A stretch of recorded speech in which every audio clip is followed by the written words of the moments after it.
Chapter 1. Yin Wugui. System Executor number 001 has flawlessly completed the mission and returned to the main divine space.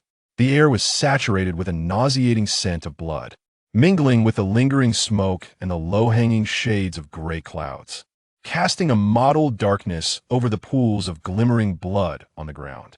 In the midst of the crimson pools stood a solitary, cool-headed youth with black hair and red eyes, starkly contrasting the enormous black scythe looming behind him. His indifferent visage bore traces of blood. As he observed the system's notification, Yin Wugui wiped the blood from his face, and a radiant light enveloped him, causing him to vanish from his location. Main mission: eliminate the time travelers that have appeared within the small world, maintaining its stability and restoring the normal operation of the world. Mission status: completed. Completion rate 100.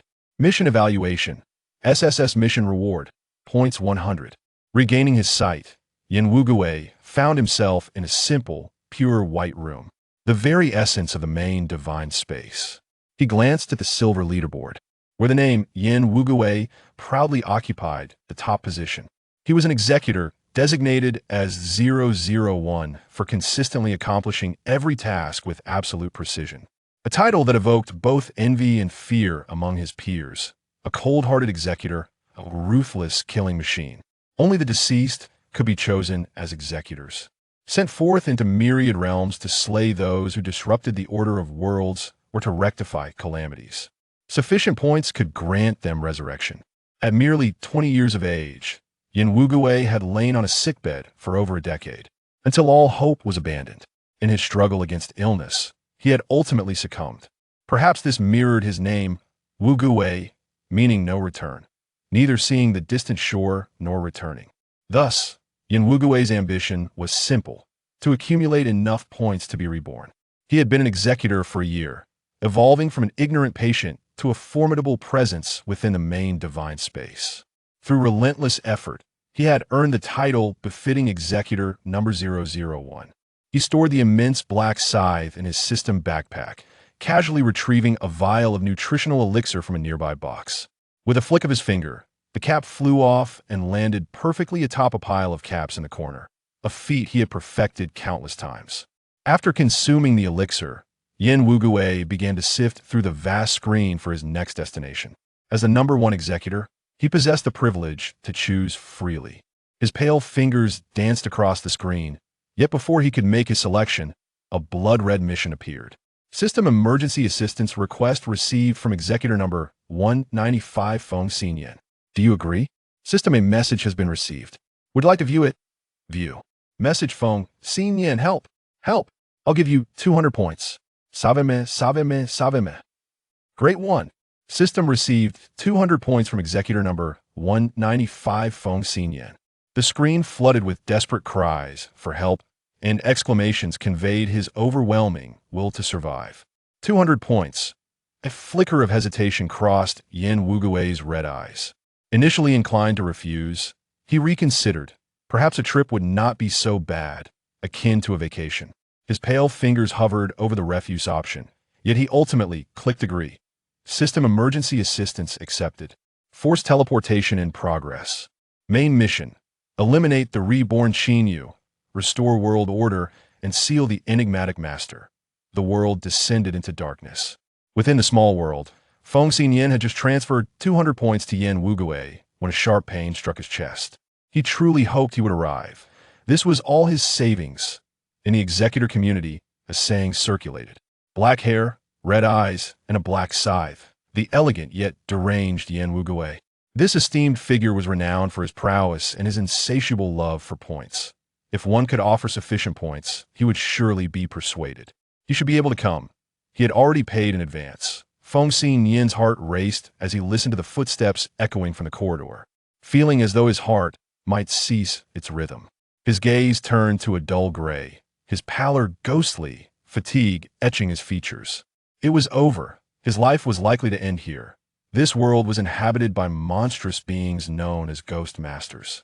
Xinyu, reborn, had seized the fated child's golden opportunity, the Book of 10,000 Ghosts.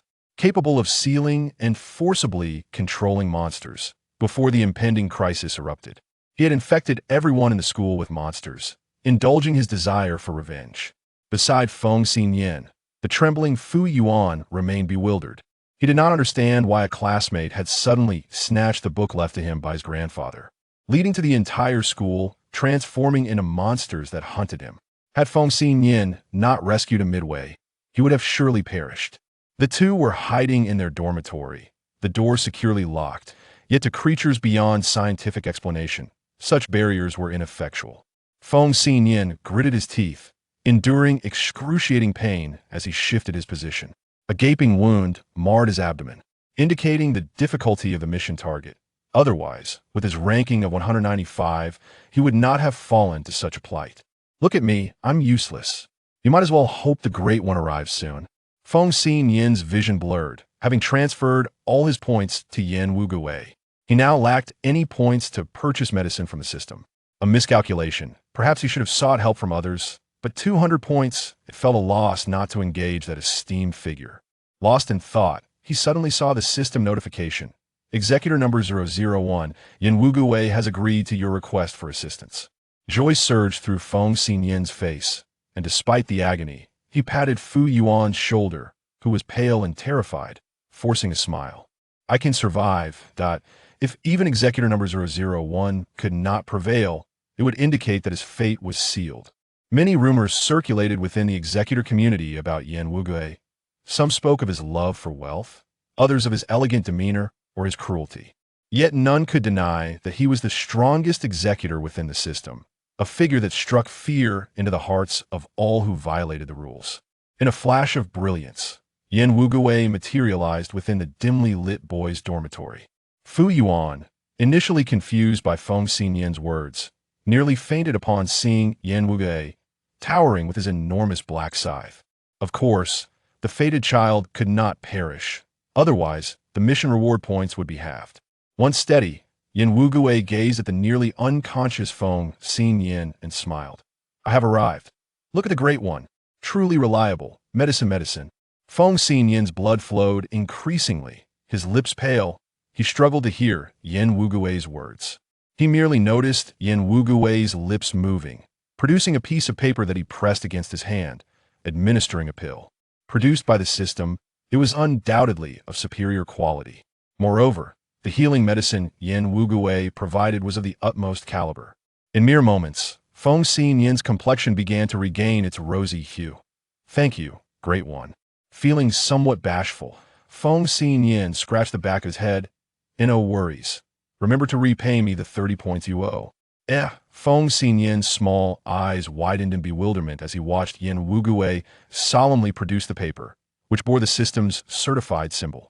Executor number 195 Feng Sinian owes Executor number 001, Yan Wugui 30 points, to be repaid within 10 days. Feng Sinian?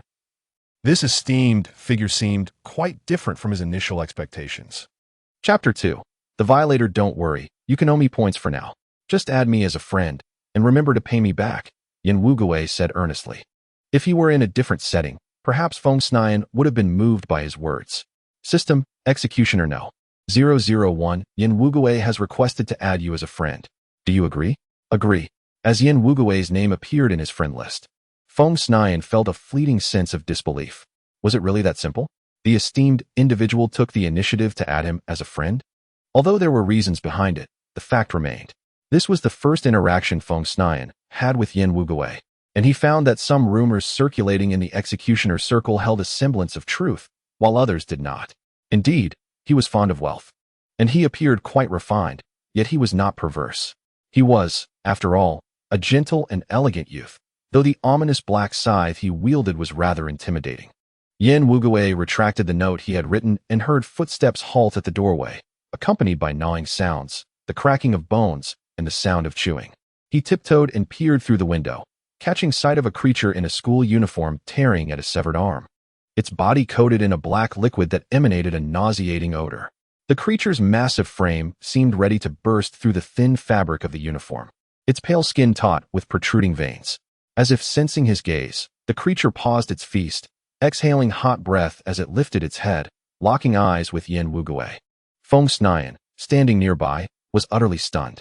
Although he believed in Yin Wugui's prowess, the sight of this esteemed figure staring down a monster felt rather peculiar. Why engage in eye contact with such a beast? Yin Wugui had lain in a hospital bed for 10 years, devoid of entertainment or interaction. Anyone else would have gone mad by now. In truth, while he appeared outwardly normal, he had long since lost his sanity, merely cloaked in a benign facade.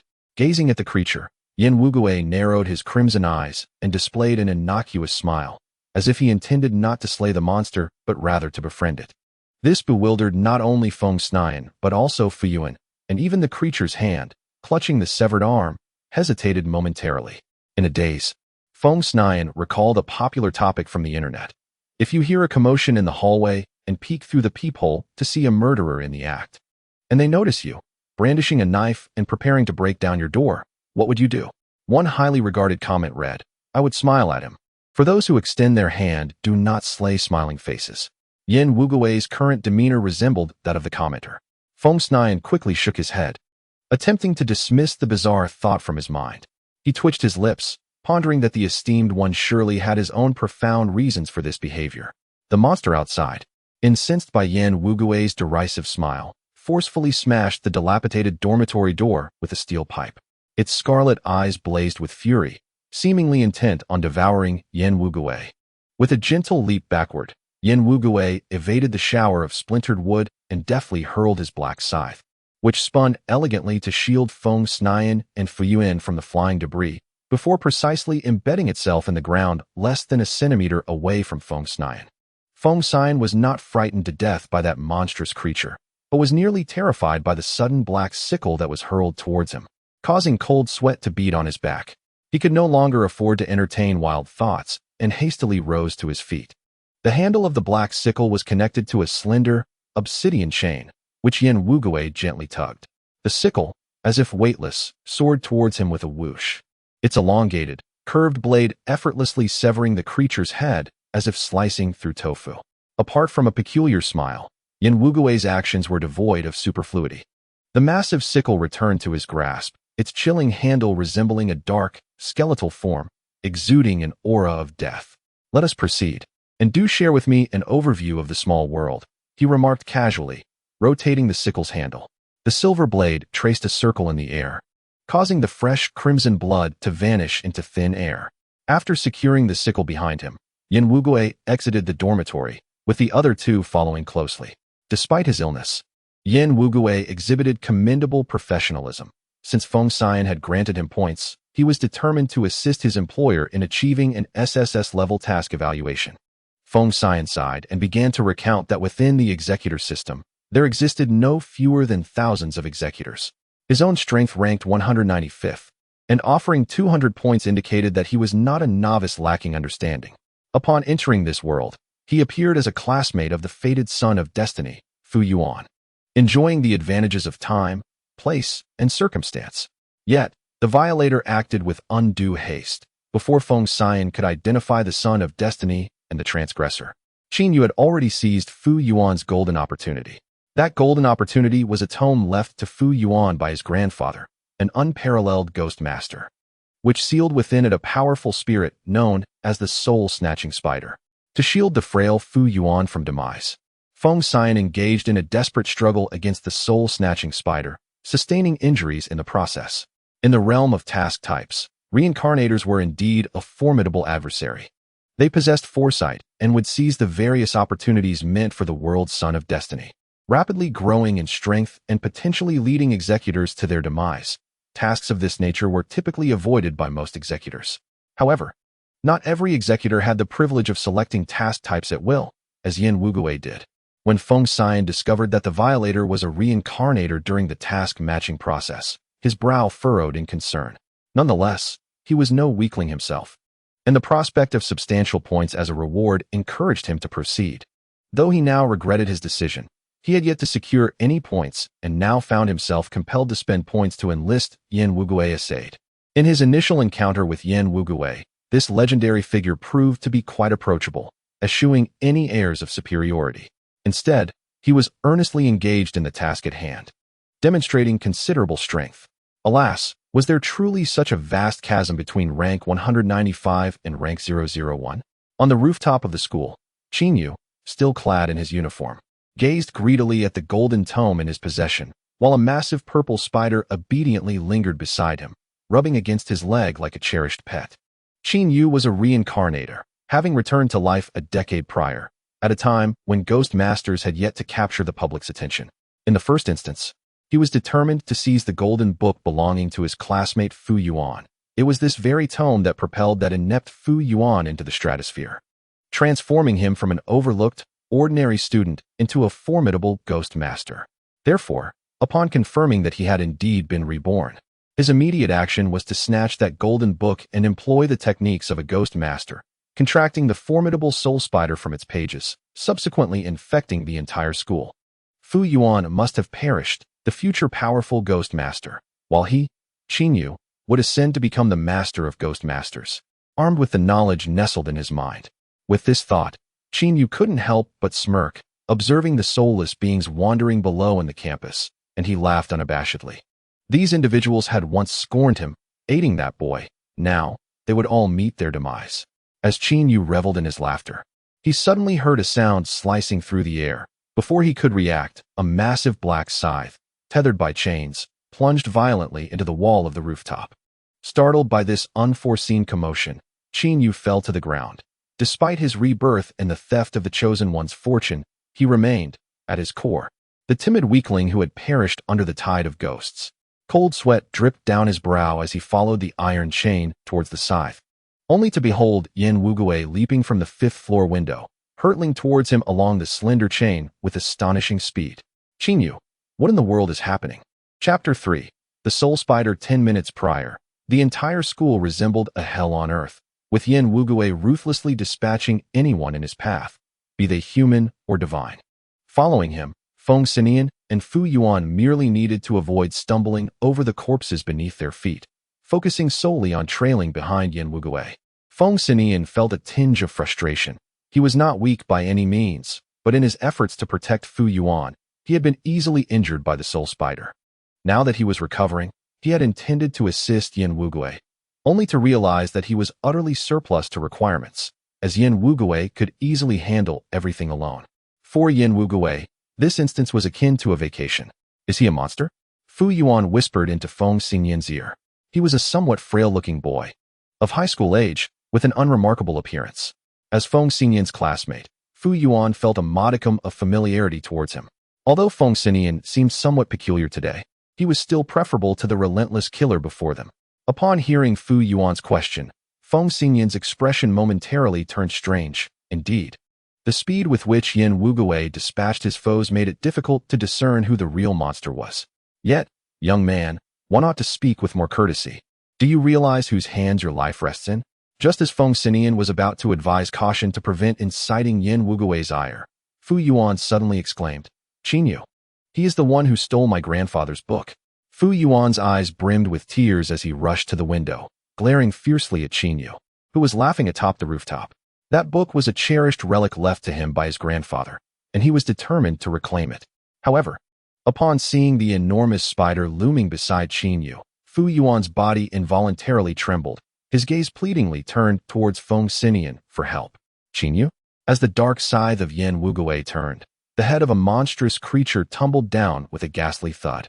He approached the window, his blood-red pupils fixated on the rooftop, while his pale, gaunt hand gripped the window frame, one foot poised upon it. You may take a detour. Huh? What detour? Feng Sinian, still grappling with the meaning of those words, witnessed Yin Wugui exert a gentle yet forceful motion, casting the immense black scythe into the air. The iron chain, of an unfathomable length, pierced the rooftop wall from a distance of at least 200 meters. Feng Sinian, where did such a long iron chain come from? Wait, what are you doing? Before he could finish his thoughts, he saw Yin Wugui place the tail end of the chain upon the windowsill, pressing down gently until the sharp end embedded itself into the concrete. With a powerful leap, Yin Wugui soared upward, his black hair billowing, and his crimson eyes appearing even more sinister under the reflection of the blood-red moon. As he traversed the slender iron chain towards Qin Yu, Yin Wugui moved with such velocity that within mere breaths, he reached the center of the chain, like a specter. Qin Yu, paralyzed by fear, instinctively recoiled, longing to flee, but upon catching sight of the soul-snatching spider beside him, he realized that he had already been reborn. Then, an ember of rage ignited within his chest, perhaps out of shame for his earlier cowardice. He coldly commanded the soul-snatching spider, "Kill him." Obeying the command, the spider unleashed a massive web towards Yin Wugui. He had but one path. Whether advancing or retreating, he would inevitably be ensnared by the web. However, to fall meant plummeting 5 stories. Even Yin Wugui would meet his demise. TCH, what a fool. Qin Yu scoffed, a glimmer of dark triumph flashing in his smiling eyes, his expression radiating a sense of concealed glee. It seemed he believed that by mocking Yin Wugui, he could erase the memory of his own recent humiliation. This life had just begun. He would seize opportunities through the memories in his mind and become the preeminent ghost master. Qin Yu's smile grew increasingly sinister, and his gaze towards Yin Wugui turned pitying. "What can you do without my kind of luck?" Just as the web was about to envelop Yin Wugui, he lightly tapped his right foot on the chain, causing the embedded end to loosen and fall alongside him. "Fool." Qin Yu chuckled. This was the first time he had witnessed such a foolish maneuver from Yin Wugui. Without a point of support in the air, Yin Wugui began his descent. Yet he grasped the iron chain mid-fall, the force of gravity propelling him towards the wall of the building on the rooftop. Utilizing the chain for leverage, he adjusted his position in the air, landing both feet against the wall. With a slight exertion, he propelled himself upward, cracks radiating from his point of impact. Stretching 10 meters wide, like a darting swallow, Yin Wugui, gripping the chain, manipulated it to retract, and Qin Yu beheld the impossible. The figure that should have turned to mush upon impact was now inexplicably soaring above. Yin Wugui flipped, hovering over the rooftop, his fingers curling as the massive black scythe broke free from its constraints, returning to his grasp. Black blade against the wind. The silvery gleam of the blade was particularly striking against the night sky. Qin Yu had yet to comprehend the situation when Yin Wugui had already dismembered the soul-snatching spider. "My treasure!" Qin Yu cried out in a frenzy. A moment ago, he had envisioned a smooth path ahead, but now those dreams lay shattered. The very essence of his survival, the soul-snatching spider, had perished in an instant. All of this transpired within the span of merely 2 seconds. Yin Wugui landed gracefully, his recent series of complex maneuvers leaving not a strand of hair out of place. Elegance, indeed, was the defining quality of his presence. Feng Sinian murmured to himself, finally grasping the significance of Yin Wugui's words about taking a detour. It truly required a detour. No wonder he was designated as number 001. By the time Feng Sinian huffed and puffed his way to the rooftop with Fu Yuan, Qin Yu had already met his demise at the hands of Yin Wugui, his face still etched with despair in his final moments. Even if he were to live again, even with the advantage of foresight, it all proved futile in the face of absolute power. Fu Yuan's gaze brightened upon spotting a golden tome lying nearby, and he rushed over to meticulously inspect it for any damage. To him, it mattered not whether it was a treasure. It was simply a relic left by his grandfather, the most precious possession he owned. Even if the soul-snatching spider within had been dismembered by Yin Wugui, he remained unfazed. What a powerhouse! Feng Sinian gasped, at a loss for words, resorting to a single exclamation of strength. Yet, a lingering question remained. Why had Yin Wugui gone to such lengths with a series of perilous maneuvers, even when he could have easily broken free from the spider's silk? Surely, it could not have been mere showmanship. It was impossible. There must have been a deeper significance behind the actions of this formidable figure. Feng Sinian, known for his inability to keep thoughts to himself, posed the question to Yin Wugui, only to witness a fleeting moment of shock on his face before he replied. "That would stain my clothes." Feng Sinian. Stain my clothes? Chapter 4. Qi Tiange. Yin Wugui's comment about staining clothes left Feng Sinian utterly speechless. He stammered for a prolonged moment without articulating anything of substance. Elegance, indeed, was a hallmark of his demeanor. It seemed the rumors were not unfounded. This esteemed individual was, in fact, rather eccentric, perhaps even slightly perverse. For Yin Wugui, blood splattering on his face could be wiped away, but staining his clothes was another matter entirely. That esteemed individual can refer to me as number 001 or Yin Wugui interchangeably. However, Yin Wugui, Feng Sinian pointed to the dismembered soul-snatching spider. Now a mere puddle of goo, with a wry smile. It seems you have inadvertently destroyed the golden finger of the destined one. With the soul-snatching spider dead, How could Fu Yuan aspire to become the most powerful ghost master? Moreover, a one-hit kill seemed excessively absurd, casting a shadow on his own perceived strength. He had believed that ranking 195 was already quite impressive. Was this truly the prowess of number 001? Terrifying indeed. Ultimately, it was Yin Wugui's overwhelming strength that created an insurmountable gap in power. Upon hearing this, Yin Wugui paused, his expression stiffening momentarily before returning to its usual composure. It matters not. I shall intervene. Feng Sinian. Do not utter such whimsical lines so nonchalantly. Yin Wugui returned to Fu Yuan's side. Slicing his own finger with a black scythe and inscribing the 3 characters Yin Wugui upon the golden page. In an instant, the golden tome radiated a brilliant light, enveloping Yin Wugui. The analysis of the unknown spirit failed, initiating a forced contract.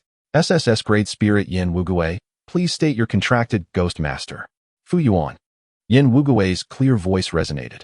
The contract is established. The spirit must not harm its master, lest its soul be obliterated. Faintly, a thread emerged from Yin Wugui, connecting to Fu Yuan's heart, creating a nascent psychological resonance between them. Feng Sinian's lips twitched. You severed his golden finger, thus opting to become the new golden finger yourself? Is your golden finger not a tad excessive? Does this seem reasonable? Feng Sinian silently berated within, though his facade remained composed. Alas, let him be. After all, his own points had been expended, having suddenly established a contract with Yin Wugui. When the golden tome returned to Fu Yuan's hands, the first page bore the name Yin Wugui. As long as Fu Yuan shouted his name, he could summon him swiftly. Typically, after a contract is formed, a ghost master can issue commands to the spirit, yet Fu Yuan lacked the audacity to command Yin Wugui. He was not the type to be ungrateful.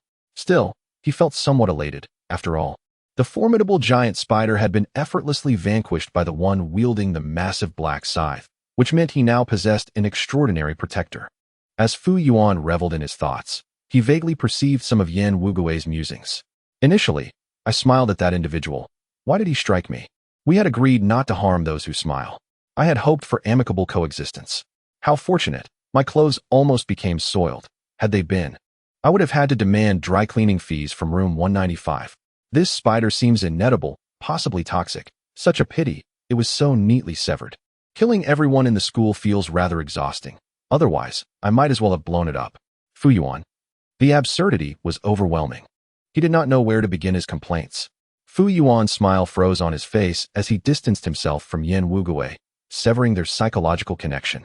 How curious it is that this seemingly aloof individual harbors such a rich inner dialogue. Fu Yuan sensed that should he provoke Yin Wugui's ire, he would find himself decapitated by that enormous black scythe. Never mind, my life is of utmost importance. This world is already abnormal, and his classmate Feng Sinian is equally peculiar, having contracted an unknown powerhouse.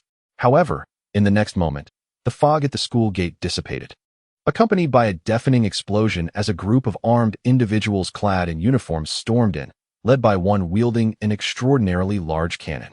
Irin, investigate the spirit's position. Zhuhua, assess the spirit's strength. The rest of you, remain on standby and await the emergence of the spirit, Qi Tinga commanded in a grave tone. Upon hearing this, those behind him promptly executed his orders with precision. Captain, the detector indicates the presence of an S-class apparition. Candlefire's complexion paled slightly. An S-class entity, if unleashed, could obliterate this city. S-class. Qi Tinga tightened his grip on the long spear and exhaled deeply. The situation has been reported. The Ember Squad must intercept this apparition on campus today to rescue more living souls. The expressions of the group grew solemn, and despite the beads of cold sweat forming on their foreheads, they harbored no thoughts of retreat. Instead, their gazes were resolute, as steadfast as the cold stars. From the moment they joined the Secret Operations Department, they anticipated this day. Their Ember Squad had previously sealed A-class apparitions, and even against an S-class today, they remained undaunted. We must trust that reinforcements will come, Qi Tinga asserted, remaining vigilant as he scanned the surroundings. Captain, a newly manifested SSS-class apparition has been detected nearby. Jian Irin crouched, her hands touching the ground, when suddenly she coughed up blood, her eyes wide with panic, her face as pale as parchment, her voice trembling. SSS class. How is that possible? Such a level has never appeared in Huaxia. Could it be the Master of the Strange? Qi Tiange's expression shifted abruptly, as if cloaked in a layer of frost. His brows furrowed tightly, and within his eyes, a flicker of despair was unmistakable. If encountering an S-class apparition was a matter of life and death, then an SSS class was a certainty of demise. Even if reinforcements arrived swiftly, their fate was sealed, especially with at least two formidable entities lurking nearby. The atmosphere grew increasingly hushed, yet those behind Qi Tiange did not flee. Only the faint sound of trembling fabric could be heard. My friends, even in the face of an SSS-class apparition today, we must strive to save more living souls. The mission of the Secret Operations Department is to protect all that the sun and moon illuminate, and wherever the rivers flow, is a land to be safeguarded. Wherever our gaze falls, it is Huaxia. We shall advance into the fray, prepared for death. Qi Tiange's eyes were resolute, every muscle in his body tense. His hands involuntarily forming fists as beads of cold sweat emerged in his palms. He understood that he might be leading his comrades to their doom. Yet he had no other choice. They had likely already entered the perceptive range of that SSS-class apparition. "Captain, there is someone on the rooftop," Jian Yiren exclaimed. The group looked up to see Yin Wugui above them. A solitary moon hung high in the night sky, its faint crimson glow cascading downwards.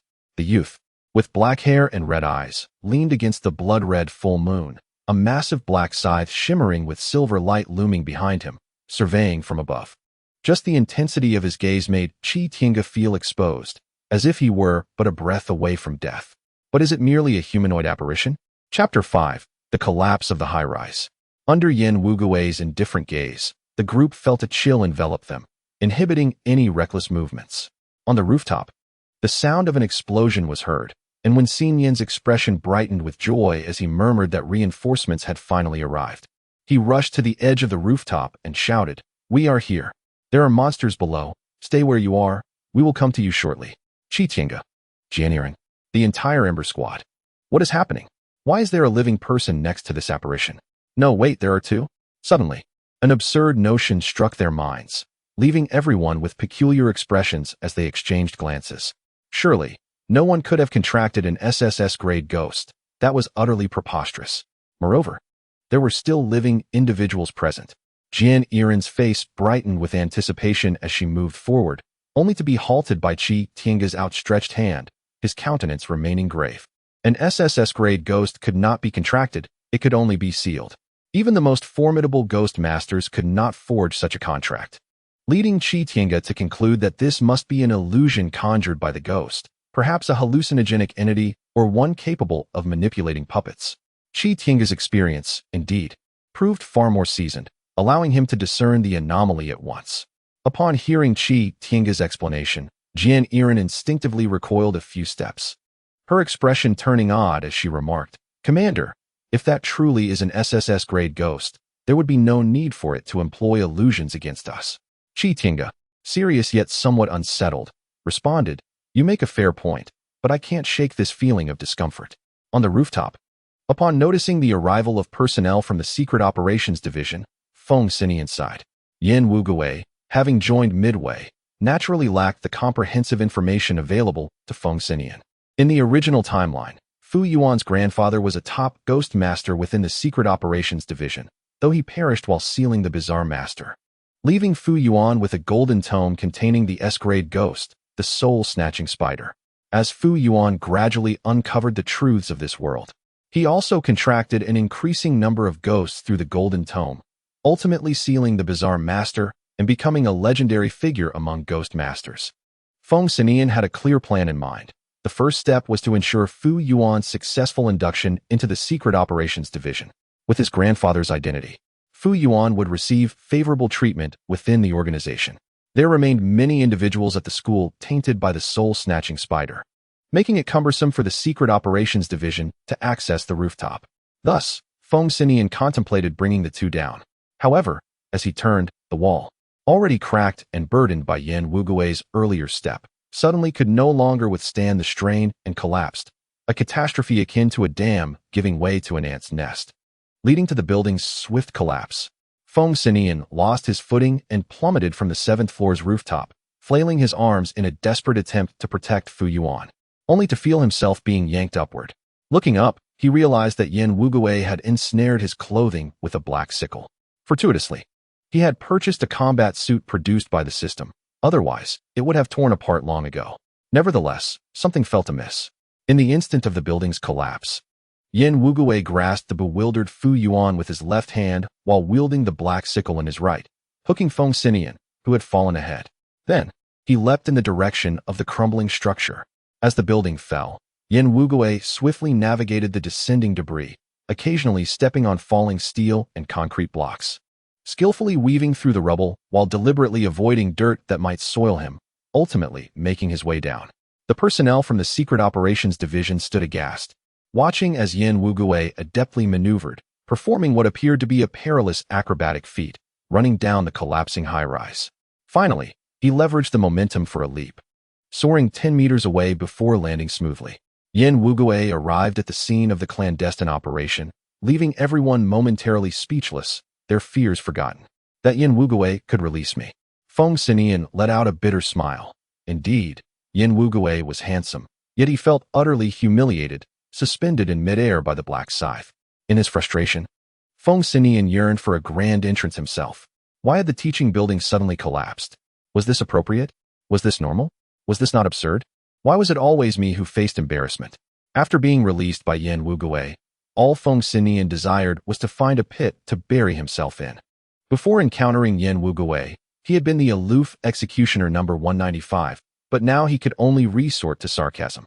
Qi Tiange stuttered, uncertain of what to say, his mind in disarray and in need of clarity.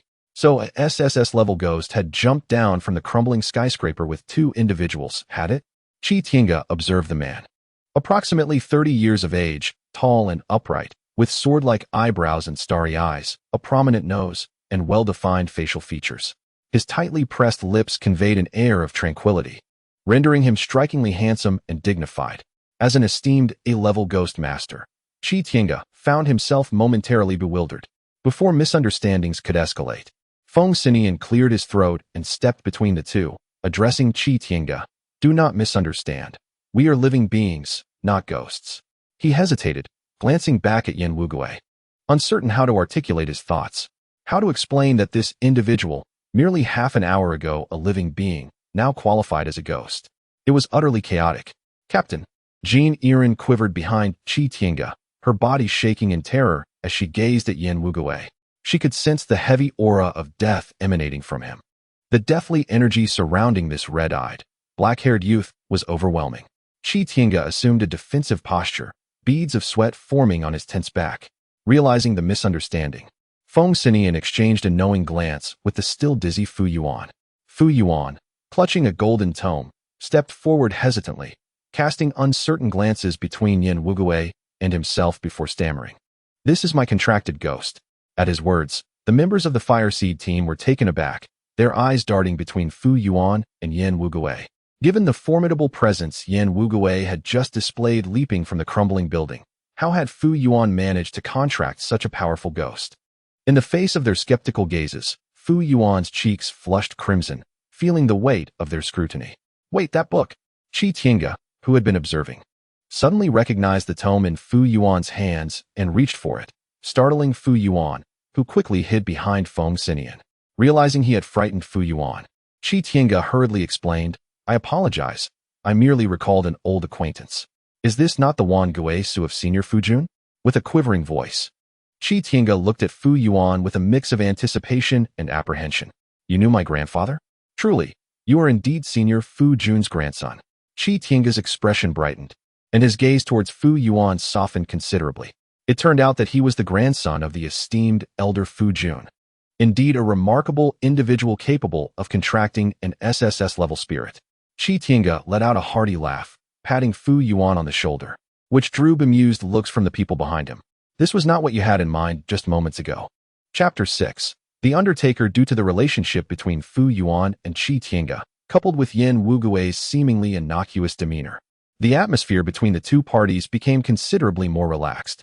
Fu Yuan's grandfather, Fu Jun, was a top-tier ghost master affiliated with a secret task force, who sacrificed his life for the country a decade ago during a mission to eliminate the Lord of Anomalies.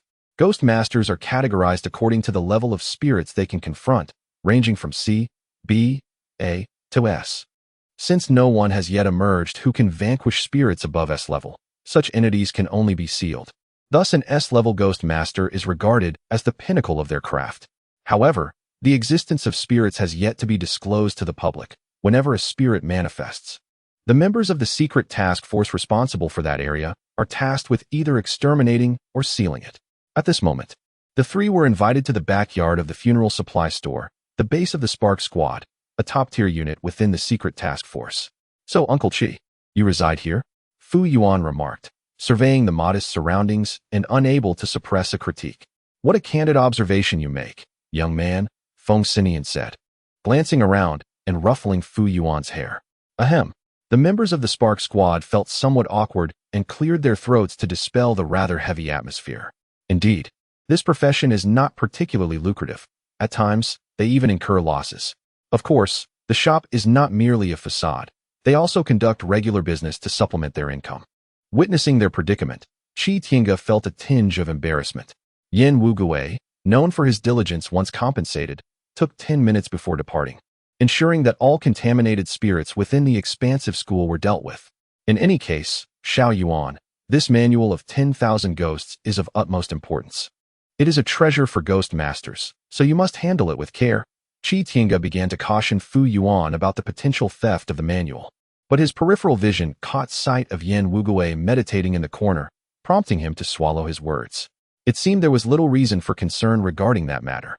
"You truly have stumbled upon extraordinary fortune," Fu Yuan remarked, his expression growing peculiar as he scrutinized Qi Tiange with an increasingly complex gaze. Qi Tiange had previously inquired about Yin Wugui's origins, but both Feng Sinian and Fu Yuan had been evasive, leading him to abandon his curiosity. Although Yin Wugui appeared harmless, what kind of ordinary youth would wield such a massive black scythe? The sudden emergence of an SSS-level humanoid spirit warranted a report to headquarters. "By the way, do you really possess the ability to control an SSS-level spirit?" Faced with Qi Tiange's unabashed skepticism, Fu Yuan felt somewhat helpless. While others were ghost masters contracting spirits, he had been involuntarily bound to a ghost master, utterly bewildered by the circumstances that led to his contract with Yin Wugui. Moreover, Fu Yuan discreetly turned his head to glance at Yin Wugui, who was lost in contemplation with his black scythe. The memory of his extraordinary skills and the manner in which he effortlessly claimed his foes' lives filled Fu Yuan with trepidation. He dared not issue commands to Yin Wugui, nor did he even entertain such thoughts. Furthermore, despite Qi Tiange's assertion that the book of 10,000 ghosts in his possession was formidable, Fu Yuan remained skeptical, particularly since Yin Wugui could transform into a ghostly entity at will. While Qi Tiange, the Fire Seed team, and Fu Yuan reminisced, the two outsiders, Feng Sinian and Yin Wugui, lingered in the shadows. Feng Sinian observed the black scythe in Yin Wugui's grasp, recognizing it as a reward bestowed by the Executioner system to Individual 001, a weapon exclusively owned by him. Should Yin Wugui's rank diminish, the weapon would inevitably slip from his grasp. Yin Wugui had aptly named his scythe Funeral, as its iron chain could defy conventional limits and stretch freely, allowing him to execute a series of intricate maneuvers. Feng Sinian glanced down at his own necklace, from which dangled a pendant resembling a miniature toy gun. In reality, this was a common implement within the Executioner circle, designed for convenience. Drawing weapons from the system's inventory could be time-consuming, cumbersome, or easily detectable. Thus, the Executioner system introduced this item. When needed, a gentle tug would enlarge the weapon, making it an invaluable tool, especially in realms where carrying weapons was prohibited. However, this item required points for use, and even though it was reusable, it still cost 50 points. Feng Sinian, ranked 195th among the Executioners, could afford it, but those ranked beyond 500 dared not even dream of such luxuries. Yet, Yin Wugui, as the illustrious 001 Executioner, a figure shrouded in mystery and reverence, surely wouldn't he forego carrying this imposing weapon merely to save 50 points? Or would he? The thought of a debt crossed Feng Sinian's mind, leading him to suspect that this enigmatic figure might indeed be quite fond of wealth. He was not one to keep his thoughts hidden, yet asking felt somewhat presumptuous. To Yin Wugui, it appeared as though Feng Sinian couldn't help but steal glances at him, his expression peculiar enough to contort his otherwise handsome visage. "What is the matter?" Yin Wugui suddenly inquired, startling Feng Sinian. His mind momentarily blank, he stammered softly. Why do you persist in holding onto the scythe? Wouldn't a weapon necklace be more convenient? I apologize for my impertinence. I am merely curious. At this, Wugui hesitated briefly before responding matter-of-factly. Because it costs 50 points. As expected, Feng Sinian thought to himself. A wry smile tugged at his lips, though confusion lingered. Was 50 points a significant sum? For a master like Wugui, it surely was not. However, Wugui was eager to accumulate points swiftly to reclaim his former vitality. Thus he had been diligently earning points since the moment he became an executioner. Injuries required points for treatment, compelling Wugui to strengthen himself to avoid harm. As for the medicine he had provided to Feng Sinian earlier, that was a reward from a task, worth approximately 20 points if reclaimed. Indeed, a profitable venture. Fu Yuan and Qi Tiange did not converse for long. As the son of fate in this world, Fu Yuan maintained a sense of righteousness. Following the progression of the timeline, he would inherit Fu Jun's ambitions and join the Secret Operations Department. At this moment, Fu Yuan's face was alight with excitement, and he heard Qi Tiange say, I have already instructed Yi Ren to submit your information. The documents will be issued shortly, and I shall provide you with your combat suit. Qi Tiange patted Fu Yuan on the shoulder and remarked with a hint of nostalgia. You must strive to become stronger, Xiao Yuan. Absolutely. Fu Yuan nodded earnestly, clutching the book of 10,000 ghosts. Had their conversation concluded? Just then, Wugui's voice broke the silence in the corner, prompting everyone to realize they had become so engrossed in their dialogue that they nearly forgot about him. Under normal circumstances, a figure as formidable as Wugui should not have been overlooked. Feng Sinian, who had been dozing in a chair, was startled awake by Wugui's voice. He rubbed his eyes and squinted at the group. He was not usually this lethargic, considering he was the executioner number 195, though he often felt anxious. However, with Wugui present, Feng Sinian felt considerably reassured. Since you have finished your discussion, come with me, Wugui commanded. His crimson gaze fixed on Fu Yuan. Fu Yuan glanced around and pointed to himself. Perplexed me? Where to? To contract with a ghost. With that, Wugui dragged the bewildered Fu Yuan away, with Feng Sinian following closely behind. Captain, is this really all right? Yi Ren asked anxiously from the side. It should be fine. After all, that ghost will be contracted by Xiao Yuan. As for where Wugui intended to take Fu Yuan, it was undoubtedly to bond with other spirits. Given that Fu Yuan now possessed significant power, straying from Wugui would lead to peril. Thus, Wugui had to expedite his strength. Before departing, Feng Sinian requested a map illustrating the hazardous zones inhabited by spirits from Qi Tiange. What was a danger zone for others was a treasure trove for them. Chapter 7. The Cemetery of Chaos. The Secret Operations Department was short-staffed, and with the increasing rampancy of spirits, numerous danger zones had emerged, which were yet to be resolved, including haunted houses that could spawn spirits. At this moment, the trio arrived at a desolate cemetery. The cold moon hung high, illuminating the jagged stones and scattered wood of the graveyard. A chilling wind swept through, causing the wild trees and grass to sway. Thin mist floated languidly, revealing and concealing the remnants of tombstones. The frost-laden treetops and grass blades trembled in the brisk gale. It was hard to fathom that such a place still existed in modern society. Do we really have to come to a place like this at night? Fu Yuan's face contorted in dismay. He appeared weak, pitiable, and helpless. The map indicates a high frequency of spirit activity at night. This area was once a remote mountain village, but one night, everyone perished, leaving it in this state. The spirits here are approximately grade A. Feng Sinian stated solemnly while holding the map. Gu, are we truly going to stay in this place? Fu Yuan, no longer intimidated by Wugui, felt the chilling wind brush against him, as if something sinister was lurking just behind. Gu, I suspect there are malevolent entities lurking here. Fu Yuan craned his neck to survey the surroundings, where dilapidated coffins and decayed wood protruded from shallow graves, and skeletal remains were scattered, disturbed by scurrying rats. The remnants of corpses, gnawed by wild beasts, lay strewn amidst the overgrown weeds.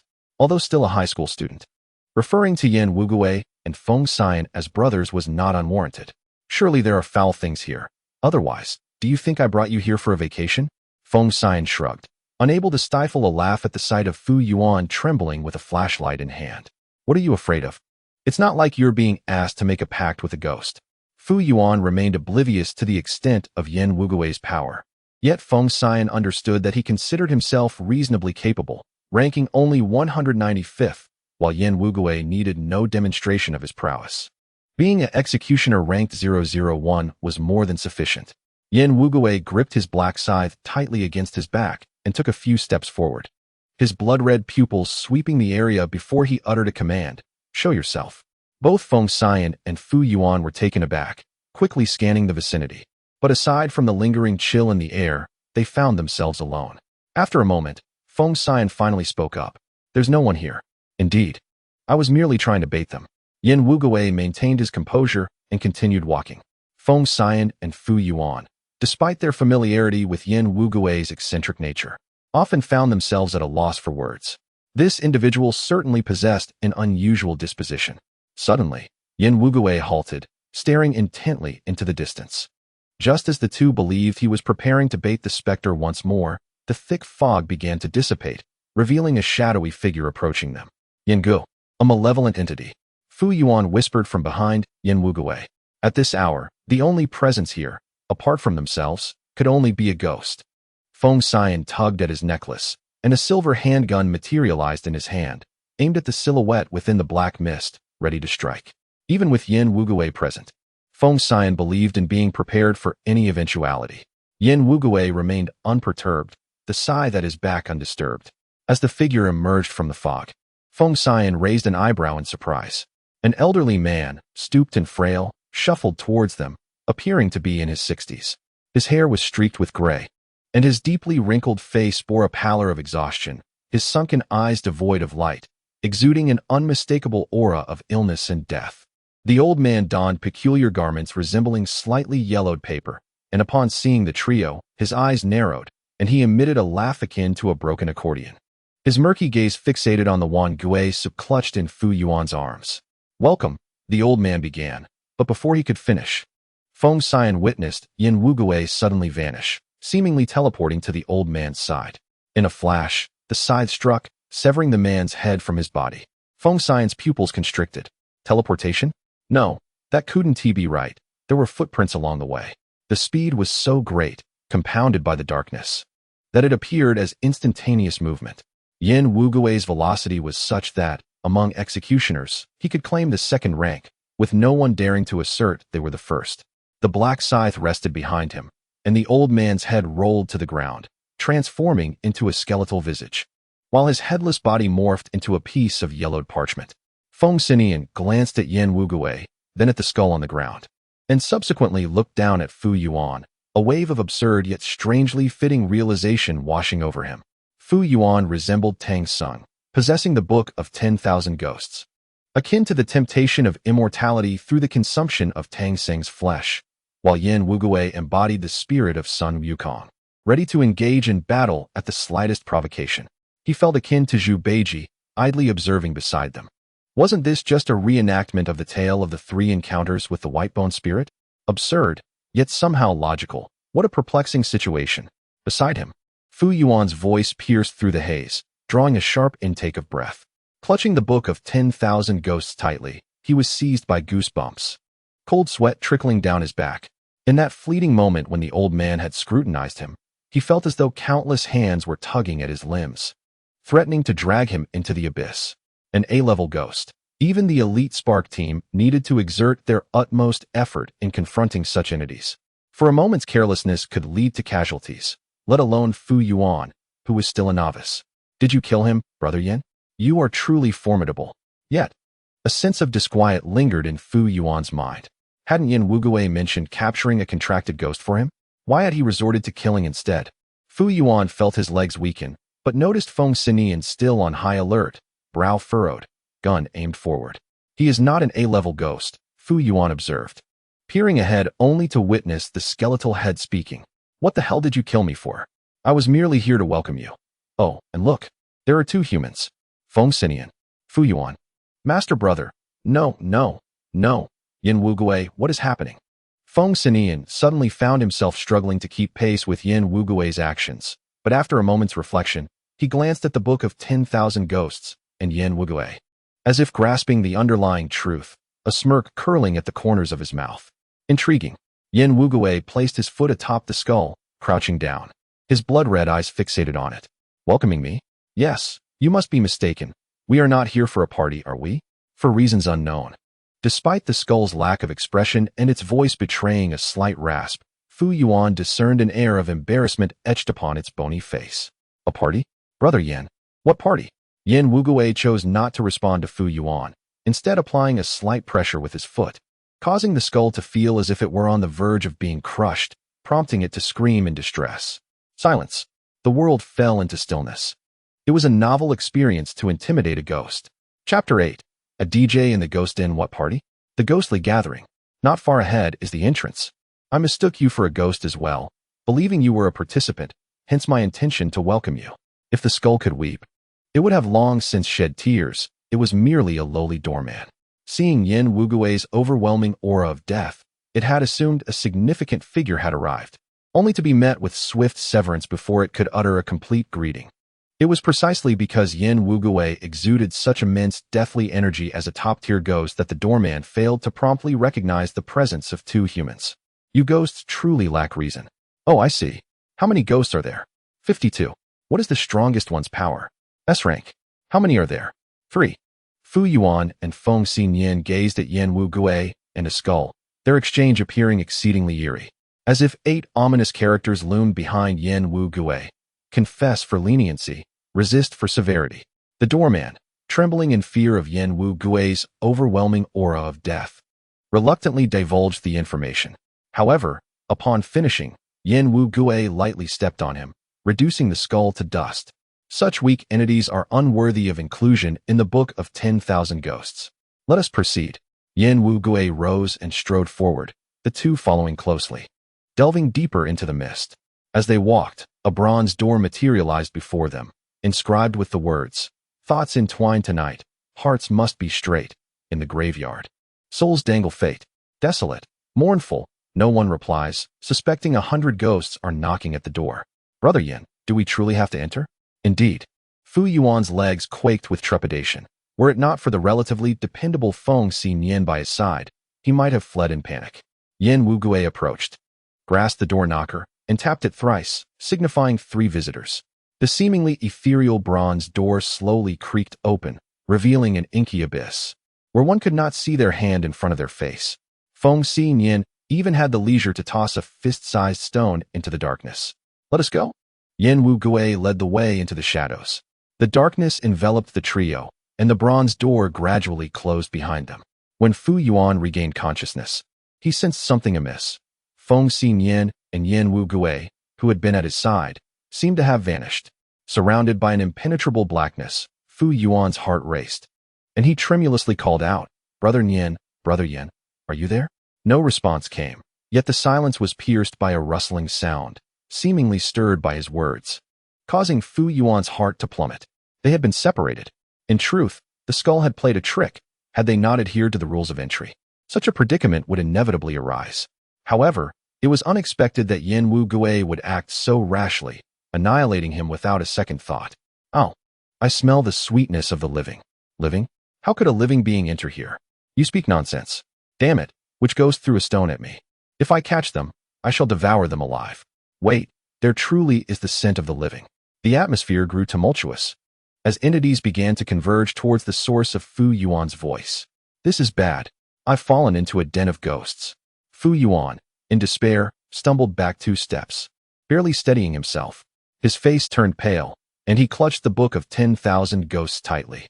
His eyes reflected a tumult of uncertainty, revealing an unmistakable despair and helplessness. His feet felt as though they were anchored to the ground, heavy as lead, rendering him nearly immobile. "I'm going to die. I must run. Brother Yin, where have you gone?" Fu Yuan was on the verge of tears, hearing an increasing number of footsteps approaching him. It seems there truly is the scent of the living. Hee, how sweet it is.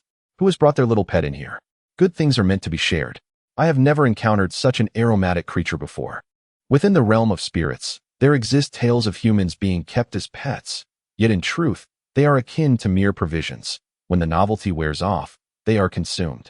Fu Yuan took a deep breath, attempting to steady his racing heart, clenching his fists as cold sweat enveloped him. This was his first encounter with such a scene. But the surrounding darkness left him utterly disoriented. Run? How can one escape from a den of spirits? Fu Yuan was indeed bewildered.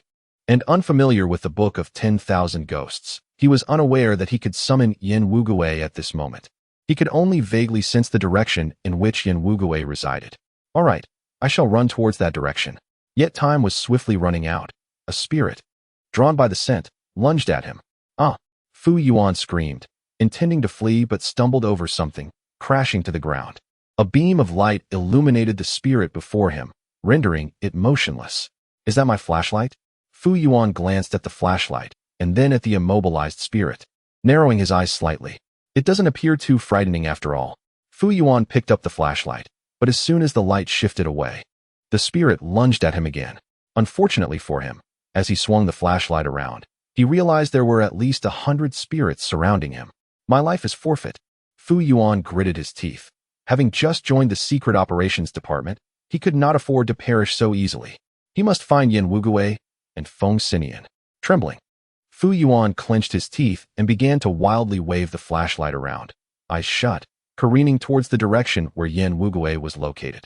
In this area where Fu Yuan had teleported, all spirits were of B class, perishing upon exposure to light, forced to remain in the shadows.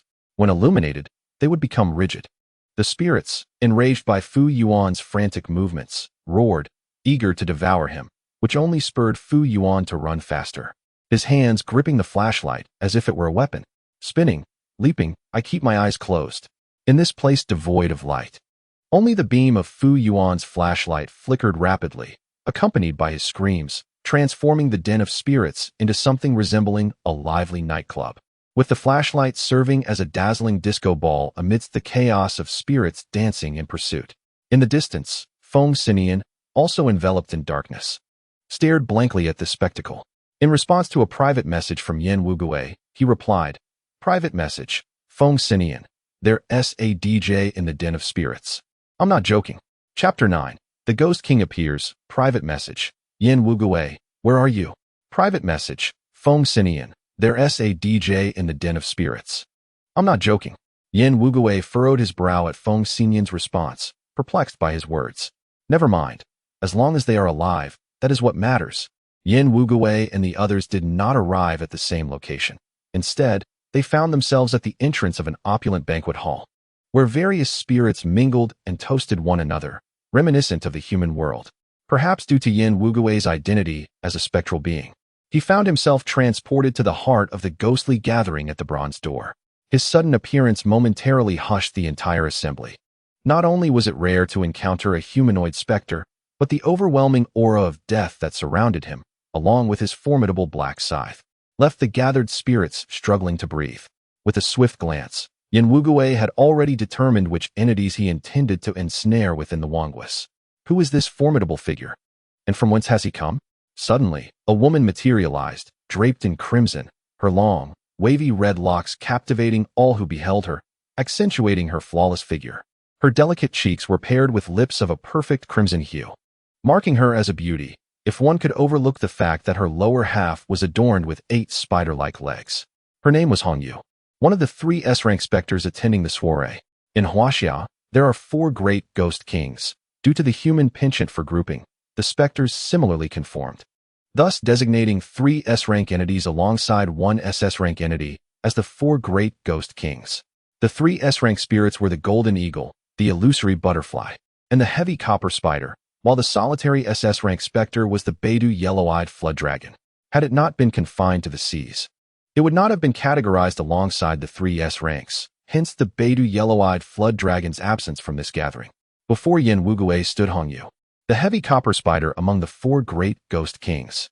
Though she appeared calm and composed, she was, in fact, overwhelmed by the oppressive deathly aura emanating from Yin Wugui. Feng Sinian and Fu Yuan, being human, had never felt such pressure before, but now, as Yin Wugui was recognized as a specter by the Wangwis, he possessed boundless death energy, a fact that remained true even without his deliberate exertion. Hongyu wore a smile, yet her heart raced with fear, devoid of any intent to attack. Ever ready to flee? From whence did this sudden specter emerge? Why had she never heard of him before? Was his form akin to that of a human? As Yin Wugui surveyed the crowd, he noticed all eyes were fixed upon him, and he unexpectedly broke into a warm, jade-like smile, his blood-red gaze seeming to ensnare souls. I am not here to disrupt your gathering. Rather, I seek to join you, Hong Yu. The assembled specters. There was an unmistakable dissonance in his words. Observing Yin Wugui's unexpectedly amiable demeanor, Hong Yu felt a wave of relief wash over her, prompting her to invite him to sit beside her. As Yin Wugui retracted his deathly aura, the spirits within the hall felt an immediate lightness, as if the sword of Damocles that loomed above them had finally been lifted. Hong Yu, being among the most powerful present, found even A-rank specters hesitant to approach while she engaged in conversation with Yin Wugui. Why, you are quite the handsome young man. However, I must admit, I have not heard your name before. Humanoid specters are indeed a rarity. Hong Yu giggled with a tone that sent shivers down spines. In truth, should one incur her displeasure, she would not hesitate to reveal the secrets hidden beneath one's skull. Casually, she sought to glean information about Yin Wugui, leaning closer, an unpleasant scent wafting subtly in the air. Yin Wugui, I am uncertain. Upon awakening, this is how it was. 9 parts falsehood, 1 part truth. Yin Wugui turned to gaze at Hong Yu, scrutinizing her from head to toe, contemplating that she might barely qualify for the Book of 10,000 Ghosts. Under Yin Wugui's scrutinizing gaze, Hong Yu feigned shyness, a delicate blush creeping onto her cheeks, her demeanor becoming somewhat more demure, her initial wariness easing slightly. It turned out she was a newly awakened spirit, possessing a deathly aura comparable to an S-class entity right from the outset. Indeed, how fortunate. Such spirits who awaken with formidable strength are indeed rare, which stirred a sense of imbalance within Hong Yu, who had painstakingly clawed her way up from a sea of corpses and blood. With her delicate, boneless fingers brushing against her crimson lips, she sent a playful kiss towards Yin Wugui. How enticingly tender and white she appeared, perhaps even a nourishing delicacy. Once acquired, it would be worth a try. Hastening her ascent to SS class. It is no wonder that Hong Yu, in her innocence, believed Yin Wugui's ghostly words, for he indeed projected an aura of utter harmlessness. Where could one find such a courteous spirit among seasoned specters? He was clearly a novice spirit, perfect for a little deception. Yet, the ominous scythe behind him cast a shadow of foreboding. Chapter 10. Turning to smoke within the lair of the light death spirits. Fu Yuan found himself fleeing amidst a throng of ghosts, his voice hoarse from shouting, utterly unaware of how far he had run, tears streaming down his face. Suddenly, with a crack, the flashlight in his hand expired, and a chill gripped his heart as he thought, this is the end. Just then, he heard the sound of gunfire. Silver light slicing through the air before him, the resulting gust ruffling his hair and sending a shiver down his spine. The silver bullets pierced through several ghostly forms, which then wailed and dissipated into wisps of smoke. Feng Sinian was no weakling. Otherwise, he would not have ranked 195th. Previously, he had only faltered in his efforts to protect Fu Yuan, having been ambushed by the soul-stealing spider, leading to his current state. The B-class spirits before them were no match for him. Those silver bullets seemed to possess purifying properties. Upon contact with the light death spirits, they vanished without a trace.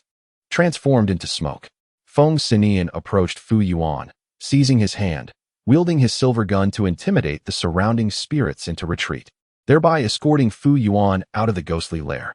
At last, the threat had dissipated. With Feng Sinian by his side, Fu Yuan's heart, once burdened with dread, found solace. Feeling somewhat weak in the legs, he collapsed onto the ground, gasping for air. Brother Nian, I owe you my life. I was on the brink of death. In Fu Yuan's heart, Feng Sinian had become his foremost savior, relegating Yin Wugui to a secondary role. The harrowing escape had left Fu Yuan with haunting memories of terror, elevating Feng Sinian's stature in his mind significantly.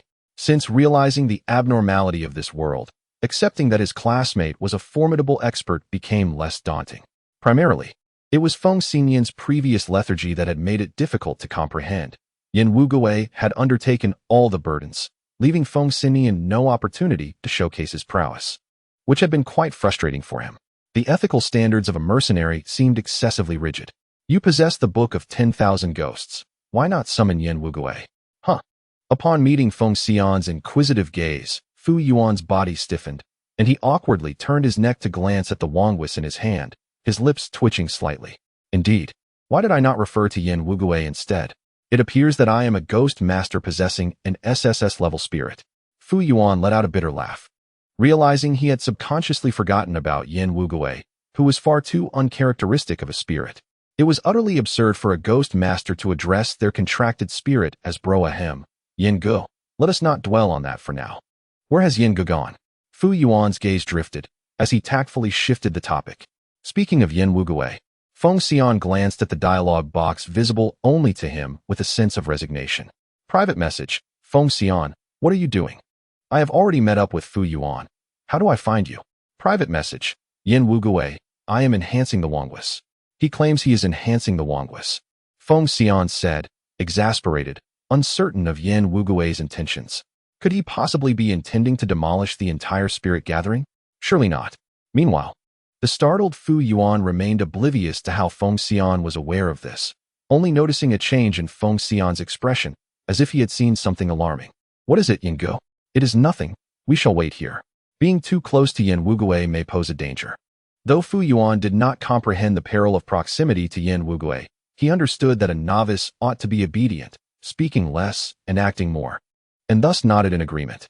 Feng Sinian, lost in thought upon reading Yin Wugui's latest message. Private message, Yin Wugui, within 30 minutes, if there is an explosion, that will be my location. What on earth are you planning to do? In the gathering hall, despite the presence of 3 S-level spirits, only Hong Yu dared to engage Yin Wugui in conversation. In a corner, a young boy fixated intently on Yin Wugui. When Yin Wugui turned to meet his gaze, an electric spark ignited between them, and Yin Wugui's lips curled into a smirk. The child momentarily froze, seemingly vexed, and averted his gaze. Do not underestimate him due to his youth. His true form is the Tai Su and Ri Wolf, possessing strength rivaling that of Hong Yu. He appeared highly vigilant of Yin Wugui, unwilling to draw any closer. Chapter 11. The emergence of explosions as Yin Wugui locked eyes with the Tai Su and Ri Wolf. Hong Yu chuckled softly, her eyes shimmering like silk, leaning slightly toward Yin Wugui. Her lips parted gently. That child is named Yuku. Before Hong Yu could finish, she noticed Yuku's expression suddenly turned fierce, radiating an aura of murderous intent as he bared his fangs at her. Crazy woman, do not refer to me as a child. Hong Yu, unfazed by the insult, merely stretched languidly, exuding an alluring demeanor. Yet, rather than engaging in further conversation, she and Yin Wugui exchanged trivial remarks, while Yuku warily watched from the shadows, his brow furrowed. For reasons unknown, this newly arrived S-level spirit instilled in him a profound sense of danger. The wolf maintained its vigilance, keeping a considerable distance from Yin Wugui, observing him as he innocently conversed with Hong Yu, unable to suppress a derisive snicker. Big-chested and brainless, likely unaware of when their demise will occur. With a shake of his wolf ears, Yuka vanished into the shadows. Yin Wugui and Hong Yu exuded an aura of S-rank dominance, their conversation deterring others from approaching. Generally, spiders are creatures of acute vigilance. However, Hong Yu, being a celestial copper spider, possessed potent venom and formidable offensive capabilities, yet her caution was somewhat diminished, leading her to be beguiled by Yin Wugui's seemingly harmless demeanor. Nevertheless, a sense of perplexity began to envelop Hong Yu, for while Yin Wugui appeared as an obedient younger brother, his inquiries were rather peculiar. Where do you spiders usually reside? Would you mind relocating? Are you a homebody? Would you be open to cohabitation? Which do you prefer, the north or the south? Such inquiries seemed utterly nonsensical. Suddenly, the lights in the gathering hall dimmed, the brilliance converging upon the stage, causing the assembled spirits to cease their chatter and direct their attention forward. Welcome, esteemed guests, to the Spectre Soiree. A melodious and enchanting voice resonated as a petite figure emerged into the spotlight, her shimmering wings glistening behind her, cascading pink hair flowing gracefully, exuding an irresistible charm that captivated the gaze of all present. This was the long-awaited golden eagle illusion butterfly, known as Pink Butterfly. With a sweeping glance, Pink Butterfly's captivating eyes fell upon Yin Wugui, who sat unceremoniously in the center, eliciting a shiver within her. Although Yin Wugui had concealed his deathly aura, Pink Butterfly, being an S-rank spirit, could still sense an undercurrent of danger. Furthermore, his calm composure beside Hong Yu indicated he was no ordinary individual. Yin Wugui had previously concealed his presence within the Secret Operations Bureau to alleviate pressure on figures like Qi Tiange, But the circumstances had shifted. He no longer needed to hide, yet there was no necessity to exert his ghostly presence. Ah, how delightful to see some fresh faces today. With a glimmer in her eyes, Pink Butterfly smiled beautifully, her lips curling slightly to reveal pearly white teeth, her cheeks flushed with a hint of rosy hue, radiating warmth. I shall refrain from wasting your time with unnecessary chatter. The purpose of our gathering is to locate Lord Bash. Those wretched humans seek to seal him away. And now that he is trapped, we must lend our aid. Why should I concern myself with him, Pink Butterfly? You were once his subordinate, but I am not. Bash has offered me no benefits. What incentive do I have to participate? Hong Yu tilted her head, casting a disdainful glance at Pink Butterfly, who retaliated with a piercing gaze. The two had long harbored animosity. Crossing her arms defiantly over her chest, Hong Yu provocatively regarded Pink Butterfly, her bare shoulders and alabaster arms exposed. She had her own supporters. For despite the fact that the enigmatic Lord Bash was classified as SSS rank, he remained ensnared by the Secret Operations Bureau, unable to escape. Indeed. Why should we heed your call? To rescue him? Our own lives are at stake. Why should we risk ourselves for his sake? Some of Hong Yu's followers began to voice their dissent, and the atmosphere grew increasingly tumultuous. The gathering hall subtly divided into 5 factions, those loyal to Hong Yu, Pink Butterfly, the spirits of Yuk, the neutral spirits, and finally, the independent Yen Wugui. Observing Hong Yu's opposition, Pink Butterfly could not suppress a derisive snort. Humph. If Lord Bash is sealed away, all of us spirits shall be exterminated by the clandestine operations division.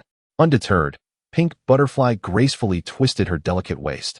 The gauzy garment she wore shimmering under the lamplight like a cascading stream. Her enchanting eyes turned toward Yen Wugui. What do you say, newcomer among the S-rank spirits? Allow me to introduce myself. I am Pink Butterfly. Yen Wugui, also an S-rank entity, would be a tremendous asset if she could sway him to their side.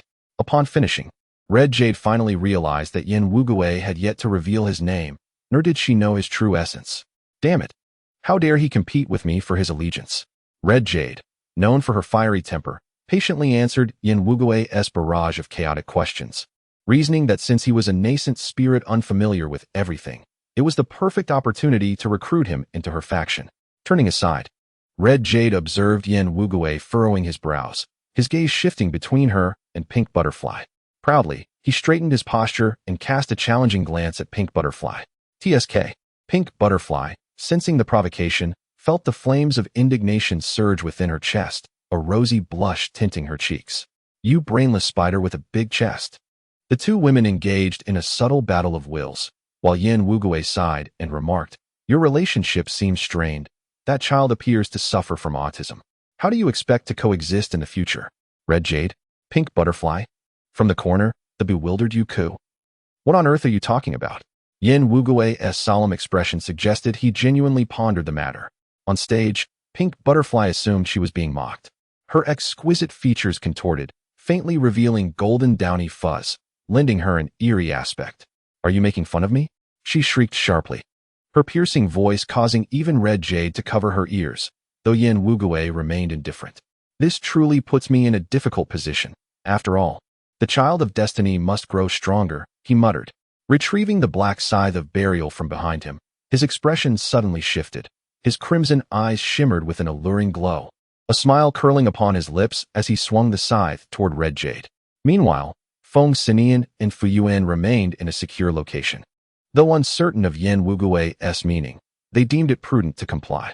Brother Nyan, I'm a bit hungry, Fuyuan murmured, rubbing his protesting stomach and nibbling his lips. Although his legs had regained strength, the recent spinning and leaping, especially with his eyes closed, had drained much of his energy, leaving him famished. He regretted not bringing any food. Fuyuan had not anticipated spending such a long time out in the dead of night. Drink this. Leaning against the wall, Feng Sinian vigilantly surveyed their surroundings and produced a small vial of nutritional elixir from his pocket, tossing it to Fuyuan.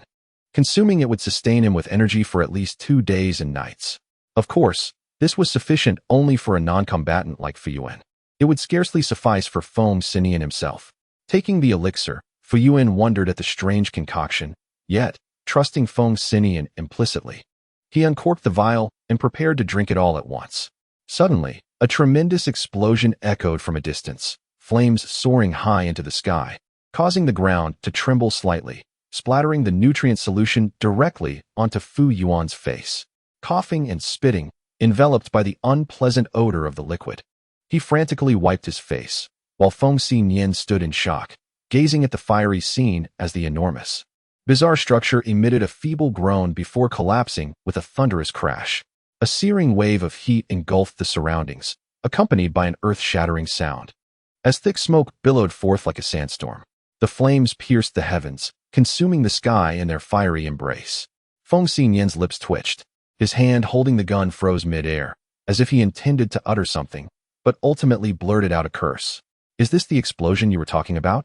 Chapter 12. The contract. When Feng Sinian brought Fu Yuan to the site of the explosion, they beheld 3 individuals bound and battered, each sporting bruises, but their eyes were filled with skepticism towards the world, resembling 3 despondent fish.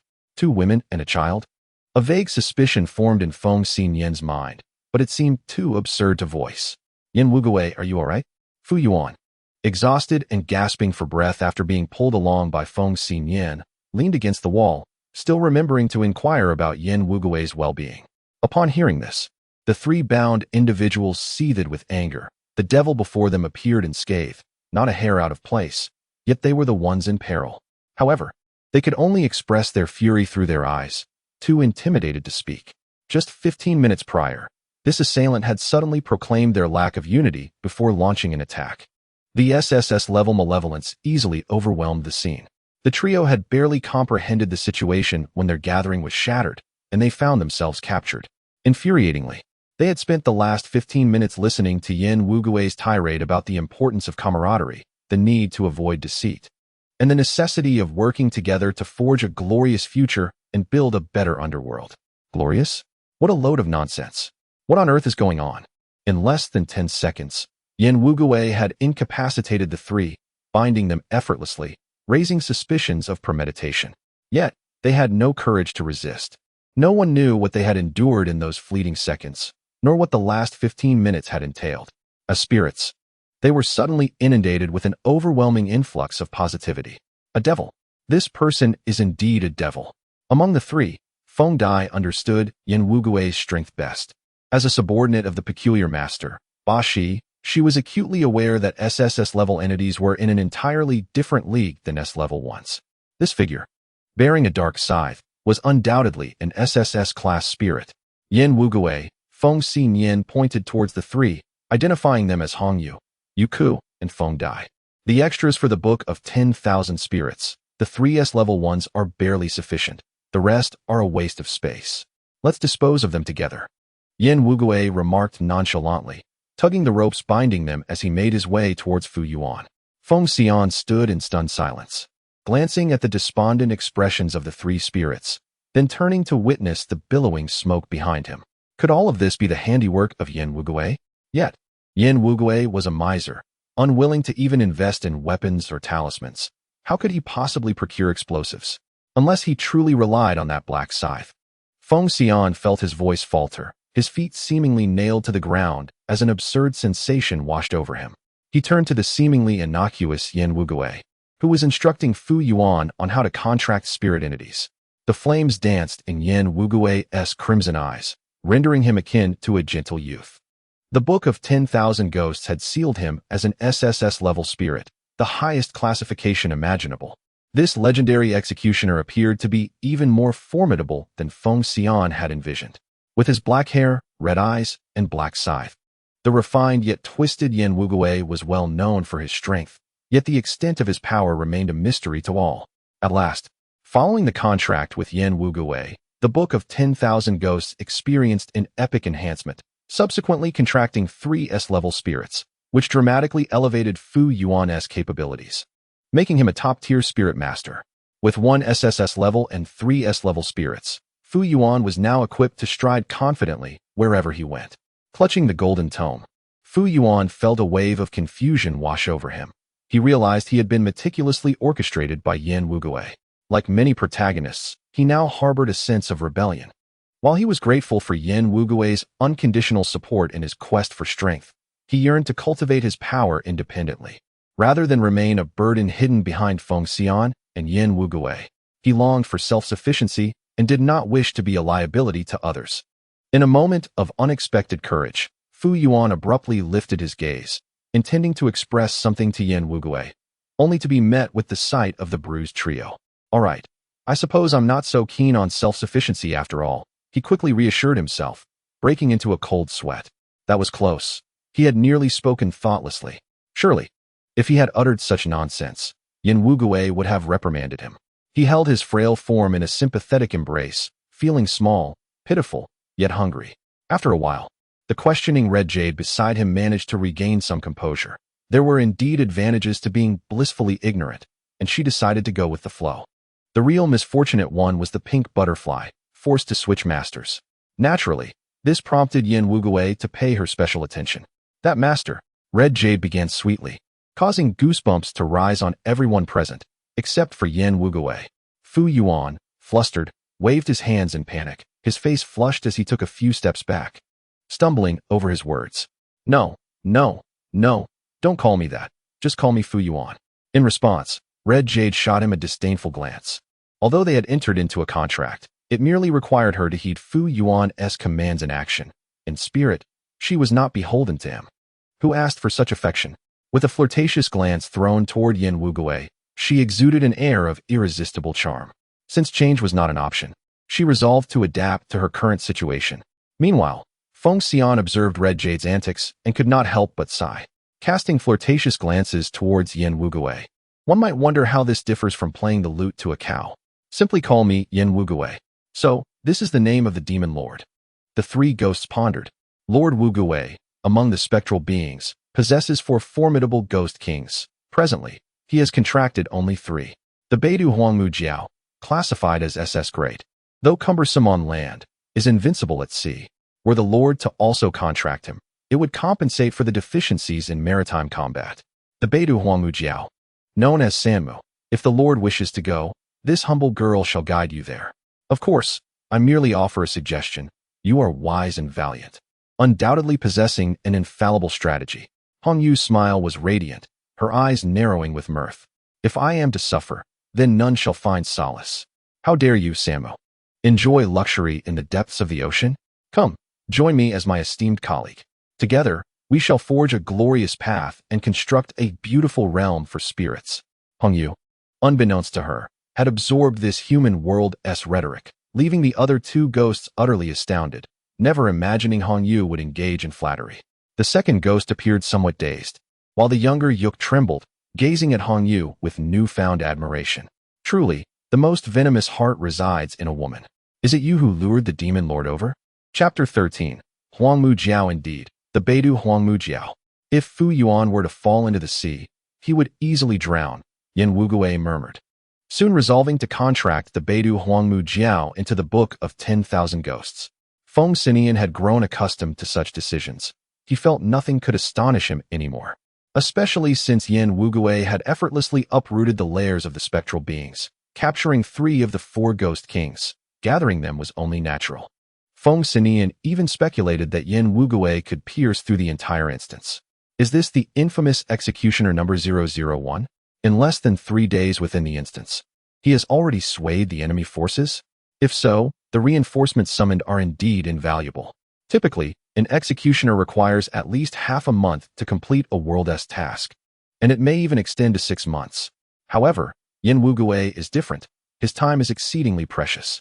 To swiftly accumulate the necessary points, he manages to complete tasks within 7 days, sometimes even in a mere day or 2. Were it not for his mental afflictions, perhaps he could achieve even greater speed. Observing how easily Yen Wugui determined their next course of action, Feng Sinian and Fu Yuan offered no objections, following his lead. Subsequently, adhering to Hong Yu's suggested method of departure, they returned to the world beyond the bronze door, the 3 ghosts now encompassed within the Book of 10,000 Ghosts, held in Fu Yuan's embrace. In the graveyard, the night wind suddenly surged, dissipating the lingering mist. A cold moon hung in the sky, illuminating the low hills with a bright glow, the tombs and remnants appearing as if dusted with frost and snow, distinctly visible. Feng Sinian unfolded the map crafted by the Secret Operations Department, pointing to the location inscribed with Beidou Huangmu Jiao, exclaiming softly, "It's quite far. Shall we drive?" I happen to have a car at home, though I lack a license. Alternatively, we could take the high-speed train. What do you think, Yin Wugui? The two individuals fixed their gazes upon Yin Wugui, who merely shook his head in response. Half an hour later, at the Secret Operations Division, Qi Tiange, with dark circles under his eyes, stared vacantly at the three men before him, his hair disheveled like a bird's nest. I apologize for the late-night visit, Feng Sinian said with a hint of embarrassment, only to be met with an exasperated glance from Qi Tiange. You do realize it is the dead of night. In the dead of night, at the funeral home, three men stood, one bearing a massive black scythe, creating an undeniably eerie atmosphere. Initially, Qi Tiange suspected they might have fallen prey to supernatural beings. In any case, if nothing urgent arose, it would be best to sleep.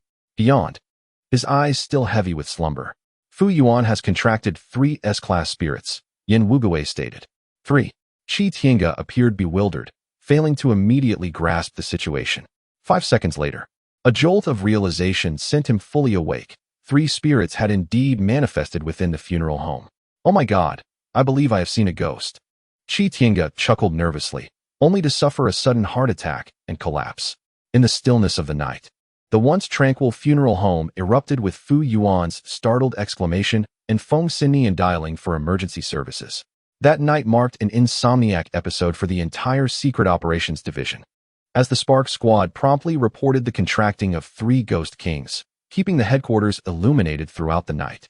Rumor had it that an unnamed, well-meaning citizen intended to continue contracting the Beidou Huangmu Jiao, prompting the division to dispatch a special aircraft for transport. The following day, the 3 men were already aboard the plane.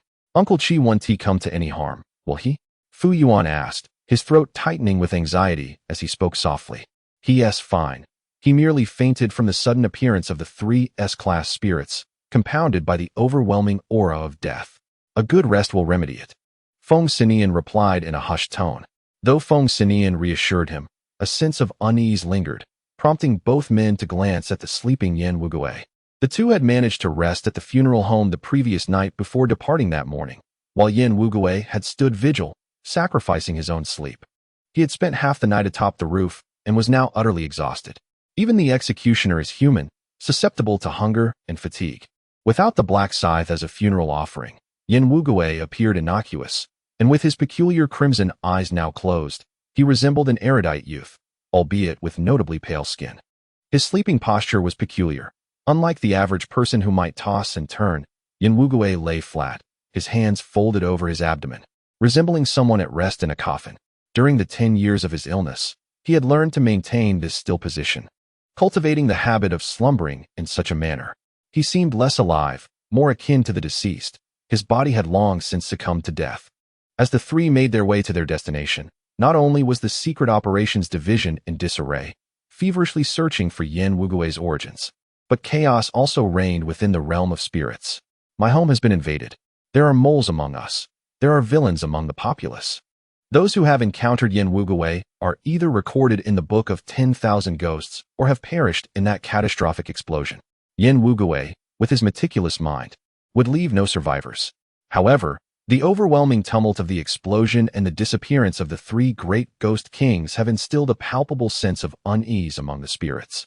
Yin Wugui's actions effectively eradicated the elite within the ghostly ranks. The massacre of spirits is indeed a matter of the heart. Yet, they can only place the blame on their arch-rival, the Secret Operations Bureau, suspecting that a traitor has infiltrated their midst. In this moment, the spirits are enveloped in trepidation. Meanwhile, in the desolate sea, the Beidou Huangmu Jiao is in a state of panic. Where are Hongyu, Yuk, and Fendi? Why have they vanished? According to the sequence, am I next? To speak candidly, he possesses a keen self-awareness. In the depths of the ocean, where the environment is dark and foreboding, the Beidou Huangmu Jiao conceals itself. Its eyes gleaming, its massive form immobile. Can you still find me here? It is no wonder that the Sanmu is apprehensive. He is, after all, a maritime sovereign among spirits, capable of easily overturning even the largest of vessels, his size akin to that of a sea monster, towering over 100 feet. Furthermore, he moves with remarkable speed through the waters, having evaded numerous encirclements orchestrated by the Secret Operations Bureau. Sanmu is confident that even the Lord of Anomalies would struggle to locate him beneath the waves. Soon, I shall be the foremost ghost king beneath the boss snake. The reason for Sanmu's concealment is quite straightforward. The recent surge in activities by secret operations bureaus across the nation, coupled with the events of yesterday, has given rise to a plethora of alarming rumors. Shocking. The Secret Operations Bureau has secretly cultivated SS-level ghost masters. The Secret Operations Bureau plots to capture the ghostly party in one fell swoop. Who is the traitor among the spirits?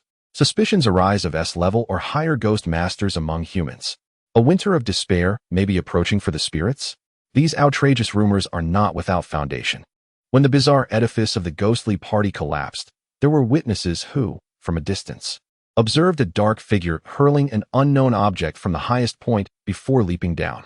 Thus, they suspect that a mole or traitor lurks within their ranks. Yin Wugui may not possess the ability to fly, but he can certainly ascend, whether it be an S-level or SS level. They shall find it a delightful challenge to capture me. With a scoff, Sanmu closed his copper bell-like eyes and drifted into slumber in the deep sea. Not long after his slumber commenced, 3 uninvited guests arrived at the shores of the desolate sea. Though it is called a sea, it is, in truth, a viscous black liquid, exuding a foul odor, resembling a no-man's land. After disembarking from their private aircraft, Yin Wugui and his companions trekked for a while before reaching the water's edge. Here resides the SS-level ghost, Beidou Huangmu Jiao, already a forbidden zone for humanity. Yet, as he dwells within the waters, he is difficult to pursue or drive away. Thankfully, Sanmu seldom ventures ashore, as long as the crowd here is dispersed. There should be no major trouble. As they inhaled the acrid and nauseating scent surrounding them, the 3 could not help but grimace. Feng Sinian, particularly sensitive to odors, turned slightly pale. He pretended to retrieve 3 boxes containing pills from his pocket, though they were actually from his system's inventory, and handed them to the others. Upon ingestion, the unpleasant smells were temporarily masked. Yin Wugui accepted the box and swallowed the pill, indeed finding the bizarre scents dissipated. Unlike Yin Wugui, Feng Sinian always had a plethora of trinkets stored in his system's inventory, which were invariably useful. Thus, despite currently lacking points, the contents of his inventory were worth far beyond 200 points. Moreover, just last week, he had exchanged 1,000 points for a psychic pistol specifically designed to combat supernatural entities, leaving him with a mere 200 points to seek Yin Wugui's assistance. This sea was impossible to traverse. With a soft hiss, Feng Sinian glanced at the dark waters and then at Yin Wugui. From the moment Yin Wugui had remarked that they would get their clothes dirty, it had become evident that swimming was not an option for him. However, the Sanmu lurking in the depths posed a dual threat. Their power would be diminished in the water, and they could easily be outpaced, risking a disastrous outcome. Yin-gu, perhaps we should just let him go. It's no great loss to forego 1 contract. The pink butterfly can fly and will carry me away if danger arises, Fu Yuan interjected, recognizing the dilemma etched on Feng Sinian's face.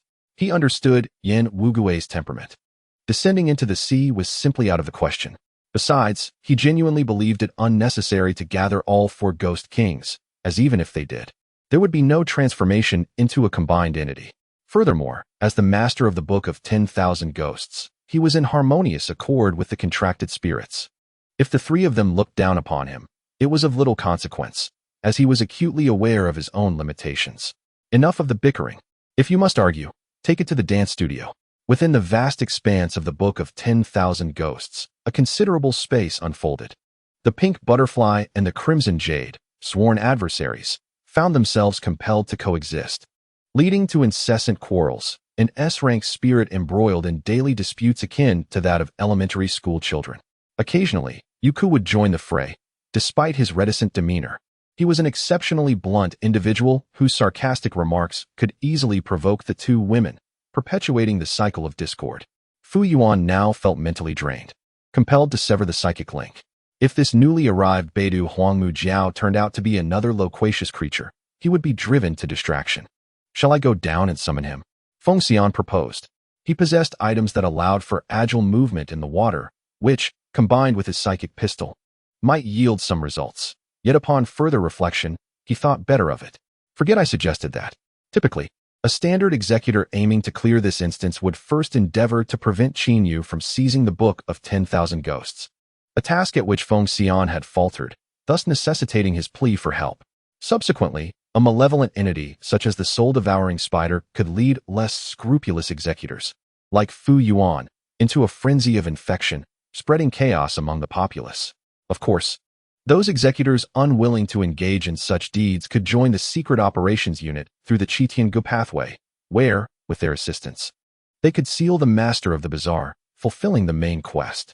The arrival of Yan Wugui rendered the completion of this task through the aforementioned method impossible. He insisted on adopting the method of divine enlightenment, forcibly and swiftly aiding the child of destiny, Fu Yuan, in enhancing his strength. "Allow me," Yan Wugui stated, his voice low as he gazed at the pitch-black sea. He drew forth a black scythe, gripping it firmly in his hand. While the cold sea breeze tousled the strands of hair at his temples, his icy gaze devoid of any emotion. However, the honest Fu Sinian felt a twinge of guilt at the thought of someone as fastidious as Yan Wugui plunging into the murky waters. It seemed that this external assistance was indeed too great a price to pay. Nevertheless, once the rewards from this endeavor were secured, he resolved to offer the esteemed individual some additional gifts, feeling it would be rather remiss not to do so. "Fu Yuan, summon Feng Dai, and you all should step back a bit." "Oh, all right." Fu Yuan, momentarily taken aback, clumsily called out to Feng Dai. Unlike the composed Hong Yu, Feng Dai appeared somewhat haggard, her face flushed with anger, clearly having engaged in a verbal spat with Hong Yu prior to her emergence. Barefoot, Feng Dai stood on the beach, and upon seeing Yan Wugui, instinctively took a step back. She could never forget how Yan Wugui had yanked her to safety during an explosion, shielding her from flying debris. "Do not treat me as a mere child. Lift me up, higher, the higher the better," Yan Wugui commanded in a deep tone. Feng Dai hesitated for a moment. Though bewildered, she complied obediently, grasping the black scythe and striving to ascend. Yan Wugui, holding the scythe, soared into the air. Fu Sinian and Fu Yuan looked up, uncertain of Yan Wugui's intentions. Yet both obediently retreated a short distance. Could he possibly be planning a high-altitude plunge into the sea? Feng Dai flapped her wings with increasing speed, her face growing ever redder. While Yan Wugui was not particularly heavy, the black scythe was immensely so. Despite being a S-rank entity, she began to tire after flying merely 50 meters. The scythe, known as the funeral scythe, was not an implement that just anyone could wield. Yan Wugui did not issue a command to halt, and Feng Dai dared not stop, exerting all her strength to pull the scythe upward, the beautiful wings behind her creating afterimages as they flapped. After ascending over 300 meters, Yan Wugui suddenly raised his hand, his bony fingers gesturing briefly before he declared, "All right, you may return to the Book of 10,000 Ghosts." Upon hearing this, Feng Dai's expression brightened, and she immediately released her grip, vanishing from sight. Yan Wugui then plummeted straight down. "Yan Wugui, brother Yan."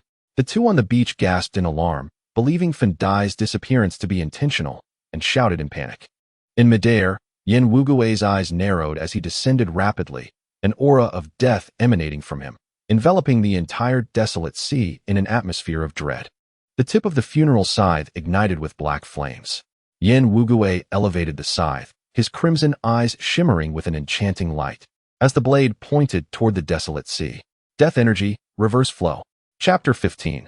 The tragedy unfolds. The immense black scythe, swirling with death energy, revealed upon closer inspection that what appeared to be black flames was, in fact, an endless void of death energy boiling forth from its condensed form. Yan Wugui slashed downward at the shadowy expanse of the desolate sea, and the surging death energy transformed into a blade of energy, hurtling toward the abyss. The ominous energy in the air swirled with increasing speed and intensity, as if ensnared by a tempest. At the moment the colossal blade of energy made contact with the desolate sea, the dark waters appeared to melt away, exuding wisps of steam and conjuring towering waves that soared to heights of 100 meters. The pitch-black waves, accompanied by a cacophony reminiscent of anguished cries from the depths of hell, surged forth relentlessly, akin to the thunderous roars of a battlefield, crashing against the shore. The stark contrast between the immense waves and the diminutive figure of Yan Wugui, suspended in midair, was striking, while those within the spectacle remained oblivious. It was the onlookers who felt the profound impact. In the distance, Fu Yuan sat frozen upon the ground, his lips quivering, unable to articulate his disbelief as he witnessed Yan Wugui cleave through the ocean with a single stroke. The dark blade of energy penetrated the desolate sea effortlessly, slicing through it as if it were mere tofu, cleaving the waters in two with unabated velocity, plunging swiftly toward the abyss below. The water, the liquid, appeared to bear a definitive line of separation, glowing ominously. You refuse to emerge, and I have no desire to plunge into the depths. Thus I shall part the sea, Yen Wugui declared. After unleashing his strike, he plummeted from the sky, grasping the end of an iron chain, and hurled the black scythe downwards, where it embedded itself firmly into the shore. Subsequently, he felt an unexpected lightness envelop him, as he deftly balanced atop the handle of the scythe, before leaping down gracefully to retrieve it. Beneath the surface, anguished wails emanated from the three-eyed creature, as the vast expanse of the desolate sea became tainted with crimson blood, rendering it even more bizarre. Is Yen Gu truly human? Fu Yuan stammered, his voice trembling with disbelief. Even if Yen Wugui had forcibly forged a contract and acquired the deathly energy, he still counted as human. Yet, that recent display was beyond the capacity of any mere mortal. While one could cleave through the sea, this was not a realm of cultivation. Fu Yuan felt a tumult of emotions, his exterior betraying a dazed expression. Perhaps he should be considered one, Feng Sinian mused, unconsciously biting his parched lips, contemplating whether Yen Wugui might resent the meager points he had received and turn against him in wrath. After the instance concludes, perhaps I shall grant him more. There was no other choice. His contributions had been exceedingly vast. Feng Sinian found himself in a daze, reflecting on the rumors he had previously dismissed regarding Yen Wugui, now beginning to grasp the meaning behind the term scholarly monstrosity. His prowess was indeed extraordinary. Thankfully, he had recorded the moment with the system. This segment of video would undoubtedly warrant repeated viewings upon his return. Meanwhile, the three-eyed creature, initially in blissful slumber, dreamt of kicking the enigmatic sovereign and striking the clandestine operations bureau, aspiring to ascend as the new king of spectral beings. Humph, bash. Had it not been for my diminished combat prowess upon reaching land, that position of the enigmatic sovereign would never belong to you. The three-eyed creature chuckled foolishly, revealing a gaping maw lined with razor-sharp teeth, potent enough to instill terror in all who suffered from thalassophobia and fear of colossal entities, causing them to perish on the spot. However, he suddenly sensed something amiss. The innate instinct of living beings to seek benefit and avoid harm jolted him awake. His enormous eyes swept the surroundings. As the dead energy solidified into a blade-like aura, it silently submerged into the depths of the ocean. After all, everything around was shrouded in darkness, and the blade aura was equally black. With his limited vision, he failed to notice it at first. Consequently, a tragic event unfolded. What in the world is this? The three-eyed creature struggled, recognizing that this was indeed the essence of death, far stronger than himself. How could this be? Could it be that the dreaded Bash had emerged? In the dim expanse of the ocean, the three-eyed creature mournfully ascended from the abyss, stirring up colossal black waves. And the grotesque Jiao appeared on the surface. Filled with rage and fear, he scanned the vicinity, eager to discern who had acted without honor, but found no specter in sight. As a Jiao, his vision was not particularly sharp, and the size disparity between them was indeed great. Upon hearing the diminutive Yen Wugui speak, the three-eyed creature finally realized there was a person present, causing him to instinctively recoil. If he wished to survive, he needed to diminish his form. Threatened by Yen Wugui, and uncertain of this individual's origins, the three-eyed creature surrendered, transforming into a humanoid form with a fish tail. The dark waves cascaded over his long hair, resembling seaweed draped across his back, complemented by his azure, scale-covered skin, creating an eerie appearance. Yet, now smaller, the three-eyed creature could finally discern Yen Wugui clearly. Finding that the one who had delivered such a stunning blow was this seemingly insignificant figure left him momentarily stunned.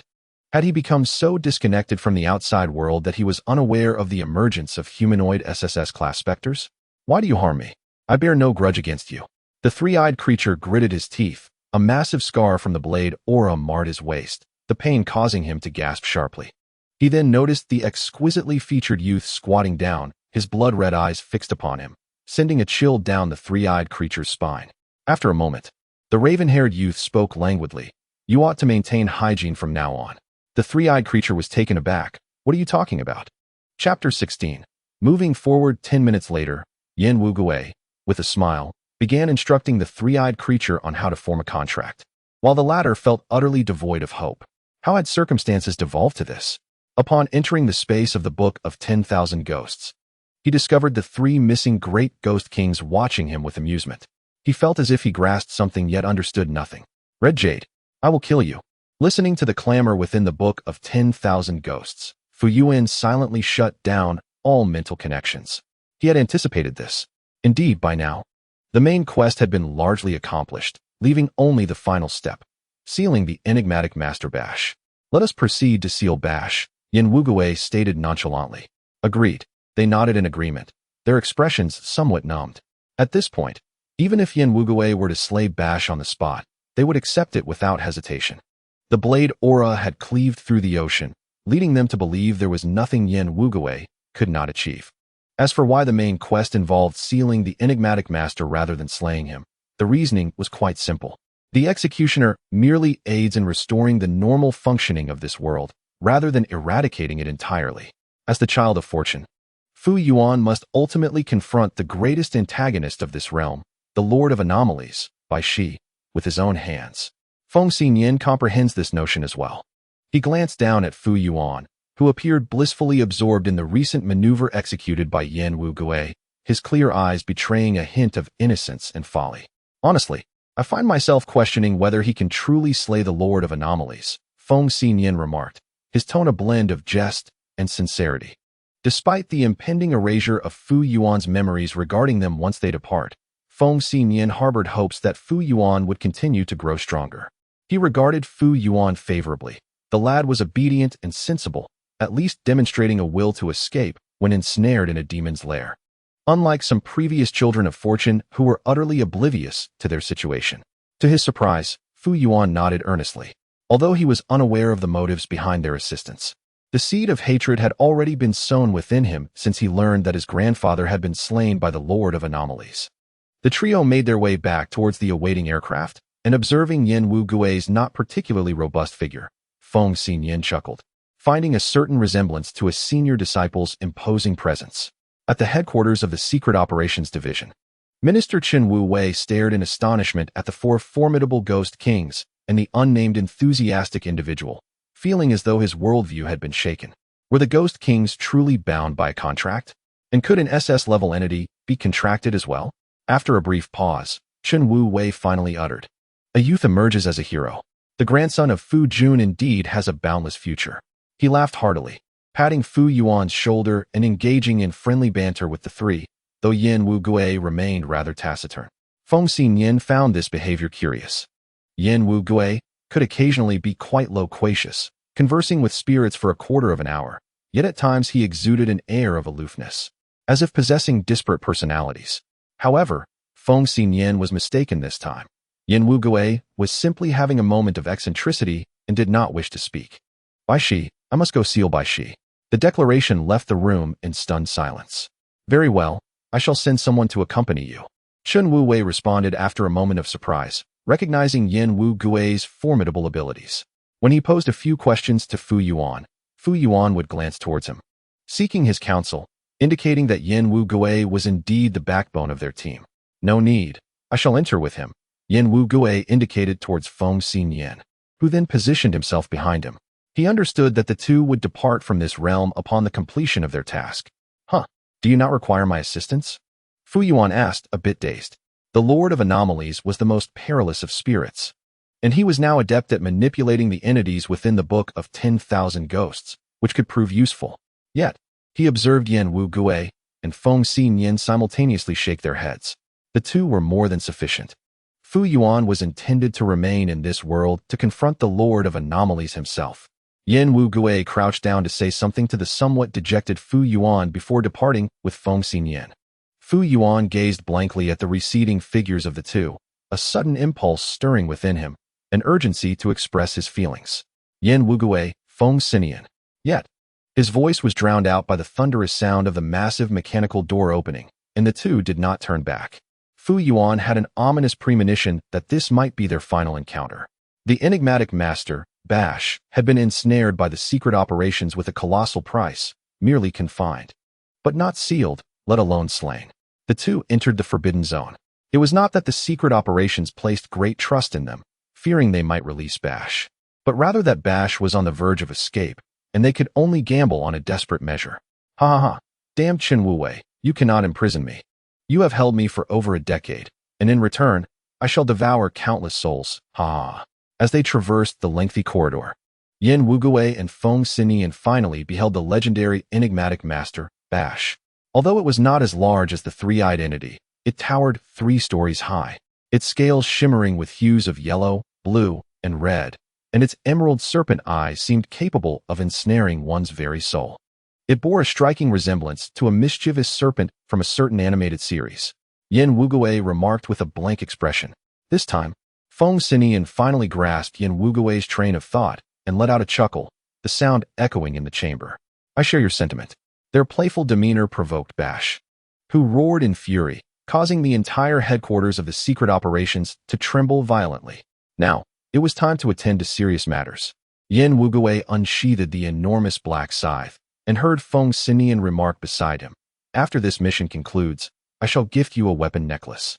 It's cumbersome to wield such a peculiar item continuously.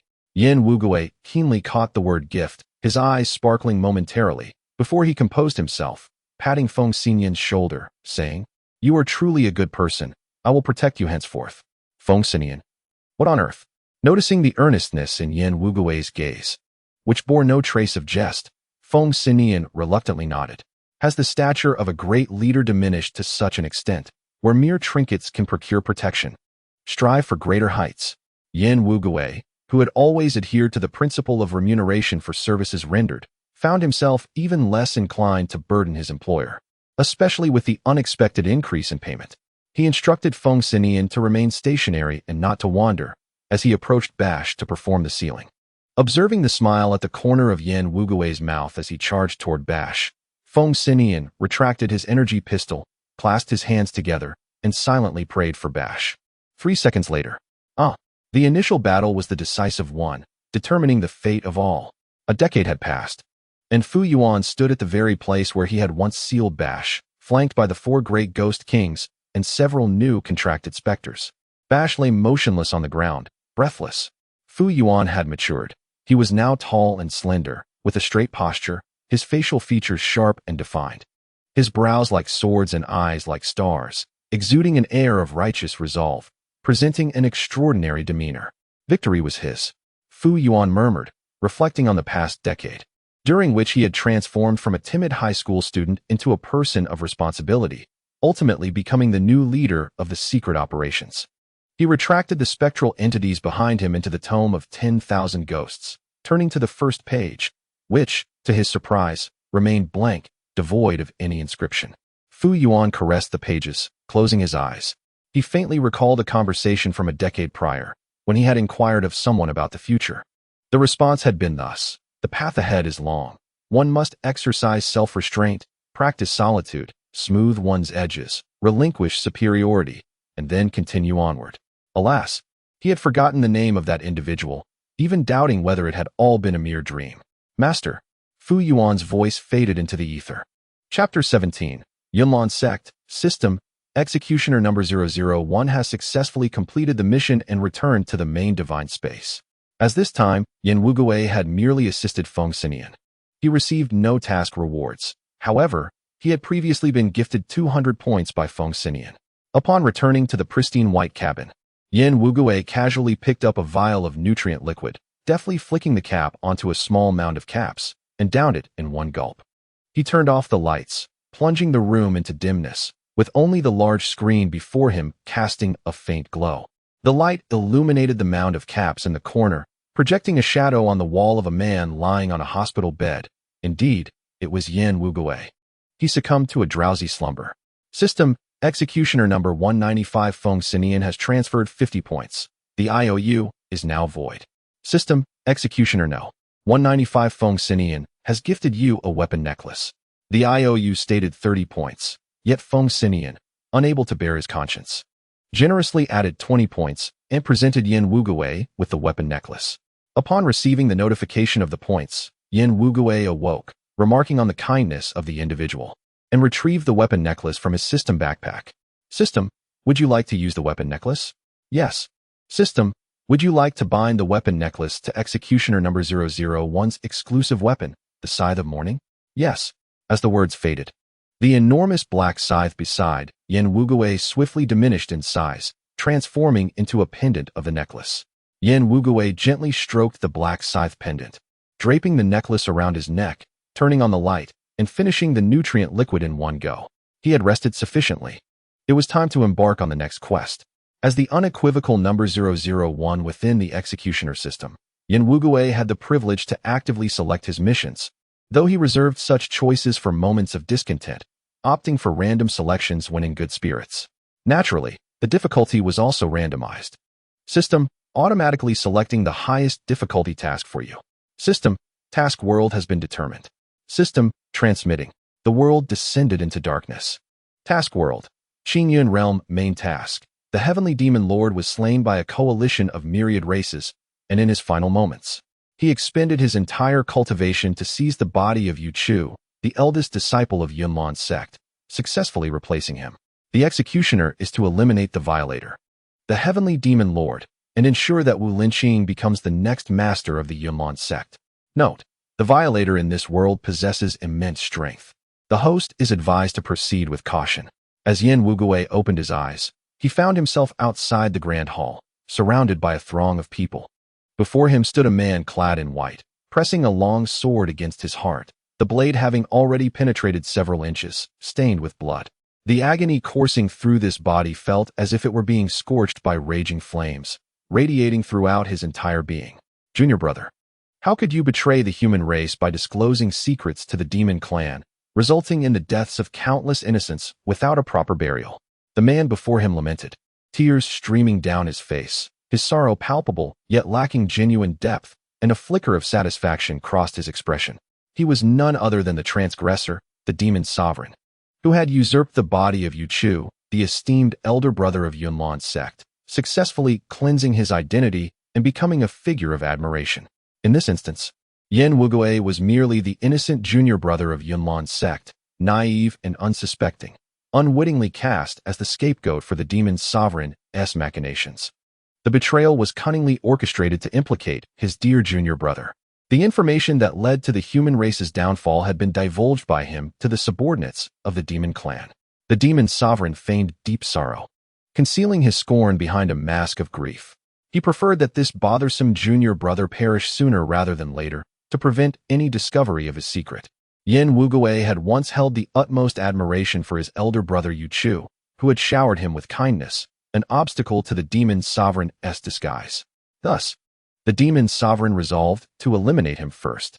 The current predicament hinted at a previous executioner having been present, whose demise had resulted in a hellish situation for the next entrant, facing not only wrongful accusations, but also an opponent of formidable strength.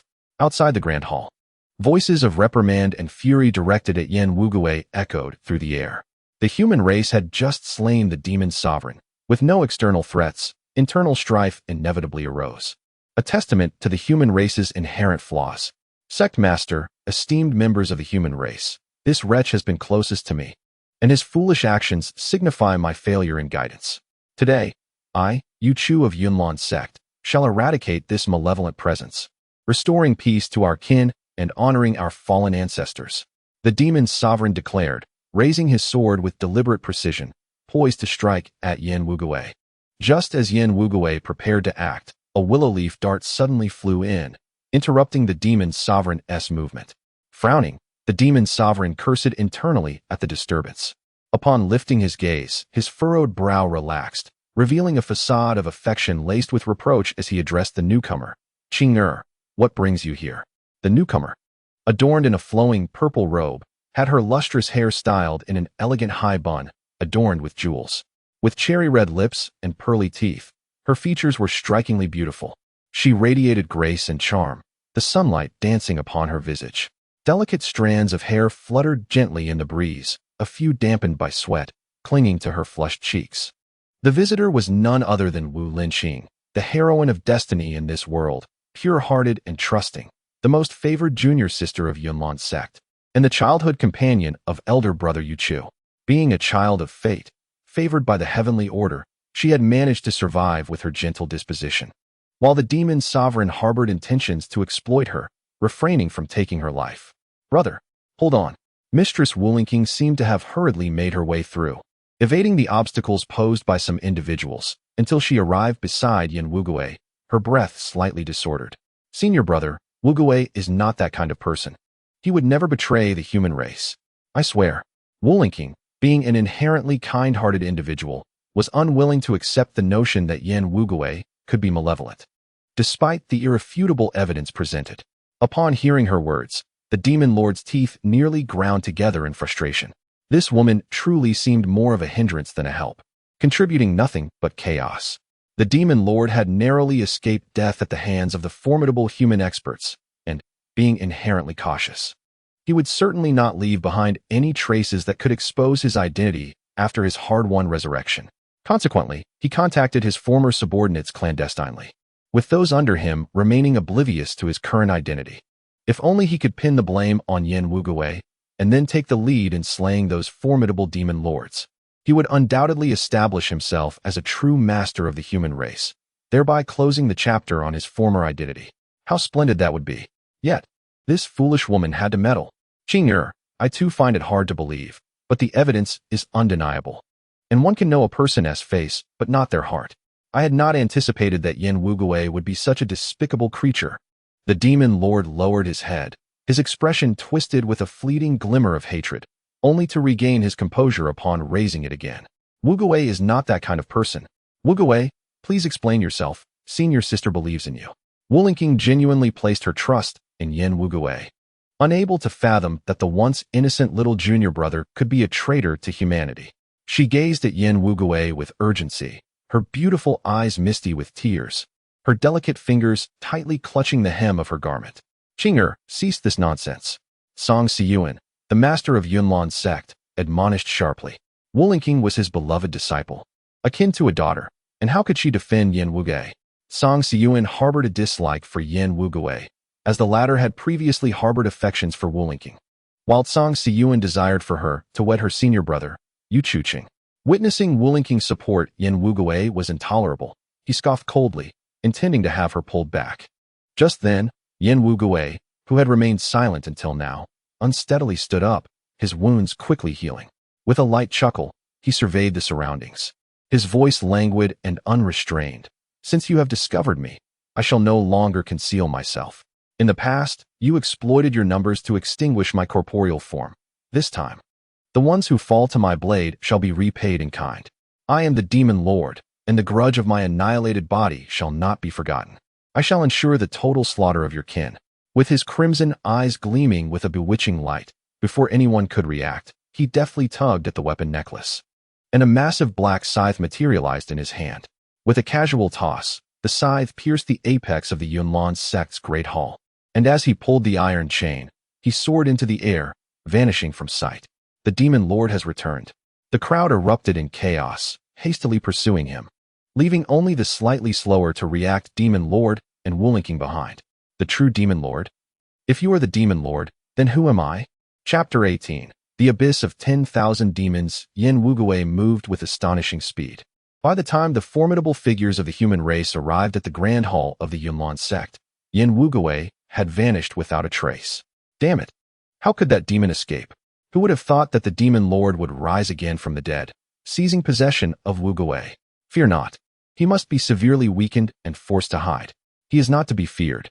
If we were able to vanquish him once, we can certainly do so again. The words of our esteemed sect master ring true.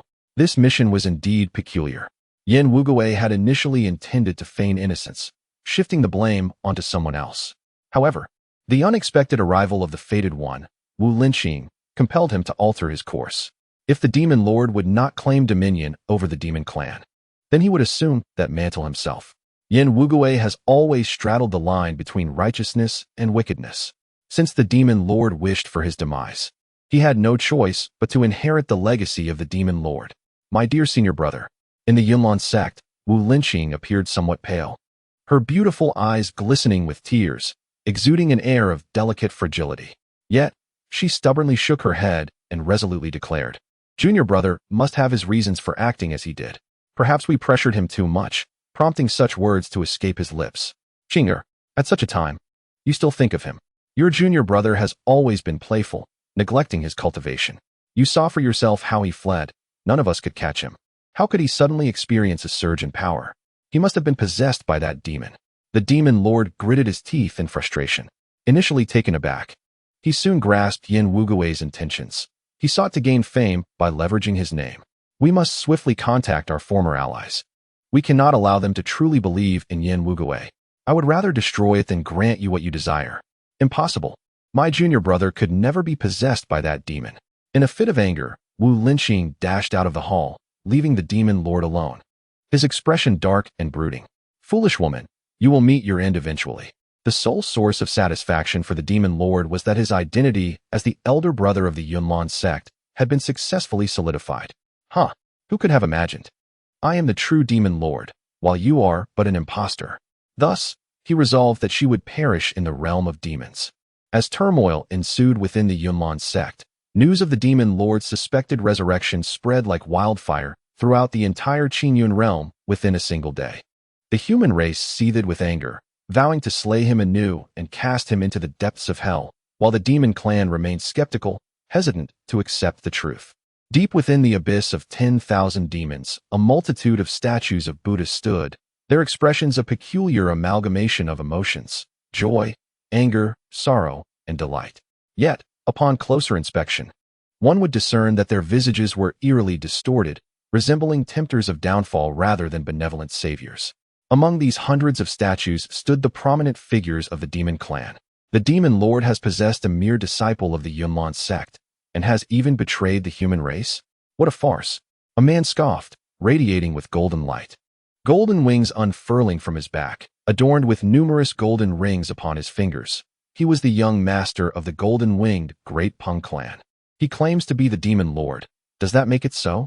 Moreover, even if he were truly possessed by the demon lord, that old wretch has ruled the demon clan for ages. Now that he is gravely weakened, do we truly wish to remain under his control? Humph. If you are willing to serve as the lackeys of the heavenly demon sovereign, then so be it. I, the young master, shall be the first to refuse. My clan, the golden-winged rock, has no tradition of being subservient to anyone. Upon finishing, Jinzhan adopted a carefree posture upon his resplendent throne, cradling an enchanting beauty in his arms. Isn't that right, my fair lady? Jinzhan teased, playfully lifting her chin with his finger, eliciting a series of soft giggles as she shyly nestled closer to him. What a disgrace! An elderly man scoffed, and to everyone's surprise, Jinzhan subdued himself considerably after receiving the rebuke. This elder, named Shuyu, was a venerable figure within the demonic realm. By the time Jinzhan was still in his infancy, Shuyu had already stood as a pillar of the demon clan. Naturally, Jinzhan dared not retort, for to do so would invite a beating from the elders upon his return. Shuyu, the esteemed leader of the unfathomable Sacred Hundred Birds, was a formidable hero of the demon race, having carved a bloody path in his youth. Had he not grown weary of power with age, the position of the demon sovereign would not have fallen to the heavenly demon sovereign. Shuyu stepped forward, clad in black, his demeanor exuding authority. Although his hair was silvered, his complexion remained vibrant, his spirit undimmed. His penetrating gaze and flowing beard added to his imposing presence. His voice resonating like a thunderclap, instilling fear in those who dared to oppose him. Indeed, few in the demon realm were not intimidated by him. Whether Yin Wugui is indeed the heavenly demon sovereign has become inconsequential. Should he wish to return, his past contributions could warrant his protection.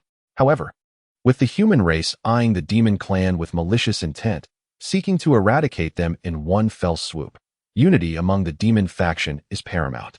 They must not act independently, nor be careless, nor turn against each other. Clan leader Shu Yu, one of the attendees, spoke. It is known that you recently communicated with me through signals. Now that your identity has been exposed and you are being pursued, your life hangs in the balance. Should we not consider that the leader of the Dragon Clan is an old subordinate of the heavenly demon sovereign, steadfast in loyalty, who naturally wishes for the sovereign to regain power? After all, if another were to ascend, he would not be inclined to favor the former's loyalists.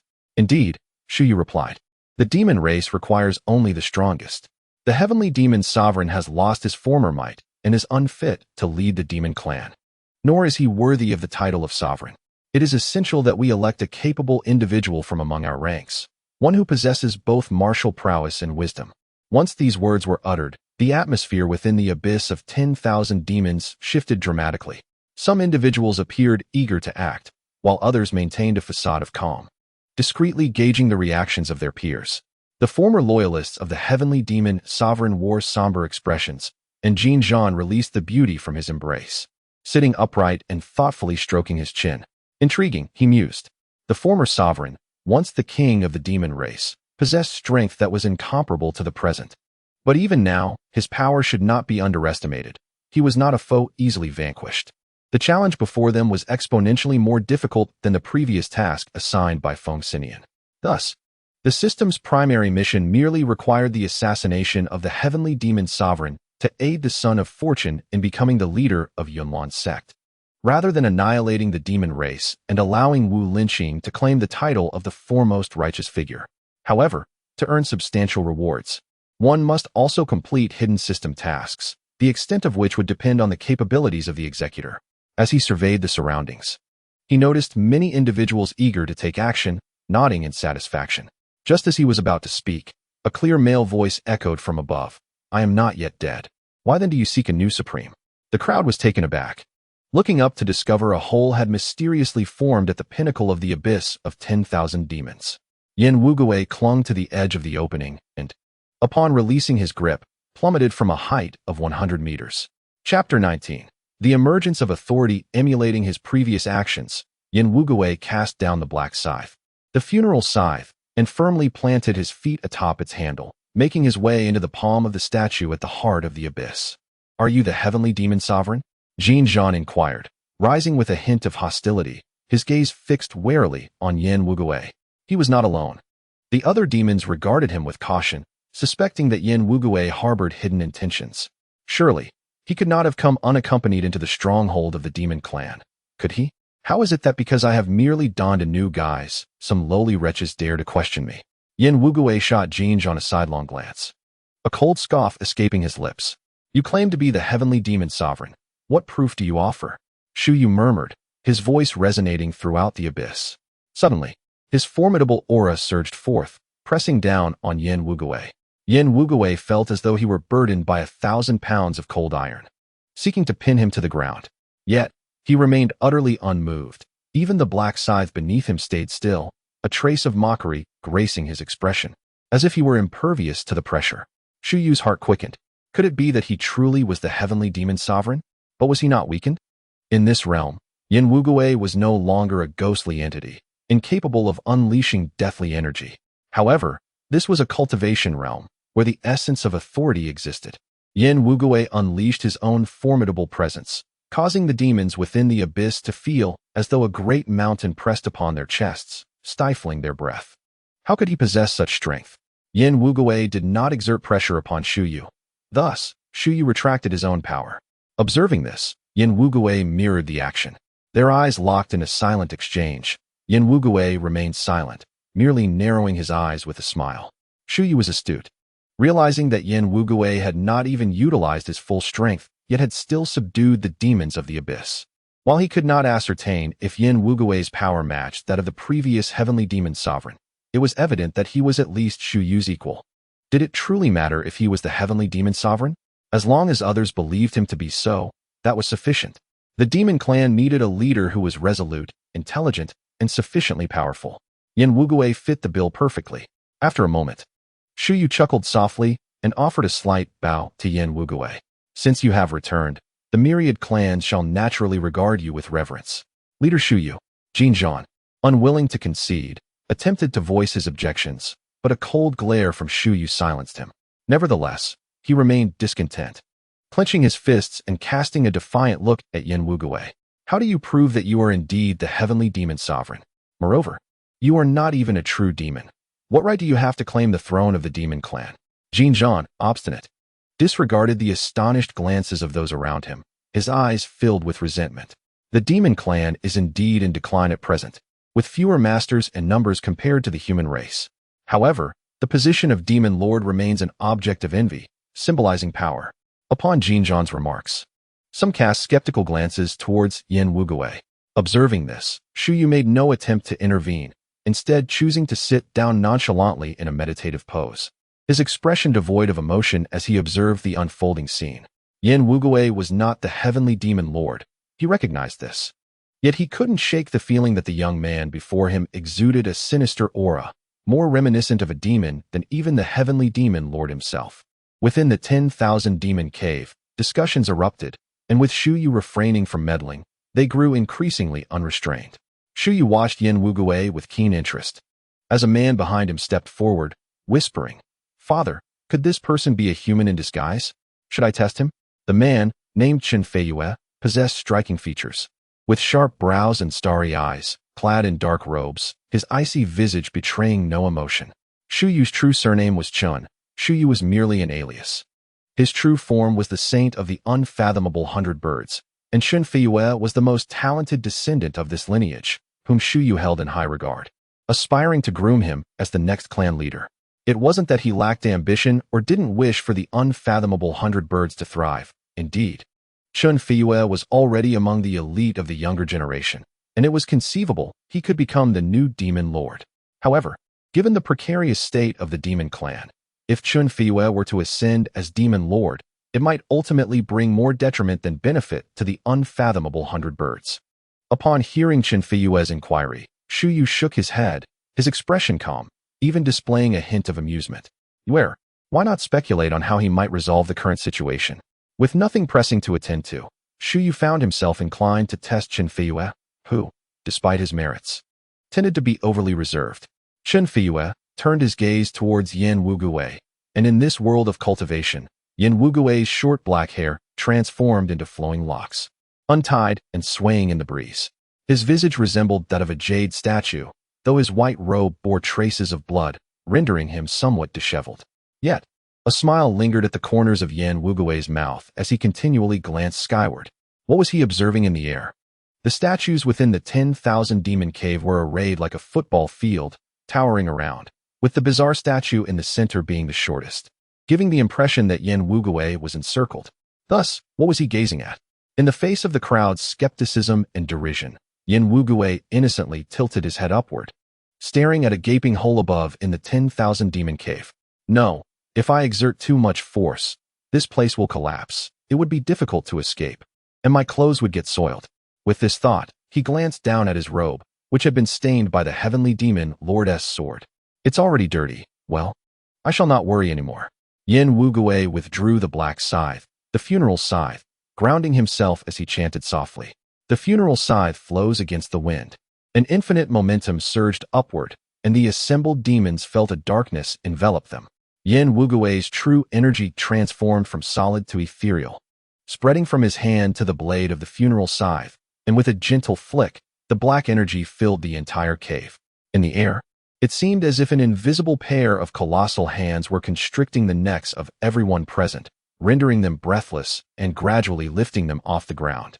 The atmosphere growing ever thinner. The Shuyu clan, untouched by Yin Wugui's assault, found his previously languid demeanor transformed into one of seriousness, his brows furrowing slightly. This individual before him possessed formidable strength, surpassing even that of the previous demon sovereign. At the heart of the central statue, Yin Wugui remained unmoving, quietly observing the scene above. Naturally, as a decision-maker traversed different realms, their power would manifest in varied forms. For instance, upon entering the realm of spirits, he became a spirit himself, classified as SSS rank. Upon entering the realm of cultivation, he would embody true qi, the essence within him vast and boundless like an unfathomable ocean.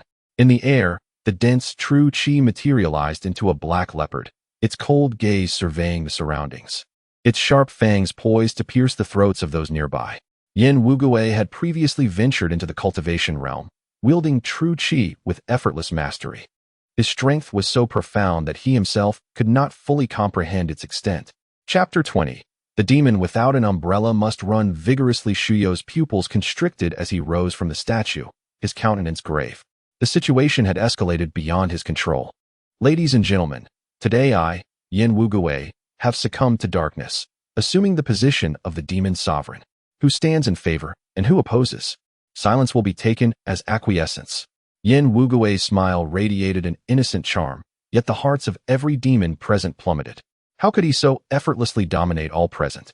Just how formidable must he be when he unleashed his full power? Moreover, they could scarcely utter a word. After 5 seconds of anticipation, Yin Wugui's fingers twitched slightly, and those feeling the grip around their necks suddenly vanished, leaving them gasping and coughing violently in the statue's palm. Shen Feiyue, standing behind Shuyu, felt a flicker of hope in his gaze, clenching his fists. Such a composed and powerful figure was one worth following. Ahem. I did not anticipate such overwhelming support for my ascension to the position of Demon Sovereign. I am truly gratified. Thus, as a new ruler, let me begin with a few words. Yin Wugui cleared his throat, even feigning the adjustment of a non-existent tie. The crowd was taken aback, questioning who had truly supported him. What did he mean by a few words? These demons, gasping for oxygen, were then subjected to Yin Wugui's discourse on constructing a prosperous demonic path, saying that unity is a blazing flame, that the bolder the demons, the greater the realm they could cultivate, that the size of one's heart determines the grandeur of the stage, and that a demon without an umbrella must strive tirelessly. What began as a mere few words extended into a discourse lasting over half an hour, leaving the demons of the abyss in a daze, their minds buzzing, even Shuyu appearing somewhat entranced. The golden-winged rock clan, particularly Jin Zhan, found his gaze growing increasingly bright, ultimately fixating on Yin Wugui with fervor, absorbing every word he uttered. A demon without an umbrella must run vigorously, possessing the power to annihilate worlds, yet cherishing the beauty of life. Is this the essence of vision? In Jin Zhan's eyes, Yin Wugui began to radiate brilliance, and the earlier anger and skepticism were cast aside. Thus, we are the delicate flowers nurtured by our esteemed demon sovereign. Well, I shall keep it simple. My dear companions, if you follow my lead, the demon clan shall undoubtedly flourish. Yin Wugui spoke gently. His words traversed from the rise of the demon clan to the ebb and flow of celestial principles, from the conspiracies of the human race to the virtues of diligence and study, stirring many a demon's heart to fervor, with some discreetly wiping away tears. Therefore, esteemed ones, Yin Wugui proclaimed, and in unison, the demons turned their gazes toward him. Despite his ordinary stance, he radiated an aura of unwavering reliability. From henceforth, we shall be family. As the demon clan wanes, it is imperative that we unite our efforts. With this proclamation, Yin Wugui successfully captivated the demons, who momentarily forgot his initial purpose. In response, the crowd collectively declared, "We shall heed the esteemed one's command." Yin Wugui narrowed his eyes slightly, observing the fervent expressions within the crowd, smiling silently. Over the past year, he had completed numerous diverse tasks, delving into psychology, zoology, and rhetoric, which enabled him to maintain a facade of elegance while harboring a fractured soul within. Shuyu observed the once rebellious demons now submissively yielding to Yin Wugui, astonished yet resigned to smile. This new demon sovereign appeared somewhat reliable, yet perhaps not entirely so. Very well, we shall heed the esteemed one's command. The resurgence of the demon sovereign sent ripples throughout the entire Xiantian realm, yet there was no rush. After all, the demon sovereign, having seized a new body, was surely diminished in strength and unlikely to cause significant upheaval. However, the scattered members of the demon clan discreetly retreated to the demon realm, abandoning their petty schemes, resembling a still pool of water. Beneath that stillness lay an undercurrent of concealed peril. As dusk approached, the shadows that cloaked the distant heavens gradually receded. At Yinlan Sect, a quaint courtyard nestled against the mountains was encircled by towering walls, with ancient trees outside casting dense shadows. Upon entering, one would find countless pavilions and towers obscured amidst the foliage, their flying eaves peeking through. Within the inner hall, Wu Linxing sat by the window, her hands supporting her round face, her hair elegantly tied in a bun, with bangs veiling her brows. Her beauty was striking, yet her eyes lacked luster. Not long ago, she was a carefree girl, innocent in nature but blessed with exceptional talent, favored by the celestial order, surrounded by suitors unaware of the burdens of sorrow. Yet recently, her brow had been perpetually furrowed. Had that infuriating demon sovereign truly possessed her beloved junior brother, who always clung to her, and her elder brother? But why did it all feel so peculiar? Wu Linxing sighed deeply, recalling that Yin Wugui seemed gravely injured that day. She was uncertain of his fate. Moreover, If Yin Wugui had indeed been possessed by the demon sovereign, it meant she had unwittingly allowed that demon to escape.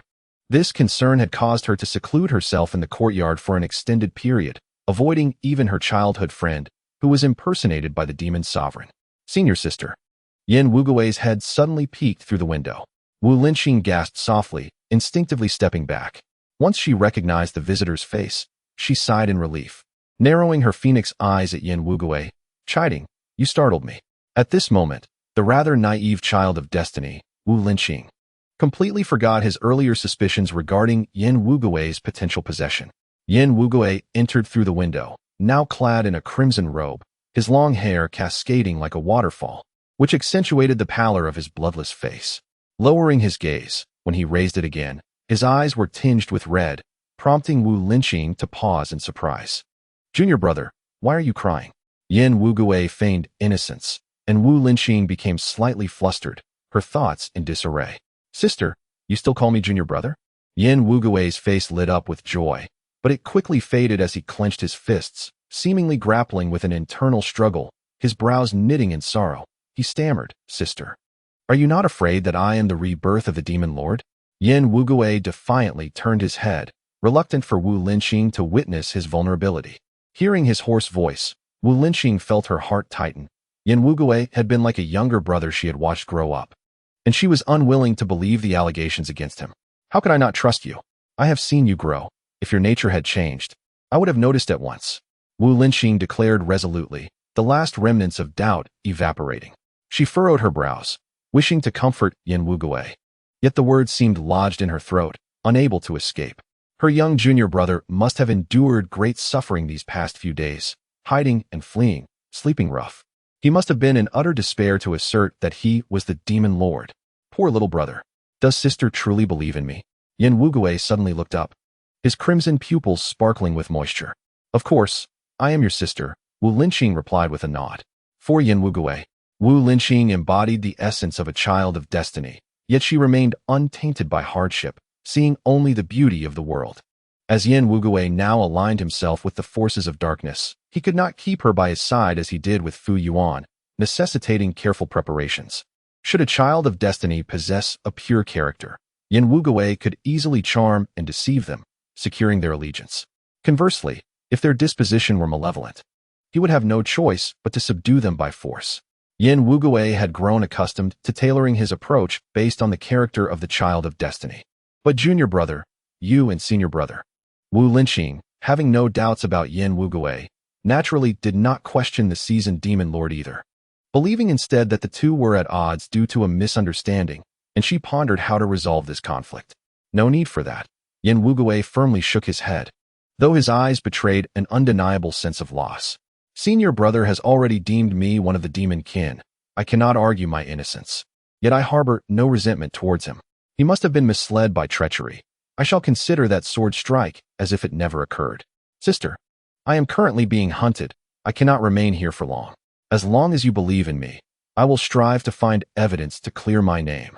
You must also be exceedingly cautious in the days to come." After Yin Wugui articulated his words with deliberate emphasis, Wu Linxing was already drawn into his emotional turmoil, tears cascading down her cheeks as she wept silently. Before Wu Linxing could utter a word, Yin Wugui approached her and gently placed a hand on her shoulder. The surveillance artifact he had covertly obtained from Shuyu discreetly pressed against the nape of her neck. "Do not fear, my senior sister. I shall avenge you by slaying the demon lord and restoring my honor."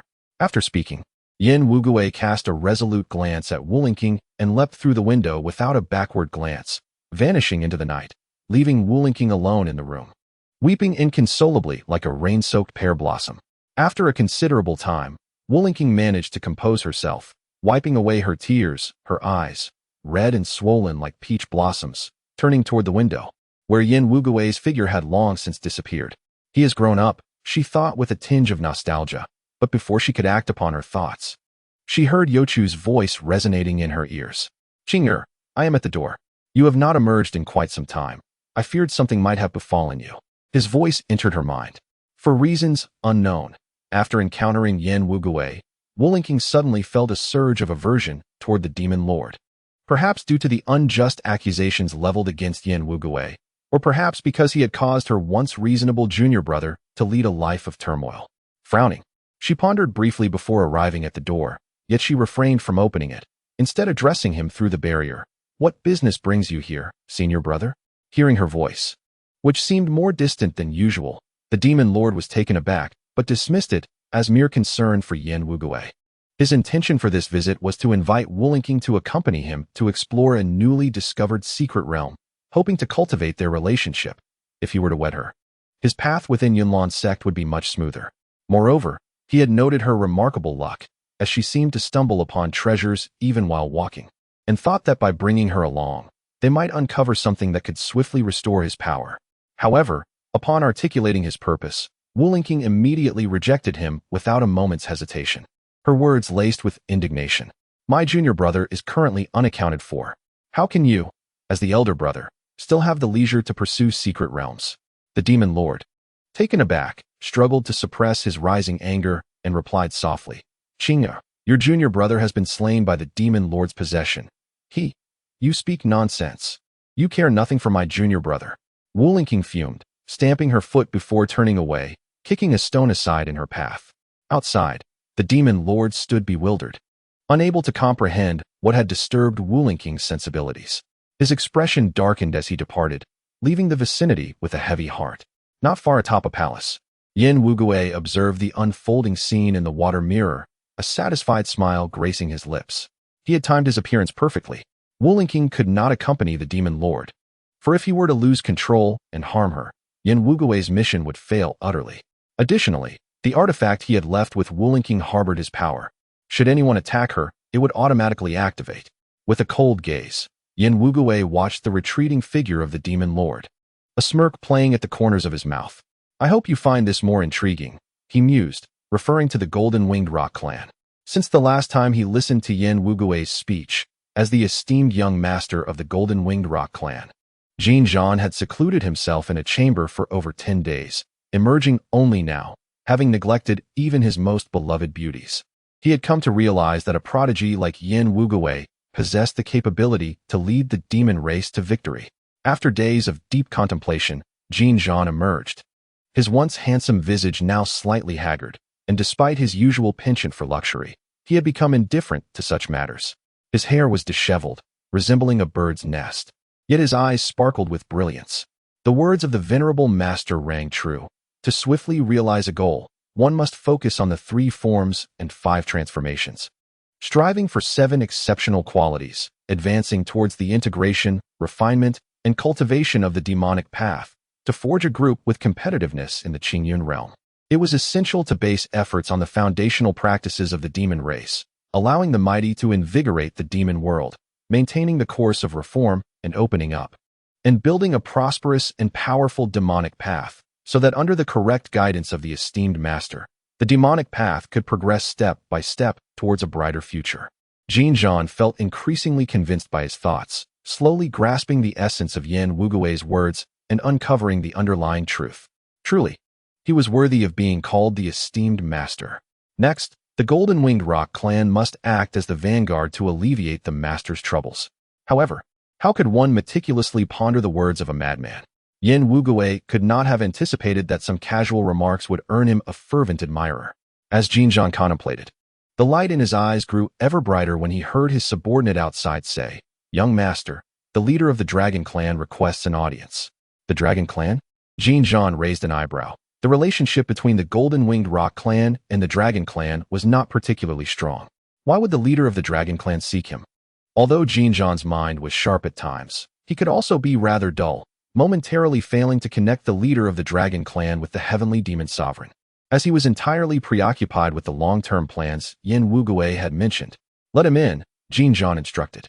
When Jin Zhan finally met the leader of the Dragon Clan, he appeared quite composed, no longer resembling the previous lunatic.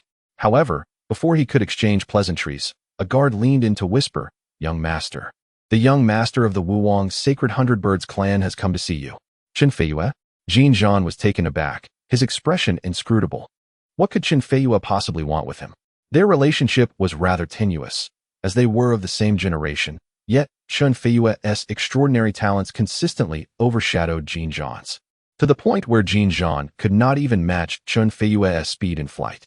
Consequently, he held a veiled dislike for Chen Feiyue, who had never conversed with him. A weasel wishing a chicken well is surely up to no good. I shall not meet him, let him depart. And inform him that I am in seclusion, Jin Zhan coldly scoffed, turning to leave, only to find himself face to face with Chen Feiyue, dressed in dark attire and wearing a stern expression. Who permitted you to enter? Jin Zhan demanded, though the two were not particularly close. Jin Zhan's father had a good relationship with Xu Yu and had taken special care of Chen Feiyue, which is why he was able to enter so easily. Noticing the leader of the dragon clan present, Chen Feiyue's brow furrowed momentarily before relaxing, as he comfortably seated himself beside the leader. Lord Ma Weiming. Chen Feiyue nodded slightly in greeting, then coolly sat to the side in silence. Ma Weiming, Jin Zhan. So what is going on here? Chapter 22. Ma Weiming. The three gathered together. Chen Feiyue wore a stern expression, seated with his sword in hand, while the well-groomed Jin Zhan lounged lazily in his chair, observing the two with keen interest. Ma Weiming, the leader of the Demon Dragon clan, looked helplessly at the pair, particularly at Chen Feiyue. Why do you insist on intruding while we converse? Seeing this, Jin Zhan made no effort to intervene, as he had little to say to Ma Weiming anyway. Cough, cough. Ma Weiming feigned a cough and addressed the upright Chen Feiyue. I have pressing matters to discuss with young Master Jin. May I inquire what brings you here? His tone lingered, the implication unmistakable. Am I not allowed to listen? Chen Feiyue turned slightly to regard him, his eyes like cold stars at midnight, exuding an icy demeanor that rendered the room so quiet one could hear a pin drop. Ma Weiming remarked, what a curious statement. However, when his gaze shifted to Jin Zhan, he noted that Jin Zhan appeared equally indifferent. It matters not. I am solely focused on following Yan Wugui's path to foster a prosperous demonic realm, and such trifles do not concern me. Ma Weiming's expression darkened, suppressing his rising ire. After a moment of contemplation, he scrutinized Chen Feiyue once more before speaking. Today, I have come specifically regarding the new demon sovereign, Yan Wugui. At the mention of Yan Wugui's name, both Jin Zhan and Chen Feiyue's eyes sparkled with interest. A flicker of coldness passed through Chen Feiyue's moonlit gaze, while Jin Zhan's posture became less frivolous. Respectfully, what does clan leader Ma wish to discuss with me? Noticing Jin Zhan's intrigued expression, Ma Weiming's previously wavering resolve solidified somewhat, and he stated, in truth, the current demon sovereign is not the esteemed Tianma sovereign. Just last night, the Tianma sovereign clandestinely contacted me, asserting that this newly arrived demon sovereign is merely an impostor. Fury ignited in Ma Weiming's eyes, and dragon horns emerged above his head. His entire being radiating a chilling murderous intent, his gaze suffused with crimson. He had harbored doubts about Yan Wugui's authenticity, and recent covert communications from the Tianma sovereign had convinced him that Yan Wugui was indeed a fraud. In righteous indignation, he awaited Jin Zhan's emergence from confinement to deliberate on this matter. Jin Zhan's fiery temperament and impulsive nature led him to confront Yan Wugui directly in the abyss of 10,000 demons. He had even countered Xu Yu. Given that the Golden-Winged Rock clan ranked among the most powerful in the demon realm, Ma Weiming immediately contemplated an alliance with them. A staunch devotee of the Tianma sovereign, the Demon Dragon clan would never yield to another. His loyalty to the Tianma sovereign was unwavering. Yet, the reactions he anticipated from the two did not materialize. Upon hearing his words, Jin Zhan's countenance soured, and Chen Feiyue maintained his frosty demeanor, even letting out a cold laugh, his eyes glinting with displeasure. And what of it? Chen Feiyue spoke in a low voice, his fingertips roughened from years of sword practice.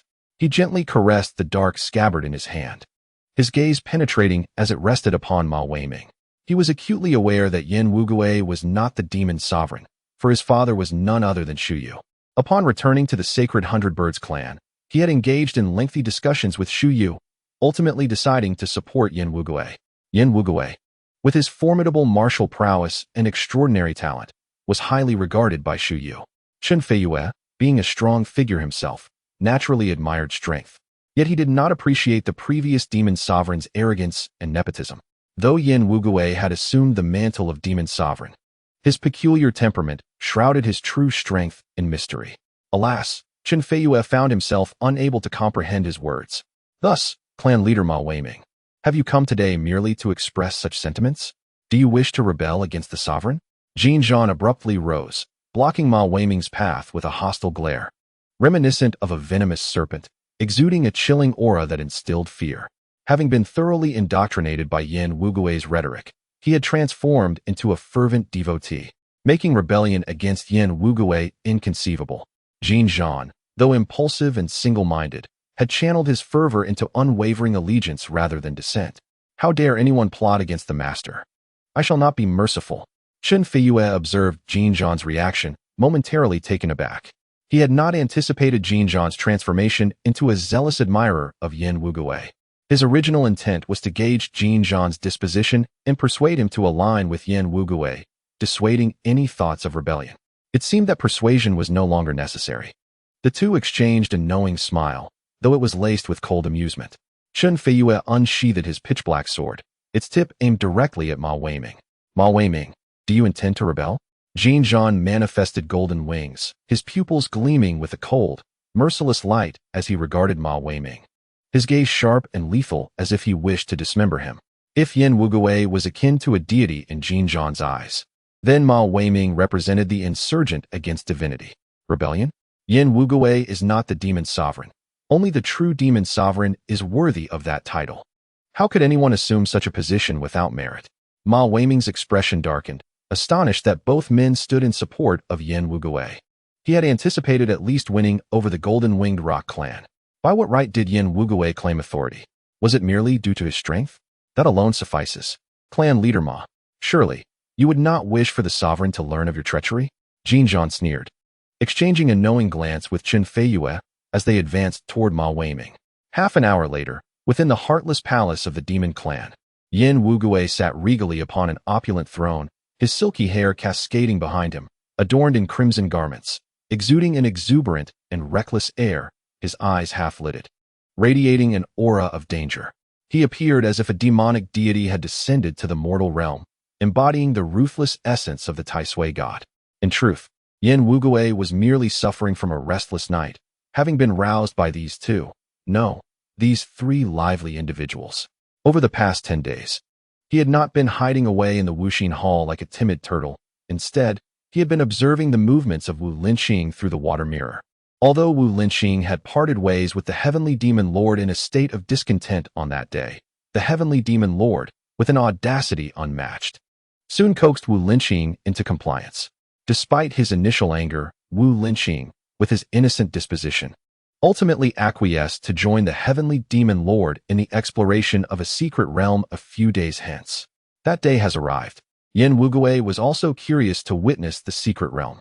As for the transgressors, those who dared to defy the rules must be prepared to endure the consequences. Yet, what exactly were these three individuals up to? Upon encountering Yan Wugui once more, Chen Feiyue was merely astonished by Yan Wugui's formidable prowess, aspiring to follow the footsteps of the strong he admired. However, Jin Zhan, the fervent fanatic, was a different case entirely. He fixated on Yan Wugui with an intensity that sparkled in his gaze.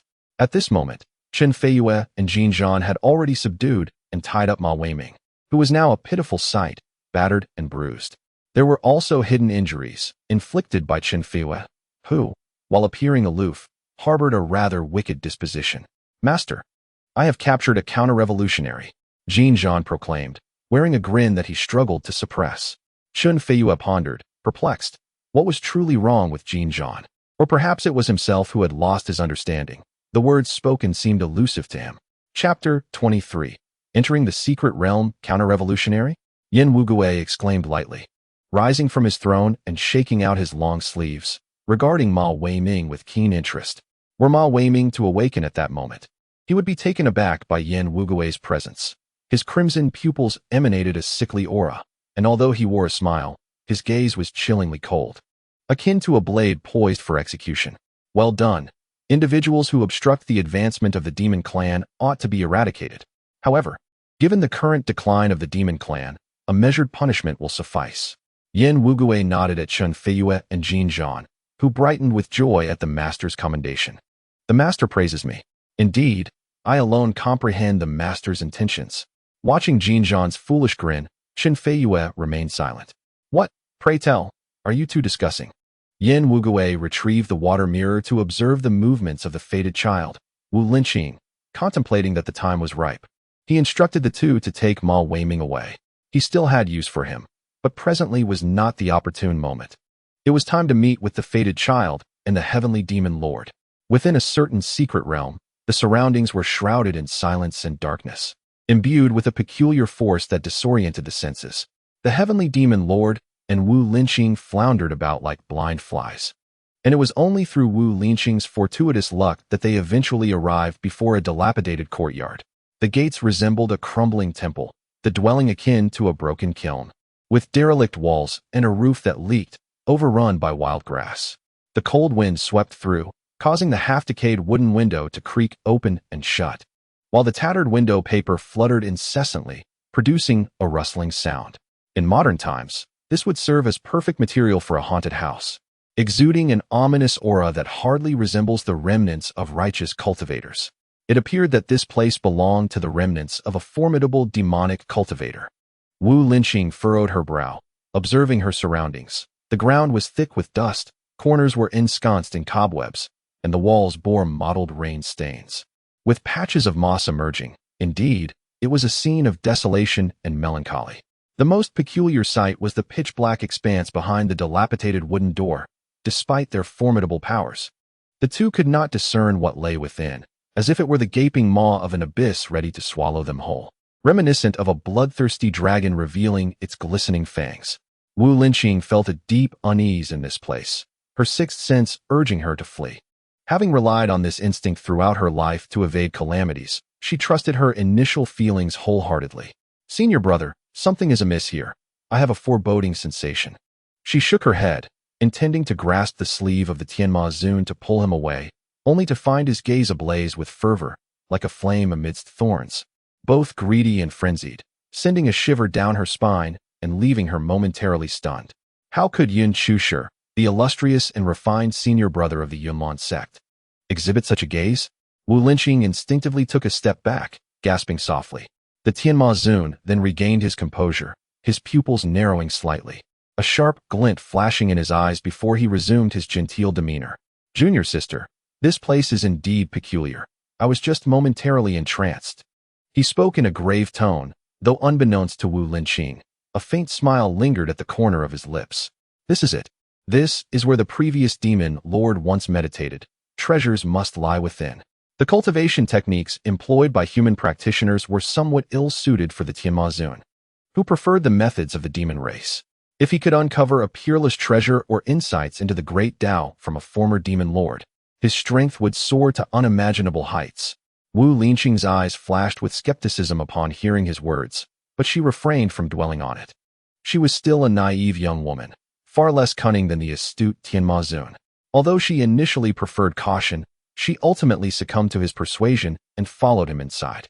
Upon entering the door, which resembled a black hole, they were engulfed in darkness. The Tianma Zun instinctively recited a defensive incantation, and after a considerable wait, the surrounding light gradually returned. While the exterior appeared decrepit, the secret realm within revealed a world of wonders, akin to stepping into a labyrinth. Before them stood 4 doors, each adorned with large golden characters. The first door read "No Self," the second "No Other," the third "No Sentient Beings," and the fourth "No Longevity." The dark, floating doors bore golden inscriptions, and Wu Linqing, having gazed at them for a moment too long, nearly experienced a disruption of her Tao heart due to her insufficient cultivation, only to be pulled back from the brink by the Tianma Zun. "Junior sister, this journey is fraught with peril. We must proceed with utmost caution." The celestial demon lord exchanged pleasantries, contemplating which door to enter, when he overheard Misty Linqing muttering softly, "Knowing the dangers, you still brought me here?" The celestial demon lord replied, "For the sake of your usefulness, I shall spare your life for now." The avaricious expression he had just displayed lingered in Misty Linqing's mind, prompting her to recall the words spoken by Yen Wugui on that fateful day. "Senior sister, you must exercise utmost caution in the future." Although both had conveyed the same sentiment, she felt Yen Wugui's sincerity resonated more profoundly within her. Indeed, the little junior brother remained the endearing figure he had always been. Before her stood 4 doors, a legacy left by the former demon lord for his successors, yet only accessible to those of the demon lineage. Although the celestial demon lord currently inhabited a human form, His mind was still rich with knowledge of the demon realm, and thus the doors beckoned to be explored. However, the question remained, which door to choose? A misstep could lead not to fortune, but to a graveyard.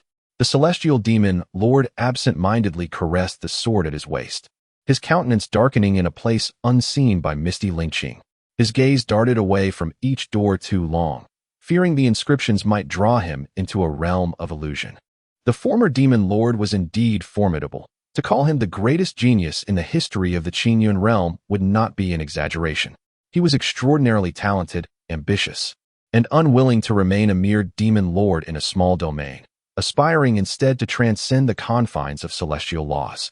In his era, not only the humans, but all races were suffocated by the overwhelming power of the Wuwang Sacred Hundred Birds clan. Indeed, the current Shuyu was a descendant of that lineage, a fact that solidified his esteemed status. Yet, on an otherwise tranquil day, the demon lord vanished from his place of cultivation. Speculations arose. Some believed his brilliance had drawn the ire of the heavens, leading to his demise by heavenly tribulation, while others posited that he had mastered the world's rules and successfully ascended. Opinions varied, yet one truth remained. He had indeed disappeared. As the saying goes, where there is rebellion, there is oppression. The sudden absence of a generation's demon lord ignited ambition among the oppressed races, leading to a rebellion that suppressed the demon lineage after a century. Although the newly appointed celestial demon lord was relatively inexperienced, his innate talent was undeniable. Had it not been for the previous demon lord's deliberate suppression of other demon factions, he would not have been besieged by the united human forces. Thus, one could only lament the cycle of cause and effect. The celestial demon lord vaguely recalled the name of the former demon lord, Wangchen. Chapter 24. Ultimately, all becomes void. Shaking his head to suppress the memories within, the celestial demon lord turned to Misty Lingqing. Junior sister, which door do you believe we should enter? With her immense fortune, she would undoubtedly choose the path of life. Individuals like Wangchen would have surely placed 3 death doors among the 4, leaving only one path to survival. You want me to choose? Misty Lingqing questioned, her innocent eyes reflecting confusion, uncertain as to why the celestial demon lord had suddenly entrusted her with the decision. Then let it be without self. She pointed to the first door, and without hesitation, the celestial demon lord decisively led her through it. The water mirror artifact behind Misty Lingqing flickered, reverting once again to formlessness. In a certain part of the secret realm, Yan Wugui waved his hand, retracting the water mirror, musing to himself on its remarkable utility, lamenting that he could not take it with him. Should an executor recklessly exploit a world, they would incur penalties and deductions from their points by the system. However, certain items could indeed be taken away, provided they could be stored in the system's backpack, thus qualifying as rewards for their tasks. The system encouraged executors to explore the entirety of the world through this mechanism. Rewards acquired in previous task worlds were typically sold for points. Yin Wugui had become a prominent figure in the executor system's trading market, with countless executors patiently waiting to seize the items he sold. After all, most individuals would treasure such items for personal use, whereas only a miser like Yin Wugui would sell them all for points. As for Yin Wugui's current location, naturally, he was within the secret realm. His speed surpassed that of the demon sovereign. Although he had entered the secret realm a moment later, he had swiftly arrived before the 4 doors, rapidly harvesting the treasures within. One may question Yin Wugui's character, but his obsession with points was indisputable. Thus, regardless of which door they chose, there was no danger. All threats had long been eliminated by Yin Wugui. Of course, the treasures had also vanished. After sifting through the items, Yin Wugui retained what could be stored in the system, while temporarily placing the rest in his spatial ring, considering that gifting them upon his return could be a delightful option. As for the danger that Wu Lingqing vaguely sensed, that danger was, of course, Yin Wugui, far more intimidating than any peril lurking within the secret realm. However, the 4 doors were merely a ruse left behind by the former demon sovereign, Wuxiang, to bewilder future adventurers. The true treasures were not concealed within those doors, which only housed items of considerable value, yet not worthy of being deemed supreme treasures. Thus, the 2 were destined to return empty-handed, akin to drawing water with a basket. Yin Wugui let out a soft chuckle, playfully flicking the funeral necklace adorned with a black sickle, which soared and fell, and with a gentle tug, the enormous black sickle materialized in his grasp. He was eager to uncover what other treasures this place might harbor. Yet, He couldn't shake the feeling that this locale seemed vaguely familiar. Within the Wuxiang Gate, the demon sovereign and Wu Linqing stood in stunned silence, gazing at the desolation before them. The chamber was utterly vacant, so void of substance that not even cobwebs adorned its corners. The floor, crafted from spirit stones, had mysteriously vanished, leaving even the foundation lowered by several inches. The demon sovereign was in disarray before the chamber's entrance, casting a bewildered glance back. Indeed, it was the Wuxiang Gate. What could have transpired? Wu Linqing was equally astonished. She had anticipated a hellish landscape filled with peril, not a mere empty room. Surely, the master of the secret realm could not be so mundane, could they? The demon sovereign's eyes widened in disbelief as he hastily approached to investigate for hidden mechanisms, while Wu Linqing observed, scanning the surroundings. Yet, after an exhaustive search, the demon sovereign found no traps or devices, even daring to employ demonic energy in a futile attempt to trigger something, risking discovery by Wu Linqing in the process. The celestial demon lord halted, his hands suspended in midair, his back turned to Wu Linqing. His originally elegant and handsome visage contorted like a furious lion, eyes ablaze with wrath, seemingly on the verge of unleashing flames. How could this be? How could there be nothing at all? Was the forgotten dust demon lord merely jesting? The celestial demon lord could not fathom that someone had followed them in, for this secret realm was exceedingly concealed, requiring a specific method of entry that should have barred ordinary individuals. Taking a deep breath to quell his inner turmoil, he restored his composed demeanor. Though a hint of melancholy lingered, he turned, sighed, and addressed the puzzled Wu Linqing.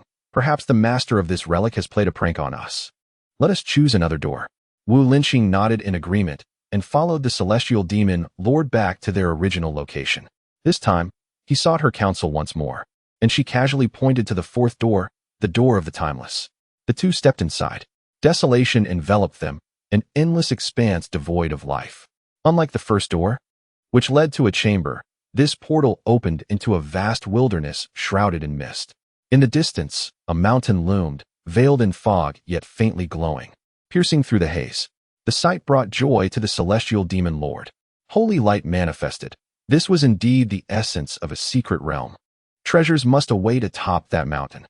His pupils darted, he moistened his dry lips, and turned to Wu Linqing. Junior sister, stay close to me. With that, he soared towards the mountain, with Wu Linqing closely following. Throughout the journey, the celestial demon lord remained vigilant, observing meticulously and wielding his offensive artifact, wary of any lurking beasts or monsters. Remarkably, the path was eerily quiet, devoid of obstacles, and they soon found themselves at the foot of the mountain. The celestial demon lord glanced back at the trail they had traversed, studying it intently for a moment. Then his gaze shifted to the mountain peak, a look of contemplation crossing his face. After a pause, his eyes narrowed, suspicion deepening within them. Could this route truly be as mundane as it seemed, with the real peril lying in the ascent? His narrowed eyes betrayed a sense of impending danger as he ascended the mountain. Swiftly, they climbed for over 10 minutes, encountering no threats along the way. When the celestial demon lord finally turned his gaze towards the source of the light, he discovered it was a small torch-like object. Cautiously approaching, he grasped the item, feeling its icy coolness. Its side bore a switch. With a casual flick, the light extinguished, only to reappear upon activation. The celestial demon lord mused. What sort of treasure is this? Wu Linqing, equally intrigued, took the object and played with it for a while, discovering that apart from the switch that produced light, it possessed no other functionality. The celestial demon lord's expression darkened further. The instigator, of course, is Yin Wugui, who eradicated all the demon beasts in this place, seized their cores, and reduced their remains to ashes. He then collected the treasures from the mountains, filling his system bag to capacity, before carelessly leaving behind a broken flashlight from a previous dungeon. However, a sense of moral unease plagued Yin Wugui, compelling him to repair the flashlight before departing, thus alleviating his conscience. Chapter 25. The black wooden coffin. The two pondered over the flashlight for quite some time. Although they had never encountered such an object before, they found no discernible purpose for it. It merely emitted light, rendering it utterly useless to them. The demon lord, enraged, felt the veins in his arms bulge, yet he restrained his fury for the sake of Wu Linqing, all the while cursing Wang Chun in his heart. Initially, he had anticipated that 3 of the 4 doors would lead to safe passage, while one would lead to doom. Now, it seemed likely that all four might lead to emptiness. What a futile journey. With a vigorous shake, the demon lord sent the dilapidated flashlight flying, the rusted batteries falling from it and tumbling down the mountainside. I shall endure, he muttered. With a slight pressure of his fingers, he crushed the flashlight that had accompanied Yen Wugui for an entire year. The rise and fall of his chest indicated his deep anger. The last time he felt such rage was when Yen Wugui had escaped right beneath his nose. Once he had calmed himself, the demon lord led Wu Linxing back to the four doors, this time deciding against consulting him, and charged straight through the third door. Surely, they could not be so unfortunate, could they? Yen Wugui, preoccupied with his own tasks, had no time to observe their actions. As long as they could overcome all the trials within the four doors, they would automatically be transported to another location where the true treasures lay hidden. With a stern expression, Yen Wugui, clad in a striking red robe, grasped the black scythe known as the Morning Blade, its tip glimmering ominously as he gazed ahead. There, before him, stood a black wooden coffin, peculiarly embedded in the wall, with a smiley face carved upon its lid. Suddenly, the recollection struck him. He finally understood why this place felt so hauntingly familiar. It was because he had been here before. The coffin with the smiley face served as evidence of his prior visit.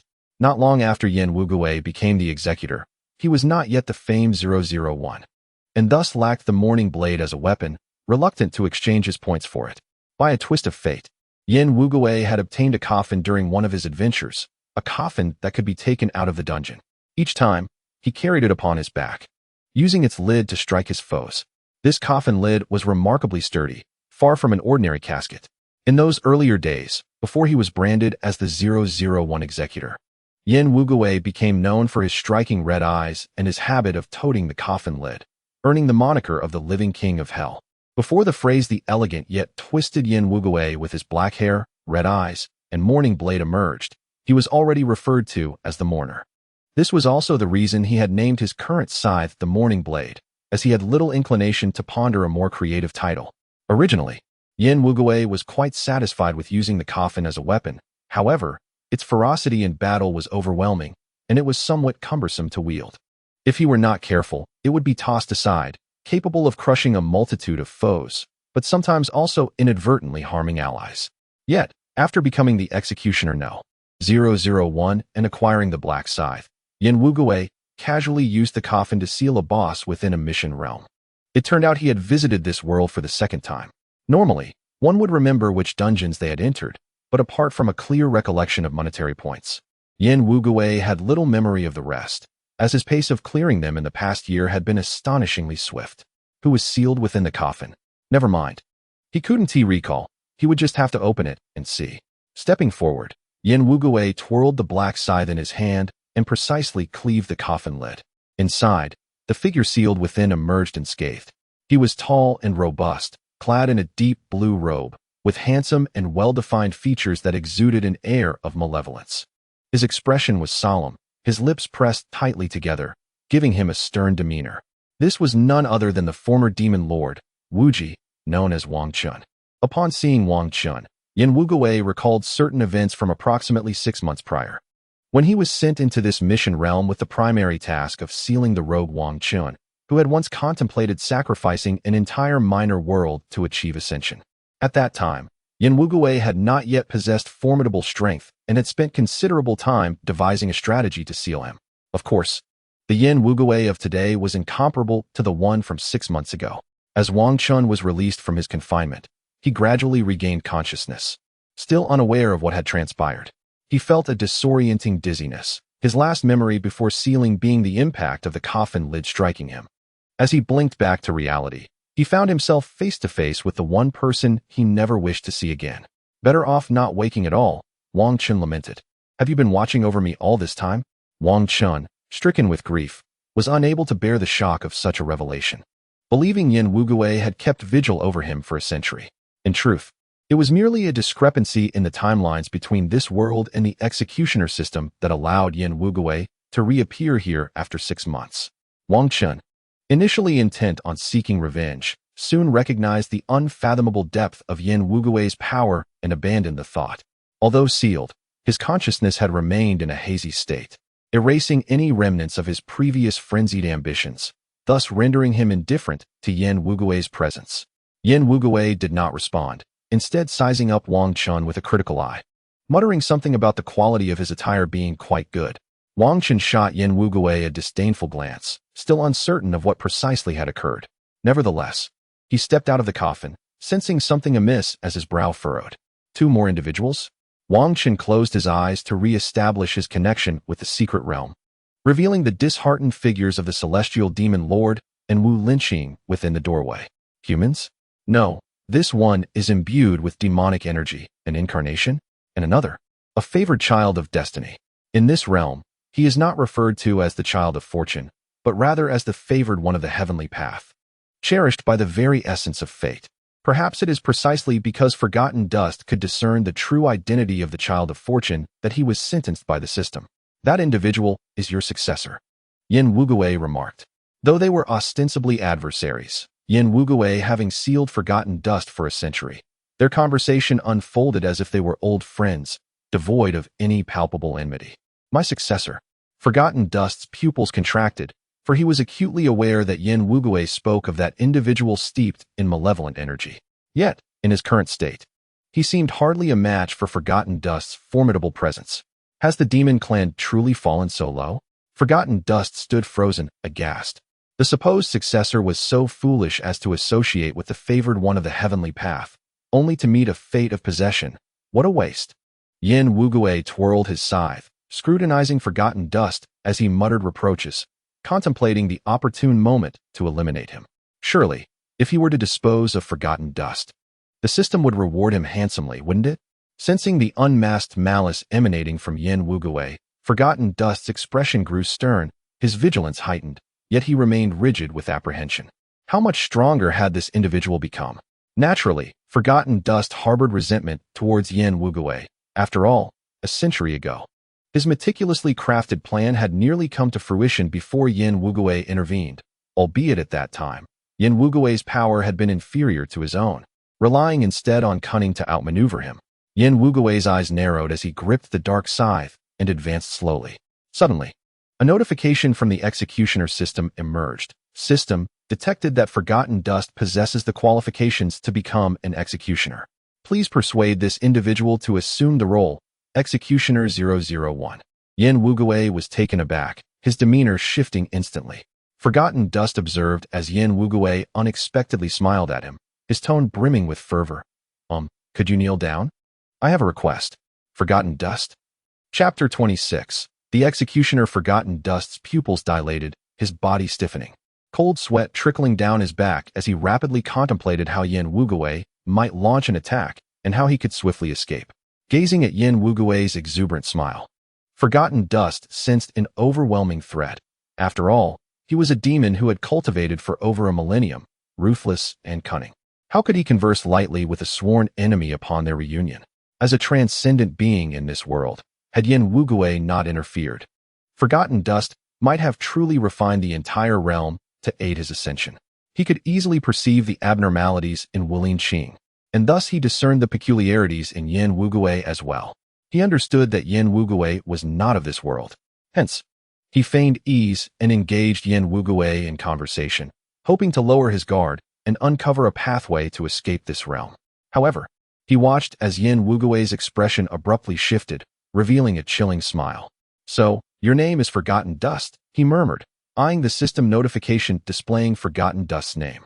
Yen Wugui then approached, extending a hand to the now stiff Forgotten Dust, earnestly stating, Forgotten Dust, I wish to take you to a splendid place. Forgotten Dust, do not come any closer. Feeling the oppressive force emanating from Yen Wugui, and glancing at the enormous black scythe behind him, Wang Chun fell silent for a long time, struggling to muster a smile. The venomous pill concealed within his mouth, once crushed, would envelop the entire secret realm in a toxic haze, resulting in both Yen Wugui's demise and his own, unless absolutely necessary. Wang Chun was reluctant to resort to this drastic measure. After all, a good death was far inferior to a wretched life. Wang Chun, would you consider joining me as a comrade on the revolutionary path? Yen Wugui said earnestly, his tone devoid of pretense and strikingly sincere. Wang Qin's lips twitched as he attempted to withdraw the hand that Yin Wugui held captive, yet it remained firmly ensnared. Truly, this is absurd, Wang Qin muttered. What are you saying? I do not quite comprehend. He endeavored to force a smile, vaguely suspecting the implications but unwilling to delve deeper. Raising his gaze, he met Yin Wugui's crimson eyes, which sparkled with concealed mirth, and felt as though he had plunged into an icy abyss, ensnared by the gaze of a venomous serpent. Rendered immobile, Wang Chun, you are aware of my identity, are you not? Yin Wugui spoke softly, lowering his gaze to conceal the cold glint within his eyes, his blood-stained irises alight with amusement. Upon hearing this, a pallor suddenly washed over Wang Chen's handsome visage, cold sweat beating in his palms, as his throat constricted, rendering him voiceless. The esteemed Wujin demon sovereign had been cornered to such an extent by Yin Wugui. Resolute, his eyes gleamed with a fierce light, cold and sharp, brimming with unutterable fury. Just as he contemplated crushing the lethal pill in his mouth, Yin Wugui abruptly released his grip, crossing his arms over his chest. His brow furrowed in apparent annoyance. If you do not wish for me to take this commission, simply say so. Wang Chun nearly succumbed to rage at this unexpected turn of events, staggering slightly as he stammered, hesitating before uttering a single word. Huh? Observing the unmistakable confusion etched across Wang Chen's face, Yin Wugui spoke gravely. Wang Chun, you ought to ponder this further. Wang Chun, what exactly am I supposed to consider? After a brief exchange, Wang Chun finally grasped that Yin Wugui intended to invite him to become akin to himself, to depart from this world and explore a broader horizon. Was this not precisely what he had longed for? Can we truly become like you? Wang Chen's voice surged with excitement, his previously wary eyes now alight with eagerness. To leave this world, to leave this world. You are a unique entity within this realm, which is why I came to seal you. My decision to release you now is predicated upon your successful passage of the trials, allowing you to join us. Yin Wugui spoke with grave sincerity, weaving a tale with unblushing ease, appearing remarkably earnest. Wang Chun believed wholeheartedly, and even though he was typically cautious by nature, he found no time to ponder further. After being sealed for so many years, to suddenly be told he could break free from this realm and become a liberated being was a joy beyond measure. Just as Wang Chun was about to inquire about further details, he observed Yin Wugui seemingly conversing with the air. Moments later, a sheet of paper materialized from thin air, which Yin Wugui grasped in his hand. Had Feng Sinian witnessed this scene, he would have been on high alert. However, Wang Chun and Yin Wugui hailed from different eras and naturally lacked comprehension of his actions. Yin Wugui, sparing no time for idle chatter, approached with a cheerful smile and once again clasped Wang Chen's hand, allowing his fingers to make contact with the blank paper. As the characters on the contract were inscribed in simplified Chinese, Wang Chun was unable to decipher them. System, the Executioner system has completed the information entry. System, welcome to the Executioner system. System, due to your low ranking, you do not currently possess a number.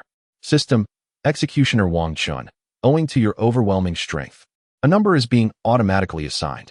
System, congratulations, you are now Executioner number 065. As Wang Chun listened to the chilling electronic voice, an electronic screen materialized before him, shattering his worldview. After a brief moment of recovery, a broad grin spread across his face as he laughed uncontrollably. He could truly escape. He could truly leave this tedious place. The deluge of system messages nearly flooded the screen, yet Wang Chen's keen eyes caught several anomalies amidst the flood of information. System, you have entered into a contract with Executioner Yin Wugui, and from this day forth, you are required to compulsorily grant him 2 points daily. Note, you may postpone the point allocation for 10 days starting tomorrow, but after 10 days, you must provide the accumulated points. Upon becoming an executioner, Wang Chun naturally understood the meaning of these words. Although he was unsure of the implications of 2 points, he realized he had undoubtedly been duped by Yin Wugui. Wang Chun cast a forlorn glance at Yin Wugui, who, feeling guilty, averted his gaze and replied, as your guide, is it unreasonable for me to collect a bit of interest? In truth, Yin Wugui's actions were prohibited by the system. However, he was cunning enough to exploit its loopholes, compelling Wang Chun to voluntarily sign the contract. System, Executioner number 001, Yin Wugui has requested to add you as a friend. Do you agree? Seeing Yin Wugui's ranking as number 001, Wang Chen's previously dangerous thoughts dissipated. given his own strength, which only secured him the rank of 065. How formidable must Yin Wugui be? The foremost individual within this executioner system? Wang Chun grew cautious, contemplating that vengeance is a dish best served cold, and he temporarily suppressed the resentment of having been deceived by Yin Wugui. After ascending to the rank of executioner, Wang Chun's connection to this world significantly weakened, rendering him an outsider, detached from the entirety of existence. Most notably, Wang Chun's pupils constricted as he watched his own demonic energy detach from him, gradually merging with Yin Wugui, bestowing upon him an air of malevolence. For a fleeting moment, an ominous glint flashed in Yin Wugui's eyes, yet the next instant, he resumed his seemingly harmless demeanor. In aspiring to become an executioner, Wang Chun inevitably relinquished some of his demonic power. However, he remained formidable even without his demonic energy. Simultaneously, the system would not neglect its own executioner number 001, utilizing this as a form of reward to the system. Other than his refusal to spend points in the marketplace, Yin Wugui could be deemed the epitome of an exemplary employee. Chapter 27. The Four Gates. Wang Chun has now glimpsed merely the tip of Yin Wugui's formidable prowess. After all, he is among the elite of the Qingyun realm. The entirety of Wang Chun's demonic aura has been consumed by Yin Wugui, yet he displayed no signs of discomfort, which left Wang Chun feeling a sense of unease. System, the Executor Wang Chun is about to depart this minor world and return to the main divine space. Casting a glance at the system notification and then at the seemingly benign Yin Wugui, Wang Chun suddenly felt that exiting might not necessarily be a fortuitous event. Ah well. Wang Chun chose to disregard Yin Wugui, the smiling predator, and with a scoff, he was transported away by the system. What a commendable comrade. Yin Wugui was in rare high spirits, having profited immensely from this task. Not only had he acquired a plethora of Wang Chun's treasures, but he had also seized his demonic aura. With this aura, Yin Wugui's movements would become considerably more convenient. He channeled the demonic energy within him into the chains of the black scythe, which gradually transformed into pale bone chains, their tips morphing into formidable bone spikes, significantly increasing their hardness. In a splendid mood, Yin Wugui casually seated himself atop the coffin, gesturing to open the water mirror, watching the two figures within as though he were enjoying a television show. In the secret realm, the demon sovereign and Wu Linqing found themselves in disarray amidst the wind. The first door had once housed a chamber filled with top-tier elixirs, all of which had been taken by Yin Wugui. He even stripped the land of its spirit-infused soil, intending to return to the demon clan to cultivate some flowers and plants. Within the fourth door, the immortal of no longevity contained tameable beasts, and atop the mountains were unparalleled divine weapons. Yet Yin Wugui left not a single strand of beast fur behind. The second door originally held a pool of primordial essence, capable of cleansing the marrow, restoring vitality, and even repairing damaged meridians, all of which were collected by Yin Wugui into containers for his system backpack, leaving not a single drop behind. Though this primordial water could not be taken from the task world, Yin Wugui could utilize these resources within this realm. Moreover, that naive and fortunate child continued to foolishly follow behind the great antagonist. As for the third door, the realm of no sentient beings, it was the sole dead end among the four doors arranged by Wang Chun. Entering it was a matter of life and death. Even with demonic protection, one would only gain a slim chance of survival. Just as the demon sovereign and Wu Linqing escaped from the third door. Had it not been for Wu Linqing's favor with the heavenly Tao, enabling her to turn peril into safety each time, combined with the demon sovereign's demonic energy, they would have perished long ago. Master, you are mistaken. You are not Yu Chu. You are of the demon clan. Though Wu Linqing was young and innocent, it did not imply she was foolish. Just moments ago, the demon sovereign had no choice but to reveal his full strength to escape. Humph. Upon hearing this, the demon sovereign snorted coldly, taking the initiative to strike. Before Wu Linqing could react, the dark aura enveloped her, ensuring she could not flee. Wu Linqing felt utterly restrained, her body no longer under her own control. The disparity in strength between her and the demon sovereign was insurmountable. At this moment, both individuals found themselves in a rather disheveled state. While Wu Linqing fared somewhat better, her hair was merely tousled. The situation for the demon lord was far more dire. He appeared unkempt, his filthy form exuding an odd odor, with hair tangled like wild grass, and his once elegant crown lost. His tattered robe, marred by the monsters within the abyssal gate, barely concealed the grotesque wound on his chest. Yin Wugui had also wandered through the abyssal gate, but finding nothing of worth, exited in boredom. The demon lord's gaze hardened, and he ruthlessly tore away the veneer of sophistication, his countenance contorted. Gone was the gentle, handsome visage he once bore. To an unknowing observer, he would resemble a brutal marauder. He spat out a mouthful of blood, his chest heaving, nearly destabilizing his resolve. This wretched secret realm not only offered nothing of value, but had also ensnared him with a deadly trap. Wugui Demon Lord, you truly deserve to perish. He cursed inwardly, directing the most venomous of epithets at Wang Chun, finally managing to regain some semblance of calm. This incident had cost him dearly, inflicting wounds and exposing his identity to Wu Lingqing.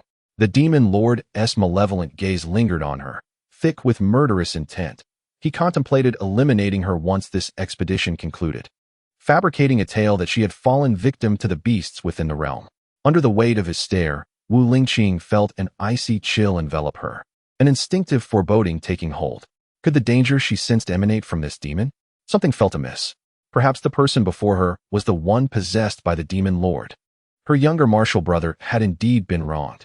The sudden revelation that her childhood companion, Master Yu Chu, had long been deceased plunged Wu Lingqing into profound sorrow. Her resolve shattered. Yet, under duress, she found herself unable to shed tears. Suddenly, a rumbling sound emerged from behind her. The Demon Lord instinctively maneuvered Wu Lingqing's body to shield himself, anticipating a monstrous escape from the abyssal gate. To his astonishment, the four doors fused into a grand golden portal, imposing and solemn, adorned with the emblem of the Wu Wang Holy Hundred-Bird clan. Indeed, the true treasure of this secret realm lay within. The Demon Lord, consumed by frenzy, neglected even the ritual of purification, controlling Wu Lingqing to step inside. After a brief observation, confirming her continued vitality, he entered. Enveloped in darkness, a singular beam of light illuminated a coffin at the center.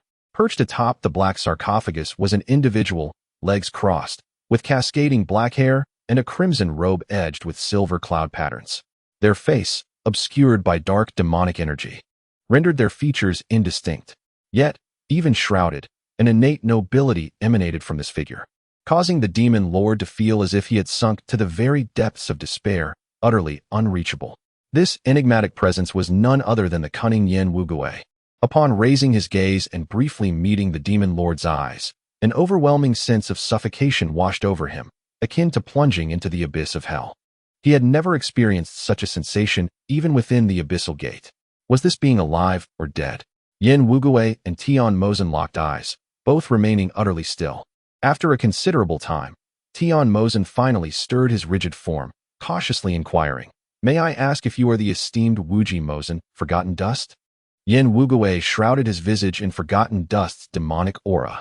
Although Tian Mozen had long since forgotten what Forgotten Dust looked like, he could perceive the unmistakable demonic energy of the Wuwang Holy Hundred-Birds clan. Connecting this to the identity of the room's occupant, he naturally thought of Forgotten Dust. Could it truly be the legendary Wugui Mozen? Was Forgotten Dust not dead? Had he been residing here all along? No. Upon gazing at the ebony coffin, Tian Mozen felt a wave of cold sweat envelop him. Could this be Forgotten Dust's final resting place? Was this indeed his tomb? Yin Wugui merely fixed his gaze upon him in silence, instilling a deep terror within Tian Mozen. Chapter 28. Bewilderment. Though unable to move, Wu Lingqing could observe Yin Wugui. The familiar crimson robe evoked a sense of recognition within her. Junior brother? She pondered. No, he could not possibly be her junior brother. He was far too formidable, with an overwhelming aura of demonic energy, unlike her innocent, kind-hearted, and gentle junior brother. It was merely a resemblance in attire. Moreover, her junior brother could not possibly be present here. Yin Wugui shifted slightly. Having just severed the coffin lid with his black scythe, he found the uncomfortable seating position untenable. He stood upright, startling Tian Mozen, who instinctively took a step back. What am I afraid of? Although the legendary Wugui Mozen is said to be unapproachable and ruthless, surely he would not kill me? With this thought, Tian Mozen stepped forward, bowing respectfully. Junior Tian Chung pays his respects to the esteemed elder. Tian Chung, the true name of Tian Mozen.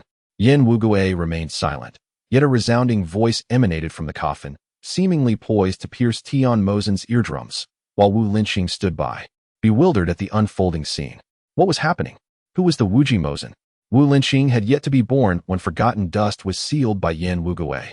Are you my successor? Yin Wugui's voice turned frosty, imbued with an air of superiority. His thought process was beyond conventional reasoning, indulging in mischief. He contemplated impersonating forgotten dust for amusement, while simultaneously outwitting the offending Tian Mozen into compliance. I am indeed the last supreme of the demon clan, though I cannot compare to your esteemed self. However, in the face of humanity's aggression, I was compelled to ascend to this position, only to ultimately be beset by treacherous humans, forcing me to seize a human body. Tian Mozen spoke with reverence. Initially, he had believed Wugui Mozen to be a specter. Now he realized the astonishing truth of his existence. Despite his disbelief in Wugui Mozen's survival, he acknowledged the legendary figure as the most formidable in the Qingyun realm. Even at his peak, Tian Mozen could not hope to rival him. Did he just overhear my earlier criticism? Thankfully, I only thought it, not uttered it aloud. How astute I am. Thus, everything became clear. After Yin Wugui rose, he remained shrouded in a veil of mist, standing with his back to the two, hands clasped behind him, his tall and slender figure exuding an air of mystery. Tianqing, I hold great expectations for you. Yin Wugui's lies flowed effortlessly from his lips, devoid of any embarrassment. Senior, initially trembling with fear, concerned that Wang Chun might end his life, he was astonished to hear the praise directed at him, leaving the demon lord filled with delight and astonishment. Thank you, Senior, for your recognition. The demon lord bowed once more, which only heightened the anxiety of the onlooker. Wu Linqing, what should I do? Those 4 doors are challenges left by me for future generations. Only by passing through them can one meet me. If one's character is not yet mature, and one departs upon finding no treasures within, then the legacy of my teachings cannot be inherited. Yin Wugui's words dispelled the last shred of doubt in the demon lord's heart. No wonder there were no treasures behind the 4 doors. These were indeed tests set by the Wugui Mozen. Could it be that? The demon lord's eyes sparkled with fervor as he gazed at Yin Wugui's silhouette. Tianqing, I have been trapped here for a century, unable to leave. If you can serve me, then I shall take you with me when I ascend. Ascend? At these words, the demon lord gasped momentarily. Though he could scarcely recall the events of a century prior, the entire Qingyun realm knew of the Wugui Mozen's quest for the path of ascension. Has the senior already discovered the way to ascend? The demon lord's voice trembled slightly. After all, he was not one to settle for mediocrity. If he could ascend and gain greater power, he would willingly relinquish his current status and wealth. Yin Wugui merely chuckled lightly, replying, "The secrets of fate must not be disclosed." At that moment, the demon lord harbored no doubt regarding the identity of the figure before him, firmly believing him to be the Wugui Mozen Wang Chun. However, to complete the task, I will need your assistance. Senior, you flatter me. Whatever it is, I shall undertake it without hesitation. Upon hearing Yin Wugui's words, Wu Linqing felt a sudden pang of alarm, a sense of foreboding washing over her as she noticed Yin Wugui turning, seemingly gazing in her direction. Under the scrutiny of Yin Wugui's gaze, Wu Linqing felt as though she were a fish at the mercy of a knife. Utterly convinced that the man before her was indeed the great demon from a century ago, and she couldn't help but feel that her time was short. This is disastrous. Yin Wugui then stated, "Protect her."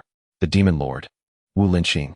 Both were momentarily bewildered, especially the demon lord, who incredulously glanced at Wu Linqing before shifting his gaze back to Yin Wugui, seeking validation. Why does the senior wish for me to protect her? The demon lord momentarily entertained the notion that Yin Wugui had developed an interest in Wu Linqing. Otherwise, why would he suddenly make such a remark? Yet, according to the rumors, the Wugui Mozen was known to be indifferent to women. While the demon lord remained perplexed, Yin Wugui suddenly communicated telepathically, scolding him. "Fool! Can you not see her exceptional nature? She is a favored child of the heavenly Tao. We must find a way to make her one of us, so that we can suppress the fortunes of the human race." The heavenly demon sovereign, upon receiving a scolding from Yin Wugui, suddenly felt enlightened. Rather than harboring any anger, he looked with delight at the bewildered Wu Linqing. So that is the reason. No wonder this individual always seems to possess extraordinary luck, effortlessly turning peril into safety. Indeed, he had acted recklessly. It was the foresight of his senior that had spared him from nearly eliminating this little fortunate star. The heavenly demon sovereign exhaled a sigh of relief and acknowledged with a simple affirmation. Unbeknownst to Wu Linqing, who was outside the loop, the communication had been delivered directly to his ear. When the heavenly demon sovereign's gaze shifted towards her, she felt a chill run down her spine. Humph. Do they think they can use me to threaten the sect master? Such foolish delusions. Though Wu Linqing was somewhat naive, she remained clear-headed in the face of justice. The demeanor of this demon certainly did not suggest anything benevolent. She could not become an accomplice to tyranny. With her consciousness striving to break free from the heavenly demon sovereign's restraint, Wu Linqing sought for a weak point to exploit. If worst came to worst, she would resort to self-detonation of her soul, accepting the dire fate of being shattered. But how could she convey the news of this demon's resurrection to the righteous faction? The heavenly demon sovereign had usurped the body of senior brother Yu Chu, and now the young disciple was unjustly blamed. If these two demons coordinated, humanity would be in grave peril. What should she do? Anxiety gripped Wu Linqing. It was her first encounter with such a predicament, leaving her flustered and at a loss. Yet, in the next moment, she succumbed to unconsciousness. Yin Wugui retracted his hand, drawing back the demonic energy, transforming into a pitch-black throne upon which he settled. Oh, this is much more comfortable. Chapter 29. A new birth shortly. You shall erase this segment of her memory. In the days to come, you will protect her. I have placed a restriction within her mind, allowing me to control her at any time. There is no need to worry about her acting in favor of humanity. You must assist her in becoming the new sect master of Yunlan sect. Do you understand? Yin Wugui reclined languidly against the dark throne, his voice icy. Given Yin Wugui's prowess, he could easily accomplish the main task without such complications. He could have wiped out all the powerful figures of humanity and the transgressor, heavenly demon sovereign, on the very first day, forcibly making Wu Linqing the sect master of Yunlan sect, completing the task in less than half an hour. Previously, he had employed such a brutal method to fulfill his objectives, yet he later realized that while it was the fastest approach, it yielded the least rewards. Had he eliminated the heavenly demon sovereign back then, how would he have acquired treasures and demonic energy? How could he have triggered side quests? Yin Wugui served as the executor, and the purpose of the executor system was to eradicate anomalies within the small world, not to obliterate the entire realm outright. Why not utilize the heavenly demon sovereign to aid in completing his main quest? The junior vowed not to disappoint the senior's expectations. However, at present, his strength was diminished, rendering him incapable of contending with the sect master of Yunlan sect. The heavenly demon sovereign hesitated, expressing that he had endured considerable hardship to arrive here, and could not simply be commanded by someone merely because they were the infinite demon sovereign. In response, Yin Wugui tossed a pre-prepared item, one that could not be brought back to the main divine space, to the heavenly demon sovereign. The latter caught it, greedily eyeing the artifact in his hand and placing greater trust in Yin Wugui. Of course, this was mere trust, not loyalty. Begone, for I find myself weary, declared the Dark Lord, who then led the unconscious Wu Linqing away from this place. Upon exiting, he immediately erased Wu Linqing's memories. However, it seemed he faintly heard Yin Wugui utter a warning about maintaining cleanliness. The Dark Lord looked down at his blood-stained garments, perplexed, furrowing his brow. After returning to the demon clan, Yin Wugui did not seek out Shuyu first. Instead, he made his way directly to the bathing pool in the rear hall of the Wuxing Palace. Standing beside the pool, he shed his outer robe, his expression devoid of the usual irreverence or gentle amusement. Instead, it bore a chilling calmness. He retrieved a jar from his system backpack, containing a vital essence liquid, and cast it into the pool. The emerald liquid surged forth, soon filling the basin, illuminated by candlelight, resplendent and shimmering. As Yin Wugui removed the remainder of his clothing, his body was revealed, swathed in bandages. The acquisition of immense power came at a significant cost. He endured excruciating pain daily. Were it not for the trials he had faced in life, even he would struggle to withstand such torment. His conviction in resurrection remained unshaken. Unwrapping the bandages, he unveiled a multitude of scars, a harrowing sight, as if a frenzied implement had violently marred a masterpiece. The scars, some scabbed, others tinged with a dark hue, remained unhealed, remnants of injuries sustained in previous task realms. Misfortune tends to seek out the unfortunate. Yin Wugui remained silent as he stepped into the pool, the verdant liquid seeming to come alive, rushing toward him eagerly. As the scars on his body began to shed, droplets of blood, like shattered crimson pearls, flowed into the water, merging with the essence that would aid in his healing. The pain of torn flesh and reconstituted veins was not something everyone could endure. Yin Wugui lowered his head, his thin lips pressed tightly together, his lashes concealing the turmoil in his eyes, remaining mute as cold sweat beaded on his forehead. He was but an ordinary man. Amidst the rising steam, Yin Wugui immersed himself in the vital essence, his eyes gently closed. The sensation of breathlessness was suffocating. Yet this proximity to death ignited a peculiar thrill within him, solidifying his resolve for rebirth. Ignoring the multitude of crimson alerts from the system, a smile crept upon his face while submerged in the pool. Though I may be but a flickering firefly, my spirit burns fiercely. Time slipped away, and just as the system began to doubt Yin Wugui's vitality, he abruptly surfaced from the water, muttering, "Ah, I seem to have dozed off." Rising, his once battered body now bore no trace of scars, its smoothness akin to that of a newborn's skin, deserving of the phrase as delicate as a petal. The emerald essence in the bathing pool had transformed into clear water. Approaching the edge, Yin Wugui stepped out barefoot, casually draping fresh garments over himself. His eyes narrowed slightly, revealing traces of fatigue. He cherishes the time spent in slumber, yet due to the excruciating pain, he finds himself unable to sleep for long, waking repeatedly. Just moments ago, it was only because the agony had lessened that he succumbed to sleep in the bath. Yin Wugui drew forth his black scythe, casually wielding it a few times. His speed was markedly swifter than before. Previously, one could merely perceive afterimages, but now it seemed as if he could teleport, and in the blink of an eye, heads would tumble to the ground. However, the vitality elixir had not entirely healed his hidden injuries. It merely alleviated the pain and erased the superficial scars. Yin Wugui, an ordinary mortal, had endured wounds sufficient to crush him, yet he had persisted through sheer will. Now, with the aid of the vitality elixir, his pain had subsided, and he felt an undeniable sense of satisfaction. Approaching the bedside, he drifted into a deep slumber. As the night deepened, the dense fog enveloping the vast earth gradually dissipated, and the ominous clouds drifting in the firmament became increasingly sparse. A crescent moon peeked through, resembling a solitary, luminous lantern casting its silvery glow upon the ground. The weeping willow branches hung outside the window, partially concealing the exquisite wooden lattice, through which the dancing shadows of the trees allowed glimpses of the distant peach blossoms and the vibrant greenery, along with the swaying pomegranates.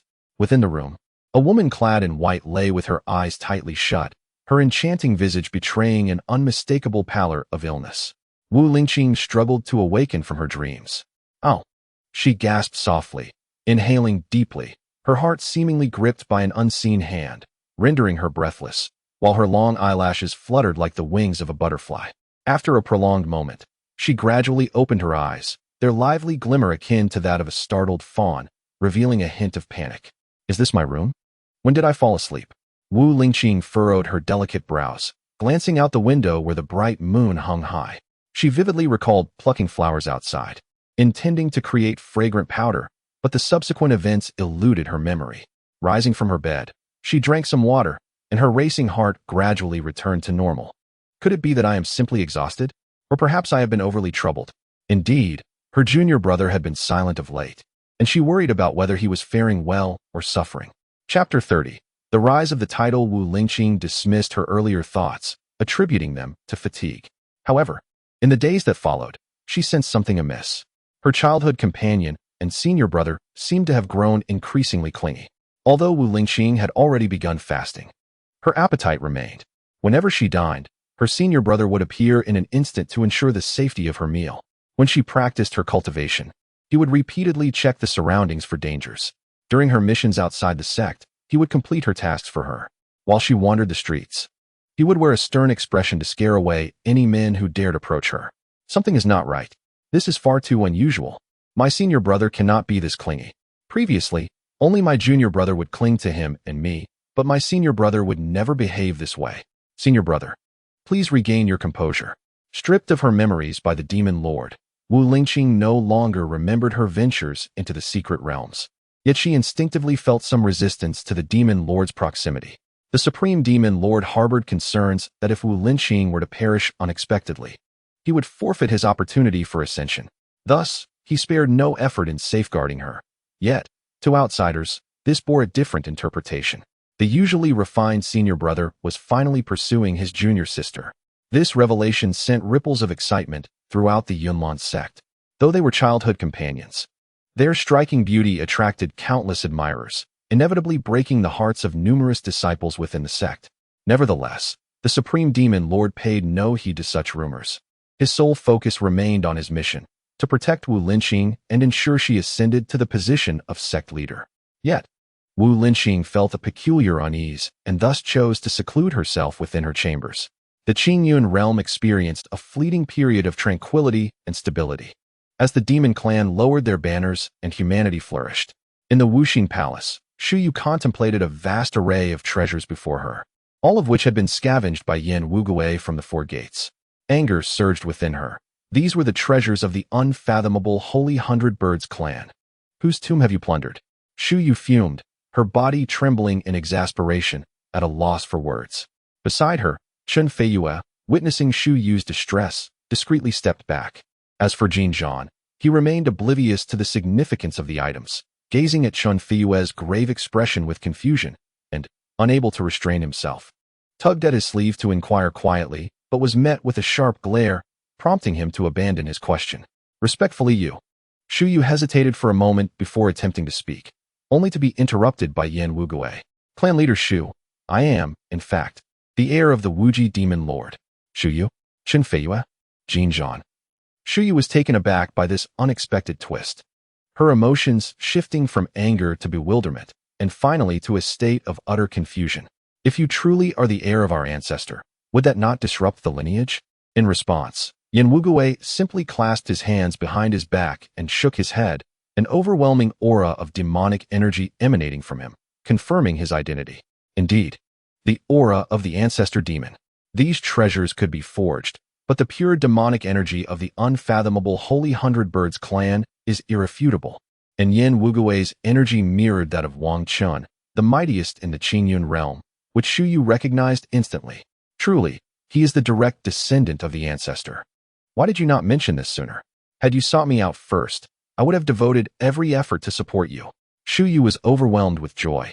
She had not anticipated that Yan Wugui was not only powerful, but also of the unfathomable Holy Hundred Birds clan. The rise of the demon clan seemed imminent. Yan Wugui gently steadied Shuyu, who was inclined to bow in reverence, his demeanor somewhat evasive. Noticing this, Shuyu inquired, why do you bear such a countenance? Could it be that the ancestor?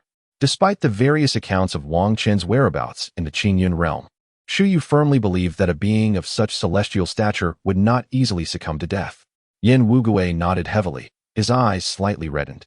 He then grasped Shuyu's arm earnestly and declared, though the senior has turned to dust.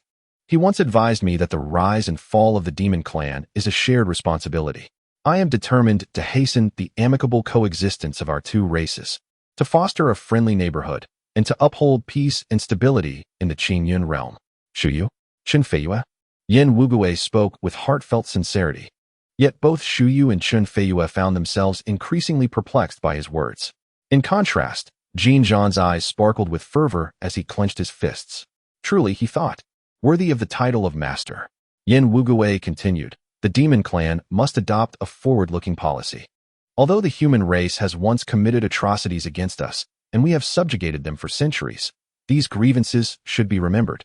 Nevertheless, we must adopt a visionary perspective on the relationship between our races, learning from history while looking toward the future. Without needing a script, Yan Wugui eloquently transitioned from discussing the human-demon relationship to strategic heights, then to long-term benefits. Shuyu and Chen Feiyue's expressions evolved from clarity to confusion and finally to fervent support. Though the specifics were unclear, the passion was palpable. Shuyu, deeply concerned for his race, recognized that the demon clan was currently at a disadvantage.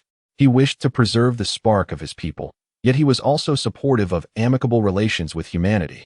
I shall heed the master's words, he said, hesitating momentarily as if contemplating something. Upon meeting Yan Wugui's pained gaze, he tentatively added, Master, you are now the demon lord.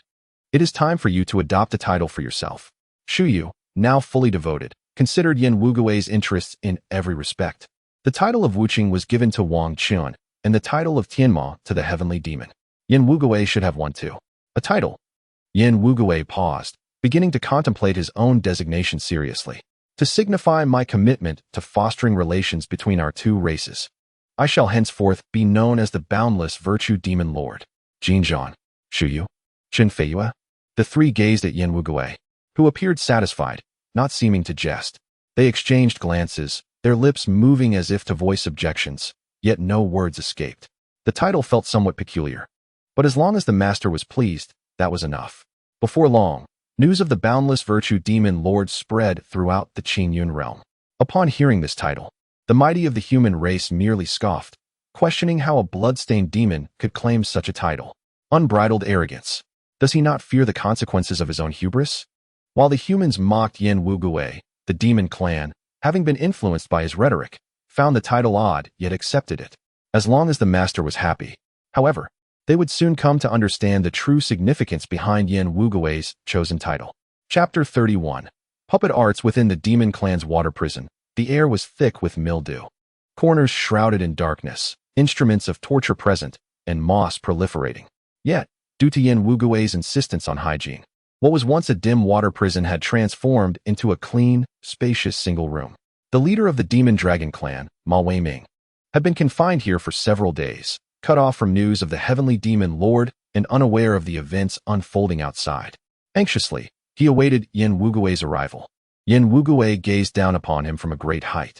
This expedition into the secret realm had bestowed upon him many unexpected gains, allowing him to manipulate the demon monarch into serving his interests, thereby rendering the current leader of the dragon clan obsolete in his original capacity.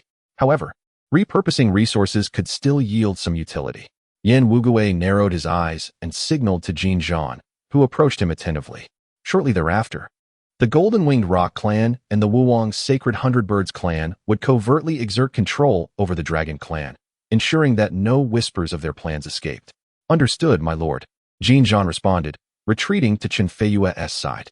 Upon hearing this, Ma Weiming, his eyes bloodshot, rushed forward, only to be ensnared by the iron bars of his prison. His hands gripped the bars tightly, appearing almost deranged. What do you intend to do? The Dragon clan is a valiant ally. You cannot proceed thus. Your nepotism and indiscriminate slaughter shall ultimately lead to retribution. The true demon monarch is the only rightful sovereign of the demon race.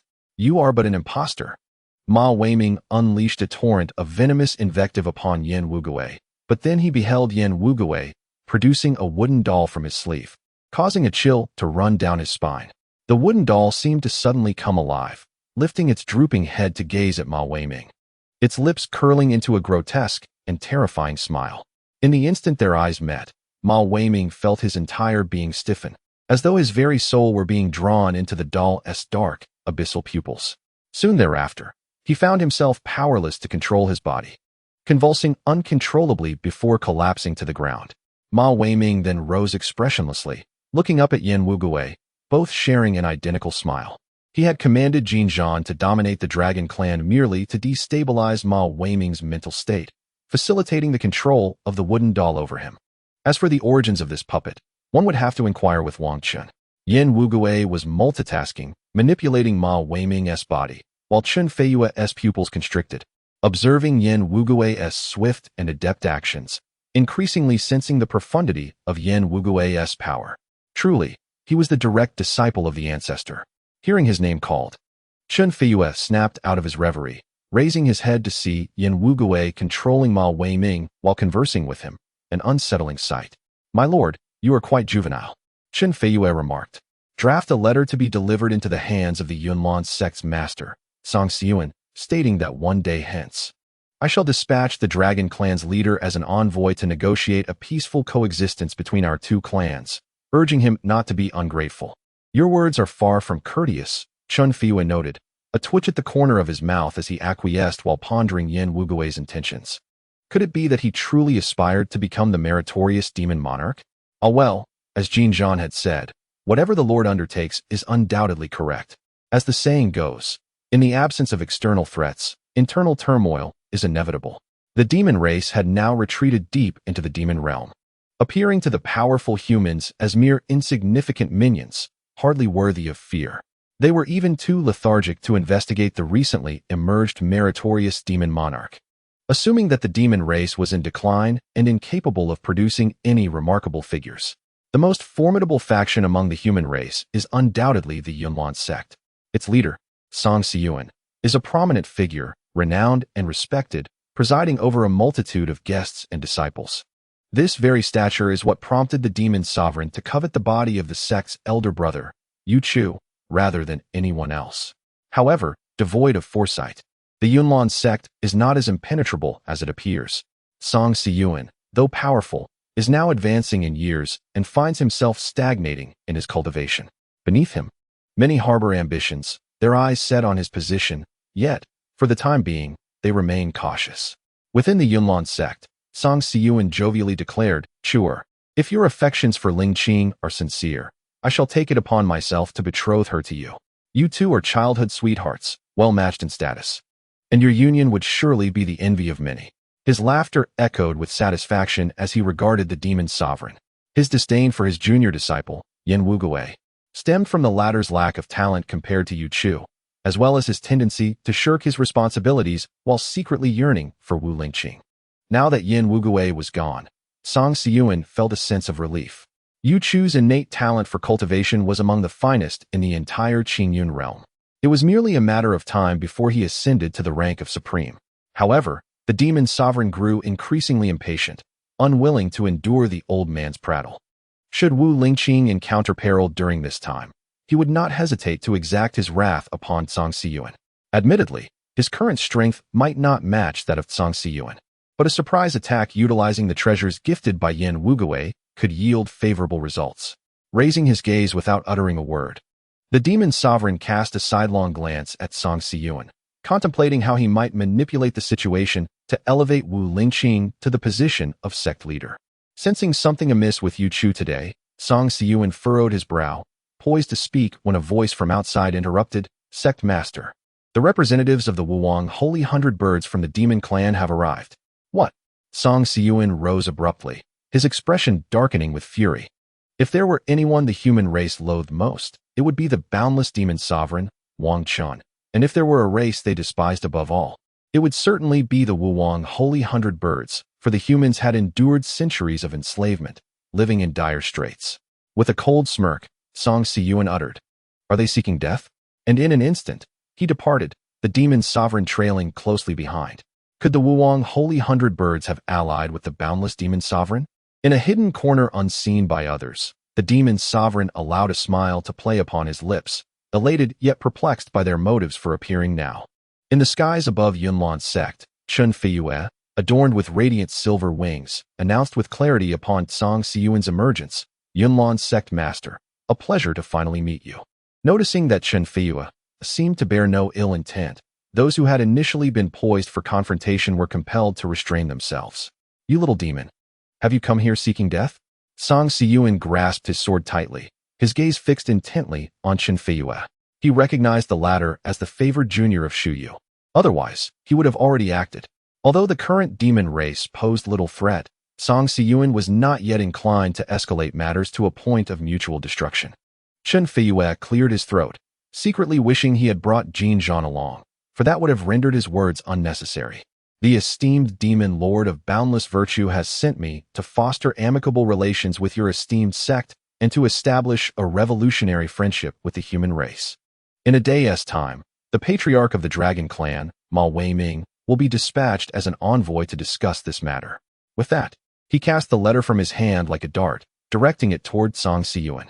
Feng Sinian, feeling a momentary wariness, sensed no danger from the missive and subsequently relaxed his grip on his longsword, deftly catching the letter that descended from above. Having successfully accomplished his task, Chun Feiyue felt no need to elaborate and swiftly departed at maximum speed. The words he spoke were merely a reiteration of what Jin Zhanjiao had conveyed to him. Feng Sinian gazed at the gilded letter in his hand, his expression a mixture of confusion and bewilderment. Not only he, but all who witnessed this spectacle shared a similar sentiment, particularly the heavenly demon lord. The patriarch of the Dragon Clan, wasn't he that one of their own? How could he possibly serve as an envoy? Could this be a stratagem devised by Shuyu? However, what precisely does the establishment of revolutionary friendship entail? Shouldn't the objective be the total annihilation of the human race? For now, he resolved to proceed cautiously. Perhaps the methods of the Wujimo Lord were indeed too profound for him to perceive. As Song Siyuan unfolded the letter and read its contents, his complexion shifted from pale to flushed. Upon reaching the final admonition, "Do not be ungrateful," he let out a cold snort, discarding the letter and striding away without a backward glance. What precisely were the demons scheming? Curious disciples picked up the letter and read its contents aloud, which were verbatim the words Chen Feiyue had recited based on Yin Wugui's original statement. Polite, yet succinct. Before long, the news of the demon envoy's intent to visit Yunlan's sect spread throughout the entire Qingyun realm. Initially dismissed and even ridiculed, the once overlooked demon lord of boundless virtue became a frequent topic of discussion. Yet, they remained unperturbed, speculating that perhaps this newly appointed demon lord sought to surrender or negotiate terms with Yunlan's sect. Would the demon clan truly capitulate? The letter indicated a visit in one day's time, and those who thrived on chaos eagerly anticipated the unfolding events. I am the demon envoy, Ma Weiming, here to establish a cordial relationship between our two races. A day later, under Yin Wugui's influence, Ma Weiming arrived at the gates of Yunlan's sect, exuding an air of calm confidence, devoid of any fear typically associated with intruding upon an enemy's territory. He truly dared to come. Song Siyuan, known for his fiery temper, was incensed upon observing the situation at the mountain gate through the water mirror within the hall. Did they think so little of Yunlan's sect as to send but a single envoy? Song Siyuan refrained from speaking, and the others dared not act, leaving Yin Wugui to endure the embarrassment of waiting at the gates, thus diminishing his stature. Yin Wugui was unfazed. After all, it was Ma Weiming who bore the brunt of the humiliation. Yet, he could not allow Ma Weiming to stand there foolishly forever. Instead, he struck up a conversation with the disciples guarding the gate. There is no need for such formality. Let us converse amiably. In times of conflict, envoys are not harmed. I bear no weapons. Why the stern demeanor?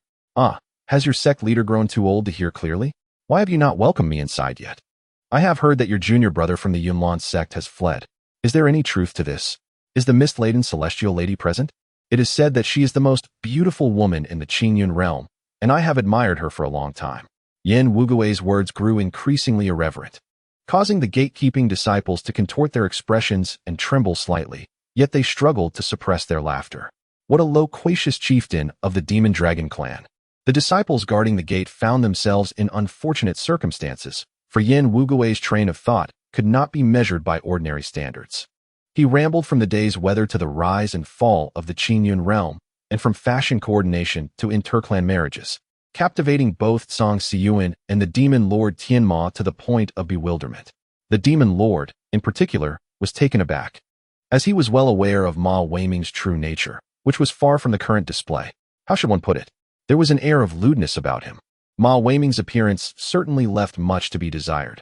On ordinary days, Yin Wugui would jest with his charming yet oblivious visage, occasionally branded as a frivolous and romantic rogue. But Ma Weiming's behavior bordered on that of a creepy harasser. The demon lord stroked his chin, gazing at the somewhat unsettling Ma Weiming in the water mirror, pondering where the issue lay. Yet, the words he spoke bore some resemblance to those of the boundless demon lord from the secret realm. Perhaps these were the teachings of the boundless demon lord? Were these directives from a senior? Could it be a facade of seeking peace while secretly plotting an ambush to annihilate them? The more the demon lord contemplated, the more convinced he became of this possibility, igniting a fervor within him. After all, it was the boundless demon lord, the most formidable figure in the Qingyun realm. There must be a reason behind the senior's actions. Yin Wugui maintained control over Ma Weiming's antics outside the mountain gate, entirely unconcerned with the gazes of others. Were it not for the command of sect master Song Siyuan, the gatekeeping disciples would have long engaged him in conversation. However, Song Siyuan, resolute in his intentions to put him in a difficult position, refrained from instructing anyone to open the mountain gate, wishing to save face for the demon clan. What of the chieftain of the demon dragon clan? Does he not still have to wait outside my door?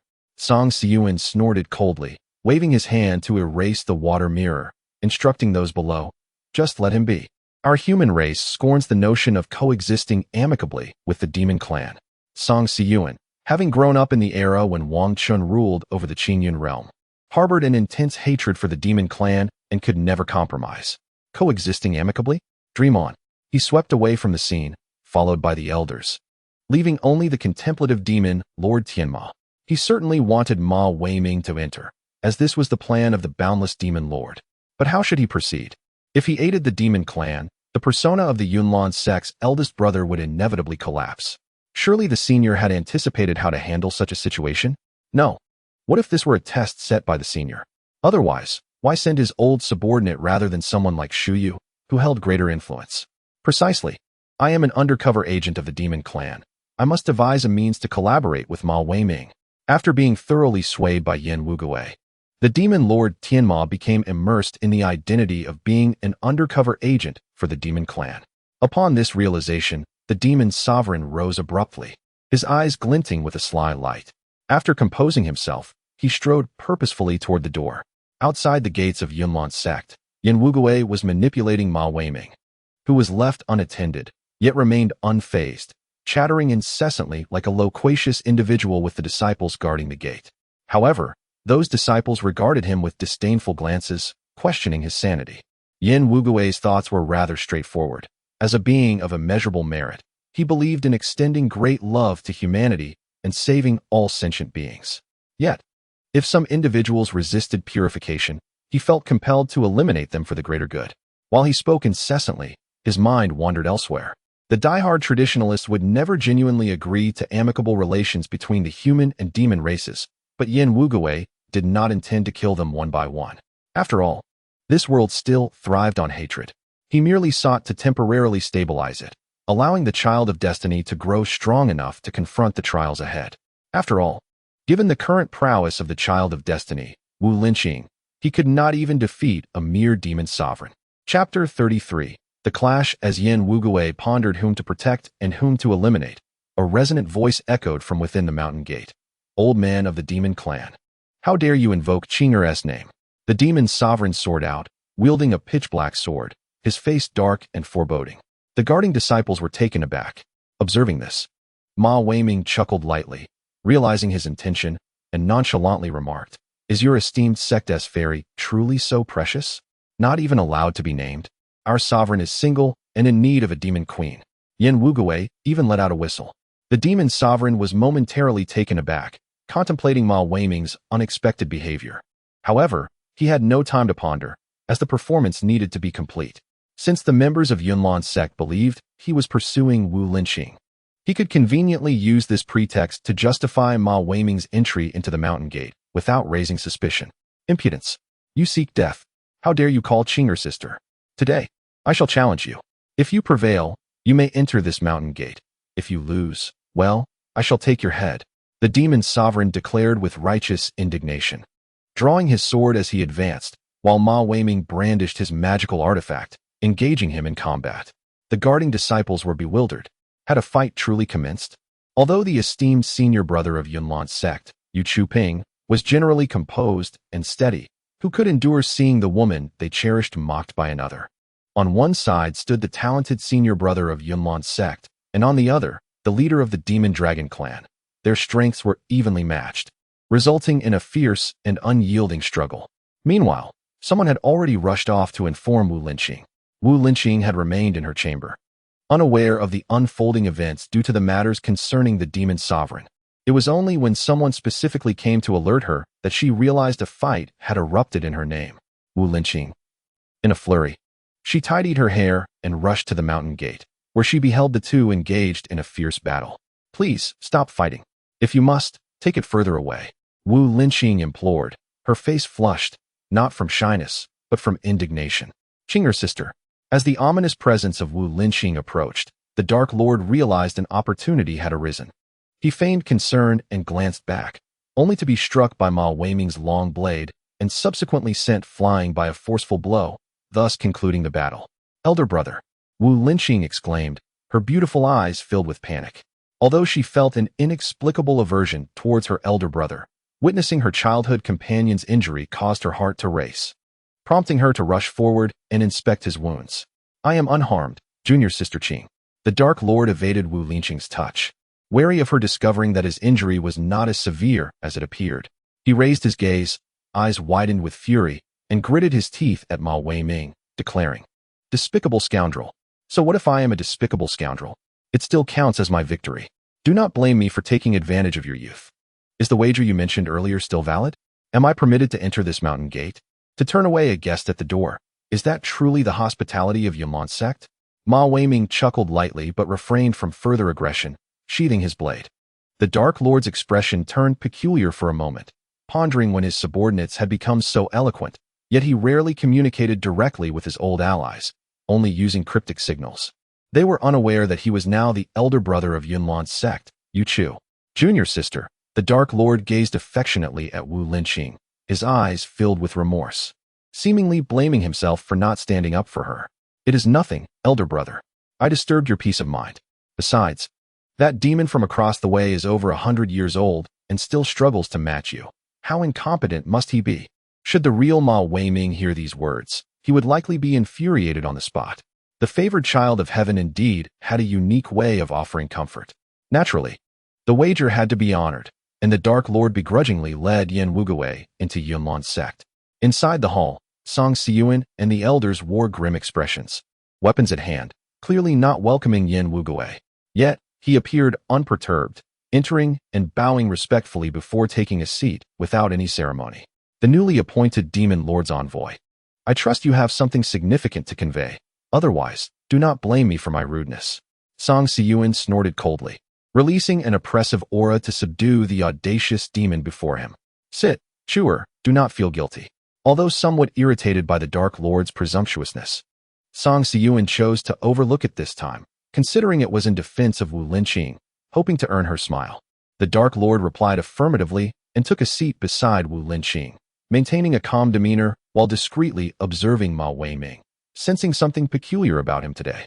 As Ma Weiming was an old subordinate of the Dark Lord, they were familiar with each other, yet the Dark Lord could not reveal his identity due to the circumstances. Why was he so strange just now, and why is he behaving normally now? Yan Wugui manipulated Ma Weiming from afar, prompting him to act as he usually would, devoid of the earlier arrogance. "Sect Master of Yunlan, it is an honor to finally meet you. Allow me to introduce myself. I am Ma Weiming, chieftain of the Demon Dragon clan. I come on behalf of our Demon Lord, who is of immeasurable virtue, to establish diplomatic relations with Yunlan's sect." Feng Sinian inquired. "What does establishing diplomatic relations entail?" Feng Sinian furrowed his brows. Although he was unaware of the exact meaning of establishing diplomatic relations, he could roughly comprehend that it entailed amicable coexistence with the human race. The notion that they, the Yunlan sect, could coexist peacefully was nothing short of a farce. Why did the young Wang Chen not propose peaceful relations when he had the chance? Why did the old man from Tianqing not speak of harmony with us? Now that your demon clan is weakened, you seek reconciliation? Such a notion is utterly laughable. With a cold snort, Feng Sinian turned his head away, picked up the teacup on the table, and took a sip of the celestial tea to steady his emotions. He had recently encountered some issues in his cultivation and was advised against allowing anger to take hold. Upon hearing this, the Demon Lord cast a sidelong glance at him. After all, Wang Chun was older than him. Why should he be referred to as the young Wang Chun, while he himself was called the old man? The Demon Lord merely grumbled internally before surveying the reactions of those present.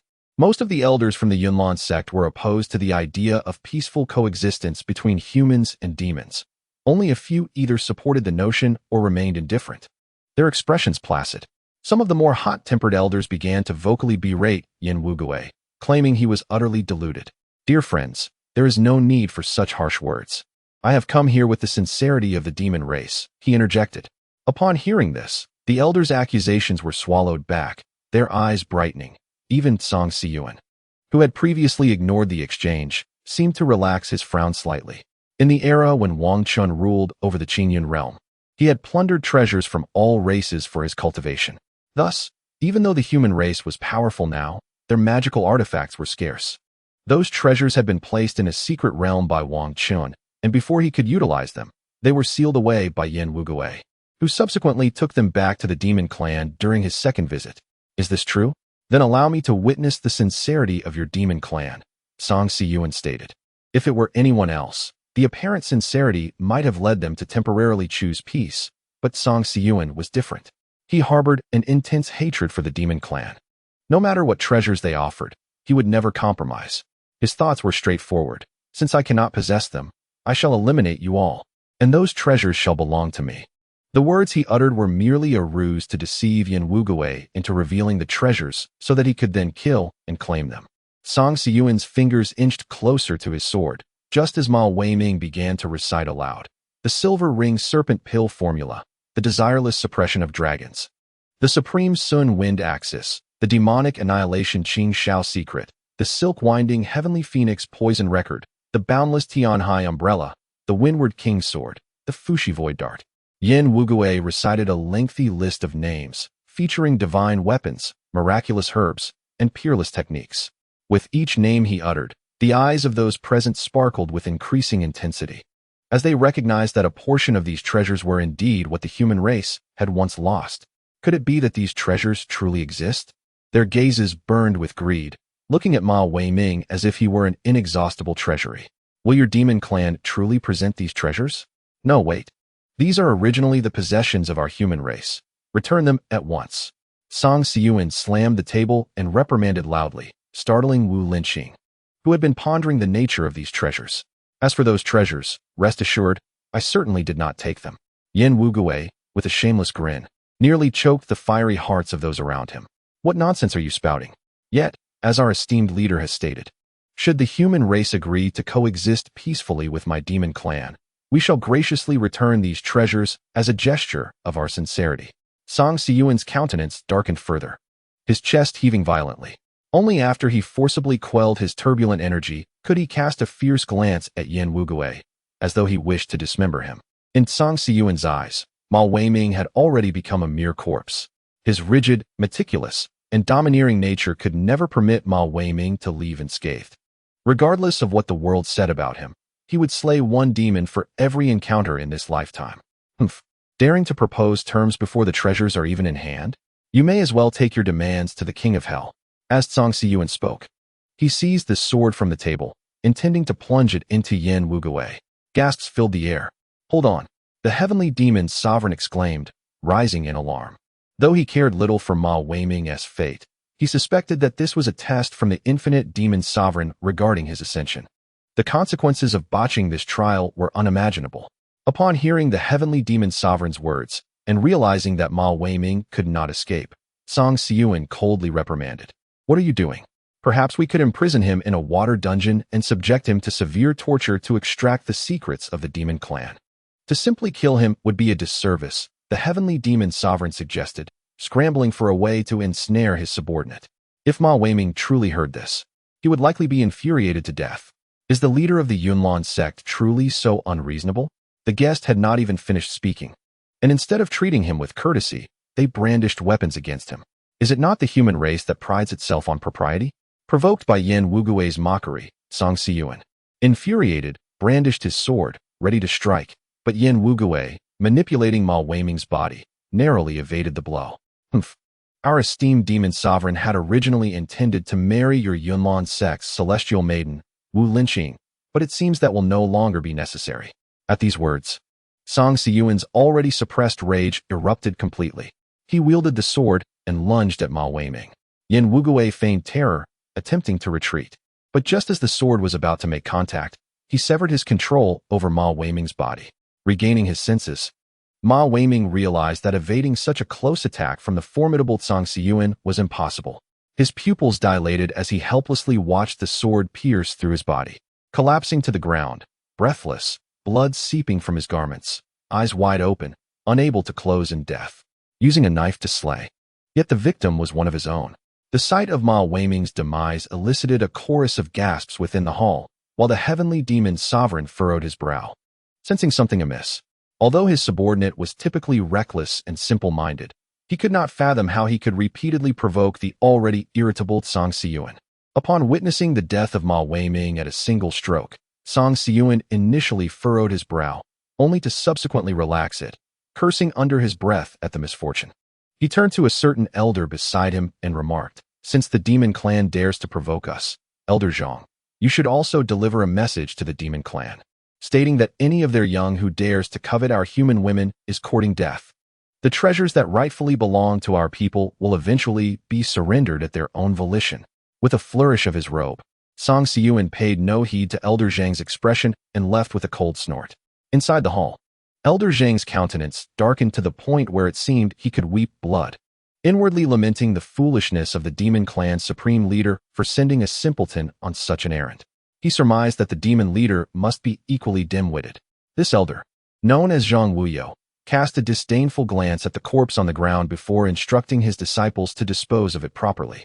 In the shadows, the demon lord observed the demise of his former subordinate with astonishment. However, due to Yan Wugui's timely departure, he managed to mask his own alarm, leaving no one to notice the oddity surrounding Ma Weiming. The demon lord pondered the intricacies of the situation, attempting to decipher the underlying intentions behind the actions of the Wugui demon lord. After much contemplation, he remained perplexed until he felt a gentle tug at his sleeve. Looking down, he found the uncertain gaze of Wu Linxing.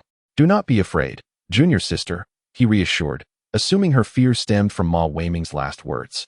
He gently patted her shoulder in comfort, while Wu Linxing dutifully lowered her head, concealing the terror flickering in her eyes. Her fear was not rooted in the prospect of being taken as a demon queen, nor was it solely due to the gruesome sight of Ma Weiming's death. Rather, in that fleeting moment, she had seemingly glimpsed Yan Wugui's fallen form, overlapping with that of Ma Weiming. As the child of destiny, favored by the heavens, one must possess abilities that set them apart from the ordinary. In the instant that Yan Wugui's control faltered, even the formidable Feng Sinian failed to perceive the anomaly. But it was Wu Linxing who sensed the disturbance. Yet, she only witnessed Yan Wugui's collapse and was unaware of the true events, believing instead that something had befallen him, causing her own turmoil. Subsequently, lost in her thoughts, she returned to her quarters, deeply concerned for Yan Wugui's well-being. Chapter 35. Identity revealed. Wu Linxing's worry for Yan Wugui's predicament grew, yet she was uncertain where to seek him, prompting her to secretly contact numerous individuals to trace his whereabouts. The denizens of the demon clan were familiar with the title of the boundless merit demon lord, yet few knew his true name. The demons dispatched envoys to Yunlan's sect in hopes of forging an alliance, but instead, they provoked Feng Sinian, who struck down the envoy with a single sword stroke. This incident, along with Elder Zhang's subsequent mission to deliver a challenge to the demon clan, spread like wildfire throughout the Qingyun realm, igniting conversations and debates among its inhabitants, who had previously been as stagnant as a still pond. Should the boundless merit demon lord truly swallow this humiliation, he would undoubtedly be regarded as the most ineffectual demon lord in history. Meanwhile, Elder Zhang, reluctantly clutching the challenge letter, approached the Wuxin Hall with trepidation, his heart pounding and silently cursing Feng Sinian. The individual met his demise at the hands of others, trampling upon the dignity of the new demon sovereign, inciting ire, and now compelled to deliver a message. Zhang Wuyo felt a surge of anger within, yet dared not voice it, instead adopting an attitude of utmost vigilance as he approached the Wuxin Hall. However, the appearance of Yan Wugui caused all his carefully crafted words to evaporate. "Yan Wugui, how could it possibly be you?" Yan Wugui was indeed a favored junior disciple of the Yunlan sect, and as an elder, Zhang Wuyo was well acquainted with his visage. Why had the previously fleeing Yan Wugui returned? Why had he transformed into this seemingly virtuous demon sovereign? Could it truly be, as he claimed, that he had been possessed by the heavenly demon sovereign? Before his escape, Yan Wugui had boldly declared himself to be the vessel of the heavenly demon sovereign. Some chose to believe him, while others remained skeptical, with Zhang Wuyo firmly in the latter camp. Yet now, witnessing Yan Wugui as the demon sovereign, his frustration reached a boiling point. "Elder Zhang, it has been many days since our last meeting. Your junior has missed you dearly," Yan Wugui feigned with exaggerated sentimentality. "Humph. Heavenly demon sovereign, you have usurped the body of my sect's disciple, and now you wish for reconciliation? Such delusions are utterly laughable," Zhang Wuyo scoffed, only to see Yan Wugui's previously jovial demeanor suddenly turn frigid, with his crimson eyes casting an icy chill upon him. Zhang Wuyo was struck with astonishment at the sheer magnitude of Yan Wugui's power. "Jin Zhan, Chun Feiyue," Yan Wugui murmured, and the two emerged from the shadows, gazing at Zhang Wuyo with disdain, clutching the treasures Yan Wugui had recently bestowed upon them. Yan Wugui said nothing further and retreated into the hall. While Zhang Wuyo observed Jin Zhan and Chen Feiyue drawing nearer, panic setting in as he attempted to summon a teleportation talisman, only to have it shattered by Jin Zhan's golden wing, rendering it ineffective. Chen Feiyue's pupils turned white, locking eyes with Zhang Wuyo, whose struggles began to wane. His gaze growing increasingly numb, pupils shifting from black to white before reverting to black once more. Zhang Wuyo stood motionless like a marionette devoid of will, while Chen Feiyue swayed slightly, propping himself up with his sword to avoid collapsing, before finally regaining his composure. The demon clan harbors no idlers. The Wuwang Holy Hundred Birds clan produced talents like Wang Chun and Shu Yu, beyond their innate gifts and hard work. Members of the Wuwang Holy Hundred Birds possess a unique ability to invade the minds of others, temporarily altering their consciousness. Yet, this ability manifests differently in each individual. Wang Chun and Shu Yu are paragons among their peers, while the still maturing Chen Feiyue requires time to recuperate after employing it. Yin Wugui's scheme had only just commenced. The Executioner possesses the license to recklessly eliminate transgressors, but is forbidden from significantly altering the world's narrative. In the previous instance, had the world operated normally without the interference of the reborn Qin Yu, Fu Yuan would have inevitably emerged as a formidable force step by step. Yin Wugui sought to become his contracted specter to swiftly fulfill his mission. If Fu Yuan gained strength through specters, then, as Yin Wugui's contracted specter, his slaughter would not contravene the world's regulations. However, in this realm, despite Yin Wugui now being the demon sovereign, he could not indiscriminately slay pivotal narrative figures such as Feng Sinian. Thus, he must devise an alternative method, a means that does not necessitate his direct involvement. Yin Wugui reclined on the throne, feigning slumber, his eyelashes fluttering gently. The world requires a steady course. If the mere flutter of a butterfly's wings can instigate the butterfly effect, then let one become the unseen butterfly. Deceit and strategy are the shortcuts of existence. The truths we hold dear cannot be altered, even if the cosmos were to reverse itself. Within the Yunlan sect, Feng Sinian was immersed in his cultivation within the confines of his abode, yet his countenance bore the weight of gloom, his brow darkened and furrowed, surrounded by a swirling aura of darkness. After a prolonged silence, Feng Sinian violently expelled a mouthful of blood, trembling as he retrieved a pill from his spatial ring.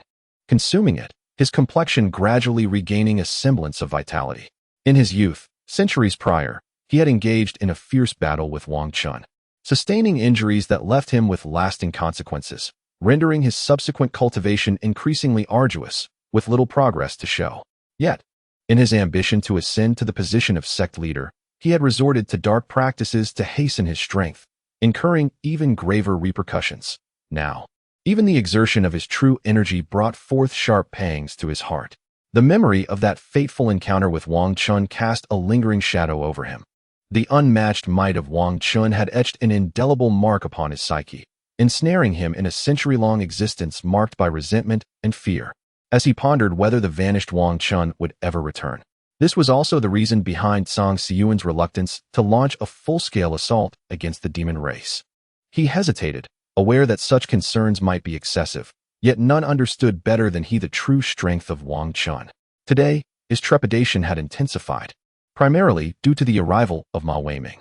However, it was not the fear of potential retribution from the demon race following Ma Weiming's demise that unsettled him, but rather the dread of the words he had spoken earlier.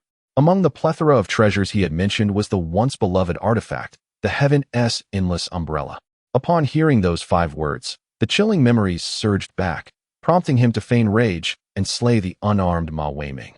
As the leader of a sect, a cunning individual who had lived for centuries, he should not have allowed himself to be manipulated by others, even in his volatile state due to the dark practices he had undertaken. The Heaven's Endless Umbrella had undoubtedly fallen into Wang Chun's possession. Yet Ma Weiming had only uttered its name without presenting the actual item, which left Feng Sinian in a state of unease. Once he had regained his composure, Feng Sinian resumed his austere demeanor, only to hear a voice resonating in his ears, announcing that Elder Zhang Wuyo sought an audience. Zhang Wuyo had returned. Feng Sinian had sent him to the demon realm with the intent of probing whether Wang Chun was indeed still alive. Upon learning of Zhang Wuyo's return, he hastily emerged from his seclusion, welcoming the weary elder into the hall. "What pressing matters bring you here?" Song Siyuan pondered how to inquire about Wang Chun without being overtly direct.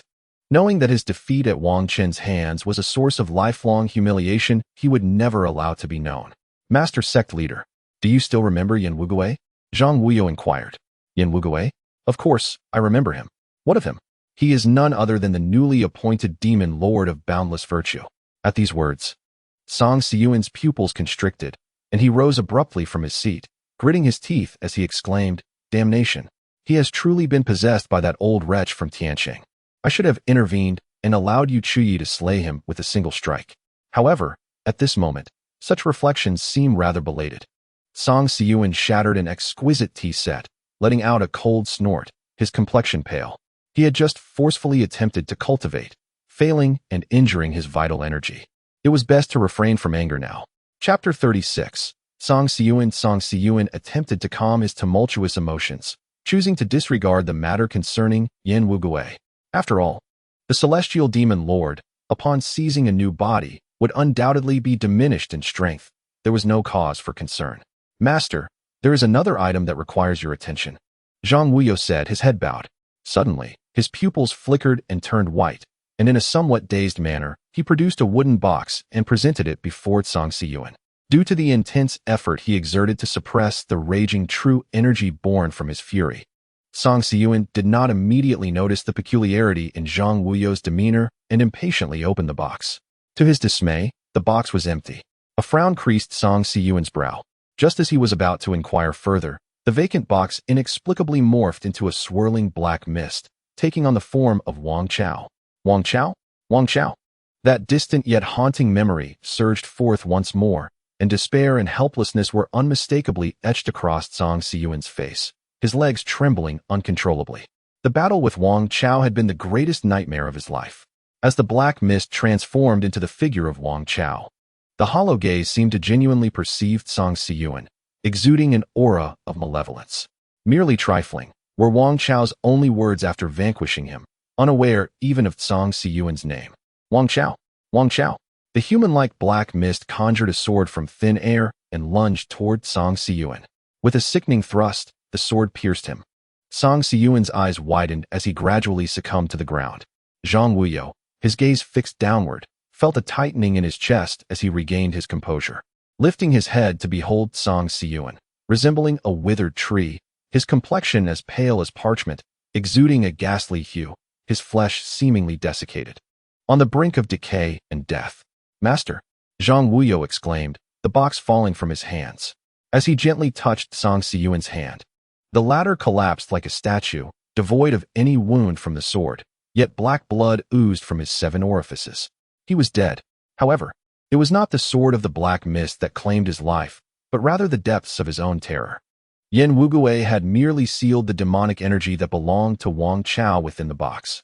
The moment Song Siyuan opened it and sensed that familiar malevolence, he was engulfed by boundless fear, conjuring the apparition of Wang Chao who once again struck him down. Yet, an illusion is but an illusion.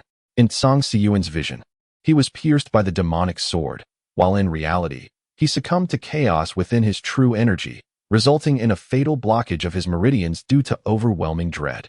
Yan Wugui had intentionally revealed his identity to disturb Song Siyuan's mind, providing cover during the time Zhang Wuyo was under control.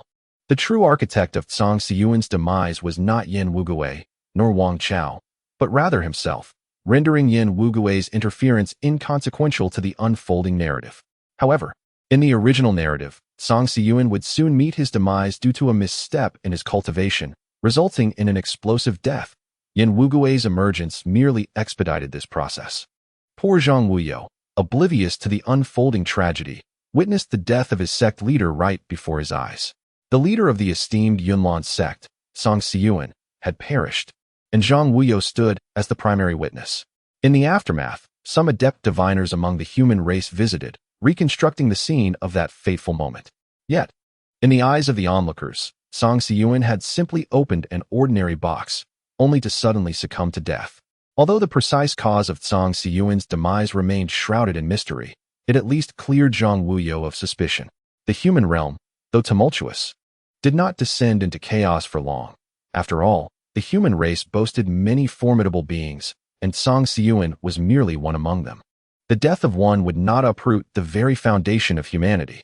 The Yunlan sect was engulfed in grief, organizing a grand funeral. While Yan Wugui refrained from attending in a showy manner, merely observing through the water mirror on Wu Linqing's person before shutting it off.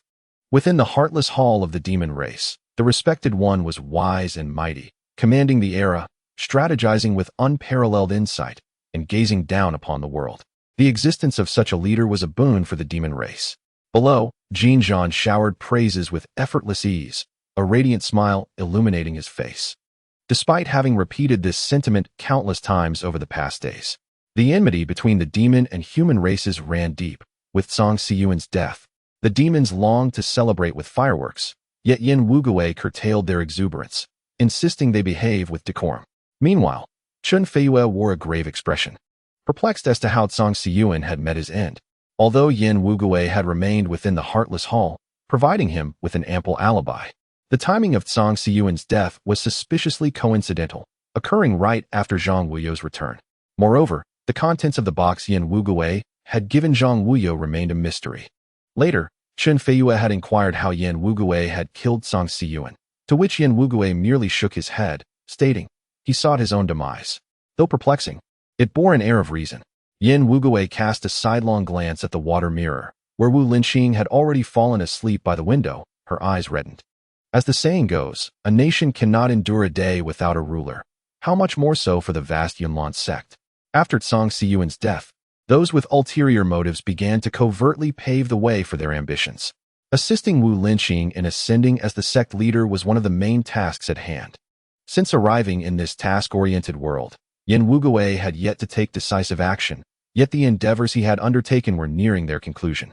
Ready to ensnare the fruits of his labor, the Yunlan sect awaited his presence, no longer in secrecy, but in grand display. The more ostentatious, the better. Jin Zhan, immediately arrange for my visit to the Yunlan sect. All clan leaders and elders must be present. Chun Feiyue, summon clan leader Shu Yu to return. Understood. The two responded, though their hearts were seized with astonishment. Could it be that the respected one was preparing for a full-scale war? Despite the newfound treasures at their disposal, was it not a tad premature to embark on such a conflict? Yet, having come to understand Yan Wugui's temperament over these past few days, they recognized he was not one to act recklessly. Thus they adhered to his commands without hesitation. Yet the two were indeed mistaken. Yan Wugui was inherently a reckless individual. While one could argue he had ulterior motives, he frequently took convoluted paths. If one were to label him as truly deranged, that would not be far from the truth. However, Yan Wugui was not intent on waging war against the human race. Rather, he sought to accomplish his main quest in a single stroke. The heavens of the Qingyun realm were about to change. Chapter 37. Entering the human realm within the hall of the Yunlan sect. All esteemed elders and powerful beings of the human race had gathered to select the new leader of the Yunlan sect. At that moment, they were embroiled in heated discussions, their faces flushed and voices raised. In a corner, Zhang Wuyo murmured quietly to himself, surreptitiously taking a sip from the wine flask he had brought. Aware of his lack of backing and his not-so-formidable strength, he chose to abstain from participating in the matter, preferring to avoid the ensuing distress. The candidates were few, comprising several venerable elders of the Yunlan sect, known for their formidable power and reputation, as well as a few mighty beings from the human race. Surprisingly, the master brother Tianma Zun was also nominated, given that he was a direct disciple of Song Siyuan, blessed with remarkable talent and considerable strength, though his chances of success were slim. At present, Tianma Zun wore a grave expression. Others assumed it was due to profound sorrow over Song Siyuan's death. However, in truth, he was secretly elated, for it was Song Siyuan who had led the charge against him. Yet, he felt anxious because the task assigned to him by Wugui Zun was to make Wu Linqing the sect leader. Initially, upon hearing this task, he found it incomprehensible, feeling it was far-fetched and uncertain about how to execute it. Thus, upon receiving the news of Song Siyuan's demise, his immediate reaction was that Wugui Zun had taken action. Though he was in a secret realm, the influence had already permeated the outside world. Truly, a testament to the prowess of the predecessors. Tianma Zun was also a person of ruthless ambition. Had it not been for Wugui Zun's overwhelming strength, he would not have served him, but would have long since seized his position. Surveying the surroundings, Tianma Zun spotted Wu Linqing, who was sitting alone in a corner.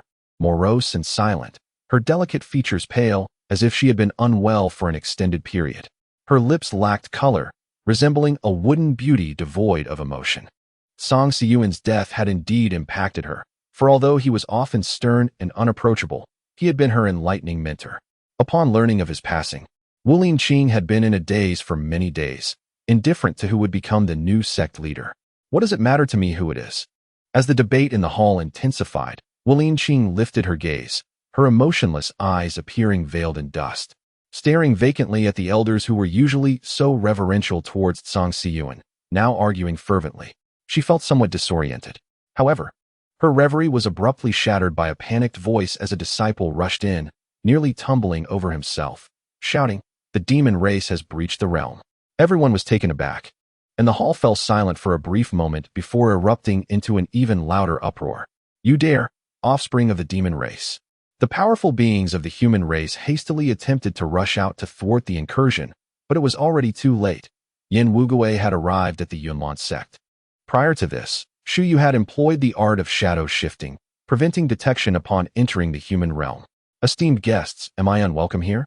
Upon hearing that familiar voice, Wu Linqing was momentarily taken aback, raising his head to behold the crimson-eyed youth, an absurd sensation washing over him.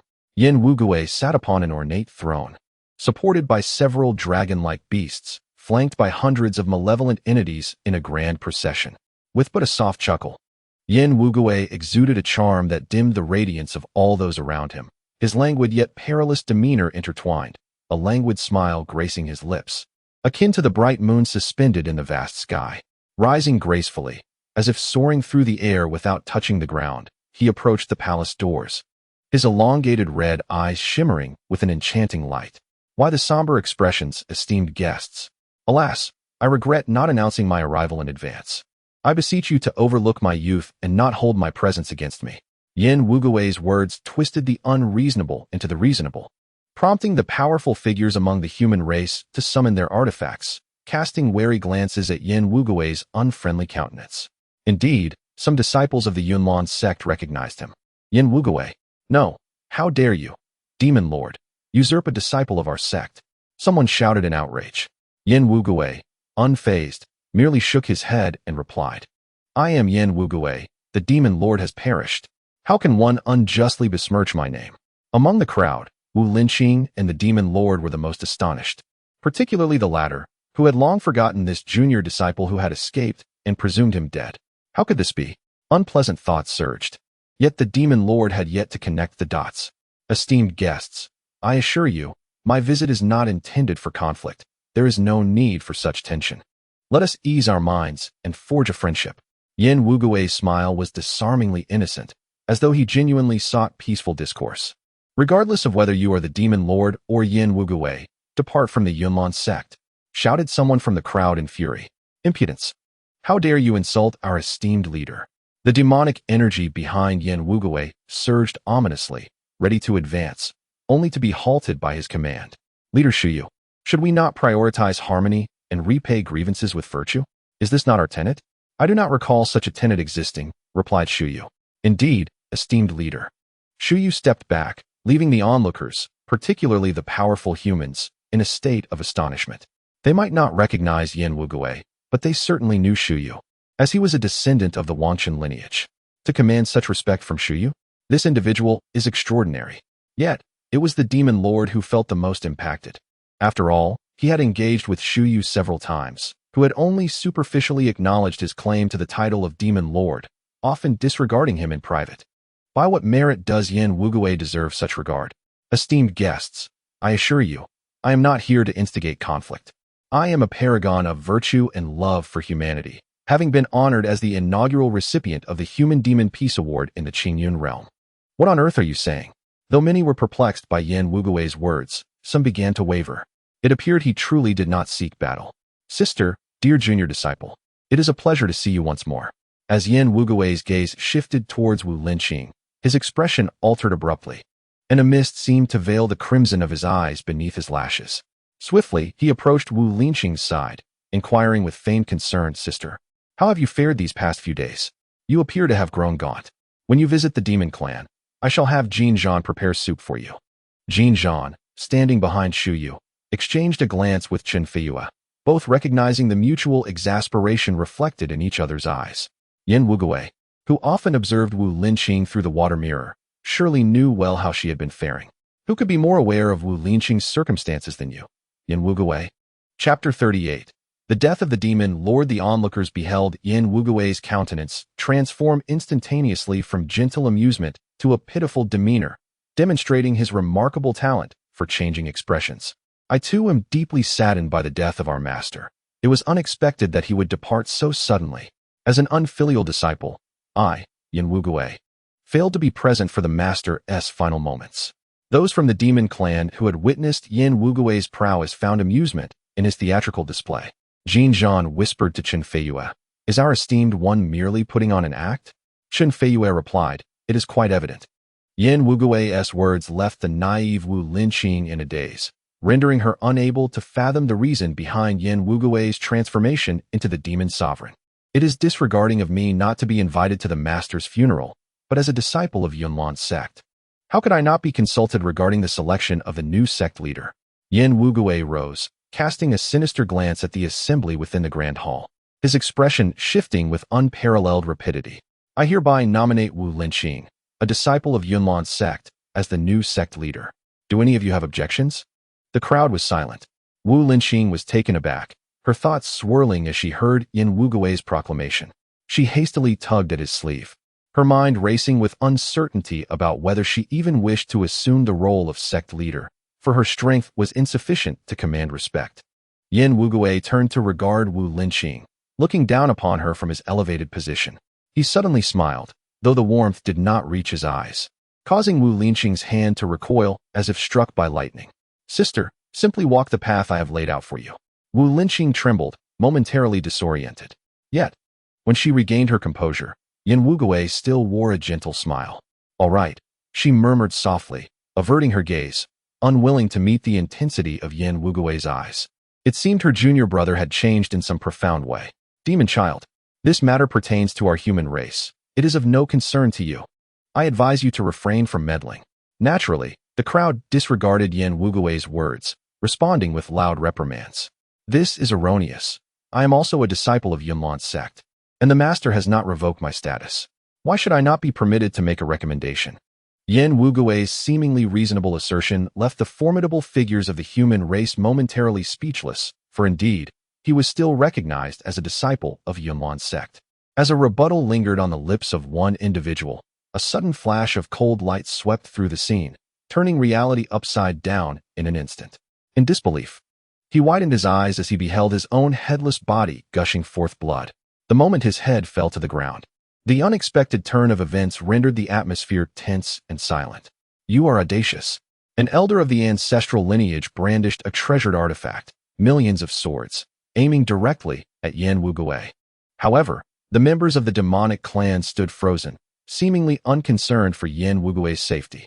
While the crowd was still grappling with the shocking sight, Yin Wugui let out a cold chuckle, concealing his bloodied black scythe behind him, as an overwhelming demonic aura enveloped the entire Yunlan sect, casting the surrounding space into darkness. "Wang Chun, you are the supreme demon lord." It became evident that not only Zhang Xiyuan harbored psychological scars from Wang Chun. A significant number of the human elders shared the same trepidation. As his demonic energy surged forth, some even spat blood in terror. The supreme demon lord, initially taken aback, soon erupted into laughter, advancing with fervor. "Elder, you have finally emerged." They had not anticipated that Yu Chu was a traitor, and their glares turned hostile. However, there was no time to chastise him. As a more formidable opponent, the Supreme Demon Lord loomed ahead. "Please, address me as the Boundless Merit Demon Lord." Yin Wugui, surprisingly composed, took the time to correct their misnomer, but refrained from clarifying his relationship with Wang Chun, leaving the human elders to speculate wildly. Conversely, the demonic clan remained unfazed. Shu Yu had informed them prior that Yin Wugui was Wang Chen's direct disciple. Witnessing the human faction's palpable fear of Yin Wugui brought them immense satisfaction. Notably, the aesthetic values of the demonic clan diverged significantly from those of the humans. While Jin Zhan's resplendent golden appearance was considered somewhat ordinary, many among them revered a display of brute strength, often resembling grotesque and monstrous forms. Thus, as Yin Wugui stood calmly before the chuckling demonic assembly, his demeanor appeared increasingly dignified. Today, I shall assume the position of sect master of Wu Linqing. Who is in favor? Who is against? Yin Wugui's voice, though not loud, resonated throughout the entire Qingyun realm. Farmers tilling the fields paused their labor. Women embroidering in their chambers set down their needles, and even the combatants in the beast forest ceased their struggle, all gazing skyward towards the indistinct figure of Yin Wugui, hovering above. His demonic energy exerted an overwhelming force, akin to invisible hands constricting the throats of all present, suffocating them. Only Wu Linqing, as the child of destiny, managed to escape this peril. Though this demonic energy originally belonged to Wang Chun, once integrated into Yin Wugui's being, it manifested with even greater potency. Elder, I am from Tianqing. The Supreme Demon Lord seemed to choke on his words, each syllable extracted with immense anguish. It was at this moment that the crowd realized the person who had been possessed was none other than their senior brother, Yu Chu. Yet, now they found themselves in dire straits, akin to a clay idol crossing a river, unable to concern themselves with the affairs of the Supreme Demon Lord. After the Supreme Demon Lord uttered those words, the memories sealed away in Wu Linqing's mind were finally unlocked, unleashing a torrent of terrifying pasts, for doors, secret realms. And the Supreme Demon Lord? The young disciple was, in fact, the Supreme Demon Lord all along. Wu Linqing painfully clutched his head, feeling as if it might explode. The Supreme Demon Lord, confronted by Yin Wugui's indifferent gaze, felt a chilling dread wash over him as he realized he had been manipulated. In desperation, he cast a fearful glance toward Shuyu behind Yin Wugui, hoping for salvation. Shuyu, I am the Supreme Demon Lord. Yet, his pleas fell on deaf ears. For Shuyu appeared utterly uninterested, coldly observing the unfolding scene, while occasionally exchanging words with Yin Wugui. It was over. The only thought lingering in the Supreme Demon Lord's mind was that when Yin Wugui sought to end his life, he would seize another body once more. As long as the mountains remained, one need not fear the absence of firewood. He would inevitably take his revenge. Yin Wugui exchanged a glance with Shuyu, who then approached the already pallid Supreme Demon Lord, placing a hand upon his head. The Supreme Demon Lord felt his strength dissipating rapidly. No, please. You cannot kill me. To him, nothing was more terrifying than the prospect of death. Yet, Shuyu paid him no heed, while the Supreme Demon Lord, ensnared by Yin Wugui's demonic aura, was rendered immobile, soon becoming nothing more than a lifeless husk. Shuyu released his grip at the right moment, observing that the Supreme Demon Lord, though nearing death, had not yet succumbed. This was indeed Yin Wugui's objective. With a snap of his fingers, the demonic energy completely engulfed him. System successfully eliminated the violator, Supreme Demon Lord. Please complete the main mission promptly. Chapter 39. Collecting residual hatred. Shuyu approached Wu Linqing, who, fearing a fate similar to that of the Supreme Demon Lord, was filled with panic. She attempted to flee but stumbled over an object, falling to the ground, her long hair cascading down, with various hairpins scattering around her. Shuyu, you have frightened her. Yin Wugui remarked as he stepped closer to Wu Linqing. Blame me. Then, Shuyu replied. Sister, come here, your junior has something wonderful for you. Yin Wugui grinned, his red eyes glinting with a bewitching light. Wu Linqing's fear intensified as she retreated with both hands. Shuyu stifled a laugh. Oh dear sister, your junior truly means well. Yin Wugui sighed in resignation, moving forward to grasp Wu Linqing by her collar, bringing her before Shuyu. Good to me? I hardly believe your words. Wu Linqing was on the verge of tears, terrified to speak out, fearing immediate death. She felt immense regret for not having practiced diligently. If only she had. Perhaps this day would not have ended in such despair. Shuyu placed a hand on Wu Linqing's head, observing the despair etched on her exquisite face. Yet soon, Wu Linqing sensed something amiss, as a continuous flow of power surged from Shuyu's palm into her body. The immortal caresses my crown, granting me eternal life. Wu Linqing was powerless to resist, accepting the entirety of the Supreme Demon Lord's strength, her power dramatically increasing. As Shuyu withdrew his hand, he cast a meaningful glance at the somewhat disheveled, yet still beautiful Wu Linqing, then turned to observe his wooden son, Chen Feiwei, narrowing his eyes. Very well. I consent to this union. Now, my senior sister possesses sufficient strength. Can she ascend to the position of sect leader? If she is still lacking, Yin Wugui's voice elongated, with an unmistakable undertone of threat. Who would dare to defy Yin Wugui's will? Yet, they found themselves utterly speechless, their faces pale, on the brink of collapse. It seems that no one harbors any objections. Thus, I shall take it upon myself to decide. Henceforth, Wu Linqing shall be the leader of the Yunlong sect, and no one shall overstep their bounds. From this day forward, the human and demon races shall engage in peaceful relations, with no warfare for the next decade. Yin Wugui's resounding voice echoed throughout the Qinyun realm, marking the end of the forgotten era for the human and demon races and ushering in a rare period of peace. After Yin Wugui departed from the Qinyun realm, the system erased all traces of his existence, rendering him forgotten by the world. Wu Linqing transformed from a naive young girl into a formidable empress, and she was the newly appointed demon supreme, Chen Feiyue, dominating the world together. Within a lavish and exquisite palace, Wu Linqing reclined gracefully on a long chair, illuminated by the moonlight, her complexion radiant like jade, akin to pristine mountain snow. A decade had passed since Yin Wugui's departure, and the once youthful Wu Linqing now exuded an unparalleled allure. Her phoenix eyes possessing an enchanting charm, yet also a regal authority, her cascading hair casually draped over her delicate shoulders, tinged with a rosy hue. Gazing out the window, she noted that tonight marked the full moon, the cool moonlight cascading down. Suddenly, she heard a movement behind her. A smile graced her beautiful eyes as she beheld Chen Feiyue draping a fox fur over her shoulders. I have reached the pinnacle of my cultivation. How could I fear the cold? Wu Linqing maintained her aloof demeanor before others, yet she beamed with warmth in Chen Feiyue's presence. 5 years ago, under the matchmaking of Shu Yu, the two had wed, although Chen Feiyue, being somewhat clumsy, often failed to amuse the young lady, causing her frustration on numerous occasions. You are cold, Chen Feiyue insisted stubbornly, a faint blush coloring his cheeks. Although he lacked the assistance of the heavenly Tao, his strength had surged remarkably. Suddenly, a harsh voice shattered the rare tranquility. Chen Feiyue, come out and face your doom.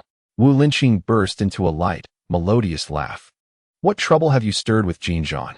Over the years, Jin Zhan had repeatedly come to challenge Chen Feiyue, yet he had never emerged victorious. I did not provoke him, Chen Feiyue shrugged. Nevertheless, he did not shy away from the confrontation. With Wu Linqing's consent, he leaped from the window, silver wings unfurling behind him. The sounds of clashing weapons reverberated from outside.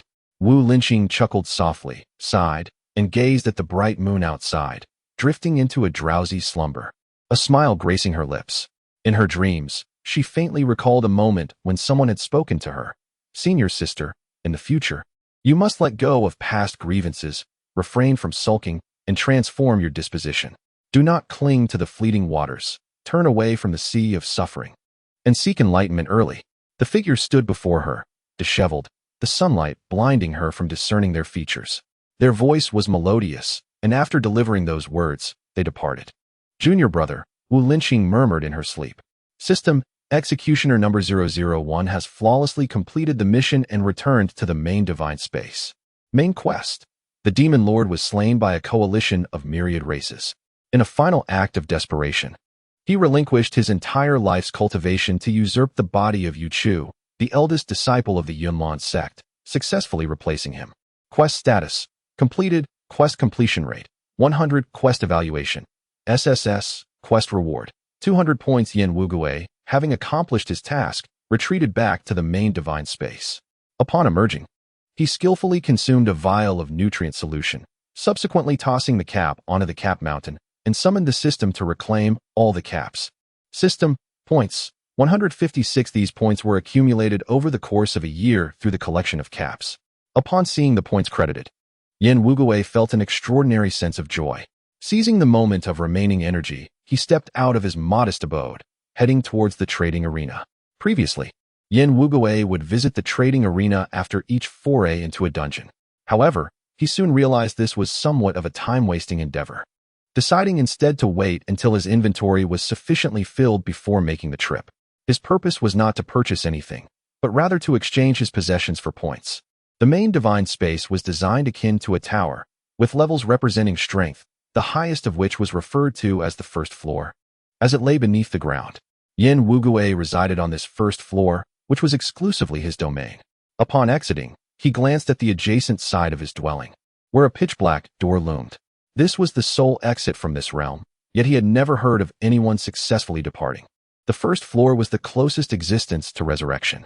Yin Wugui merely cast a fleeting glance at the door, disregarding it as he entered the exclusive trading arena of the first floor. He intended to hand over the items in his system backpack in one go, but received a prompt from the system. System, attention. The trading arena does not permit the simultaneous insertion of excessive items. Please try again later. Yin Wugui, indeed. I do have quite a number of items this time. Chapter 40. The trading arena. Yin Wugui was quite obedient, deciding to submit half of his items to the system, placing them at the top of the trading arena. Based on his renown as Executioner number 001, the items would not merely vanish in an instant, but would likely disappear in the blink of an eye. Those lurking in the trading arenas across various levels, upon spotting Yin Wugui's name prominently displayed, recognized his return and hurriedly summoned their friends, expending all their points in a fervent rush to acquire items. The trading arenas erupted into chaos, with some arriving only to find the items already gone. Due to Yin Wugui's presence, a profession of proxy buyers and scalpers had emerged within the Executioner community. Observing the influx of points into his account, Yin Wugui's spirits lifted considerably, his smile becoming noticeably radiant. As Yin Wugui was designated as number 001, the system afforded him certain privileges.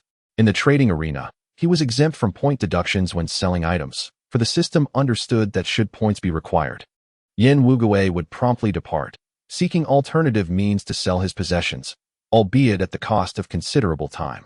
Of course, this privilege was exclusive to Yin Wugui alone. As Yin Wugui was about to place the second batch of items, 2 private messages suddenly popped up before him, halting his movements. Private message, Feng Sinian, Big Boss. Brother. Yin Gu, leave some for me, please. Private message, Wang Chun. Feng Sinian had just emerged from the task world the previous day, intending to treat himself to a day of leisure. However, while shopping today, he overheard people discussing Yin Wugui's latest offerings. In a state of urgency, he rushed to the trading area, only to find that everything was already gone. It was then he remembered he was friends with Yin Wugui, and he quickly sent a private message, hoping to obtain some items through backdoor means. Wang Chun, well acquainted with the entire Executor system, had swiftly cleared several dungeons with his own prowess and had gained a modest reputation in just a few days. When Yin Wugui returned, he happened to be at the trading area. All the items in the secret realm had been scavenged by Yin Wugui, leaving Wang Chun without even his own signature weapon. He thought to use his accumulated points to purchase a decent weapon instead. To his astonishment, he spotted his signature weapon listed in the trading area. How could Yin Wugui dare to sell his own weapon? Infuriated to the point of nearly spitting blood, Wang Chun hastily bought his weapon to prevent it from falling into someone else's hands. The indignation of purchasing his own weapon with his own points was unbearable, yet he lacked the eloquence of Feng Sinian. Staring at Yin Wugui's name in his friends list, he could only manage to send a single question mark in response. Not understanding Wang Chun's predicament, Yin Wugui sent him an adorable emoji and closed the private chat. Wang Chun, upon seeing the cute cat emoji, fell into deep contemplation. After replying to Wang Chun, Yin Wugui opened the chat window with Feng Sinian, dispensing with pleasantries and directly sending over the attributes of the items he held. Private message, Yin Wugui. Primordial Degree of Desolation Sword Pill, Soul Resurrection Transformation Pill, Frost Shadow Shatter, 6 Paths of the Undead Kill. Yin Wugui sent over attributes for more than 30 different items. Yet Feng Sinian did not respond for a prolonged period. Furrowing his brow, Yin Wugui was about to close the dialog box when he finally saw a message from Feng Sinian. Private message, Feng Sinian. Why the question mark? Do you know Wang Chun? Yin Wugui, treating both equally, replied to Feng Sinian with a cute cat emoji.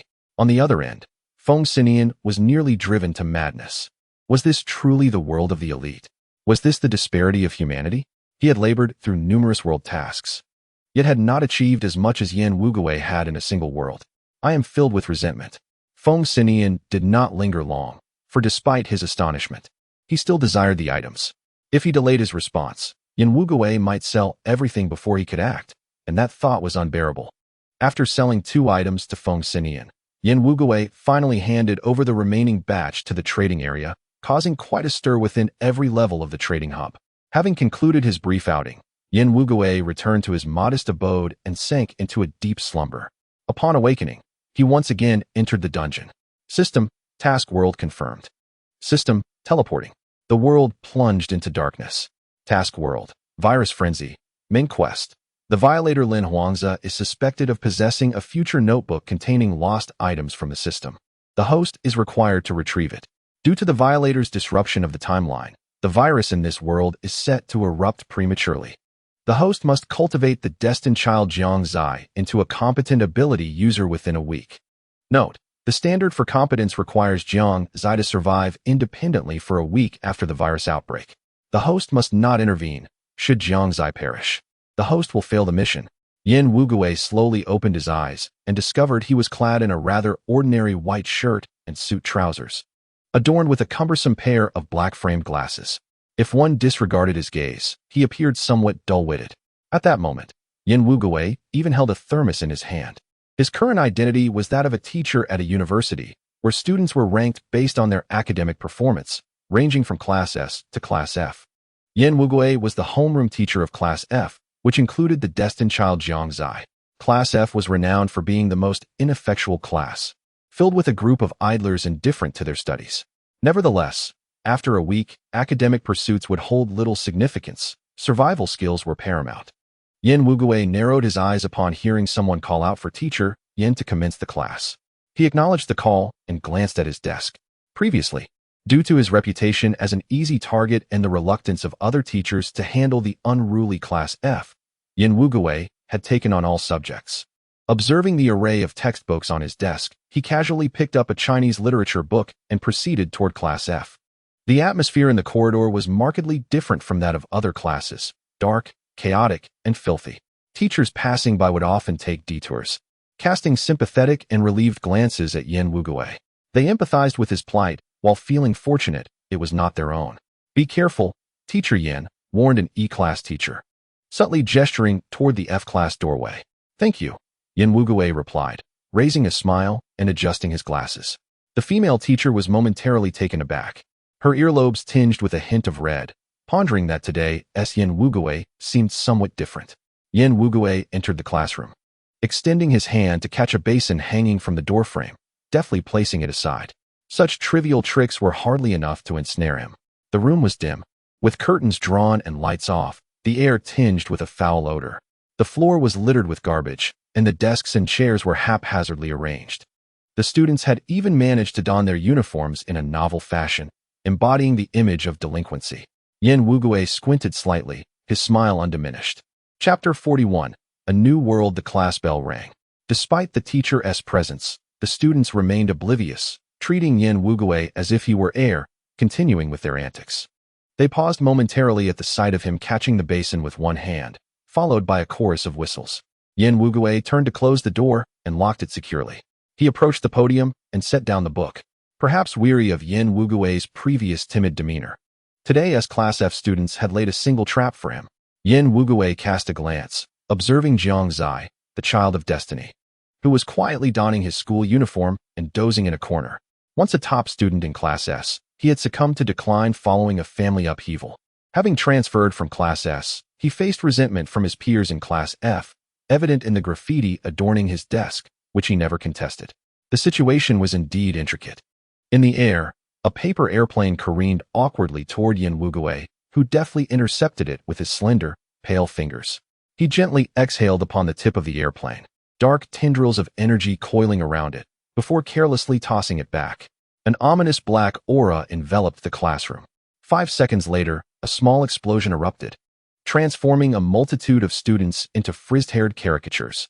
The students were bewildered, left questioning the recent turn of events.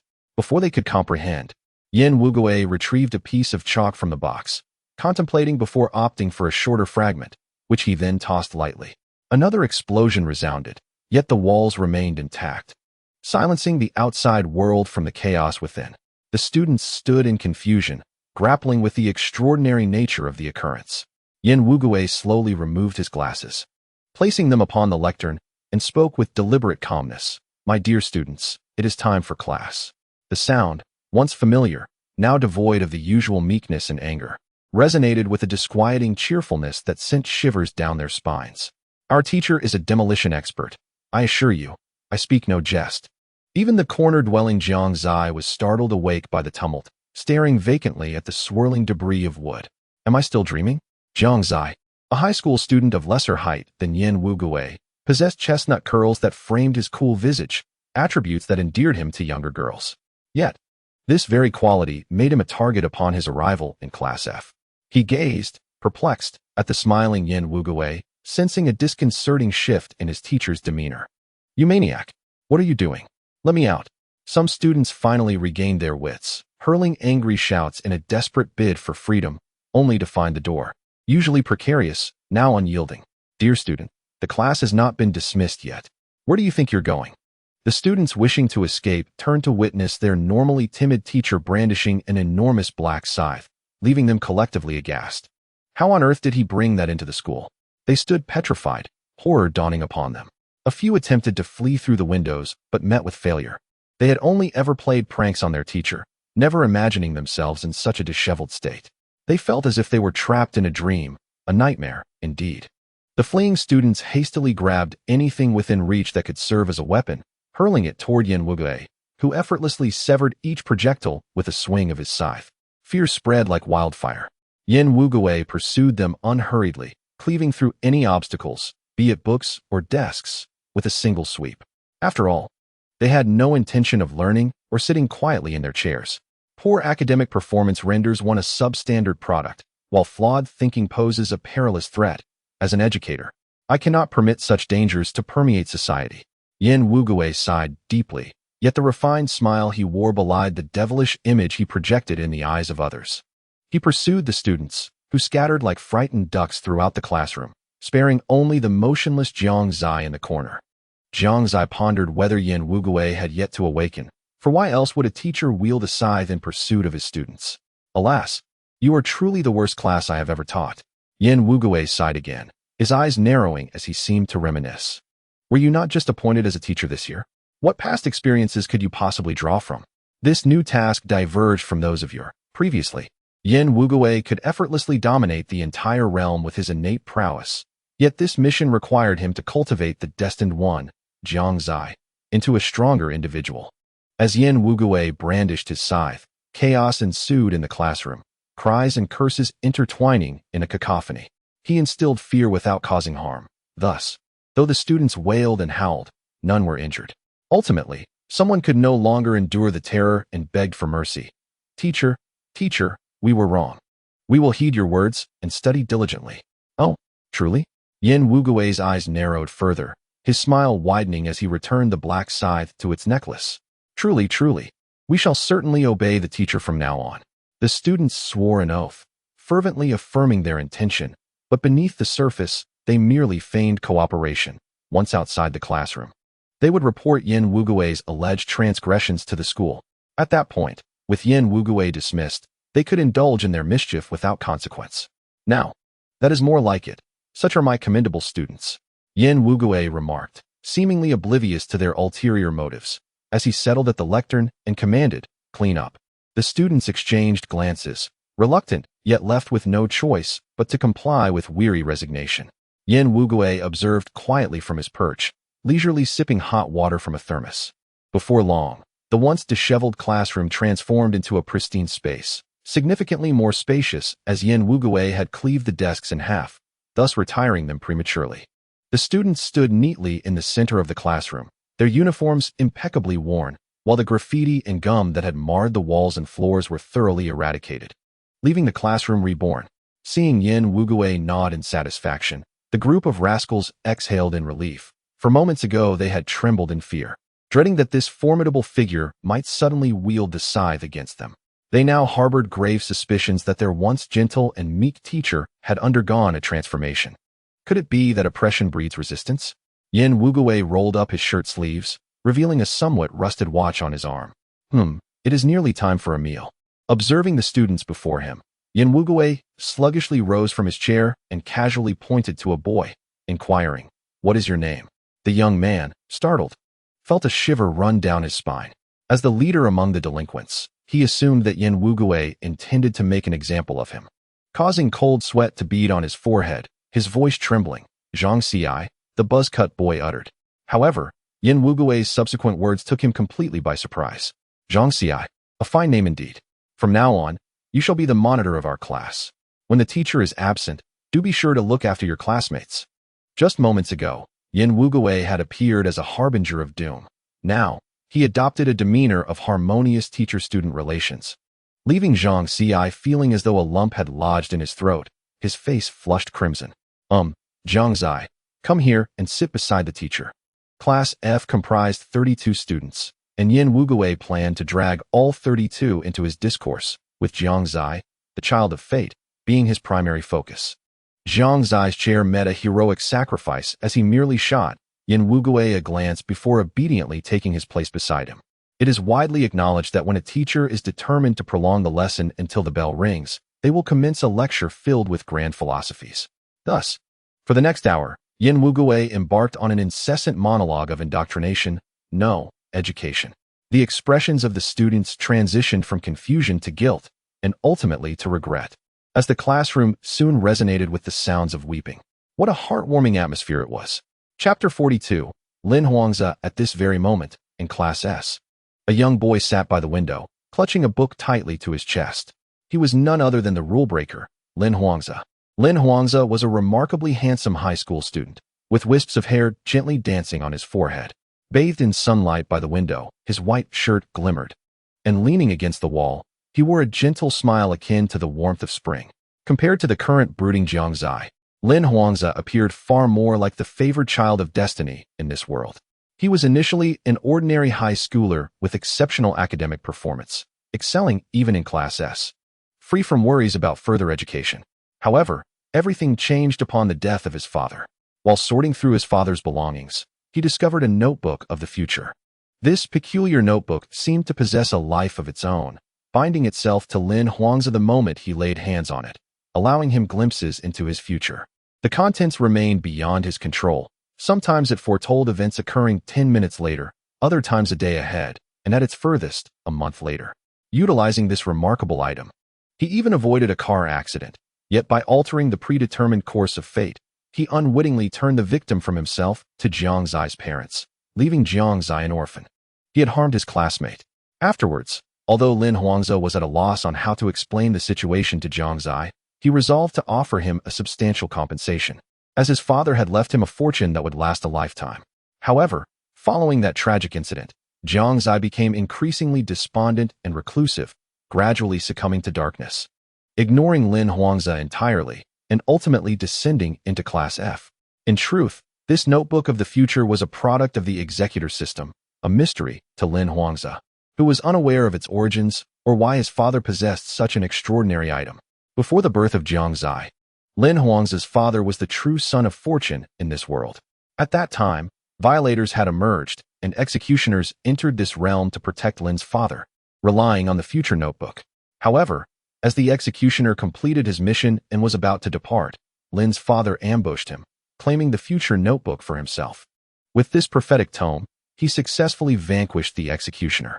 Free from future threats, Lin's father leveraged the power of the future notebook to amass great wealth.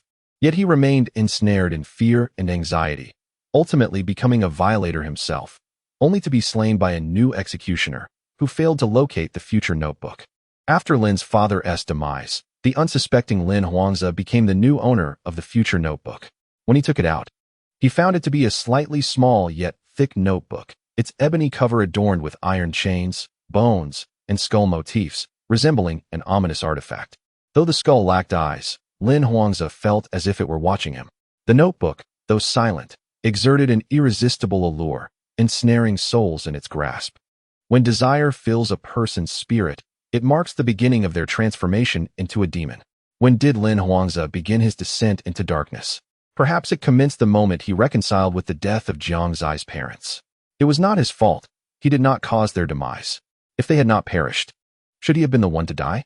Lin Huangzi smiled, his expression still bright and gentle, albeit now tinged with a hint of coldness. Without Zhang Zai, and if the future notebook were not a tool of the executioner system, Lin Huangzi would truly be the son of fortune. 2 weeks prior, he had foreseen Through the prophecies of the future notebook, an impending catastrophe that would engulf all of humanity, sparing no one. Yet he was unfazed. He had constructed a safe house and prepared ample resources for survival. Today, Lin Huangzi had become quite reliant on the future notebook, checking for updates every half hour. His fingers lingered on its surface, the dark cover akin to a ravenous demon, threatening to consume him entirely. Despite having consulted the notebook numerous times, each use only intensified the fear within him. If Yin Wugui were present, he would witness a dense aura of darkness coiling behind Lin Huangzi, within which a faint visage could be discerned, fixating upon him with unwavering intensity. In this world, nothing comes without a price. There are no gifts from the heavens, nor can one snatch away what does not belong to them without consequence. Everything in this realm is clearly priced, and if it is not, the cost may very well be oneself. Lin Huangzi opened the future notebook, and as the ominous words materialized before him, a chill swept down his spine, leaving him paralyzed. You will die within a week. Death. How could this be? How could he evade it? It must be noted that Lin Huangzi was supposed to have perished in that car accident, for the future notebook had foretold that he did not leave his home that day. Yet now, this cursed notebook merely predicted his demise, failing to elucidate the manner of his death. I am your host. Due to the ongoing classes, Lin Huangzi refrained from further actions, hurriedly closing his notebook and feigning ignorance of its contents. What could the future diary signify? Why was his life in jeopardy? The thought of his father's mysterious demise instilled an unprecedented fear within him. His father had fallen victim to homicide, a fact that could not be denied, yet the police had yet to apprehend the perpetrator. Had it not been for Lin Huangzi's impeccable alibi, suspicions would have likely turned towards him as the potential patricide. The manner of his father's death was harrowing. Surveillance footage clearly indicated no one had entered their home. Yet his father had perished in a gruesome manner, his eyes gouged out and limbs meticulously severed. It was unfathomable to consider the depths of hatred that could drive someone to commit such an atrocity. For over 6 months, Lin Huangzi had lived in trepidation, as though the murderer had vanished into thin air, with no trace to be found, leaving the matter at a standstill. The future diary, which could foretell death, had failed to save his father. Such was the fate dealt by the executioner system. Vengeance is not absent, merely delayed. Finally, upon the conclusion of the school day, Lin Huangzi, skipping even a meal, ventured into the dilapidated storage room of the school. He cautiously secured the door before reopening the future diary. The elegant facade he once maintained was now torn asunder by his own hands, his once handsome visage contorted, and his bloodshot eyes brimming with fear. With a low, gravelly voice, he gritted his teeth and demanded, "Why must I die?" The future diary remained silent, the ominous words still proclaiming that Lin Huangzi would meet his demise within a week. Damn it, playing dead are we? Do you wish for a new master? Believe me, I could burn you right now. If I perish, you shall not survive either. His lips trembled as countless thoughts raced through his mind, his throat ablaze, his voice hoarse. Chapter 43. The pyramid scheme. Lin Huangzi's threats seemed to have elicited some response. The yellowed pages appeared to ripple, revealing a line of inked text. Because you have repeatedly invoked the future diary, you have attracted formidable adversaries. Lin Huangzi was taken aback, recognizing the emotional tone that this message conveyed. A terrifying thought arose. Could there be a sentient being concealed within the future diary? Previously, the prophecies had been couched in formal language, and this display of humanity was unprecedented. Yet, Lin Huangzi could scarcely afford to delve into the mysteries behind the future diary. He needed to survive, to navigate this perilous juncture. As long as the future diary was willing to proffer predictions, he believed he could evade his fate. No one could conquer his future self. Was someone indeed plotting his assassination? He possessed considerable wealth, allowing him to hire renowned international assassins and mercenaries for protection or perhaps to eliminate the threat preemptively. Upon articulating this thought, the pages of the future diary rippled once more, but this time the ripples lingered without producing text for an extended period. Eventually, a mocking expression adorned the page, accompanied by a question mark. The glaring mockery unsettled Lin Huangzi, igniting a tempest of anxiety within him, as if countless ants were gnawing at his heart, rendering him restless and uneasy. His hands fidgeted with the pages of the future notebook, enduring an indescribable torment. Why must I be slain? Surely, I have wronged no one. Lin Huangzi pondered in circles, unable to fathom who might wish him dead. The only individual he had offended seemed to be Zhang Zai, Yet Jiang Zai was oblivious to the sacrifices made by Lin Huang's parents on his behalf, and moreover, Jiang Zai did not possess the strength to be a threat. Who could it be? Could it be the murderer of my father? The thought spiraled uncontrollably. And amidst his choking emotion, he managed to squeeze out those words through gritted teeth, as if expending all his strength, leaving him somewhat feeble. Has that person come? To kill my father, and now seek my life. Not him. The one who comes this time is far stronger. The future notebook, a tool within the Executioner system, bore some connection to the events unfolding, sensing the identifier of Yen Wugui, the Executioner number 001. Truthfully, the future notebook felt a hint of trepidation. In reality, had the future notebook not developed a rebellious streak, Lin's father, an ordinary man, could hardly dream of slaying a trained executioner. Yet what if the future notebook deliberately provided false prophecies? That executioner could perish due to an overwhelming trust in the future notebook. If not for the fear of being returned and having its consciousness obliterated, the future notebook would hardly concern itself with this foolish boy. However, it had been some time since it had left the executioner system. At that time, Yen Wugui had yet to gain such notoriety. Thus, the future notebook was unaware that executioner number 001 was Yen Wugui. Had it known and heard the rumors, it would have relinquished the notion of resistance, obediently utilizing the prophecy to guide Lin Huangzi into Yen Wugui's hands, believing no one could resist the power of foresight. So what shall I do? Can you reveal who seeks my life? Lin Huangzi remained unwilling to accept his fate. His life had just begun, only to be informed that he had less than a week to live. How could he come to terms with such a reality? The pages rippled once more, the pause extending a bit longer this time. Class F's homeroom teacher, Yen Wugui. Lin Huangzi was momentarily taken aback, his eyes fear and anger swiftly replaced by confusion, even doubting whether the future notebook was deceiving him. The homeroom teacher of Class F? I am aware of him. Our teacher mentioned him in class before. He is quite an unfortunate instructor, burdened with that group of misfits, often mocked by them, and I even witnessed him secretly weeping in the cafeteria. The Yen Wugui in Lin Huangzi's memory was a man clad in a white shirt and suit trousers, sporting hefty black-framed glasses, rather taciturn and somewhat introverted. Is this person truly formidable? Surely, this cannot be the truth. Moreover, I hold no enmity with him. Why would he seek to take my life? Sensing Lin Huangzi's skepticism regarding its words, the future notebook felt a flicker of irritation. It could tell lies, but when it spoke the truth, no one must ever doubt it.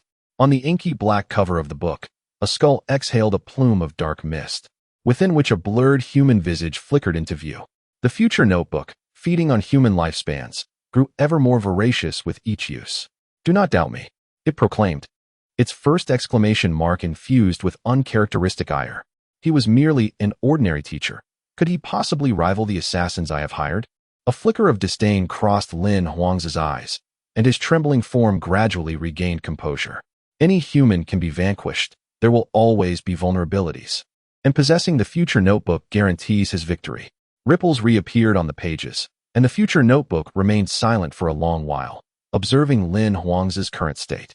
Those from different worlds can scarcely comprehend the might of the executioner. To be honest, even the future notebook was uncertain of the strength of executioner number 001. Its previous owner was merely number 057. Thus, despite its ability to foresee the future, it could not gauge Yen Wugui's true power. Upon realizing who would be the cause of his demise, Lin Huangzi's anxiety diminished. He could at least be forewarned of Yen Wugui's approach.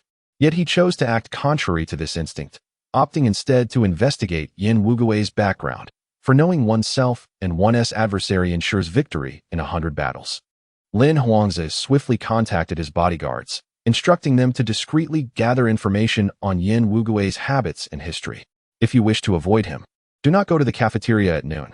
Understood, Lin Huangzi replied dismissively. For now, he would keep his distance from Yen Wugui.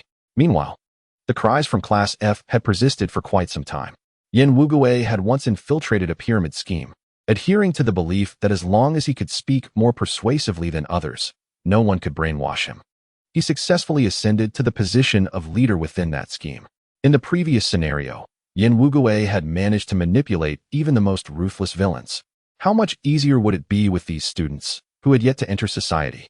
Of course, Yen Wugui never perceived his actions as brainwashing. He referred to it as purification. After all, The title of virtuous demon lord was not given lightly. Yin Wugui could be aloof at times, yet at others, he was a ceaseless chatterbox. To the doctors, he was a patient. In his own eyes, he was a savior. He effortlessly coaxed tears from numerous students, even causing the eyes of the fated child Jiang Zai to glisten with moisture. Thus, we must strive to be individuals of value to our families, society, and nation. We must not succumb to despair or underestimate ourselves. Should there be no torchbearer in the future, you shall become the sole beacon of light. In the eyes of the students, a radiant aura seemed to envelop Yin Wugui, rendering him angelic. He smiled, exuding an air of harmlessness. Chapter 44. Competing for food. Having concluded this segment, Yin Wugui habitually took a sip of water, raising his hand to check the watch on his arm. The time had struck 12 o'clock precisely, making it hard to believe it was unintentional. Class dismissed, time for lunch.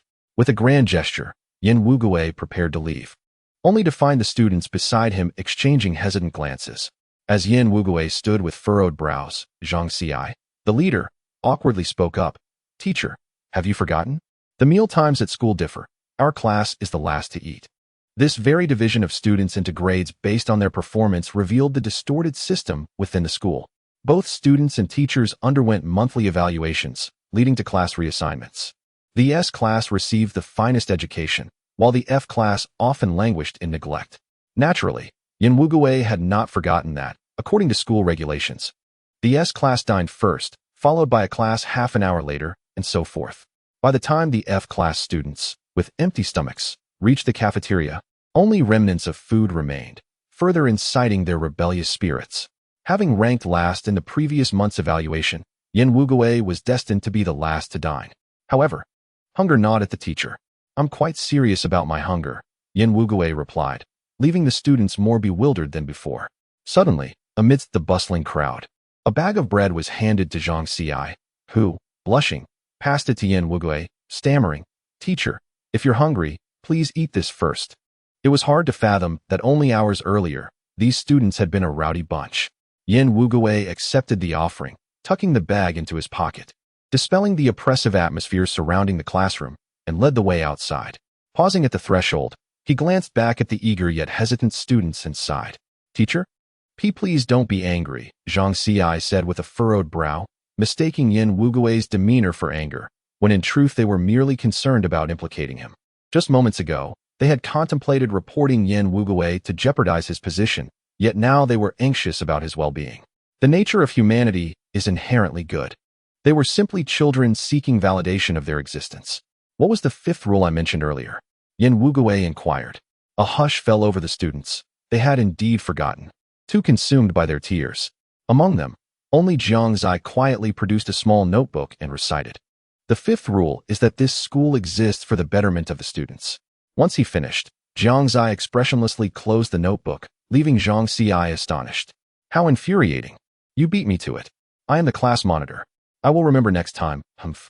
Yin Wugui regarded Jiang Zai with an approving gaze, nodding in acknowledgement before turning toward the cafeteria. Why are you still standing there? This afternoon, the teacher will take you hiking. Without hesitation, the students followed Yin Wugui outside, while he maintained a calm demeanor, though they felt slightly apprehensive. At the cafeteria entrance, students from the F class and S class exchanged glances. Teacher. The F class students glared at their teacher, hoping to have the rule-breaking group expelled. 7 teachers from the S class looked at Yin Wugui in astonishment. One balding gentleman hesitated before speaking. Teacher Yin, have you perhaps misremembered the time? It isn't yet your turn to eat. I haven't misremembered. I am simply hungry. Yin Wugui replied. Yin Wugui said little and directly pushed the door open, exuding an air of arrogance. However, in truth, he was genuinely famished. Even engaging in discourse could be quite taxing. In his previous life, he had languished on a sickbed and had not enjoyed any delectable food. Thus, after becoming an executor, he eagerly sampled the culinary delights of each task world, as these treats required no merit points and were far more palatable than nutritional fluids. The main god space also offered a variety of gourmet dishes. With sufficient merit points, one could indulge in anything. Yet, being the miserly person he was, Yin Wugui opted for the cheaper, storable nutritional fluids. Upon arriving at the cafeteria, he paid no heed to the enraged students and teachers of Class S. serving himself a meal and casually selecting a seat. He placed his black-framed glasses aside and began to eat. The students of Class S and Class F exchanged glances. Once Yin Wugui left, the obedient facade of the Class F students vanished, and they provocatively taunted Class S before dashing towards the cafeteria. Damn it, that's our food. In the midst of this, Yin Wugui's old, battered phone rang, but he preferred not to be disturbed while dining, so he ignored it. The irate principal, fuming in his office, continued to call relentlessly until Yin Wugui finally answered, though he did not relinquish his chopsticks, savoring his meal with great delight. Yin Wugui, now, immediately, come to my office. The principal's furious voice echoed through the phone. Yin Wugui responded with a nonchalant aha before hanging up, yet he leisurely finished his meal. Not only that, he felt unsatisfied and returned for a second helping, complimenting the cook. Well done, work with me in a week. The cook was taken aback. He recognized Yin Wugui, but recalled that the former Yin Wugui had been too disheveled to even hold a conversation. The cook and another aunt whispered to each other, speculating. Could teacher Yin have lost his mind? They say one either erupts in silence or succumbs to it. Perhaps he truly can't endure it anymore. After all, that class is indeed difficult to manage, and the pay is low. The cook's grievances seemed to unleash a flood of sympathy from the aunt for Yin Wugui. Hastening towards the principal's office, concerned that his boxed meal might cool, Yin Wugui even enveloped it in magical energy to maintain its warmth. If the original owner of the magical energy, Wuzhen, were to discover this, a duel would likely ensue. Upon reaching the door of the principal's office, Yin Wugui politely knocked, and, receiving a begrudging invitation to enter, he pushed the door open. Chapter 45. The initial provocation inside the office, the principal turned around.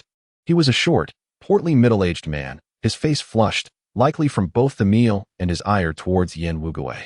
Yin Wugui, have you forgotten the rules of the school? The principal, infuriated by Yin Wugui, let out a cold laugh, causing the flesh on his face to quiver with each chuckle, rendering him a portrait of rotundity with his eyes and nose nearly merging together, flames of fury igniting within his small eyes. He could scarcely fathom that the rules he had enforced for decades could be shattered by Yin Wugui one day. However, he was also perplexed as to how Yin Wugui had suddenly transformed. He had previously been so compliant, never daring to oppose his directives. Standing at the doorway with a lunchbox in hand, Yin Wugui momentarily paused upon witnessing the principal's wrath before remarking, "Principal, you must take care of your health. Such anger could lead to hypertension." The principal retorted, "What concern is it of yours whether I am healthy or not? If you do not provoke me, I am perfectly well." Yin Wugui's words nearly left the principal breathless. Hastily, he reached for a nearby glass and took a sip of water to regain his composure. After quenching his thirst, the principal observed Yin Wugui effortlessly settle into a nearby leather chair, seemingly murmuring that it was more comfortable than sitting in class, before promptly opening his lunchbox to indulge in his meal. Ah, delightful, it's still warm. The cafeteria's provisions for Class S were, of course, exceptional, filling the principal's office with a delectable aroma. The principal found himself bewildered once more. "I have yet to dine. How is it your turn to eat? Can you not distinguish between authority and subservience?" Growing increasingly agitated, he heard Yin Wugui calmly reply, "I understand your urgency, but please, do not rush." Yin Wugui nodded at the principal, signaling for him to take his time, assuring him that he was listening. Though Yin Wugui ate with remarkable speed, akin to a whirlwind, a closer inspection would reveal the grace with which he consumed his meal. His pace merely accelerated. The principal found himself momentarily entranced. Perceiving Yin Wugui not as indulging in a simple boxed lunch, but rather savoring a gourmet French dish, his chopsticks transforming into fine cutlery, and his ordinary white shirt morphing into a tuxedo. "What am I even thinking?"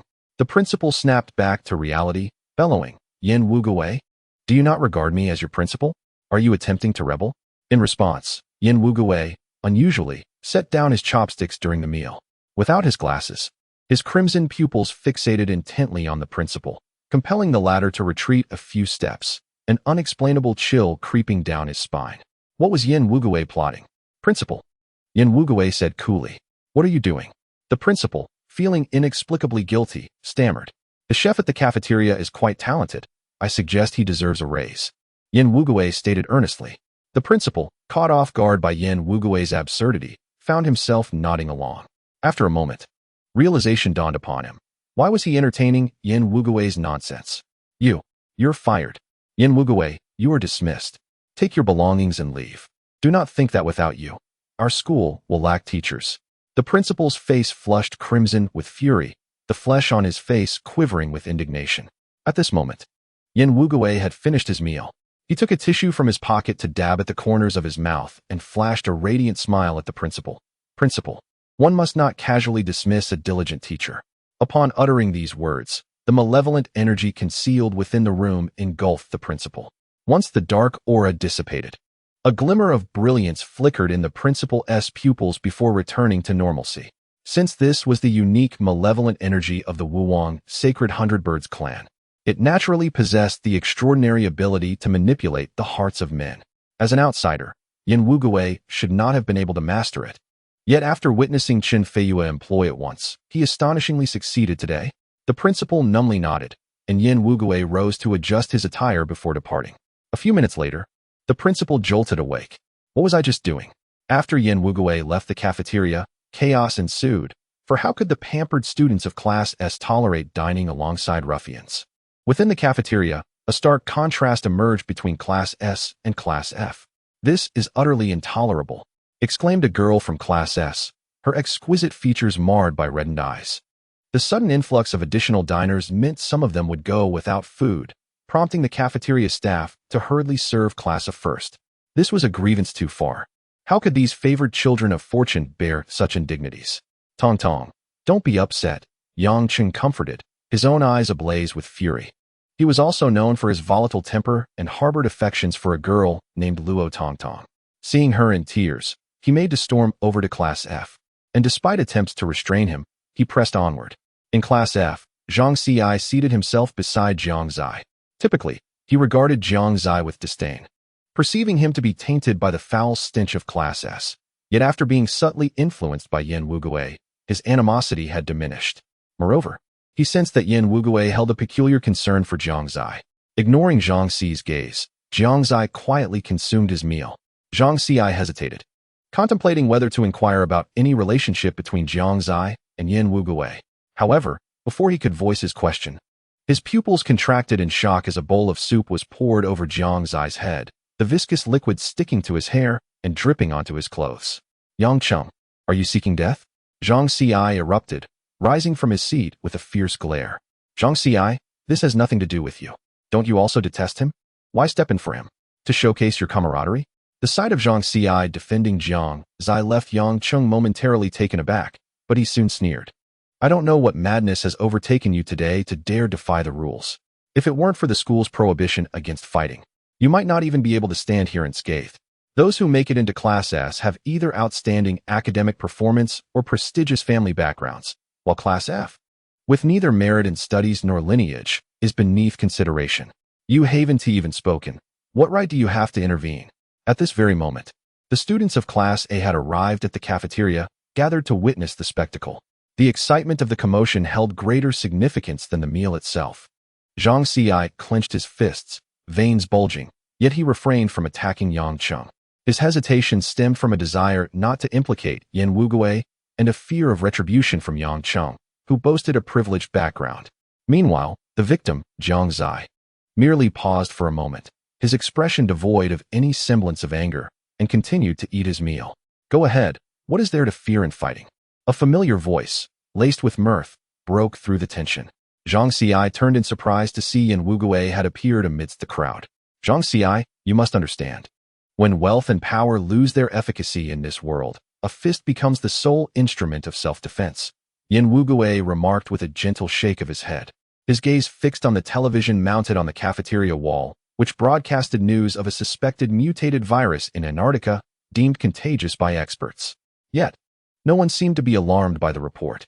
Initially, people dismissed it as a mere ordinary virus until it erupted into a full-blown crisis a week later. Zhang Xi hesitated for a moment, only to witness the previously silent Jiang Zai lift his tray and hurl it at Yang Cheng. With a resounding crash, blood erupted from Yang Cheng's head. In disbelief, he touched his scalp and screamed upon seeing the crimson on his fingers, his rage intensifying as he grappled with Jiang Zai. Teacher, this. Zhang Xi was somewhat bewildered. Jiang Zai, typically reticent, had suddenly turned to violence. Was this truly without consequences? Fight!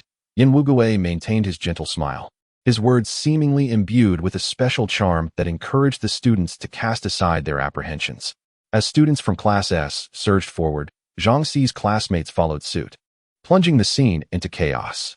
The cafeteria erupted with gasps, and those who had initially reveled in the spectacle now panicked, scurrying to find a teacher. The students from Class F, seasoned in brawls, quickly subdued their opponents, and soon the cafeteria was filled with the faint moans of those who had fallen. Yin Wugui observed with satisfaction, a stark contrast to the educator who had once advocated for respect towards teachers, now inciting students to engage in conflict. As time passed, Yin Wugui led the injured students out of the school, unashamedly departing through the main entrance. "Teacher, where are we going?" The pent-up frustrations of the students had finally found release, and they buzzed excitedly around Yin Wugui, while Jiang Zai remained quietly on the periphery, silently following the group. To Jiang Zai's home. Jiang Zai looked up in surprise, meeting Yin Wugui's gentle, smiling gaze. "To my home?" News of Yin Wugui's raucous escapade in the cafeteria spread rapidly throughout the school within mere minutes. Lin Huangzi, who had remained in the classroom, was also made aware of the incident. "Did he instruct the students to fight you?" Lin Huangzi questioned incredulously, processing Yang Cheng's account. "Is the teacher truly mad?" Observing each student, regardless of gender, adorned with injuries, Lin Huangzi could not help but believe it. "So where has he gone?" "He left," Yang Cheng replied, his mouth twisting in pain as the wound at the corner of his lips was disturbed. "Left? Where to?" Lin Huangzi pressed on. "He left the school. No idea where to. That bastard Jiang Zai is like a dog, and Zhang Xi even bit my hand," Yang Cheng grumbled, wrapping a bandage around his similarly injured arm. At that moment, Lin Huangzi was preoccupied with thoughts of what Yin Wugui intended to do, neglecting the matter of Jiang Zai. Finding himself in a deserted area, Lin Huangzi took out the future notebook. "Where has Yin Wugui gone? Tell me quickly. I can only predict the host's future, not that of others." The future notebook had a flaw. It could only foresee futures related to Lin Huangzi. Therefore, it could not predict Yin Wugui's whereabouts. Will he return? Will he come to kill me? A flicker of hope crossed Lin Huangzi's eyes. If Yin Wugui had left, did it mean he would not kill him? Yes. "In the future, you will still be killed." Lin Huangzi's expression darkened once more. He understood that Yin Wugui sought to kill him to obtain the future notebook. If he voluntarily surrendered it, perhaps there might be a chance for survival. But Lin Huangzi could never part with the future notebook. For he knew that to survive a week later, he must rely on its insights. The impending disaster would affect all of humanity, including Lin Huangzi, which was precisely why the future notebook had forewarned him. With calamity comes hope, though the virus a week hence would transform the world beyond recognition, infecting the majority. If it were truly a cataclysmic disaster, there would be no need for Yin Wugui's return. In times of chaos, heroes emerge. While some may be infected, others may awaken extraordinary abilities. The future notebook had indicated that Lin Huangzi had no potential for awakening. Thus, to survive, he must depend on its guidance. Lin Huangzi's gaze hardened, exuding an unyielding coldness, his murderous intent unmistakably evident, instilling fear in those who beheld it. He was indeed the chosen one. His eyes, filled with a mad fury born of seething hatred, reflected a sense of insanity. Were Yin Wugui to discover his thoughts, he would merely scoff at them. Such absurd notions are typical of an ordinary person who has stumbled upon a treasure. Meanwhile, Yin Wugui had brought his entire class to Jiang Zai's residence. "Jiang Zai, your house is quite large," the classmates remarked, gazing at the grand villa. "No wonder you fell from Class S." Indeed, Jiang Zai's family was affluent. Even after the untimely passing of his parents, he had inherited a substantial fortune. Enough for him to squander freely, yet he remained ensnared by the shadow of their sudden demise. When Yin Wugui suggested visiting his home, Jiang Zai did not refuse, appearing indifferent as he welcomed them inside with a stoic expression. For some reason, as Jiang Zai looked at the smiling Yin Wugui, he felt an unsettling sense of inviting a wolf into his home. Hopefully, it was merely a fleeting apprehension. As Yin Wugui contemplated his decision not to return to school, particularly with the impending outbreak of the virus, he understood the necessity of preparation. He turned on the television, tuning into the news channel, where reports of experts discovering a novel virus were still being broadcast. If a teacher were to claim that this virus would reach the country within a week, leading to a global catastrophe, would you believe it? Yin Wugui glanced around at the students in the room, who appeared momentarily taken aback by the abrupt shift in conversation. Teacher, we are just a bit surprised, the students unanimously replied, striving to avoid upsetting him. However, the next moment, Yin Wugui's words left them utterly astonished. In fact, I have traversed back in time. The students responded with incredulity, their expressions reflecting a mix of disbelief and intrigue. Even the usually composed Jiang Zai lifted his head, his gaze towards Yin Wugui, filled with absurdity. I advise you not to be so ridiculous, Jiang Zai retorted. It's quite all right if you don't believe me. I am not disheartened in the least. The students, now resigned, exclaimed, we believe you, we believe you. They seemed to accept the notion of a teacher who lamented his own circumstances. It matters not if you doubt. In a week, the truth will reveal itself. Upon hearing this, Jiang Zai from the corner suddenly spoke up. I believe. So does this mean you have returned to save us? The atmosphere grew tense as all eyes turned to Jiang Zai, who wore a remarkably earnest expression. A sense of fateful connection seemed to linger between the two, the lost youth and the teacher whose demeanor had transformed, having returned with the purpose of altering their destiny. Yet, Yin Wugui shattered this tender moment with a single remark. No, I simply failed miserably in the future, bitten by a zombie, which led to my time travel. However, Jiang, you are doing remarkably well in the future. I've come to cling to your success. Jiang Zai's lips twitched in response, avoiding the intensity of Yin Wugui's earnest gaze. At that moment, he found himself unable to discern whether Yin Wugui was fabricating a tale or revealing the truth. Nevertheless, Yin Wugui was not entirely mistaken.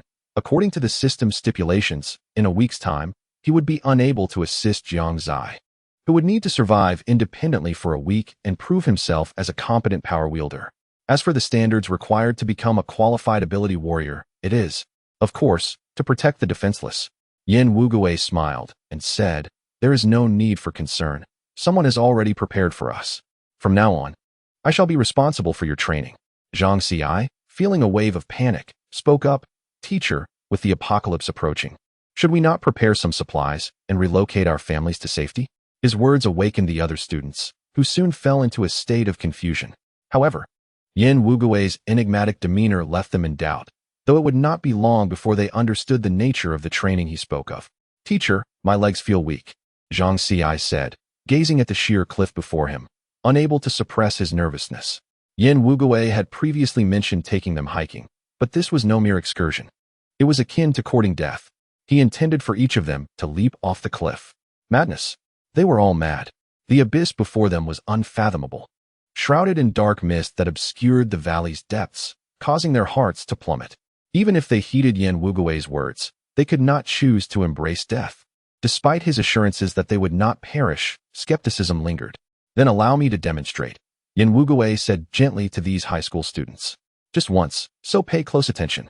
With astonished eyes upon him, he tugged at his weapon necklace, and a massive black scythe materialized in his hand. Clad in a black trench coat, he resembled a harbinger of death. With a slight toss, he sent the scythe flying, embedding it into the opposite cliff face. The spiked white bone chain anchoring firmly on this side. He proceeded to walk upon the delicate bone chain as if it were solid ground. The fierce winds swirled around him, causing the chain to sway slightly. Yet Yin Wugui glided across it with the grace of a dragonfly, eliciting gasps of astonishment from the students.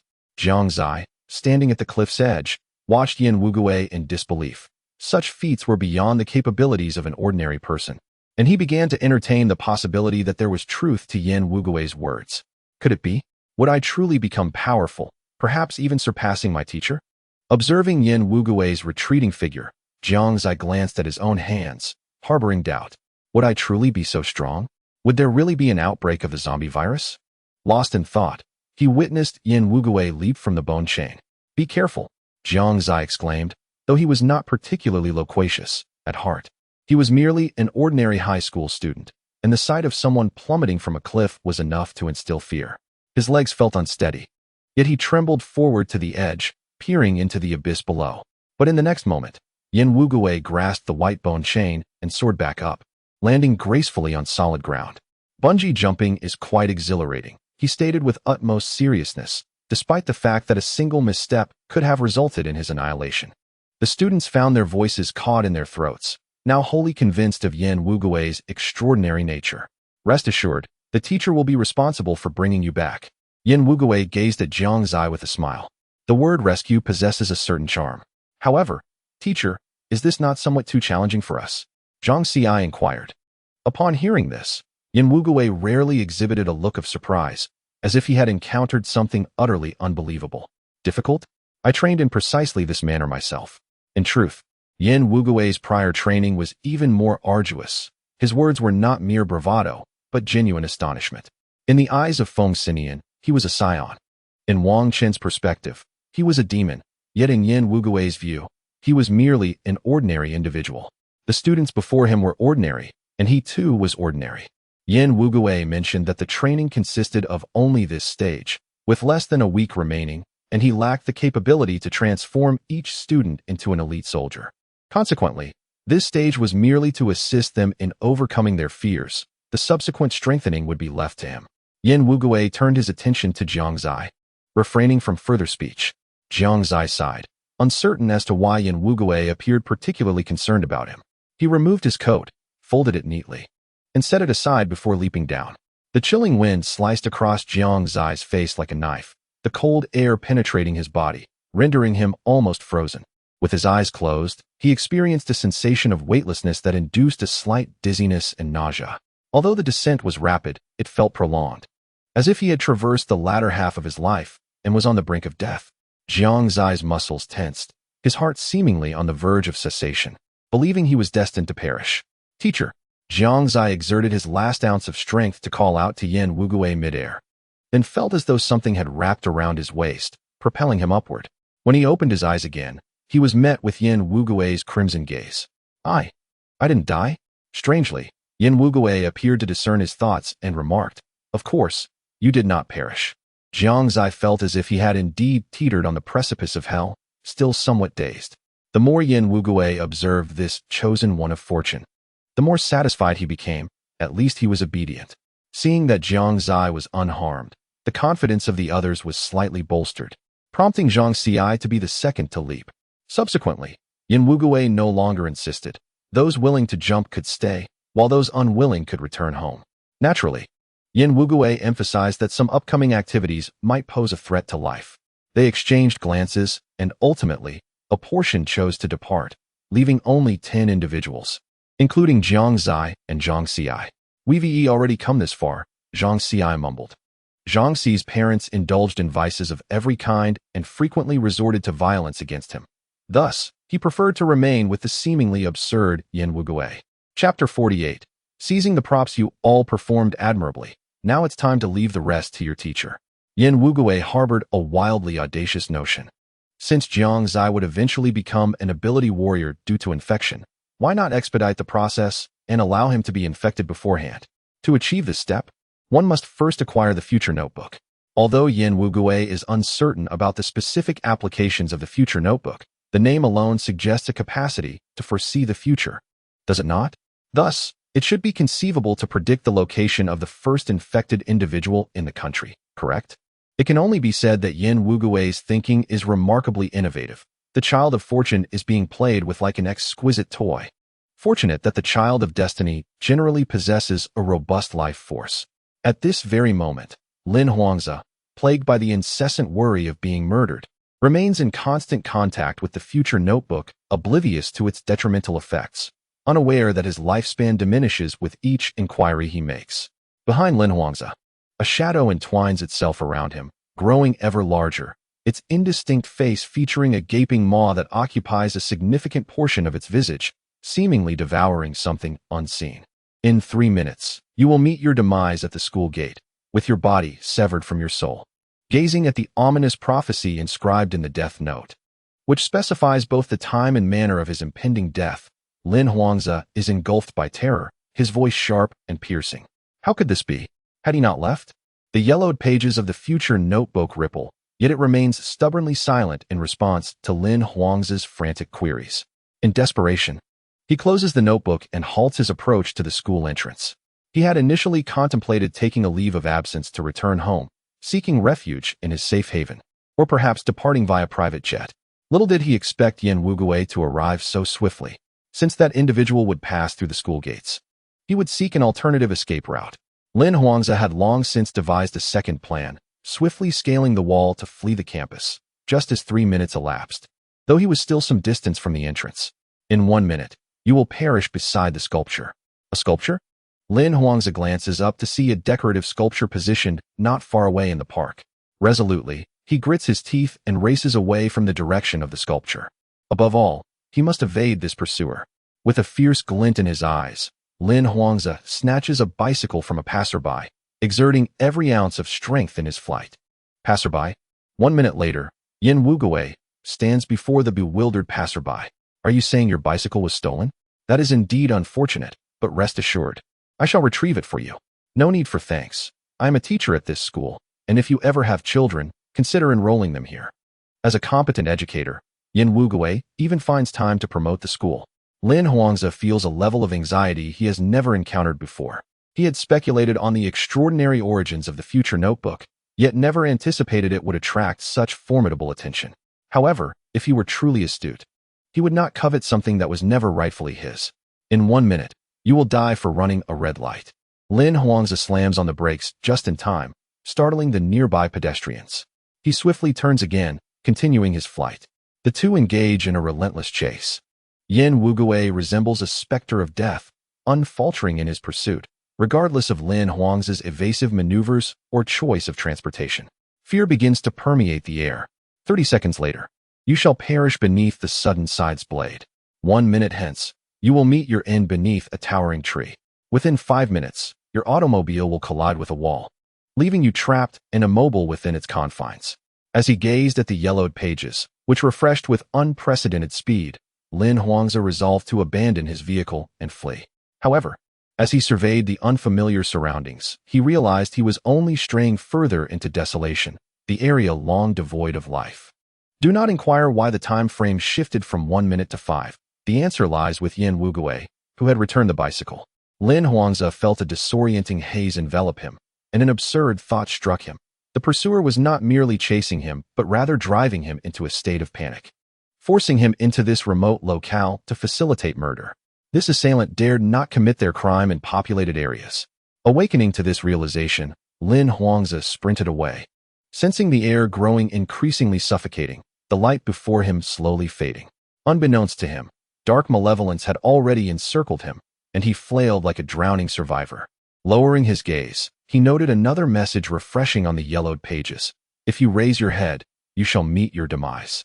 Instinctively, Lin Huangzi looked up, locking eyes with a pair of blood-red pupils. A flash of darkness crossed his vision, and his head tumbled to the ground. System, the host has successfully eliminated the violator. Lin Huangzi, please promptly retrieve the item. Yin Wugui disregarded the latter part of the system's notification, picking up the future notebook from the ground. With Lin Huangzi's death, the future notebook and their contract became void. The moment he grasped the notebook, it seemed as though he heard a voice whispering to him, enticing him to forge a pact. Do you not wish to know your future? Contract with me. I possess knowledge of all that pertains to you. As the Executioner know, 001, I believe we shall be the perfect partners. Thus, do not relinquish me to the system. Choosing to contract with me is your wisest decision.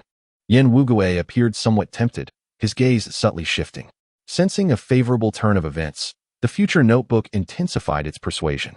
Should Yin Wugui enter into a contract, it could leverage the erroneous prophecy to bring about his demise. Once free from the system's threats, it could easily seek another host and continue to exist. You've certainly taken that lad to numerous places. Yin Wugui smiled, his eyes gleaming with mockery, yet devoid of greed. There were indeed things he yearned to ascertain, such as when he might be resurrected and whether he would face death. However, he refrained from asking. He saw no necessity to predict his future through external means. At the moment he resolved to be reborn, he found tranquility within himself, untroubled by emotions, unafraid of the future, and unburdened by the past. Yin Wugui chose not to store the future notebook in the system's backpack, for that would lead to automatic processing by the system. System, Executioner, Yin Wugui, please expeditiously submit the prohibited item.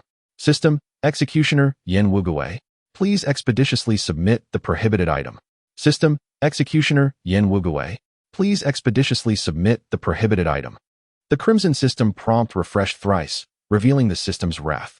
Who could have imagined that their finest executioner would wield prohibited tools for a mission? I understand your urgency, but please, do not rush. I shall borrow the items for a moment and will return them to you. Yin Wugui seemed genuinely intent on negotiating with the system, irrespective of whether it could hear him. After a while, noticing the system had ceased its barrage of messages, he smiled. System indeed. The system finds itself at a loss with Yin Wugui. I am not refusing to return your belongings. I merely require a temporary loan, Yin Wugui argued. But the system ignored him. Had it been any other executioner, they would have faced punishment long ago. However, Yin Wugui was a unique entity. He was the number 001 executioner. Once the system acquiesced, Yin Wugui placed the future notebook into the system's backpack, retracting his demonic aura, thereby restoring the environment to its normal state. Before departing, he cast a meaningful glance at Lin Huang's corpse and then left. After an indeterminate duration following Yin Wugui's exit, a dark mist emerged from the once severed body, accompanied by haunting moans. The mouth of the contorted face gaped wide, merging into the headless corpse. Soon, the black mist, resembling viscous slime, rejoined the dismembered head and body. Lin Huangzi staggered to his feet, awkwardly adjusting his head with stiff hands. This was a contingency left by the future notebook, an attempt to erode Lin Huangzi's corporeal form. However, the dark mist had now escaped the control of the future notebook, evolving into an uncontrollable threat. I want to consume flesh, Lin Huangzi murmured vacantly. His eyes glazed as he unsteadily lifted his legs, swaying as he departed. This was Yin Wugui's rite of passage for the Child of Destiny. Chapter 49. The broken contract. Yin Wugui returned to Jiang Zai's home and instructed them to follow him. The group, bewildered, climbed into the vehicle as Yin Wugui took the driver's seat. Teacher, you have a driver's license, right? Indeed, he affirmed, granting them a modicum of reassurance. After all, this individual was no ordinary teacher. He was someone who could leap off cliffs without a second thought. Jiang Zai, do you know where Lin Huangzi's family resides? Jiang Zai paused, taken aback by Yin Wugui's sudden mention of Lin Huangzi. I do. Previously, Lin Huangzi had evaded fate, while Jiang Zai's parents had perished as a result, leaving him racked with guilt for a time. He had once invited Jiang Zai to his home as a guest. The deceased Lin Huangzi might not have believed that a mere trivial act of his would enable Yin Wugui's success. After allowing Jiang Zai to outline the route, Yin Wugui set off in the vehicle. At last, after an excruciating half-hour, when Yin Wugui exited the car, it was in a state of utter disrepair. With the door flung off and the windshield reduced to shards, the vehicle was severely wrecked, leaving one to wonder how Yin Wugui had managed to navigate it to this point. The teacher, Zhang Xi, had not finished speaking when I suddenly clutched a large tree by the roadside and began to retch. Aside from me, there were even a few students who appeared to be seeing stars and frothing at the mouth. Jiang Zai was the least affected. However, after disembarking from the vehicle, he could barely walk in a straight line, staggering a few steps before collapsing directly to the ground. Yin Wugui also emerged from the car, and the reason for using the term emerged was due to the front of the vehicle being utterly wrecked. Yin Wugui's predicament was not due to speeding.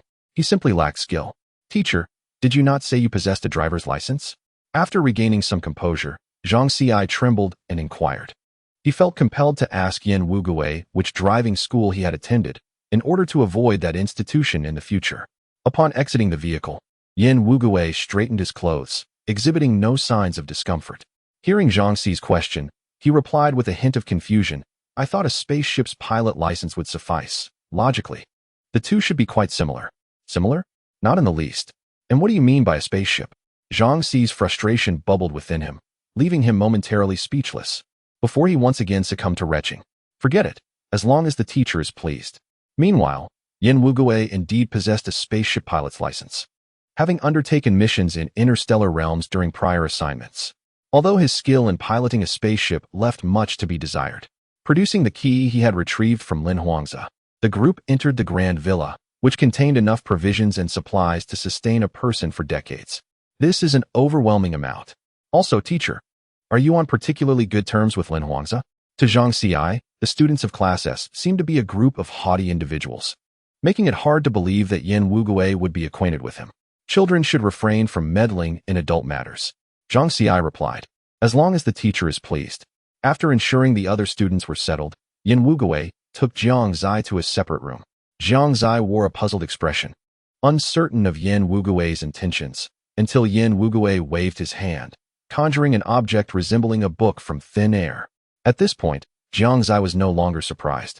He had encountered enough astonishing events that day, and he felt it would not be unreasonable if Yin Wugui were to actually bring a spaceship along. Without further ado, Yin Wugui used a small knife to pierce Jiang Zai's fingertip, applying the blood to the dark cover of the future notebook. Instantly, a voice that only Jiang Zai could hear surrounded him. Future notebook, unveiling the future. Future notebook, Jiang Zai murmured, unable to contain himself. Yin Wugui, unperturbed, directly opened the book, only to find the pages blank. Yin Wugui stated, "The future notebook predicts the future based on its own volition. It can even deliberately provide erroneous predictions. It was just threatened by me, and now it has brazenly contracted itself to another person, naturally inciting its ire and reluctance to divulge information." "Wait a moment, teacher, I need to step out." Yin Wugui smiled, taking the future notebook into another room, even thoughtfully closing the door behind him. The soundproofing here was remarkably effective.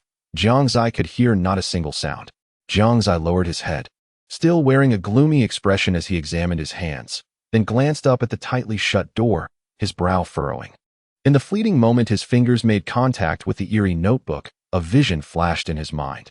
Though it was but a brief glimpse, he beheld a monstrous version of himself, writhing in agony upon the ground, his limbs grotesquely contorted, while Yin Wugui stood nearby, smiling gently as he always did. To an onlooker, it would be difficult not to wonder if Yin Wugui harbored ill intentions towards him, especially given the peculiar attention he lavished upon Jiang Zai. From his pocket, Jiang Zai retrieved a small notebook inscribed with the words, "The first rule is to unconditionally trust your teacher. He will not harm you, for Yin Wugui only." Jiang Zai pressed his lips together, remaining silent as he tucked the notebook back into his pocket. He chose to place his faith in Yin Wugui. After Yin Wugui forged a contract with Jiang Zai for the future notebook, it appeared to undergo a transformation. Certain prophecies began to manifest directly as images in Jiang Zai's mind. A minute later, Yin Wugui emerged from the room, his demeanor innocuous, while Jiang Zai felt an unsettling awareness that the future notebook had just endured something harrowing. Yin Wugui handed the future notebook to Jiang Zai, who opened its pages to reveal a glaring expression. Jiang Zai mused, "Suddenly, this seems rather unreliable. Where is the nearest mutated strain?" Yin Wugui inquired. "New City." The yellowed pages feebly displayed 2 characters. New City, the neighboring town, was not far. Yin Wugui murmured, "It lies not too distant." "It is not New City." Jiang Zai closed his eyes, contemplating the familiar picture that had flitted through his mind, a narrow alley he often traversed during his school days. It was a path nearby. It lied. Jiang Zai ruthlessly exposed the deceit of the future notebook, and the furious skull on the cover suddenly enlarged, attempting to devour him, only to be seized by Yin Wugui and crushed beneath his foot. System, retrieval. The black smoke of unwillingness emanated from the skull's eyes, dissipating into nothingness. System, item future notebook has been retrieved. As the contract abruptly severed, Jiang Zai could not suppress a spurt of blood, his body swaying precariously. He felt as if a heavy weight had struck his heart, causing searing pain. Yet, before he could bleed further, Yin Wugui deftly placed a pill into Jiang Zai's mouth, instantly alleviating his injuries. Gasping for breath, Jiang Zai struggled to comprehend the swift turn of events. Shaking his dazed head, he looked up to find Yin Wugui appearing to converse with the air. "All this is a waste of elixirs for the sake of retrieval. I must be compensated. Why should it not count? I just saved him and reclaimed the notebook in the midst of peril. What? You say this is my duty? Yet, the loss of the future notebook was your fault." Jiang Zai watched as Yin Wugui earnestly muttered to himself, nodding in satisfaction a few minutes later. Finally turning his gaze towards him, Jiang Zai, having discerned the source of his infection with the mutated virus, found no need for the deceitful future notebook. However, with the severance of the contract, he lost the faint perception that once lingered. In Chapter 50, titled Mutated Strain, Yin Wugui, concerned for their safety and perhaps reluctant to embark on a futile journey, ventured alone to the alley Jiang Zai had mentioned. The night was cloaked in a delicate mist, silently enveloping the slumbering city. A cold moon hung high, casting its light upon the low-hanging clouds that drifted across the sky, interrupted only by the eerie calls of night birds, reminiscent of a persistent drizzle. Yin Wugui stood elevated, his demeanor frosty, his profound and crystalline eyes fixed upon the distance. The evening breeze tousled the strands of hair on his forehead, and the moonlight danced upon them, creating a subtle, ethereal glow. An overwhelming aura of dark energy enveloped him, ensuring nothing could escape his control. He leapt from his perch, seemingly weightless, stepping into the abyss of darkness. In that moment, he found himself yearning for the old flashlight he had discarded. Illumination was still a necessity, he mused. Suddenly, a shadowy flash darted before him, as if something sought to enter his mouth. Reacting swiftly, he recoiled and grasped the entity in his hand. Turning to examine it in the moonlight, he discovered a dark, orb-like object, the mutated virus. It was acquired effortlessly. Just as Yin Wugui intended to depart, he keenly sensed movement behind him. With a look of curiosity, he placed the mutated virus into a pre-prepared vial of nutrient solution and proceeded deeper into the shadows. 5 minutes later, he had collected 7 vials in total. Gazing at the large orbs within the nutrient bottles, a smile spread across his face. Initially, he had intended for Zhang Zai to awaken his powers alone, but now, circumstances had shifted. Meanwhile, within the safety of their refuge, Zhang Zai suddenly felt a chill creep down his spine, causing him to shudder. "What's wrong, class leader?" someone inquired. "It's nothing. Perhaps I'm just hungry," Zhang Zai replied, his brow furrowed in uncertainty. "Niao Niao is almost done cooking. Just hold on." Hu Niao Niao, the only student among them capable of cooking, diligently prepared dinner in the kitchen. Once a rebellious girl, she now appeared quite demure while cooking. Upon returning to the safe house with the mutated strain, Yin Wugui's first words left the group in stunned silence. "Next, I will conduct an experiment, a human experiment. If you endure this trial, you will acquire the legendary powers. However, the type of power you awaken is beyond my control, and there exists the possibility of failure, which may lead to monstrous transformations. Yet, I assure you, you will not perish. Should they become infected by the mutated strain without awakening their abilities, they would become the first wave of monsters, but Yin Wugui could still exert control over them with his dark energy. There were only 7 opportunities for 7 individuals. Those who desired to join him should follow." With that, Yin Wugui turned and entered the room.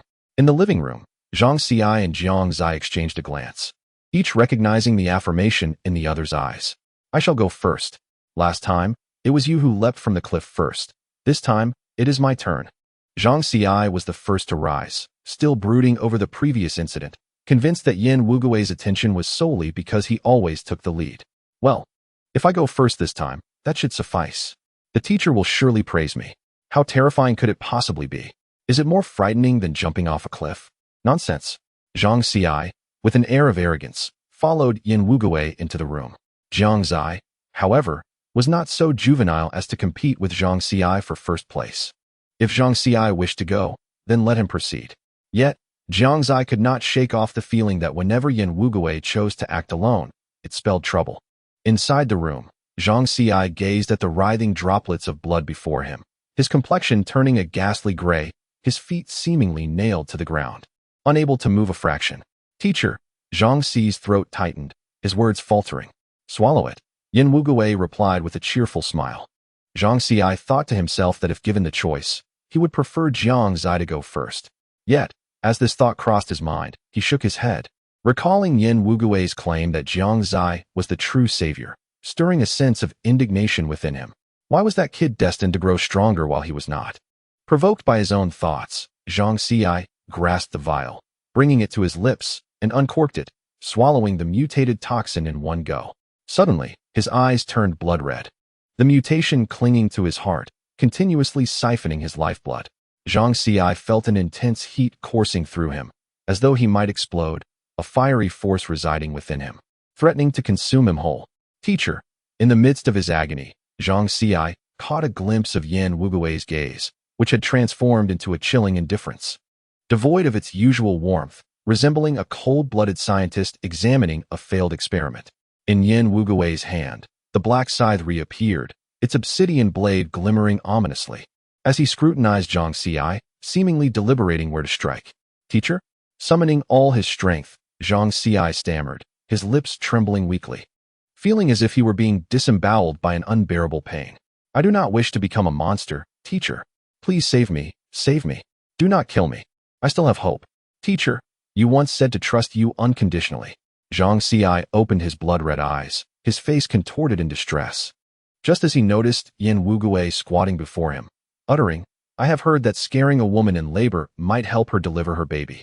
I thought I might frighten you a bit.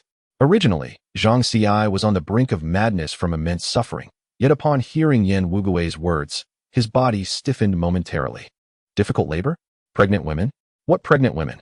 Unbeknownst to him, he was not transforming into a zombie, but rather stepping towards becoming a variant warrior of another kind. While some could awaken powers of wind, fire, thunder, and lightning, others could harness the ability to undergo body modification. Seeing Yin Wugui's smiling, yet slightly apologetic expression, Zhang Xi quietly buried his face, trembling. I am not angry. I am not angry. Whatever the teacher does is right. However, it is not entirely fair to blame Yin Wugui. Zhang Xi now resembled a pregnant woman, his abdomen swollen, from which countless streams of black liquid surged forth, accompanied by ominous, dark tendrils. With a primal roar, Zhang Xi suddenly rose, frantically advancing towards the bewildered Yin Wugui. Yet, upon glimpsing the inky scythe, he hesitated, then bellowed as he charged towards the outside. Chapter 51. Tension in the air outside. A crowd anxiously awaited Zhang Xi's return, pondering why he had not yet emerged. Fearing something had gone awry, the moment they heard the door creak open, they looked up in surprise to see Zhang Xi, his entire form enveloped in darkness, his blood-red eyes appearing capable of devouring souls. Behind him, countless jet-black tendrils swirled, while his hands had transformed into ghastly white bones. His body marred with nary a patch of healthy flesh. His eyes glimmered like those of a famished wolf, fixating on them with an unmistakable bloodlust. His tongue flicking over newly sprouted fangs, presenting an image akin to that of a demon. The atmosphere grew tense, each individual seemingly petrified. Zhang Xi roared, craving to devour their flesh and blood, but before the students could scream, a surge of dark energy bound his waist, preventing him from advancing further. Yin Wugui approached the door, yanking the frenzied Zhang Xi back inside, then turned to the frozen students outside with a smile. Children can be quite unpredictable, just playing around. With that, the iron door slammed shut once more, the once impenetrable barrier now warped from Zhang Xi's earlier forceful entry. The students murmured their disbelief. What a ridiculous game. The door, now damaged, allowed them to faintly hear Zhang Xi's intermittent roars, mingled with Yin Wugui's slightly gentle words. If you keep this up, they'll hear you outside. And Zhang Xi will mock you. Zhang Xi replied, thanks for the invitation, but please don't involve me. I am not that childish. Once you are well, let Niao Niao prepare something delicious for you. Hu Niao Niao chimed in, sure, whatever you say, teacher. As long as you are happy. At that moment, an absurd yet plausible thought crossed their minds. Zhang Xi resembled a crying child, while Yin Wugui appeared as a weary father, patiently soothing his offspring. Zhang Xi bowed his head, burying his face in his hands, trembling slightly as he stifled laughter. Zhang Xi, your teacher is helping you. Bear with it. The once silent hall now crackled with tension, the expressions of the other students growing increasingly peculiar as they listened to Zhang Xi's shouts transform into cries and even pleas for mercy, punctuated by the sound of swallowed saliva. Inside the room, Yin Wugui observed that Zhang Xi's transformation had become stagnant, sensing something was amiss. Utilizing his dark energy, he entered through Zhang Xi's back, searching for the source of the issue. He discovered that two tendrils had become entwined at the heart. With patience, he used his magic to untangle them, all the while offering words of comfort to Zhang Xi. Just a little longer. The teacher feels your pain. You will recover soon. Time passed, and at last, the room fell silent, free from those bizarre and unsettling utterances. Zhang Xi staggered out of the room, his attire in tatters, resembling a beggar. He could only use Yin Wugui's clothing to cover himself somewhat. Yet, his face radiated a smile, and he eagerly proclaimed, I have awakened my extraordinary abilities. However, instead of receiving envious glances from his classmates or eager exclamations, the crowd in the hall regarded him with a complex expression. Why are you all looking at me like that? Oh right, did I scare you when I rushed out? My apologies. Zhang Xi scratched his head in an endearing manner, flashing a grin that revealed his sharp teeth, a mixture of innocence and eeriness. As the crowd regarded him, struggling to suppress their laughter, even Zhang Xi, who was typically taciturn, trembled slightly. Zhang Xiai misinterpreted their reactions as disbelief. You don't believe me? Oof, let me show you. With that, his skin transformed into a bluish-gray hue, and several dark tentacles emerged from behind him. One of the tentacles reached out effortlessly, crushing the iron-like weapons within the room into fragments. Gasps of astonishment filled the air, eyes widening in disbelief as they surrounded Zhang Xiai with inquiries. How cool. Does it hurt? Do the tentacles come from your back? Can you control them freely? Wow, this makes you invincible against those little zombies. Don't forget us, class leader. Basking in their adulation and envy, Zhang Xiai waved his hand grandly, declaring, Rest assured, I will protect you all from now on. However, a faint voice from the crowd interrupted. Teacher, will everyone become like this? Hu Niao Niao frowned, stepping slightly away from Zhang Xiai. Despite her rebellious demeanor, she was not keen on transforming into such a ghastly figure. What do you mean, Niao Niao? Don't you think I look handsome like this? Zhang Xiai retorted, flustered. Everyone is unique. Even the teacher cannot ascertain what form you may take. You might even become a wretched monster. Yen Wugui reiterated the dire consequences of a failed awakening. Having purposely encouraged Zhang Xiai to emerge, for awakening indeed relied on luck and perseverance. A few in the crowd hesitated, but Yen Wugui remained unperturbed. Even if they were not to become extraordinary warriors, they could still contribute in supportive roles. The second to enter the room was Jiang Zai, who silently swallowed the blood pearl. Yen Wugui recognized Jiang Zai as a child of fortune, confident that he would face no issues, and settled onto a chair to observe him closely. Jiang Zai's awakening was not of the physical enhancement variety, but rather elemental. It appeared less gruesome and terrifying than Zhang Xi's transformation, yet the agony he endured was no less severe. Lying on the bed, Jiang Zai was drenched in cold sweat. His body chilled as if plunged into an ice cellar, his very soul seeming to freeze. He took longer than Zhang Xiai. Nearly an hour passed before he finally emerged from the room. At that moment, he could barely steady himself, needing support to walk, and he struggled to articulate any words. Upon his exit, the temperature in the living room plummeted, causing Hu Niao Niao to sneeze. An ice element awakening? Hu Niao Niao's eyes sparkled with wonder. Jiang Zai fell into a moment of silence before nodding. However, in his current state of extreme weakness, he lacked the strength to demonstrate anything to the others. With 5 chances remaining, Hu Niao Niao rushed forward, accompanied by Yen Wugui as her protector, a stroke of fortune compared to those future awakened individuals who were utterly oblivious.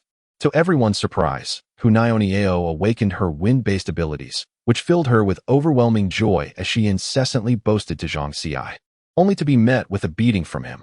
Given her inexperience with her newfound powers, it was improbable that she could overpower the physically awakened Zhang Xiai. Witnessing the successive successes of the three, others began to stir with restless anticipation. Yet, Yen Wugui firmly refused to assist them in their awakening.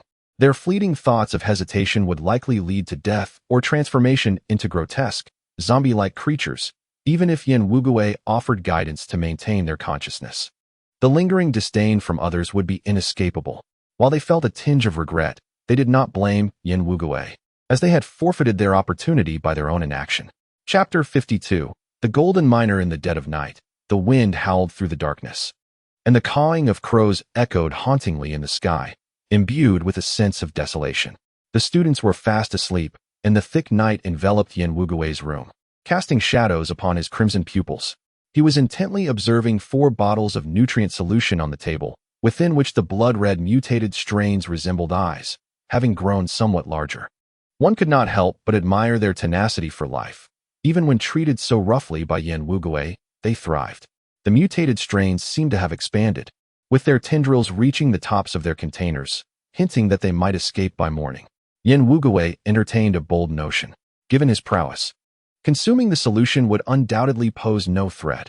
Even if it did, the Executioner system would surely make an exception to rescue its diligent employee. Drinking it could enhance his strength. He felt a stirring temptation. The system appeared to sense his ill intentions, bombarding him with a flurry of red warning alerts in an attempt to rein in the reckless Yen Wugui. System, please ensure your safety. Host.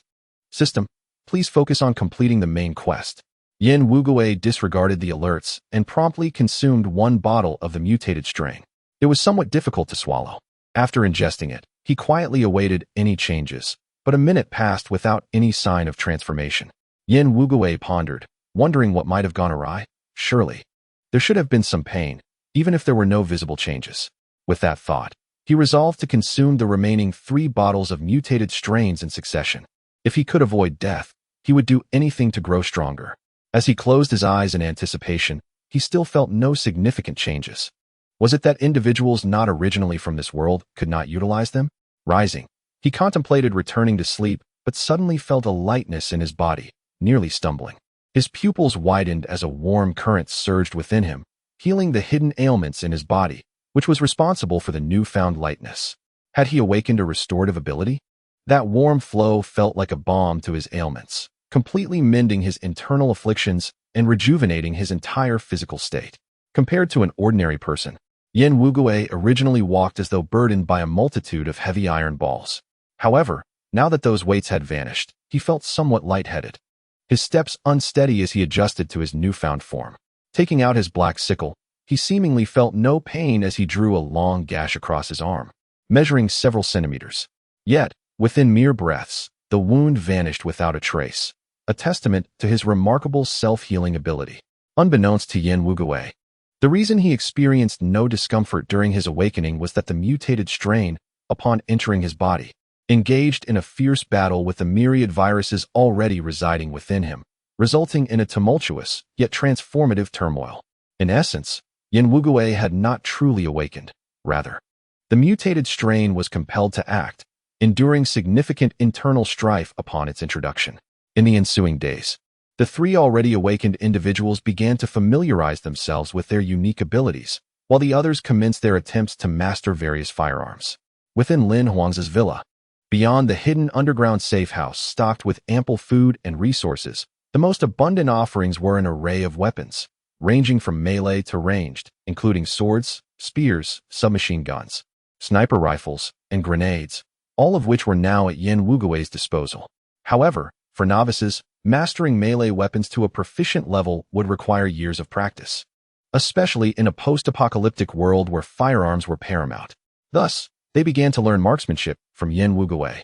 Initially, they assumed he was solely adept with melee weapons, but once they witnessed his ability to effortlessly hit targets from 100 paces, their perspective shifted and they eagerly sought his guidance and training. In a bid for survival, Yen Wugui had indeed honed numerous skills. "Teacher, are you truly as inept in the future as you claim? Surely you jest," began to echo among the students, casting doubt on his earlier assertions. After all, if someone of Yen Wugui's caliber were to meet a grim fate in the future, their own demise would be inevitable.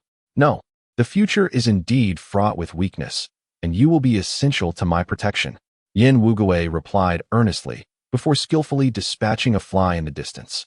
The students murmured in disbelief. "I have come to believe your strange claims."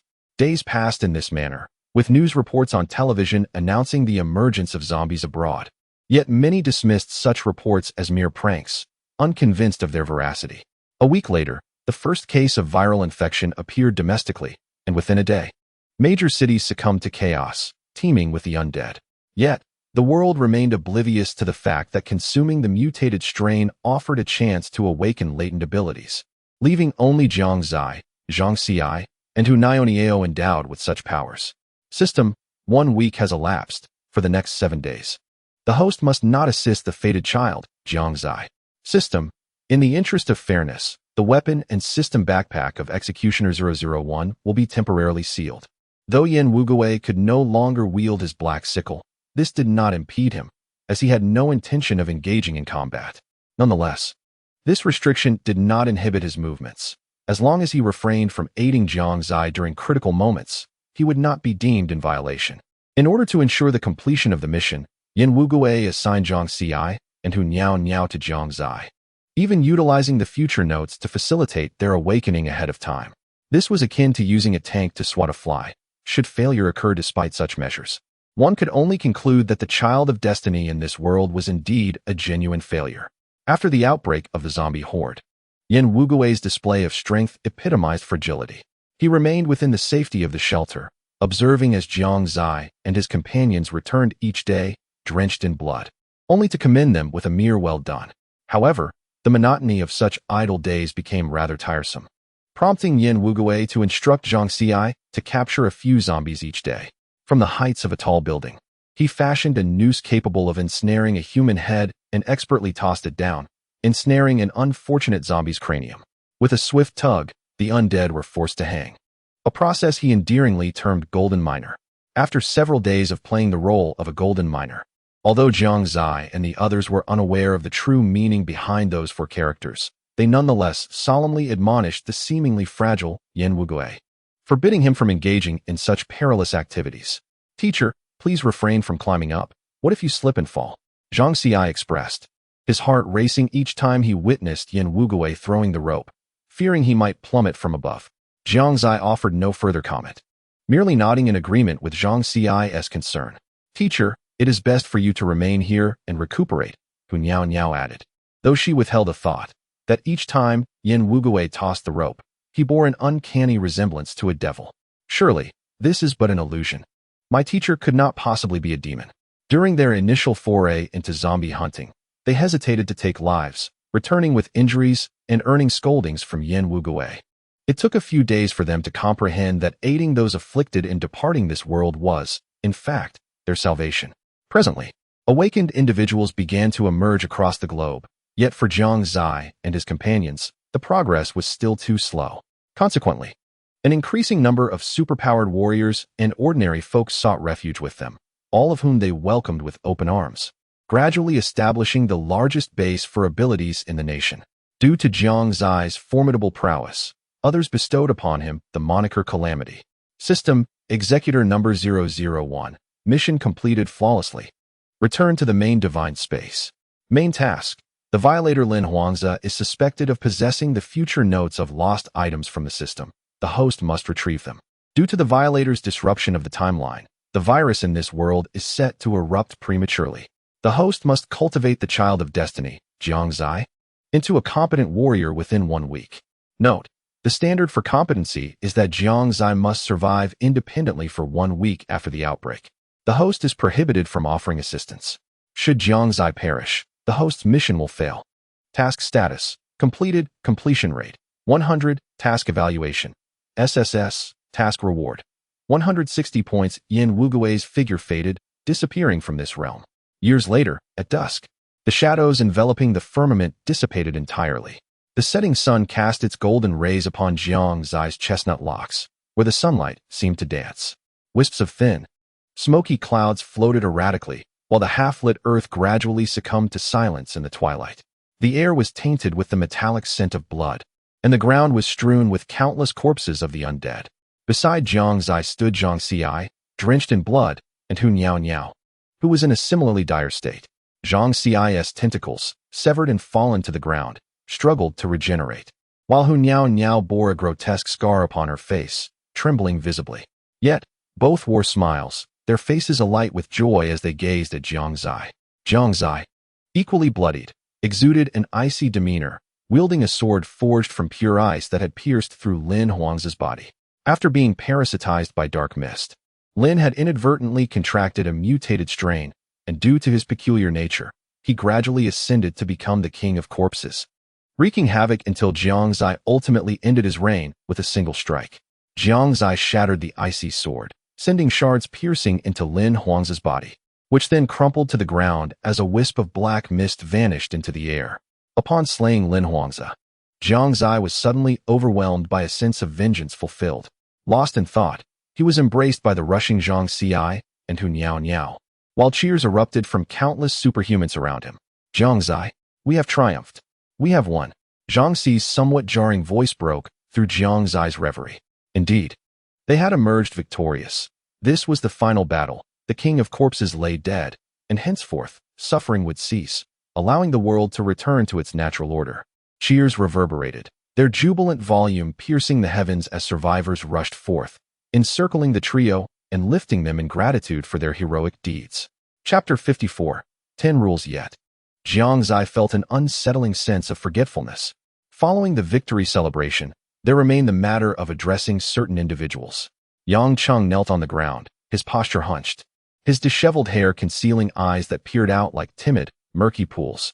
His body trembled, and his cracked lips emitted mournful whimpers. "Captain, we have captured Yang Cheng." Jiang Zai nodded, somewhat indifferent. I have yet to settle the score for your previous altercation with me, and you dare betray us, nearly bringing harm to Niao Niao. An infuriated Zhang Xi kicked him, the sound of breaking bones resonating within him. He was so enraged that he had no desire to resort to his powers, wishing merely to end Yang Cheng's life outright. Zhang Xi, at this critical moment, Hu Niao Niao restrained the furious Zhang Xi, who had developed quite the temper and often disregarded Zhang Zi's words, save for those of Hu Niao Niao. His fierce gaze bore into Yang Cheng.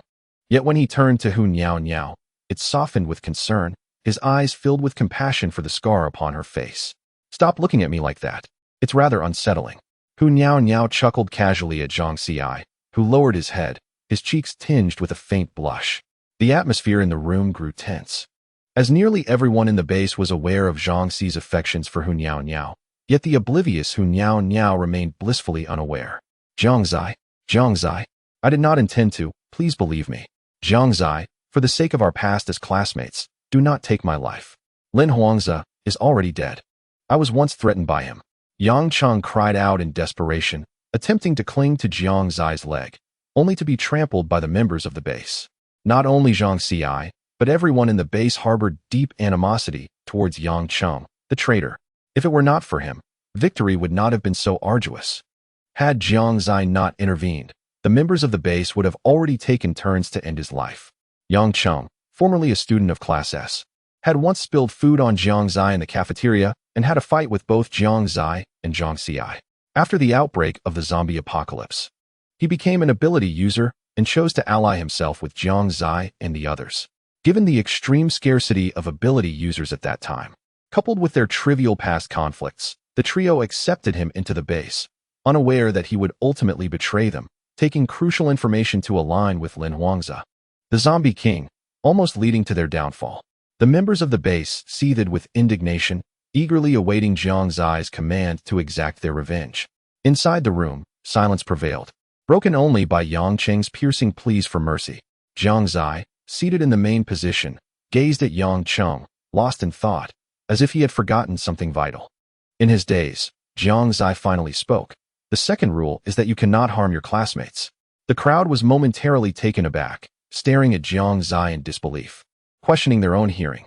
Zhang Xi, are you out of your mind? Are you a saint? Why spare him?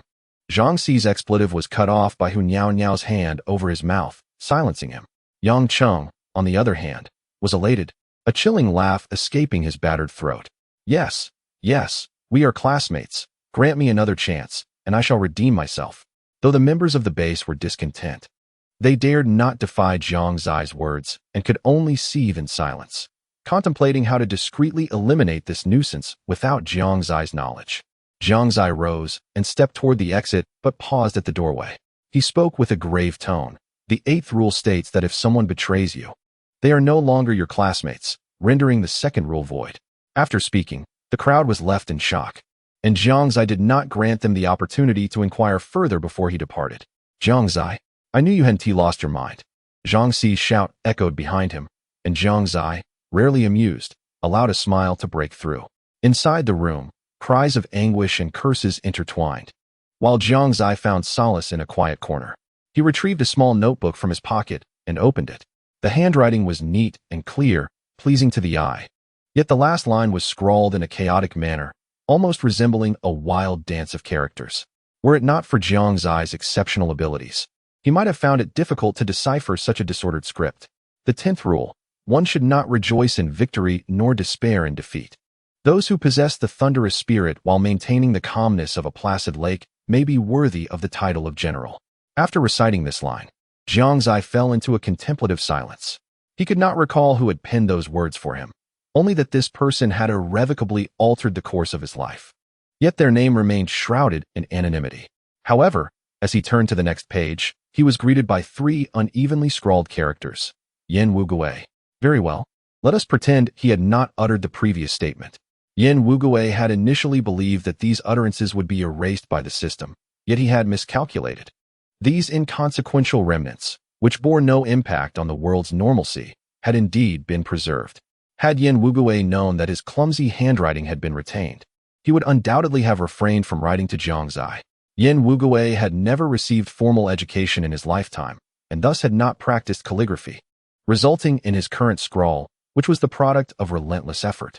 Yin Wugui, Jiangzai murmured these characters, gazing into the night sky, where scattered remnants of stars twinkled against the backdrop of a crimson moon.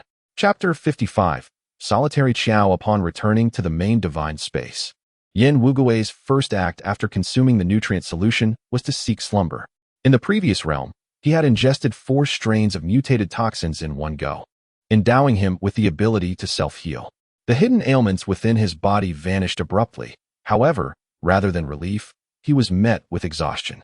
Lying in bed, though his body had recuperated, he still could not accustom himself to sleeping curled up like an ordinary person. Instead, he lay straight, his hands crossed over his chest, the furrow of worry between his brows having softened considerably. The youth slipped into a deep slumber. In a distant, monochromatic world, everything seemed to exist in shades of black and white, devoid of any color. The sky was black, the ground white, and the inhabitants were mere shadows of humanity. "Move faster, you foolish wretches." A scarred man wielding a whip impatiently barked. Beside him were children, their necks ensnared by strange mechanical collars, their feet shackled with heavy irons. These children dared not cry out nor utter a sound, even clad in rags and bearing wounds, their ankles chafed and bleeding from the cold restraints. They gritted their teeth in silence. Their eyes were vacant, numb, they knew not where they were headed. Since the dawn of their memories, they had wandered, trafficked from one place to another, having begged upon the streets, and suffered the horrors of organ harvesting, becoming mere lab rats subjected to unidentifiable injections. Now, they had long since transformed into grotesque beings, neither fully human nor ghostly apparitions, destined for the arena to battle ferocious beasts in exchange for sustenance and shelter from the rain. Among this group of children was an inconspicuous boy, hunched over, head downcast, his steps unsteady due to leg injuries. A gust of cold wind swept through, lifting the tattered remnants of his clothing, revealing a gaunt chest, his skin marred by intersecting scars, making it difficult to fathom the extent of cruelty a child could endure. This boy was named Solitary Qiao, a name he had chosen for himself, devoid of any particular significance, simply because the laboratory where he had spent the most time was named Solitary Qiao. Thus, this ragtag assembly trudged through the black and white world, their steps burdened by the weight of their shackles, their bare feet scraping against the ground, leaving behind mottled trails of blood, albeit blood of the same monochrome hue. Lonely Qiao's desolate gaze pierced through his disheveled hair as he stared into the distance. The Colosseum was drawing near. It would serve as his final resting place, where he and others would perish, devoured by the beasts, reduced to a mere heap of flesh and bones, while the crowd above erupted in cheers. Weak and frail, Lonely Qiao leaned back, his consciousness fading, and in his last moments, he beheld the scarred face of his tormentor, viciously wielding a whip aimed at him. System, task world has been confirmed. System, transmitting. The world plunged into darkness. Task world, the rise of humanity. Main quest, the chosen one of this world, Lonely Qiao, is in a state of mental distress. The host is required to enter the consciousness of the chosen one to restore normalcy and ensure the world functions properly. Note, the chosen one of this world possesses a fragile psyche. Should his mind completely shatter, the entire world will disintegrate. The host must employ gentle methods. In this world, there are no violators. The reason for Yin Wugui's arrival is the chosen one himself. This world is also a grotesque realm, ruled by machines, governed by the most intelligent robots, whose inhabitants are mere automatons. Humans occupy the lowest tier, subject to unrestricted trade, captivity, and even arbitrary execution, all for the price dictated by their mechanical masters. Humans are regarded as the ultimate scourge. Upon reaching the age of 5, every human must don a mechanical collar around their neck. Should they harbor any intent to betray or assault their master, these collars can inflict unbearable suffering, ultimately leading to a painful demise.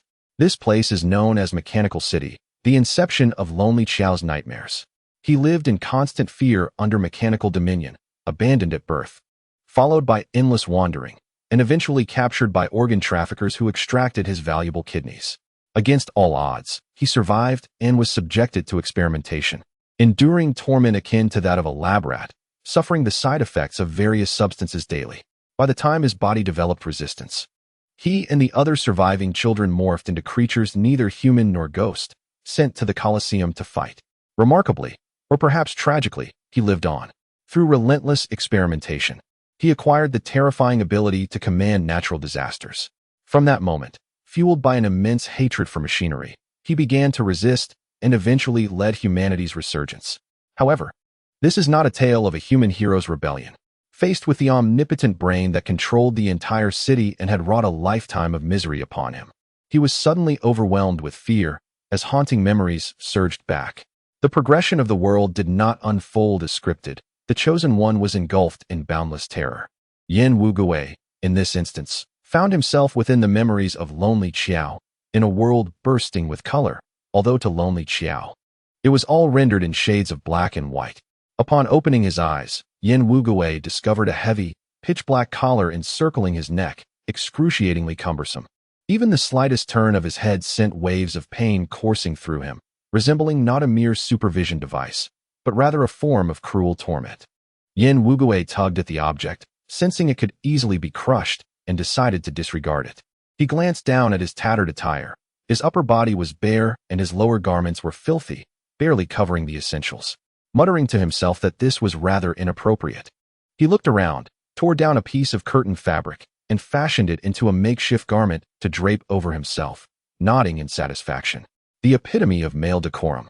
Yin Wugui, however, as this place was a crumbling realm of the mind and he was an outsider, the world he perceived was devoid of color, leaving him oblivious to the true hue of the curtain. Yet, an unsettling feeling lingered within him. Extending his hand revealed it to be frail, dark, and small, so different from the previously pale and elongated form he once had. Had I transformed into a child? Indeed, Yin Wugui now resembled a young child, albeit not much better off than the solitary Qiao. Emaciated and filthy, his blood-red pupils glimmering with an eerie light, and his long black hair hastily tied into a ponytail. It must be said that when Yin Wugui was alive, he lay half-conscious on a hospital bed, likely resembling this very state. He had never gazed into a mirror in his childhood, and now that he had regressed, he found it quite amusing. However, due to his frailness and striking features, his androgynous appearance could easily lead one to mistake him for a girl, and few would question it. Number 001. Number 001. Suddenly, an enraged voice of the administrator erupted from outside, and a massive figure stormed in, snatching Yin Wugui by the arm with a mechanical limb and casting him out the door. It's your turn. Are you deaf? Do you dare to hide here? Do you not want your lunch today? Chapter 56. The black and white world. Yin Wugui now weighed so little, akin to a rag doll, that the hefty woman easily flung him outside, where he landed upright, gazing at the arena before him. He glanced back at the furious woman still berating him, looking up and muttering, "Is the adult really that tall?" The woman was towering, with a muscular build, her arms bulging with strength, her sun-kissed skin darkened from exposure. Her voice boomed like thunder, her demeanor fierce, and her appearance left Yin Wugui with no compliments to offer, resembling a vengeful spirit returned to the mortal realm. At that moment, the administrator noticed the pink fabric Yin Wugui had donned was rather peculiar, and upon closer inspection, realized it was adorned with the pattern of the curtain. In this place, only Qiao and Yin Wugui perceived the world in monochrome, while others retained a normal spectrum of colors. Before the woman could descend into madness, Yin Wugui made his way toward the center of the arena. His entrance was met with a chorus of boos from the audience, as most were eager to witness the clash of burly men and beasts, with only a few psychopathic individuals inclined to enjoy the spectacle of humans being slaughtered by beasts. The reasoning behind the audience's distaste was simple. After all, there was nothing particularly captivating about it. If they wished to see such brutality, they could merely seek out a human in their own household. Yin Wugui was the first to step into the arena that day, having been brought in only the night before, and if he were to lose this battle, he would become the beast's meal. Observing Yin Wugui's frail figure, the audience found little entertainment in the sight before them. Why would a human girl be sent into the arena first? What is there to admire in that? I desire to witness combat, do you understand? Are these frail children all that remain of humanity? Some spectators grumbled in discontent, yet refrained from causing a disturbance. For the master of this arena held considerable power in the mechanical city. Yin Wugui lifted his gaze. The arena was vast, with at least tens of thousands of spectators, each adorned with mechanical parts, devoid of any pure-blooded humans. The gates creaked open, accompanied by the sound of a switch, inciting the crowd's fervor. From the cold cage emerged a creature that was neither man nor beast, possessing 8 arms yet lacking legs, moving on the ground solely with those appendages.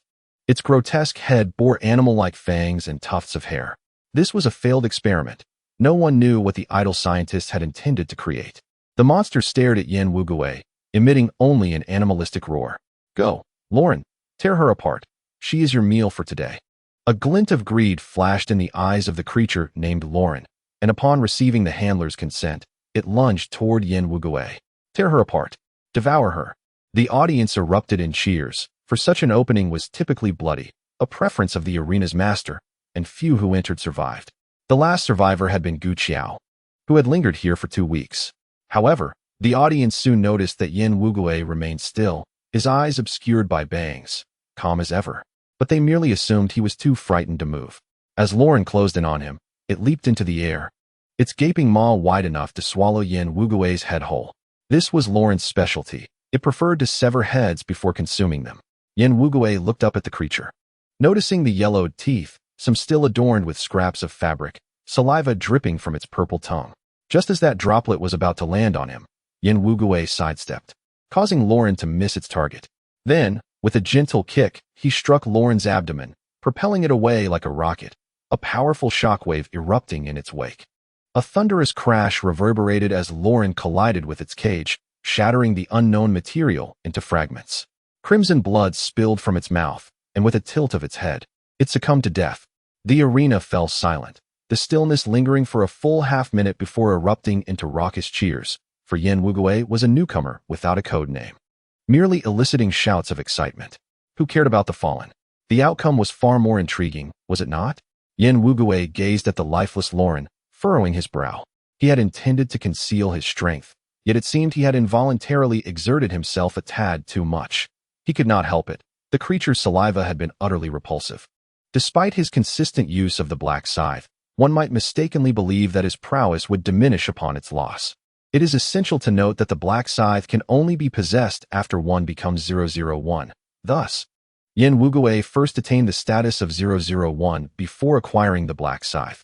His habitual use of the weapon stems merely from the notion that to forego it would be a loss. His agility is by no means lacking. The newcomer triumphed. The host was taken aback, momentarily disoriented, and upon being pulled back by the resounding applause, urgently announced that such a remarkable achievement by a newcomer was unprecedented. Somewhere within the arena, a middle-aged man wearing gold-rimmed glasses paused, perplexed by the sight of Lauren's blood spilling profusely before his demise, and turned to his assistant, inquiring, "Did he truly not undergo a mechanical leg transplant?" "No, boss. He is a newcomer sent over from the lab last night. Perhaps similar to that lad named Gu Qiao." The middle-aged man nodded in satisfaction, for Yen Wugui's emergence signified yet another lucrative opportunity. He hoped that this one would be more astute than the previous lad and pondered a nickname for him in the arena. Gazing at Yen Wugui's slender figure on the screen and recalling the earlier devastating strike, he chuckled softly. "Let us call him Blood-Eye, to temper his sharpness." The man pinched a cigarette between his fingers and exhaled a puff of smoke. "Yes, boss." Within the arena, as Yen Wugui was about to turn away, the host's voice echoed through the speakers. "Newcomer Blood-Eye achieves consecutive victories. In the second match against Wilderness, can he prevail? Blood-Eye? Is that my moniker?" Yen Wugui looked up in confusion as the audience paused for a moment, then erupted into an even louder roar, fervently placing their bets. The creature known as Wilderness was a regular in the arena, notoriously fierce. Lauren had barely survived a single encounter with it. A cage draped in black cloth was wheeled into view, marking Wilderness's official entrance. Its massive form left an imposing impression, dwarfing Yen Wugui, who appeared like an insignificant ant in comparison.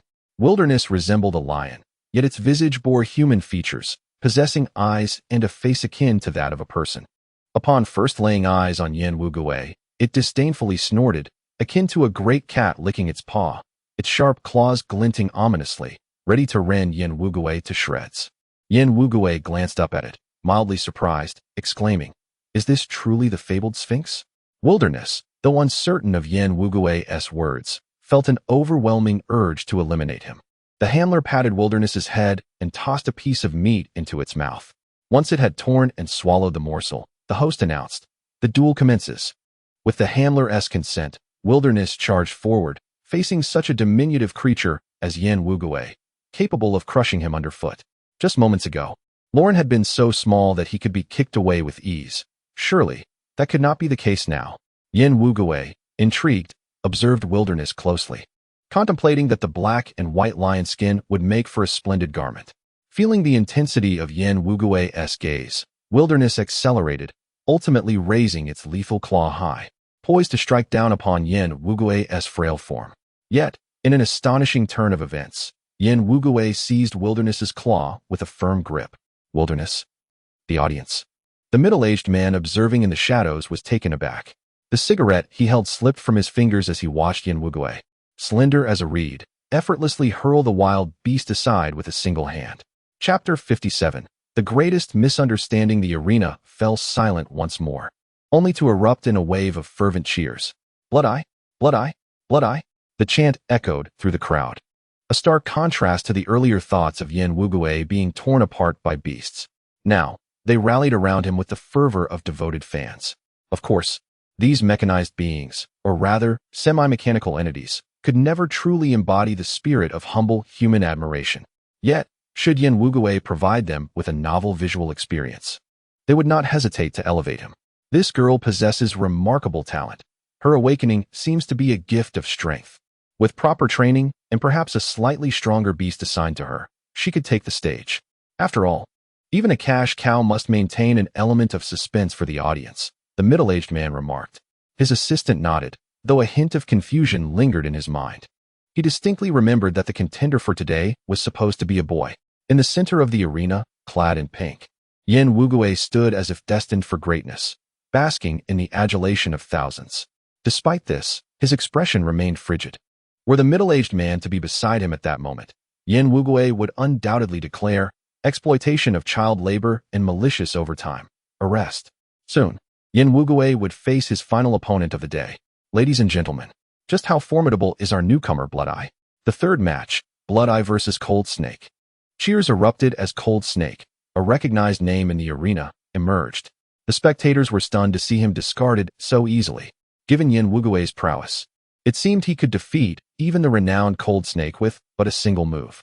At this moment, many astute observers discerned the arena owner's intentions to leverage the demise of an established contender to propel the newcomer into the limelight.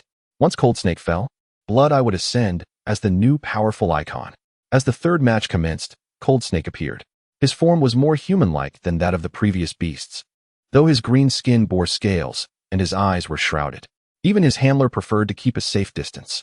When the black cloth covering Cold Snake's face fell away, an unexpectedly handsome visage emerged, exuding the aura of a melancholic youth. His vacant gaze fixated on the ground, seemingly indifferent to his impending fate. As the match began, Cold Snake suddenly contorted his features into a grotesque expression and lunged at Yen Wugui. Towering over him, Cold Snake seized Yen Wugui by the neck, lifting him high. Their eyes locked in a moment of stillness. As Yen Wugui met the icy gaze of Cold Snake, he felt the very environment warp around him, exuding an aura of desolation. "You are unwell," he uttered slowly, even as he was gripped by the throat. Cold Snake froze, the forced menace evaporating from his countenance, replaced by a pleading look. "Kill me, I beseech you." The cold serpent had long been afflicted by the incessant torment of daily abuse, and now, on the brink of demise, was compelled to emerge, his death serving as a means to solidify Yen Wugui's reputation. In his heart, the serpent yearned for nothing more than a swift end to his suffering. "Kill me," he pleaded, tears streaming down his azure visage. To Yen Wugui, the serpent's tears were a haunting shade of black and white. Despite his words, the serpent's grip tightened, urging Yen Wugui to hasten his end. In the next moment, a look of relief washed over the serpent's face as he relinquished his hold, collapsing to the ground amidst the jubilant cheers of the crowd. Yen Wugui descended from the air, gazing upon the black and white heart in his hand, and obediently returned it to its rightful place. The lifeless serpent wore a smile. He had once been human, transformed in the laboratory into this grotesque semblance of neither man nor ghost. From that moment on, his life had been dictated by others. Trapped in an existence where survival was unattainable and death was a distant plea, requiring the pity of those around him. New Blood Eyes. First battle victorious. Fireworks erupted in the arena, vibrant ribbons cascading from the bursting balloons, adorning Yen Wugui's form. The youth in pink turned to retreat into the building, head bowed, the colorful streamers appearing to crown him. Beneath the curtain of his long bangs lay Yen Wugui's icy red eyes, the cold serpent evoking memories he preferred to forget. The sensation of being trapped in an existence where life was a futile struggle was one he wished never to endure again. This realm mirrored the crumbling psyche of a lonely soul, devoid of warmth, light, and even color. Only desolation, solitude, pain, darkness, and death filled his mental landscape. These elements suffused his spirit, while his essence remained elusive. Truth be told, Yen Wugui felt ill-suited for this task, which seemed to promise redemption. He could not fathom why the system had assigned him such a mission. Did he appear to be an adept executioner of comfort? Yen Wugui found himself perplexed. Though the blood eyes had gained notoriety and improved treatment, he remained unqualified to meet the higher-ups. However, judging by the sumptuous meals served at noon, he was spared from maltreatment, provided he refrained from fleeing or resisting. His existence would become bearable in the short term. Yen Wugui quickly consumed the meal, the monochromatic fare failing to stimulate his appetite. The morning's matron no longer dared to provoke him, acutely aware that a single strike from Yen Wugui could send her reeling. Considering Yen Wugui's striking appearance and composed demeanor, the arena constructed a persona for him, one of unwavering calm, aiming to defeat opponents with a single strike. After finishing his meal, he found himself contemplating the heap of black and white garments before him. They seemed peculiar to wear. "I won't wear these," he declared, shaking his head. The matron looked at him quizzically, noting the pink curtain he was draped in, then glancing at the exquisite little dresses, unsure of his refusal but refraining from insistence. He was free to wear whatever he pleased.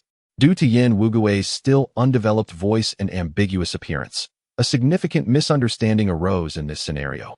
Everyone assumed that the newcomer, Blood-Eye, was a girl. After dining, Yen Wugui excused himself to take a stroll, and the administrator made no attempt to stop him. Reassured by the mechanical collar around Yen Wugui's neck that would ensure his location remained known, he could never escape the arena, so the administrator allowed him to roam freely. Yen Wugui, however, had a singular purpose: to find the fated child, Gu Qiao. Inquiring in advance, Yen Wugui received information from the now-changed administrator, who, though puzzled by Yen Wugui's interest in Gu Qiao, disclosed that he was confined in the isolation chamber. Gu Qiao's codename, Gu Qiao, was fitting as this was his mental realm. Everyone here knew of him. Yen Wugui made his way toward the isolation chamber.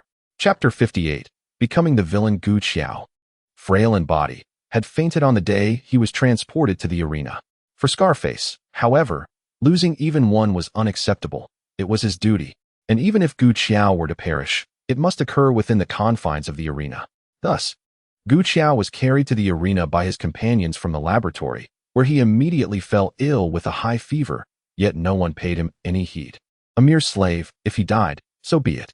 Gu Qiao endured a night of fever, while his companions pleaded for medicine before the heartless administrator, who callously rebuffed them. "Let him die. I do not wish to be bothered by his demise." The following day, still in a daze, Gu Qiao was thrust into the arena to combat a drugged, frenzied wolf. It was during this struggle that he inadvertently awakened his latent abilities, enabling his survival. Only by demonstrating his worth did he finally receive medical treatment. However, upon recovering, he learned that all his companions had perished in the arena, their remains even used as fodder for the monstrous creatures. He was utterly alone. The tension within him snapped. Perhaps it was then that Gu Qiao lost his sanity. He began to attack anyone he encountered in a frenzy, yearning to escape this place. Yet he was subdued and confined in the isolation chamber for a week. A week later, Yen Wugui was brought in during the dead of night. He wandered aimlessly, unable to locate the so-called isolation chamber. Standing atop a platform, he gazed down at the gargantuan administrator, realizing something profound. With closed eyes, he whispered, "Gu Qiao." In the next moment, Yen Wugui opened his eyes and found himself within the isolation chamber. He had surmised correctly. This was Gu Qiao's mental realm, a manifestation of his memories, where all was conjured from Gu Qiao's psyche. In his perception, the world lacked emotion, presenting itself to Yen Wugui solely in shades of black and white. To Gu Qiao, the administrator appeared colossal and insurmountable, possessing an imposing girth akin to a small mountain, and a visage grotesque enough to inspire revulsion. Thus, whenever Yan Wugui thought of Gu Qiao, uttering his name, he could find himself beside Gu Qiao's mental essence. Yan Wugui surveyed his surroundings. Rather than a confinement chamber, this place resembled a prison cell, shrouded in dimness and narrowness, with the air thick with the scent of blood. The damp, uneven floor was littered with implements of torture, and the acrid smell of mildew caused Yan Wugui to furrow her brow. In the center of the chamber lay Gu Qiao, a figure so battered and broken that he was scarcely recognizable. "Run if you can. Do you dare to escape now?"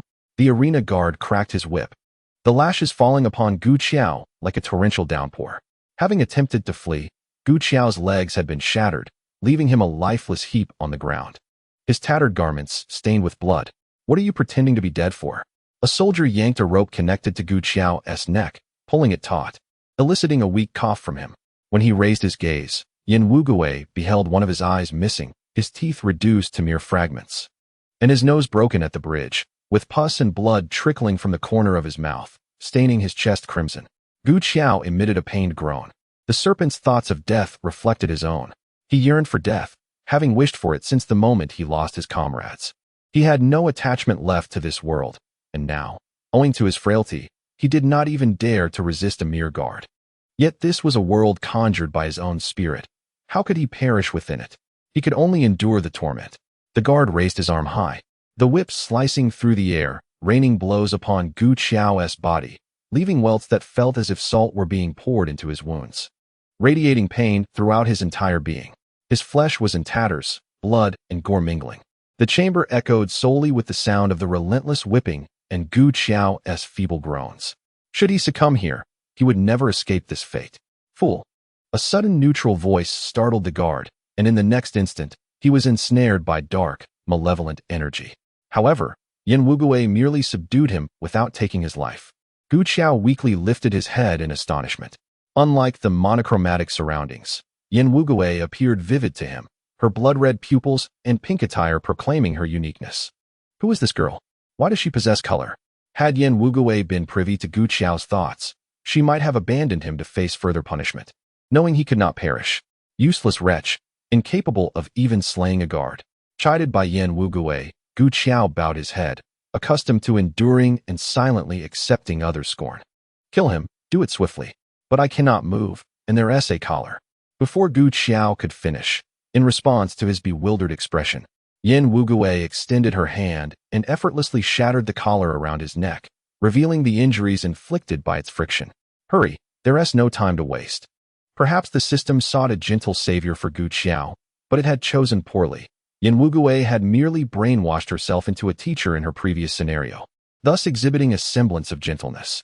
Yet in this narrative, their relationship was superficial.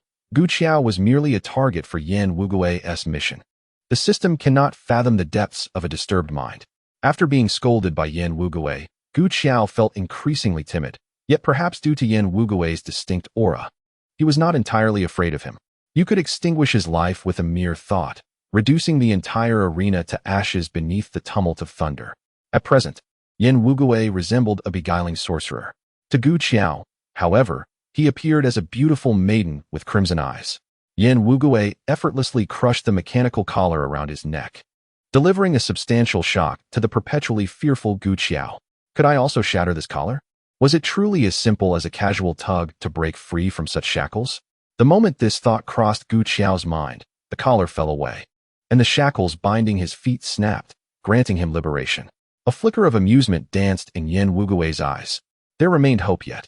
The system had intended for Yan Wugui to come here to redeem Gu Qiao, but he did not believe that gentleness could save him. Although Gu Qiao had reached the threshold of rebellion against the intellect, he was still ensnared by fear, controlled by it. His spirit condemned to endlessly relive past torments within this monochrome world. Yan Wugui believed that Gu Qiao lacked not courage, but rather wickedness. Therefore, rather than redeem him, Yan Wugui intended to cultivate him into a villain. Chapter 59. Normal communication. You have awakened your talent. Haven to you? Kill him. Yan Wugui cast a glance at the guard, prompting Gu Qiao to take action. Gu Qiao's awakened ability was known as natural disaster, an immensely potent talent encompassing tornadoes, tsunamis, typhoons, blizzards, mudslides, and lightning strikes, an archetypal configuration of a fated child. The fact that he remained trapped by a mere guard despite such formidable power spoke volumes about the enormity of his fear. Gu Qiao stared vacantly at the girl before him, who tempted him to commit murder, then cast a fearful glance at the guard. Ultimately mustering his courage to whisper, "Lightning strike." A bolt of violet lightning descended from the heavens, engulfing the guard, who was ensnared by demonic energy.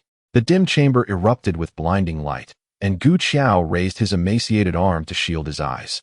When his vision cleared, the guard who had once stood there had transformed into a charred corpse. Quite fragrant, Yin Wugui murmured, startling Gu Qiao, who stumbled backward and was about to fall when Yin Wugui's demonic energy caught him, swiftly drawing him to his side. The scent of blood from the morning's carnage lingered on Yin Wugui, yet Gu Qiao's own bloodiness was even more pronounced.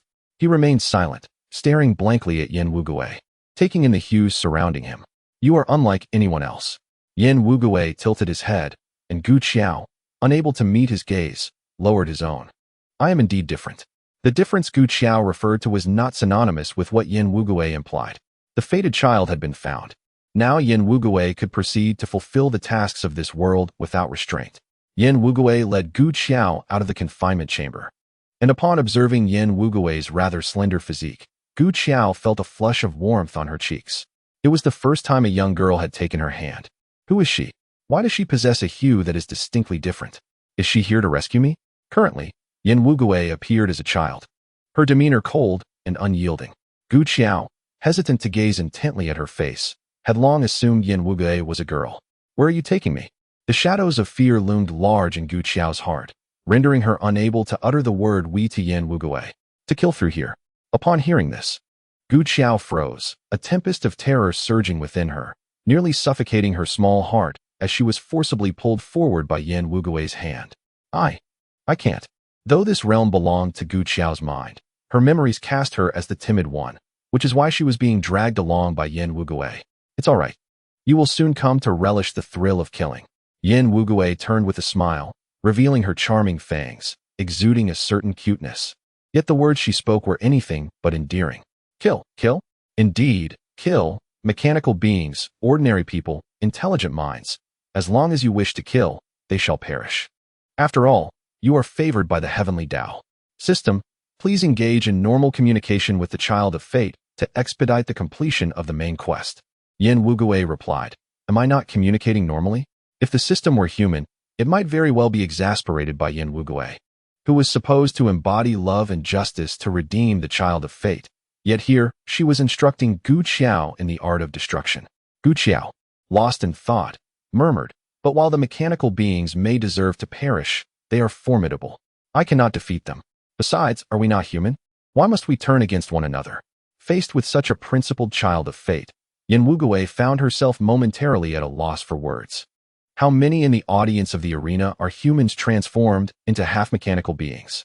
I believe you understand this. You need to become a great hero to save those who support you in the mechanical city. As for those humans who oppose you, you need not regard them as your kin.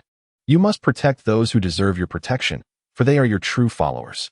Yin Wugui's persuasive skills were unparalleled, her words rendering Gu Qiao even more silent as she quietly trailed behind her. They ascended to a high platform, overlooking the vast multitude below.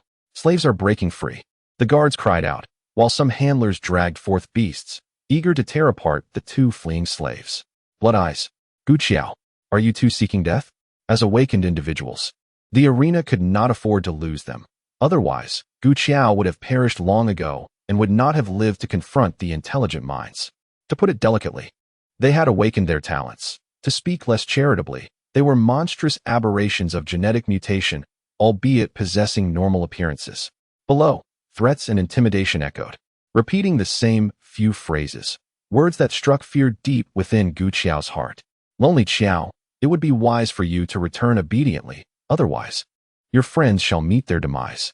Yin Wugui turned to glance at lonely Qiao, who, missing an eye, could only close that side, his pupil quivering, body trembling, instinctively wanting to retreat, his face pallid as if on the brink of death. The greatest fear of an individual is not so easily shattered. Akin to Yin Wugui's aversion to utterly enclosed spaces, a state of despair that evokes memories of his past life. Behold, Yin Wugui patted Lonely Qiao's shoulder, tugging at the weapon necklace around his neck, and in an instant, a massive black scythe materialized in his grasp.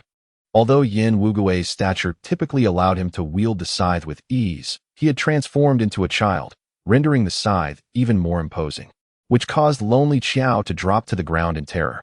With a flourish of the scythe, and after readjusting himself, Yin Wugui leapt from the platform. Hey! Lacking knowledge of Yin Wugui's name, Lonely Qiao could only call out. Witnessing him jump from the height sent a jolt of fear through him, nearly halting his heart. In a panic, he crawled to the edge of the platform to peer down, but the 3-story drop made him dizzy, compelling him to lean back. Yin Wugui could not soar like a bird, yet he required no wings to ascend.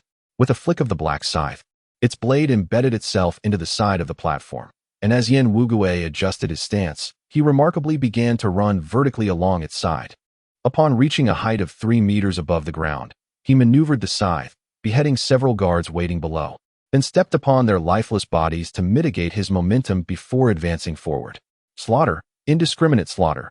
Yin Wugui exuded an aura of death, his scythe ensuring no one could escape its grasp, as if fulfilling the promise of a funeral. Executioner? Yin Wugui preferred the title of funeral bearer. Chapter 60. Better to make me the world's adversary. The arc of Yin Wugui's scythe resembled the harvest of grain, heads rolling to the ground. The once mighty overseer was cleaved in twain, black and white blood splattering everywhere, transforming the arena into a veritable hellscape. In less than a minute, hundreds of heads littered the center of the arena. Had it not been a recess, the audience would have surely faced the same fate. Lonely Qiao lacked sufficient malice. Thus, Yin Wugui sought to instill within him a heart of cruelty, the method being to kill, to pierce through this mental realm, allowing Lonely Qiao to naturally recover. Of course, whether this would leave any lasting repercussions was of no concern to Yin Wugui. Turning, Yin Wugui lifted his gaze to meet Lonely Qiao's on the platform. In that instant of eye contact, Lonely Qiao felt his breath catch. Yin Wugui's hair had unknowingly unfurled, cascading over his shoulders, his pallid visage devoid of color, blood-red pupils seemingly glimmering with mirth, as the midday sun obscured his figure, wielding a scythe incongruous with his stature, resembling a devil emerging from the depths of hell. Lonely Qiao beheld Yin Wugui's form, his heart racing uncontrollably, unsure of what was transpiring within him, his entire being ablaze with an unfamiliar heat. At this moment, the young and innocent Gu Qiao was oblivious to the complexities of love. He merely found Yin Wugui to be extraordinarily unique. She was undeniably adorable, far surpassing any girl he had encountered previously in beauty. Yin Wugui tilted her head slightly, gazing at Gu Qiao with curiosity, yet he dared not meet her gaze. Diverting his eyes instead, Yin Wugui remarked, "Something feels amiss. Someone is coming. We must descend quickly." In response, Gu Qiao summoned a gentle breeze to carry himself down to the ground. "Damn it! Capture them!" The arena master rushed out, surveying the gruesome scene before him, where bodies lay strewn about, and the stench of blood permeated the air, inducing a wave of nausea. Yin Wugui looked up and finally beheld the man who had named himself Blood-Eye. She was momentarily taken aback. The middle-aged man's face was marred by numerous scars, as if he had been repeatedly slashed with a small blade, giving him a grotesque and terrifying appearance. This realm existed within Gu Qiao's mind, a manifestation of his desire for the arena master's demise. He envisioned himself wielding a knife against the master, thus shaping the man into this monstrous form. "Blood-Eye, are you rebelling against me? Return obediently, and I might spare your life." The middle-aged man barked. "Never." Before Yin Wugui could respond, Gu Qiao unexpectedly positioned himself protectively in front of her. Though his frail frame trembled incessantly, he did not retreat a single step. Yin Wugui raised an eyebrow, realizing that her presence had evidently influenced him. Setting aside the peculiar thoughts that had just surfaced in Gu Qiao's mind, he began to entertain a strange notion upon witnessing Yin Wugui dispatch their foes with such ruthless efficiency. These adversaries did not seem so fearsome after all. Yin Wugui had killed them with an overwhelming force, intending to instill such thoughts in Gu Qiao. However, Gu Qiao's instinctive act of protection was an unforeseen development for Yin Wugui. "Gu Qiao, do you intend to stop me? Are you not afraid I will end your life, just as I did with your friends?" Behind the middle-aged man, a colossal 3-headed hellhound materialized. each head seemingly gnawing on something, remnants of clothing clinging to its teeth. This was the very creature that had devoured his friends, the star of the arena. The haunting memories flooded back, overwhelming him like a tide. The arena's center even manifested the horrific scenes of his friends' demise, their emaciated bodies twisted and torn. Their once numb gazes now filled with agony. They pleaded desperately, yet the hellhound appeared to relish the torment of life, lifting them up only to toss them high into the air, crashing them down amidst the audience's raucous applause. Countless cannons fired, resonating like a mournful dirge, while black and white ribbons descended upon their broken yet still twitching forms, failing to conceal the hatred in their eyes. Guqiao, we are in so much pain. Guqiao, save us. The arena echoed with their cries for help, and Guqiao's spirit was shaken, his mind spinning like a whip-driven top, inundated with their voices. He raised his head to survey his surroundings, and to his horror, the individuals and beasts that Yen Wugui had just slain were rising once more, devoid of heads, shambling towards him like mindless corpses. A cacophony of grotesque and jarring laughter erupted from the audience, and as I lifted my gaze, I beheld their identical grins. It seemed that the more wretched the plight of others, the greater their delight. Why, oh why, must they treat me thus? Guqiao yearned to flee this accursed place. Beads of cold sweat cascaded down his body, his chest constricted, and his breath became erratic. He shut his eyes, wishing to escape the sight of those mocking smiles. Yet the mingling of laughter and cries for help crescendoed around him, growing ever louder, as if to pierce his eardrums and deride him as a coward. He felt on the brink of madness. Abruptly, the world fell into a profound silence. The cacophony vanished entirely. Gasping for breath, he cautiously opened his eyes, only to hear Yen Wugui's voice behind him. Kill them. Kill. Guqiao was momentarily disoriented. Slay them, they are no match for you. Yen Wugui resembled a malevolent demon, luring Guqiao step by step into the depths of hell. With Guqiao teetering on the precipice of despair, why not leap into the abyss? Why persist in this struggle? His eyes were bloodshot, filled with anguish, yet a smile crept upon his lips. Indeed, why should he tolerate these vermin buzzing incessantly in his ears? As he extended his hand, the very fabric of the sky seemed to rend, unleashing a torrent of colossal fireballs that descended upon the arena. The Colosseum was instantly engulfed in flames, while a middle-aged man bellowed in terror, only to be pierced through the skull by a dagger that had seemingly materialized in Guqiao's grasp. The flames raged, billowing smoke into the heavens as cries of despair filled the air.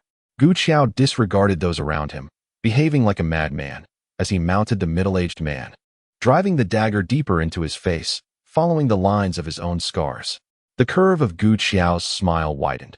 He finally grasped the simplicity of taking a life, even that of his own kin. Better to betray the world than to allow the world to betray me. This middle-aged man was no automaton but a sycophant of the upper city, and previously, Guqiao had spared him, considering his humanity and pleas for mercy. Yet now, under Yen Wugui's tutelage, he was instructed to kill, regardless of the obstacles before him. Slay those who stand in my way. Chapter 61. Slaying into the upper city, Guqiao's smile morphed into manic laughter. Once, his vision was limited to shades of black and white, but now he beheld the vivid red of blood. The vividness drove him into a frenzy, rampaging through the Colosseum like a brute, until a torrential downpour extinguished the inferno consuming the arena. No living soul remained, save for Yen Wugui and Guqiao. Guqiao collapsed upon the ground. Despite having exerted his talents to the utmost, rendering him weak, he laughed with all his might, tears brimming in his remaining eye, cascading down his blood-soaked visage. Yen Wugui observed the scene with indifference, as Guqiao, moments ago immersed in anguish, nearly obliterated him from existence. System detected the abnormal mental state of the fated child Guqiao. Please, host, regain control promptly, lest you be forcibly removed from this realm, resulting in failure of the main quest. Yen Wugui cast a glance at the notification just received from the system. Had he not promptly enveloped Guqiao in demonic energy, the mission would likely have ended in failure. Guqiao had obliterated the entire beast-fighting arena and slain the nefarious proprietor, thereby breaking a mental barrier. However, the virtuous scion the system intended to cultivate seemed to have been thwarted by Yen Wugui. For Guqiao's current demeanor bore no resemblance to the grand ideals encapsulated in those three characters. Let us depart, Yen Wugui said, approaching Guqiao and gazing down at him. At that moment, the sky cleared, and sunlight cascaded upon Yen Wugui, his dark locks shimmering with golden hues. Gu Qiao's smile abruptly faded, and his complexion flushed crimson. It appeared he had begun to comprehend the strange sensation he had just experienced. He wished to protect the little girl before him. Protect me? Upon hearing Yen Wugui's words, Gu Qiao realized that he had unwittingly voiced his innermost thoughts. Flustered, he stumbled over his words, rising hastily but finding himself at a loss for explanation when faced with Yen Wugui. Truly adorable. If Yen Wugui were aware that someone had described him as cute, he would assuredly resort to his scythe to sever that individual's head. Observing the earnest demeanor of the child professing a desire to guard him, Yen Wugui's expression became oddly perplexed, filled with disbelief. Having had no experience with love and life, and preoccupied with becoming stronger in the Executor system after his demise, Yen Wugui remained oblivious to the fact that this child had mistaken him for a girl. After contemplating for a moment, Yen Wugui concluded that Gu Qiao merely wished to protect him. Ah, that makes sense. In the aftermath of battle, the beast fighting arena lay strewn with corpses, a harrowing spectacle stained in blood. At this juncture, Gu Qiao had shed some of his timidity. Blood oozed from the hollow eye socket where one of his eyes had been removed. He casually tore a strip of cloth from a middle-aged man and fashioned it into a makeshift eye patch to cover the vacant eye. Let me introduce myself. I am Gu Qiao. At this moment, Gu Qiao smiled, revealing a semblance of Yen Wugui in his demeanor, having emulated his languid and mischievous mannerisms quite adeptly. Yen Wugui pondered. What a gaze he has, reminiscent of a son. Yen Wugui? A rather pleasant name, Gu Qiao remarked, astonished that not only was the person charming, but even his name was melodious. Where shall we go next? He inquired, lowering his gaze, hesitant to meet Yen Wugui's eyes. To the upper city. In the mechanical city, there existed an upper district, a middle district, and a lower district. The lower district, often referred to as the slums, was inhabited solely by humans, with scarcely any cyborgs to be seen. The middle district was predominantly occupied by those with influence, allowing them to undergo mechanical augmentation and become cyborgs. In contrast, the upper district was entirely composed of robots. Naturally, Yen Wugui intended to take Gu Qiao to the upper district to stir up trouble. And how shall we get there? Gu Qiao, having been molded by Yen Wugui towards a path of violence, now possessed a hint of bloodlust. He watched as Yen Wugui extended a somewhat grimy hand to cover his eyes. What is the matter? Gu Qiao shivered at the sound of Yen Wugui's voice. Silently, he recited Upper City in his heart. Gu Qiao, hesitant to cause a commotion before Yen Wugui, obediently followed his instructions, silently reciting the name of the upper city in his mind. When Yen Wugui finally withdrew his hand, Gu Qiao was astonished to find that they had already materialized in the upper city. Towering skyscrapers soared into the heavens, enveloping the entire city in a veil of shimmering, colorful light. Bridges arched above them, and the passers-by, clad in silver mechanical exoskeletons, moved with a cold and silent demeanor.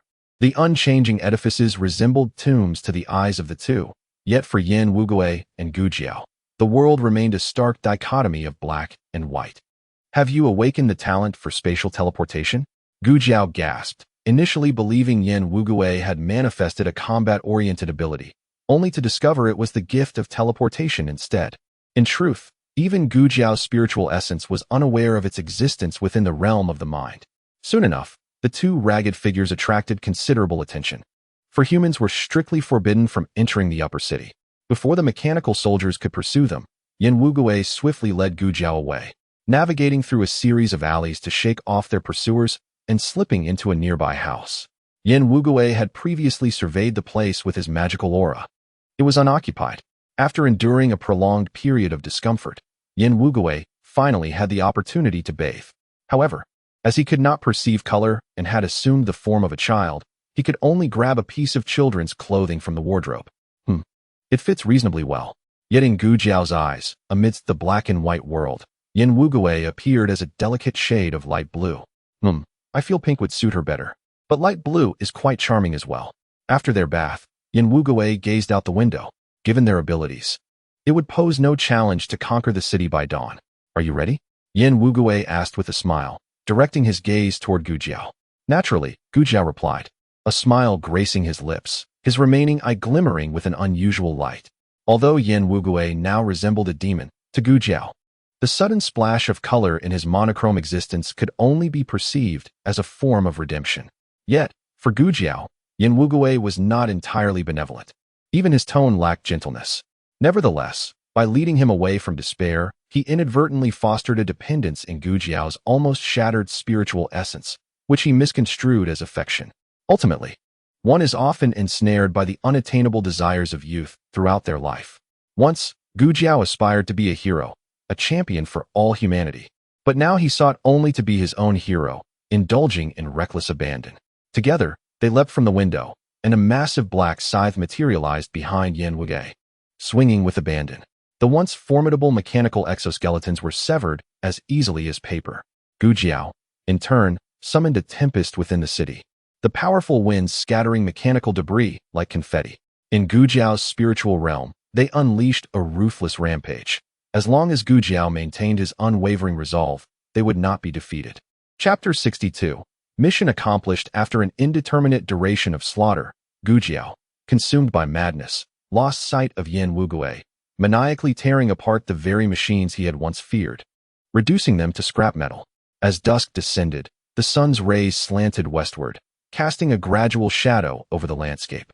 Gujiao and Yin Wugui advanced relentlessly toward the Lord's mansion of the intelligent brain. If he were to push open that door, he could eliminate the architect of all this turmoil. Gujiao turned, the twilight draping Yin Wugui in a veil of crimson, rendering his form somewhat ethereal and dreamlike. The sky was a tapestry of dimness and light, with the first stars shyly twinkling into view. Go, Yin Wugui murmured softly, his voice echoing in Gujiao's ears, becoming as insubstantial as the twilight itself.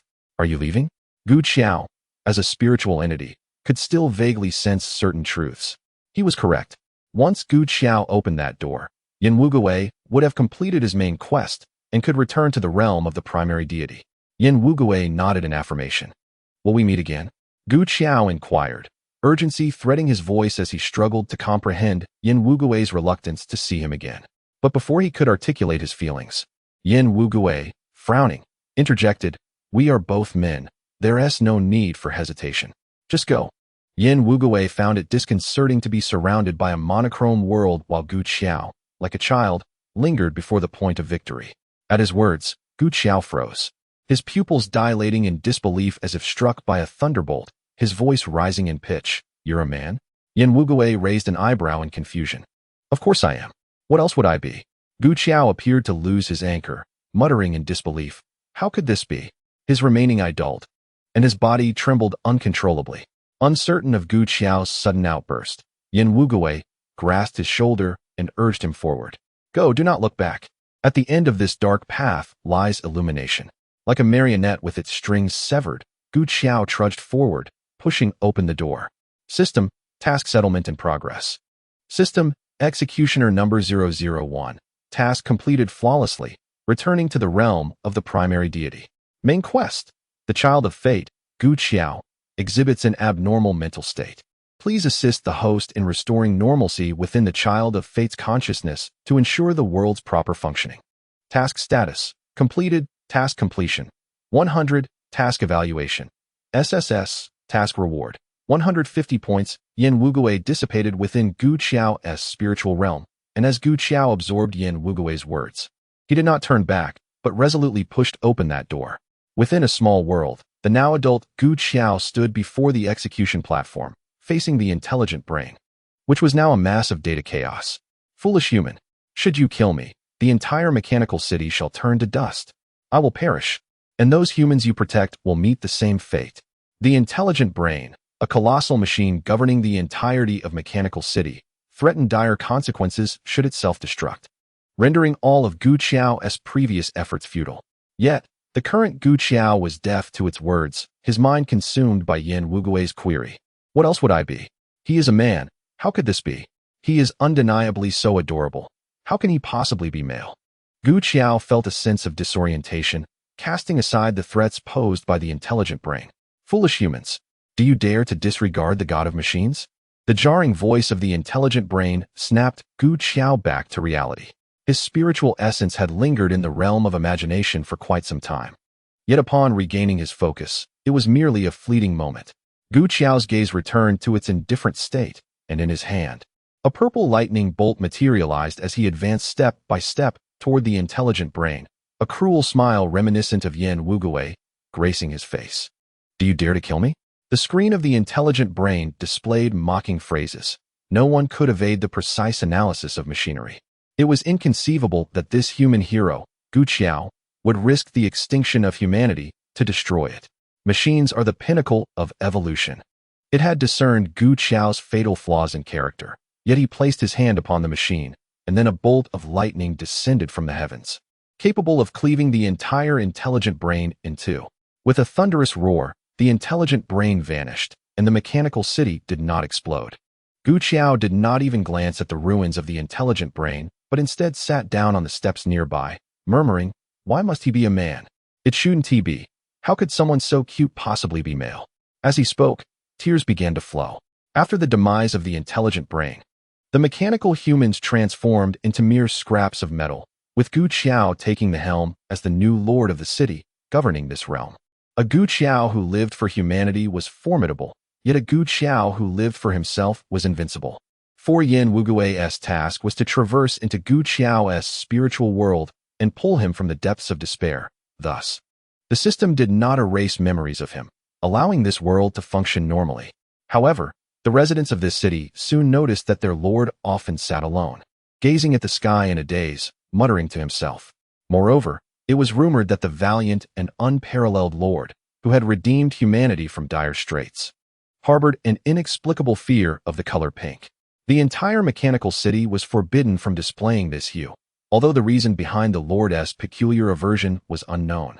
The adoring citizens complied. "Oh, by the way, this place is no longer called the Mechanical City. It has been renamed Wugui City, supposedly in honor of a girl the Lord once cherished, though no one knows her identity." Chapter 63. Holographic online game before him. Color finally returned. Upon Yan Wugui's return to the main divine space, the sudden influx of vibrant hues caused him to squint slightly. This task world required little time, aligning with Yan Wugui's preferred type of realm, albeit yielding limited rewards. When it comes to gains, within the circle of executioners, it is widely acknowledged that the fantasy genre offers the most substantial returns, yet none could match the bounty Yan Wugui amassed. His plentiful rewards were a testament to his prowess, having crushed the entirety of the Xiantian realm and dismantled the lair of Wang Chun, thus accruing a significant sum of points. Ordinary executioners could only progress step by step, never daring to dream of soaring to greatness in a single leap. Yuan Wugui's existence within the realm of the main deity is exceedingly tedious and monotonous, interrupted only occasionally by Feng Sinian, the incessant chatterbox, who shares snippets of gossip from the circle of executioners. Beyond that, he is left undisturbed. After a mere day's respite, Yuan Wugui once again matched into the instance. System, task world has been confirmed. System, teleportation in progress. Yuan Wugui's world was enveloped in darkness. Task world, holographic online game. Main quest, the violator, Xiao Liang. Once a prominent player in a wildly popular holographic online game, met an untimely demise due to a misguided path, and has now been reborn to the early days of the game Tianhai 5 years ago. Utilizing his knowledge of the game world, the reborn violator amasses numerous game items, forcibly accelerating the progression of this miniature world. The executioners must punish him before they can eliminate him.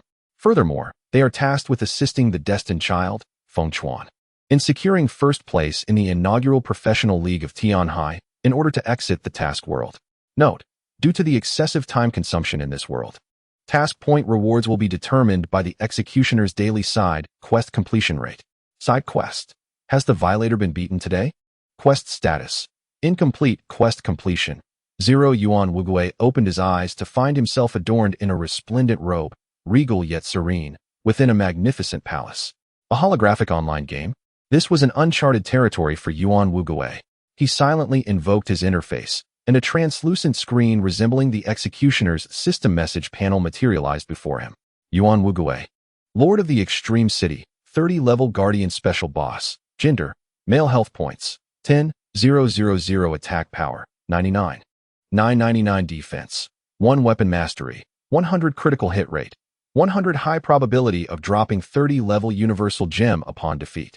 A rather ordinary boss panel introduction. Yet what does a defense of one signify? Yuan Wugui furrowed his brow upon examining his attribute panel and chose to disregard it. The system had assigned him a boss identity characterized by ludicrously high attack power but alarmingly low defense. Lord of the city, do you have any commands? A guard asked, his demeanor somewhat stiff, as he is merely a minor NPC in this holographic game, lacking significant influence over the main storyline. He could only regurgitate a few phrases. Noticing Yuan Wugui's silence, the guard eventually resumed his post after a short while. A game world, Yuan Wugui mused. He had never engaged deeply with games. His first experience was as an NPC within one, now set to interact with players. At this very moment, guided by the game panel, the players would soon arrive to challenge him. Tianhai, as the nation's inaugural holographic online game, shattered the monopoly of traditional online games upon its release, achieving remarkable success in the market and becoming a true game for all. It intricately blended the unique characteristics of various nations into its maps, featuring Western dragon monsters and fantastical themes, alongside the ancient grace of Huaxia, where the legendary sword debate on Mount Hua unfolds. New players from different countries can freely select their starting points. Beyond the vibrant city of Extreme, numerous players clad in simple garments or soft armor have gathered. President. Everyone has arrived. With a majestic longsword gripped firmly in his hand, its quality surpassing that of other players' weapons, Xiao Liang stands tall and imposing. He gazes intently at the magnificent city before him, recalling the formidable lord from his previous life. A wave of unease washes over him.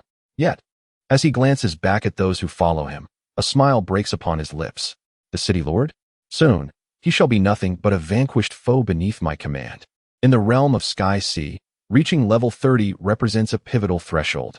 By defeating the level 30 Guardian boss, players can unlock the teleportation array, granting them access to other maps to gather resources. Thus, the game has designed the level 30 Guardian bosses to be exceedingly formidable, ensuring players face repeated challenges until they attain the requisite strength to pass through. Yan Wugui serves as the formidable Guardian boss for this encounter.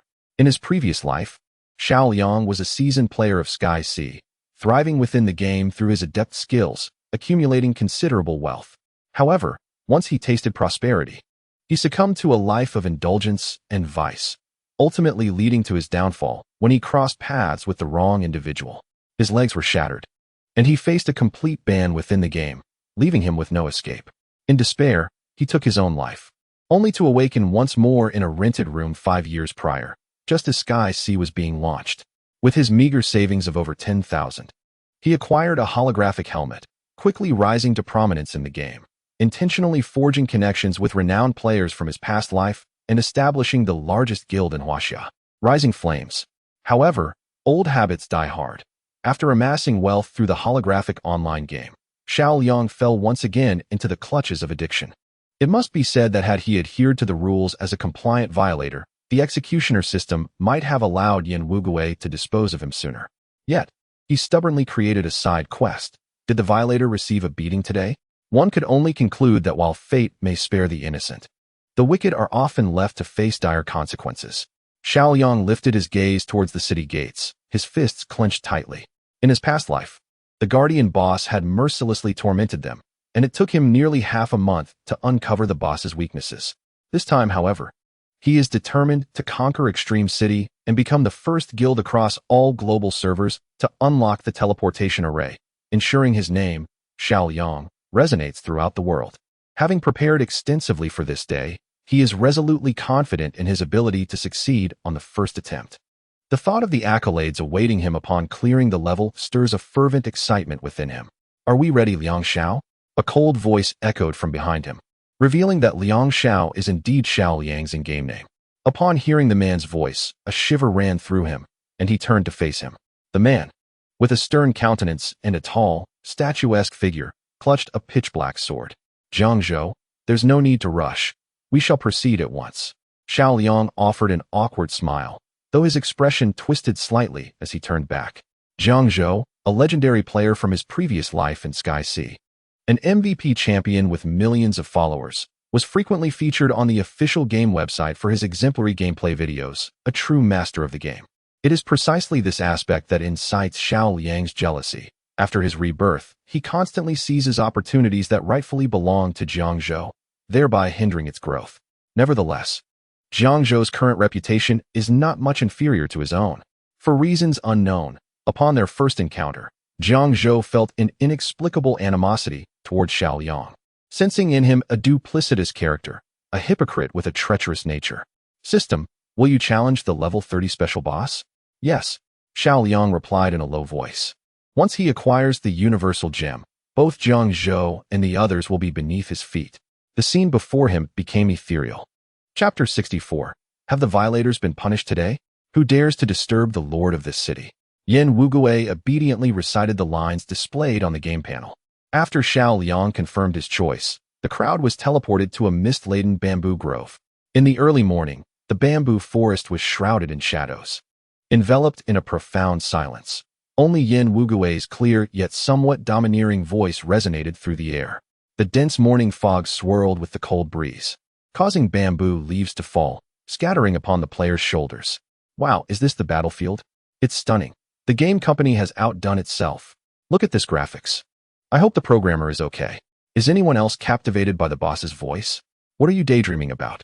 This is a boss battle. Prepare yourselves. The 100 players stood at the ready, considered elite players of the entire Huaxia, for reaching level 30 ahead of schedule, and after a few remarks about the scenery, they quickly focused. However, after a while, Xiaoliang, who had boasted he would lead them to be the first to conquer the boss, remained silent. The crowd turned in confusion to find him lost in thought, staring blankly at the bamboo. Where's this? The boss battle point in his memory was clearly in a fiery arena. He had begun collecting water-based treasures and items 6 months in advance. How could it possibly be a bamboo grove? Had his memory failed him? Impossible. He had been slain by that 5-meter-tall boss over 50 times. He could not have forgotten. The boss was shrouded in mystery, and the game website had not revealed a single hint about it. Xiaoliang trembled. His pride in having detailed memories from his previous life, which enabled him to become a top player and establish the largest guild within half a year, was now met with chilling doubt. If the trajectory of the game had altered, then all those memories in his mind would be rendered useless. No, that cannot be. It must merely be an environmental change. History cannot be altered. The boss must still be that individual. Look, there's someone. A player exclaimed, and the crowd looked up, instantly captivated. At that moment, Yin Wugui stood holding a massive black scythe, his toes barely touching the bamboo leaves without falling. He was cloaked in the mottled shadows of taller bamboo, the gentle breeze caressing his somewhat pale face, adding an air of malevolence. And the slightly swaying strands of hair on his forehead shimmered with specks of light. Though Yin Wugui wore a smile, it sent chills down Xiaoliang's spine. How could this be? How could there be a change in the boss? It is inconceivable. My memory cannot possibly be at fault. Xiaoliang briefly questioned his recollection, but swiftly shook his head. Memories cannot err. Something must have transpired. Yet, there was no time for such reflections. His immediate priority was to vanquish the formidable gatekeeper boss before pursuing his grand ambitions. A flicker of anxiety danced in his eyes, pale and perturbed. Was this gatekeeper boss truly so striking? I must commend Tianhai for its impressive modeling. I am utterly enamored. A chorus of players could not help but admire Yin Wugui's exquisite design, blissfully unaware of the calamity that awaited them. When the city gates are aflame, the innocent fish suffer. After all, they had chosen to follow a rule breaker. Yin Wugui glanced at the side quest, and the instant the task panel turned crimson, he exerted pressure on his toes, causing the bamboo pole beneath him to bend. With a gentle leap, he soared into the air, eliciting gasps of astonishment from the players below. The boss has taken flight. The tumultuous bamboo swayed against the wind. In midair, Yin Wugui wielded his black scythe, summoning a tempest of green, as falling bamboo leaves danced like razor-sharp blades, causing the bamboo grove to rustle ominously, while the wild grass swayed rhythmically. Countless bamboo leaves pierced through the crowd, effortlessly severing the players' heads, with Xiaoliang receiving special treatment. A long sword crafted from bamboo, leaves pierced through his heart, dissipating him into twinkling starlight. As the storm within the bamboo grove subsided, Yin Wugui, draped in a flowing robe, descended gracefully to the ground. A beam of light cut through the air, illuminating the intricate veins of the suspended leaves, as a fragrant aura enveloped the surroundings. Side quest: Has the rule breaker been punished today? Completion: 1. Noticing the increase in completion, Yin Wugui dusted off his robe and, gripping his black scythe, awaited the player's return. Outside the extreme city, a dazzling array of lights flickered as a bewildered group of players materialized in place. System, quest failed, death count. 1 system, duration, 28 seconds. What just transpired? Well, how should I put it? That rather handsome gatekeeper boss suddenly soared into the air, and then we perished. Players? What on earth happened? The players expressed their discontent. Although they had not lost a level, experiencing death in a holographic game still inflicted a 40 sensation of pain. And they had just come perilously close to agony. Xiao Liang gasped for breath. Others fared better, having merely lost their heads to Yin Wugui's scythe, while he himself had been pierced through the heart. This was his first death since entering the game. How could it be so powerful? The gatekeepers of the past could not have obliterated them in such a manner. We must proceed with caution and observe the weaknesses and patterns of the gatekeeper boss. Xiao Liang gritted his teeth and declared. Upon hearing this, the players ceased their inquiries. Some were members of the Blazing Guild, others were renowned solo players. And some were brothers following Zhang Zhou. They were aware that, despite Xiao Liang's occasional arrogance, he was quite reliable in navigating dungeons. Gritting his teeth, Xiao Liang re-entered the dungeon once more. In the desolate bamboo grove, once again, Yin Wugui recited his lines. Who dares to disturb the interest of this city lord? This time, Xiao Liang concentrated his energy and cast a probing glance at Yin Wugui, causing the boss's attributes to materialize before the eyes of the assembled players. Yin Wugui, the city lord of extreme pleasure, level 30 special boss, gender, male health, 10, 000 attack power, 99, 999 defense, 1 weapon mastery, 100 critical hit rate, 100 upon defeat. There is a high probability of dropping level 30 all-purpose gems. Xiao Yang, Zhang Zhou. Other players? What on earth is this outrageous attack power and defense? Moreover, what does it mean to have a critical hit with every strike? An attack power of 99, 999. The crowd fell silent, and Xiao Liang's expression became one of bewilderment. Even the usually composed Zhang Zhou exhibited a look of confusion. Is this the kind of attributes a normal defense boss should possess? In truth, had it not been for the game's setting that limited a level 30 boss to this combat power, Yin Wugui's attack might very well have overflowed. A high damage, fragile boss capable of both ranged and melee attacks. Zhang Zhou's lips twitched as he began to suspect whether a bug had infiltrated the game system. How could such a formidable boss even exist? Or perhaps, the defense bosses of other nations were equally powerful? Has Tianhai gone mad? Since the Huaxiao players were the first to confront the defense boss, Zhang Zhou had no insight into the strength of bosses in other countries. In fact, Yin Wugui's displayed defense of 1 merely reflected his inherent self-healing ability, leaving the system at a loss for how to represent his true defensive prowess. Thus, unless Yin Wugui chose to go easy, these players stood no chance of clearing the level. As the main panel turned red once more, Yin Wugui advanced, wielding his scythe. Chapter 65. Feng Zhan. In the next moment, a group of bewildered players materialized before the city gate. System, level clear failed. Death count, 2. System, duration, 28 seconds. Is there a bug in Tianhai? Some players questioned, knowing that while defense bosses were strong, this was a bit excessive. Consequently, players began to report the issue to the game system, only to receive confirmation that everything was functioning normally. How could this be? How could such an extraordinary boss exist? Many players were left utterly disheartened, their hopes of unlocking the teleportation array dashed. Next time, we should scatter and utilize hidden weapons for ranged attacks. He is a fragile boss, and even a slight hit might cause him to lose health. With luck, we might just clear the level. Xiao Liang suppressed his rising anger. He could not afford to see his hard-earned reputation tarnished here. His journey had only just begun. Naturally anxious, Xiao Liang was under pressure. He had taken money from some wealthy players who were not particularly skilled, promising that they could unlock the teleportation array today, allowing them to explore other maps. He never anticipated that such a situation would arise. No, we must clear the level today. Defiant, Xiao Liang clicked confirm once more, and the group vanished from their location. The familiar lines echoed once again. Who dares to disturb the pleasure of this city lord? Numerous players activated their recording function, eager to document and analyze Yin Wugui's vulnerabilities.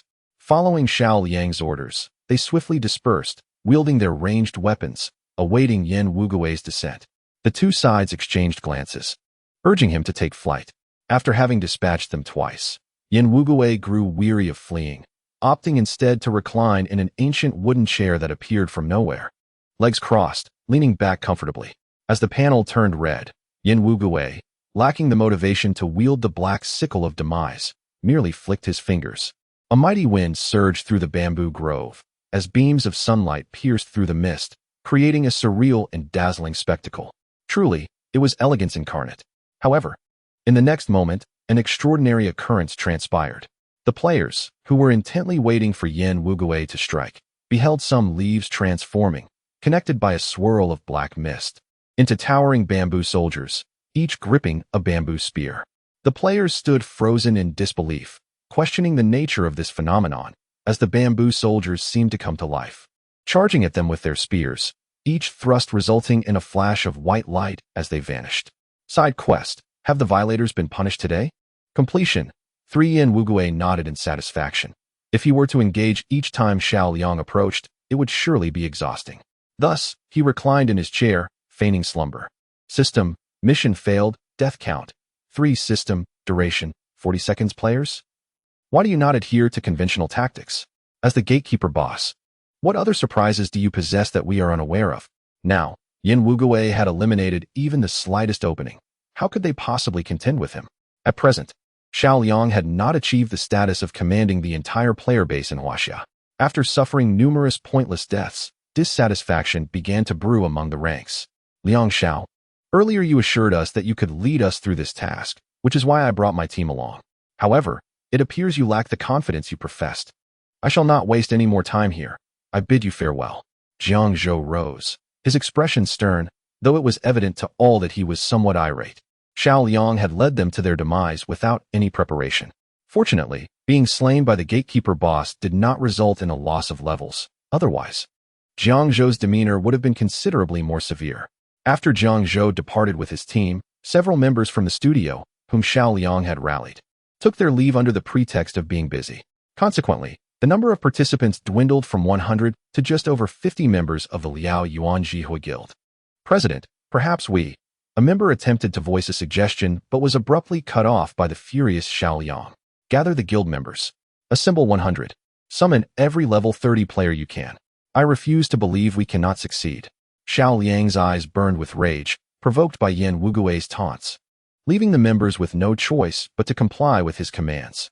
Soon, a boss known as Yin Wugui from Huaxia became a sensation on the Tianhai International Forum. Initially, some players had only shared their experiences on the Huaxia Forum, but international gamers were eager to witness the prowess of this formidable guardian boss. Consequently, they were astounded by Yin Wugui's strength, which led to the videos rapidly gaining traction on the international forum, with every comment thread soaring in popularity. Oh my god, a guardian boss from Huaxia. I hope our bosses here aren't as powerful. Impressive. Even at reduced speed, I can't discern his movements. Is the game company truly trying to challenge us with such a formidable guardian boss? Is this really a level 30 boss? I personally believe we might not unlock the teleportation array for another 2 months. Not only were Huaxia players lamenting their plight, but foreign players who witnessed Yin Wugui's might also felt a chill of fear, flooding the game company with complaints. However, the game company was under the direct control of the Executor system and had no intention of addressing these grievances. Thanks to Xiaoyou's butterfly effect, the progress of servers not only in Huaxia, but globally accelerated significantly, indicating that Yin Wugui was not merely an obstacle in Huaxia, but was also expected to work part-time abroad. However, as of now, foreigners had yet to discover how to unlock the guardian boss. Otherwise, Yin Wugui would have been quite occupied.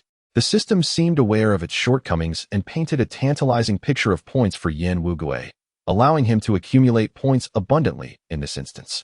Within the game company, a girl with glasses, slightly disheveled hair, and a strikingly beautiful visage was intently examining Yin Wugui's model on her computer. She was Feng Sinian, the fated child of this world and a designer at the game company, having created the modeling for the majestic city of Jiaoqing, including the bamboo grove. Simultaneously, she found Yin Wugui's character quite curious, wondering which esteemed colleague had designed this guardian boss. Due to the peculiarities of Tianhai, even though Feng Sinian was a senior designer, she remained unaware of her colleagues' activities, diligently focusing on her own responsibilities each day. They truly are tormenting the players, Feng Sinian murmured, glancing at her phone where a video of Yin Wugui effortlessly defeating players was playing, a video that had gone viral worldwide.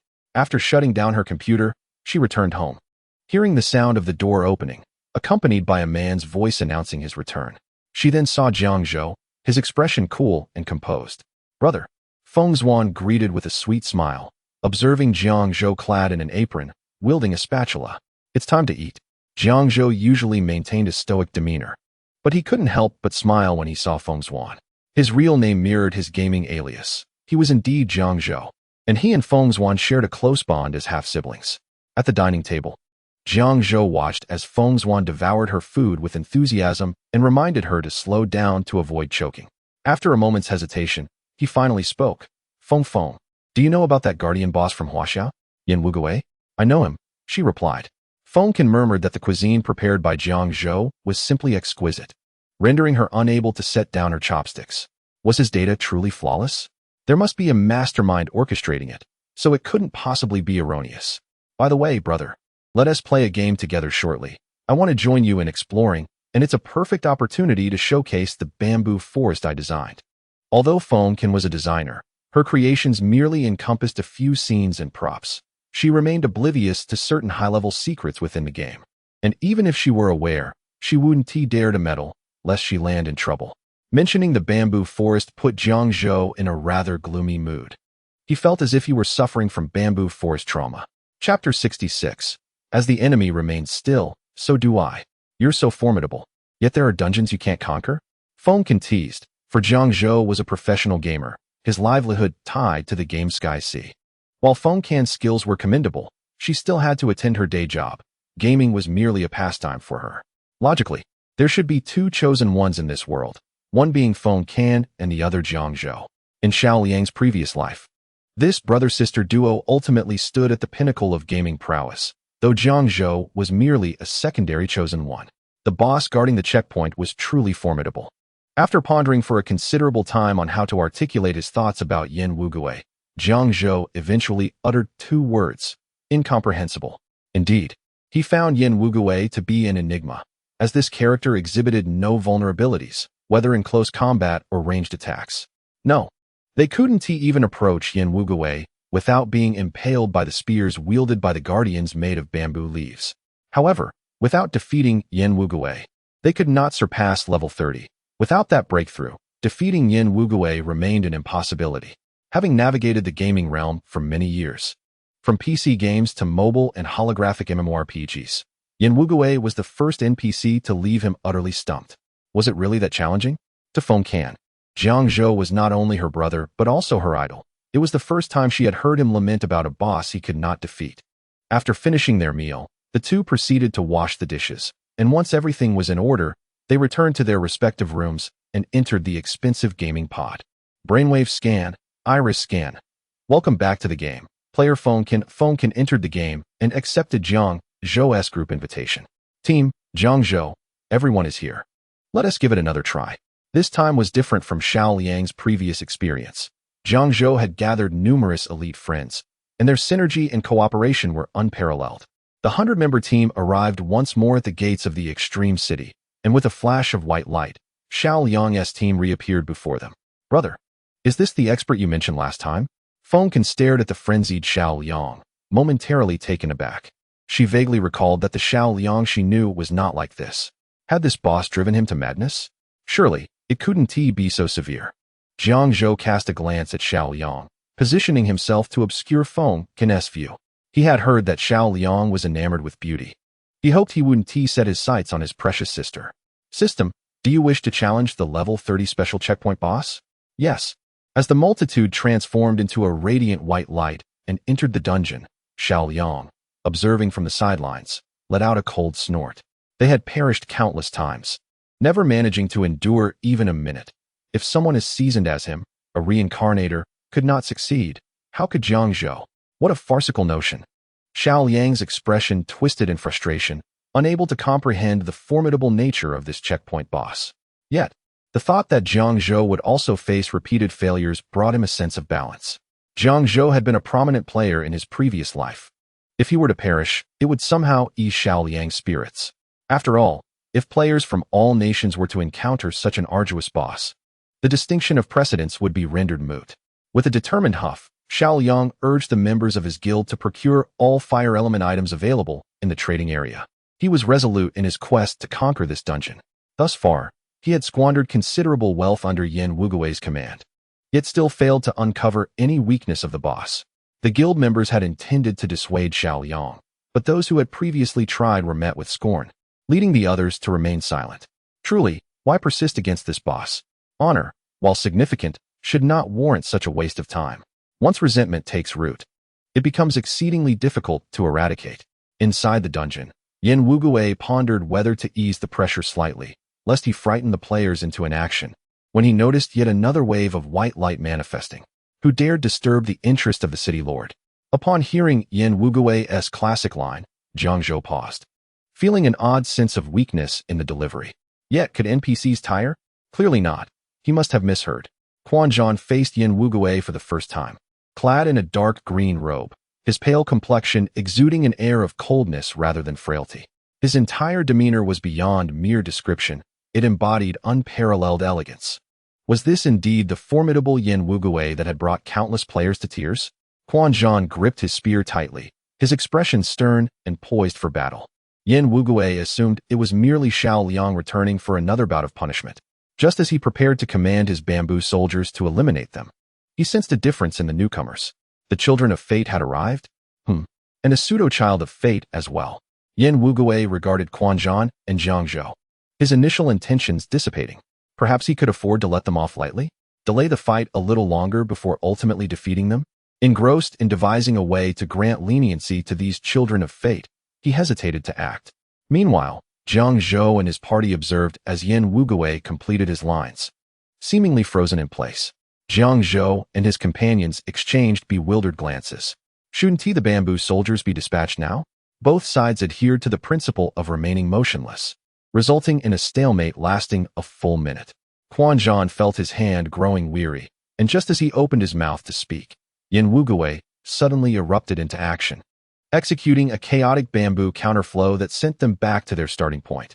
Quan Zhan, Zhang Zhou, the crowd. What just transpired? At that moment, the system issued a server-wide announcement.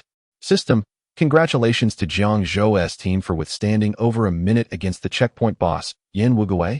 A new record has been set. The crowd.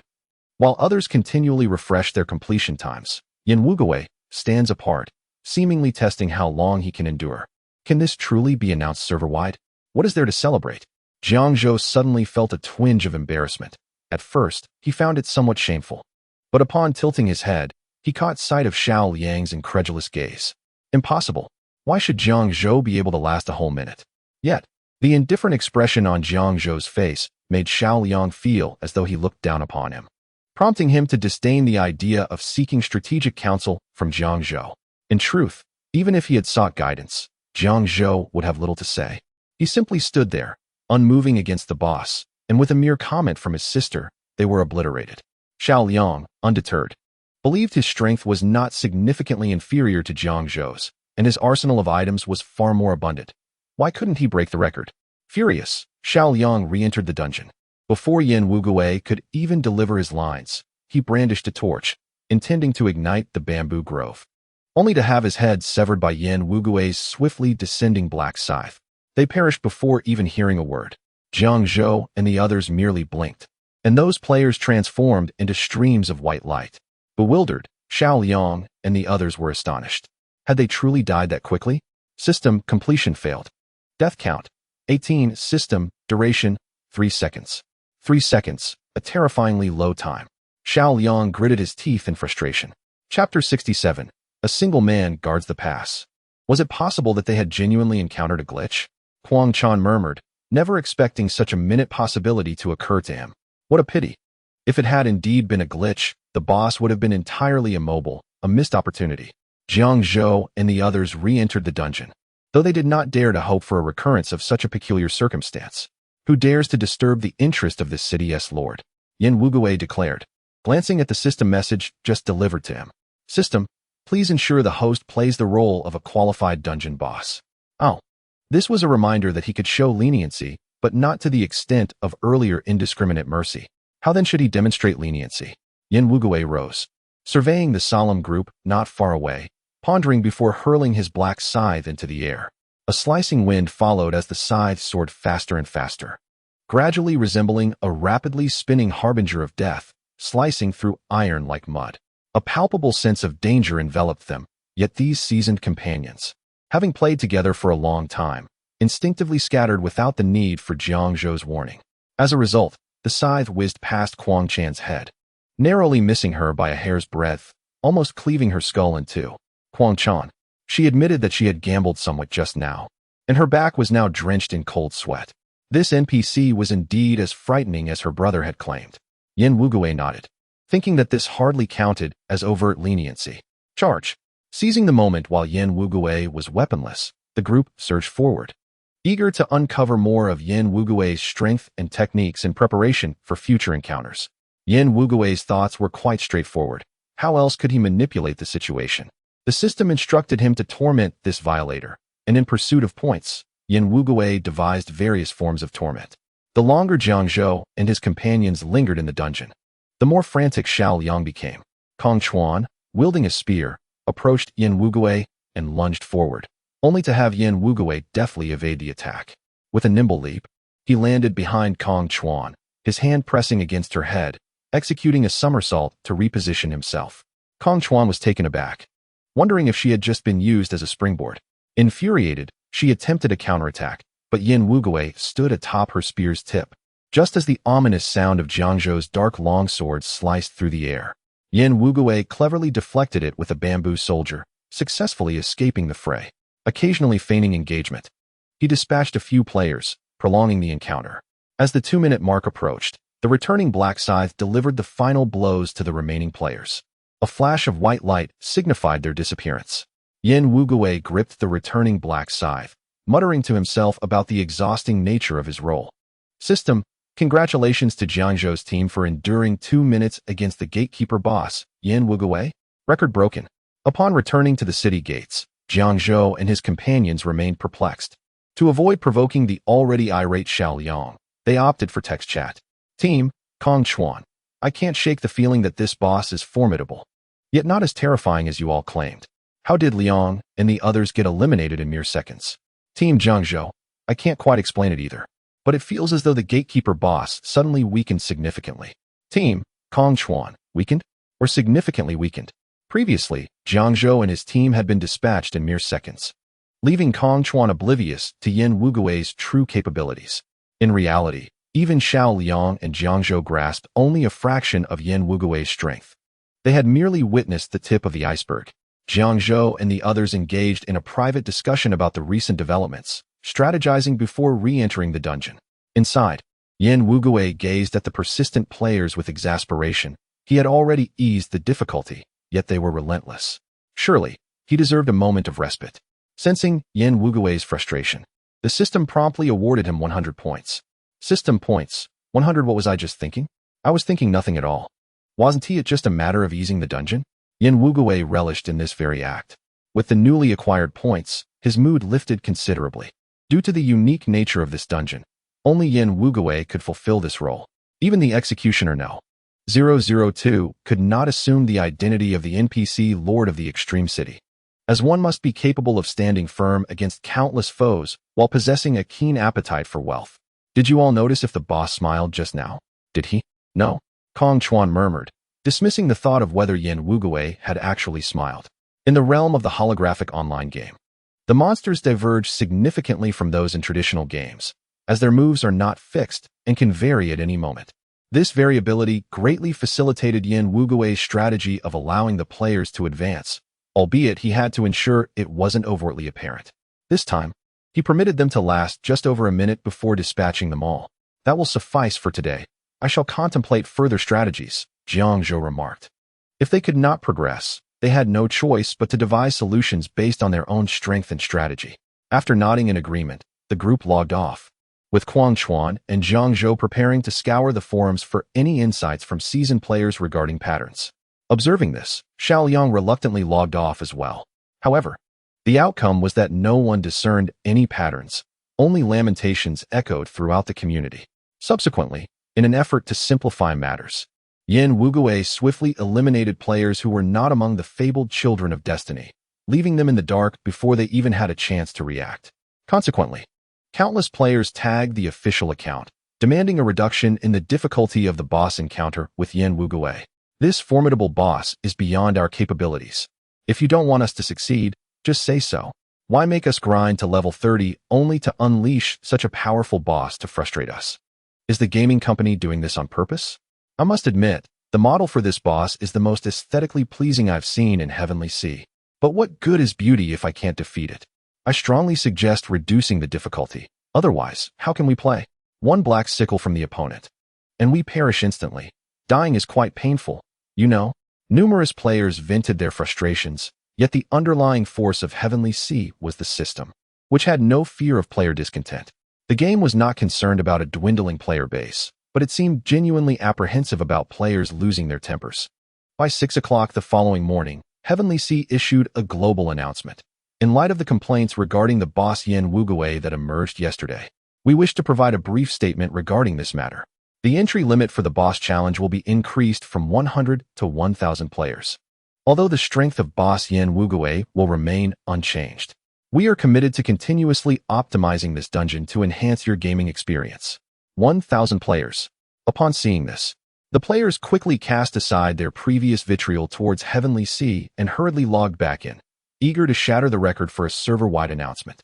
Surely, 1,000 players could conquer a boss. 1,000 players would be sufficient for even a small world boss. However, Jiang Zhou, who had experienced Yin Wugui's prowess firsthand, believed that even 1,000 might be insufficient. Ideally, they would need 10,000. Of course, such thoughts were merely fanciful dreams on his part.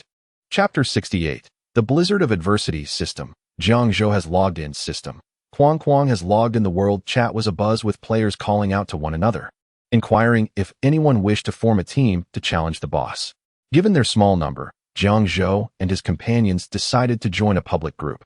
Upon arriving at the gates of Jile City, they were surprised to find Xiao Liang among the team. He failed to fulfill his promise yesterday, naturally returning the money to those influential figures, and even falling into debt, now appearing somewhat haggard. Jiang Zhou, unable to tolerate his previous arrogance, refrained from greeting him. Finding players was not an easy task, as not every participant had reached level 30. Only those who achieved this milestone were granted the privilege to enter the defense dungeon. Thus, this particular wild team was the first to assemble a 1,000-strong roster. The leader, a celebrated player within the game, matched Jiang Zhou's prowess, going by the name of Dawnbreaker, a rather cool-looking gentleman. System, do you wish to challenge the level 30 special boss? Yes, Dawnbreaker responded gravely. Instantly, 1,000 players vanished from their location. With the increase in challengers, the previously cumbersome bamboo forest map was replaced. As they entered the dungeon, an icy chill enveloped them. The former bamboo thicket transformed into an expansive, unobstructed terrain, the ground an icy surface that stretched endlessly, shrouded in white.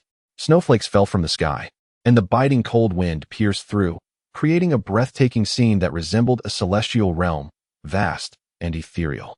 Isn't it a bit too cold? A player complained, puffing out breaths of mist while cursing the Tianhai Game Company. Is it that difficult to switch to a more reasonable map?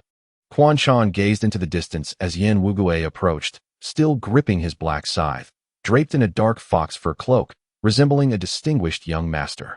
Here to seek death? Yin Wugui's icy voice cut through the swirling snowflakes, reaching their ears. Ah, the dialogue has changed, the players chuckled. Unfortunately, they remained oblivious to the gravity of the situation. Quan Shan lowered his gaze, prodding the icy surface below with his long spear. It was thick enough. He glanced at the vast crowd before him. An absurd thought crossed his mind. The ice beneath them wouldn't shatter, would it? Surely not. After all, this was a wild team. Each individual was focused on their own survival. Dawnbreaker did not insist on commanding others, as they sought merely to gauge Yin Wugui's true strength. Attack! 1,000 players surged forward, countless arrows raining down toward Yin Wugui. The cacophony of their charge shattered the icy silence, blades and swords piercing the sky, glinting with a cold radiance, disrupting the falling snow. The players rushed forth with unstoppable momentum, the swirling snow resembling a roaring tide, their battle cries echoing. Yin Wugui looked up, his expression stern and unyielding, betraying no fear as he listened to the rumbling approach. He understood the system's intent, to avoid forcing the players into desperation, to allow for some leeway. Leeway. Indeed, Yin Wugui was a master of that.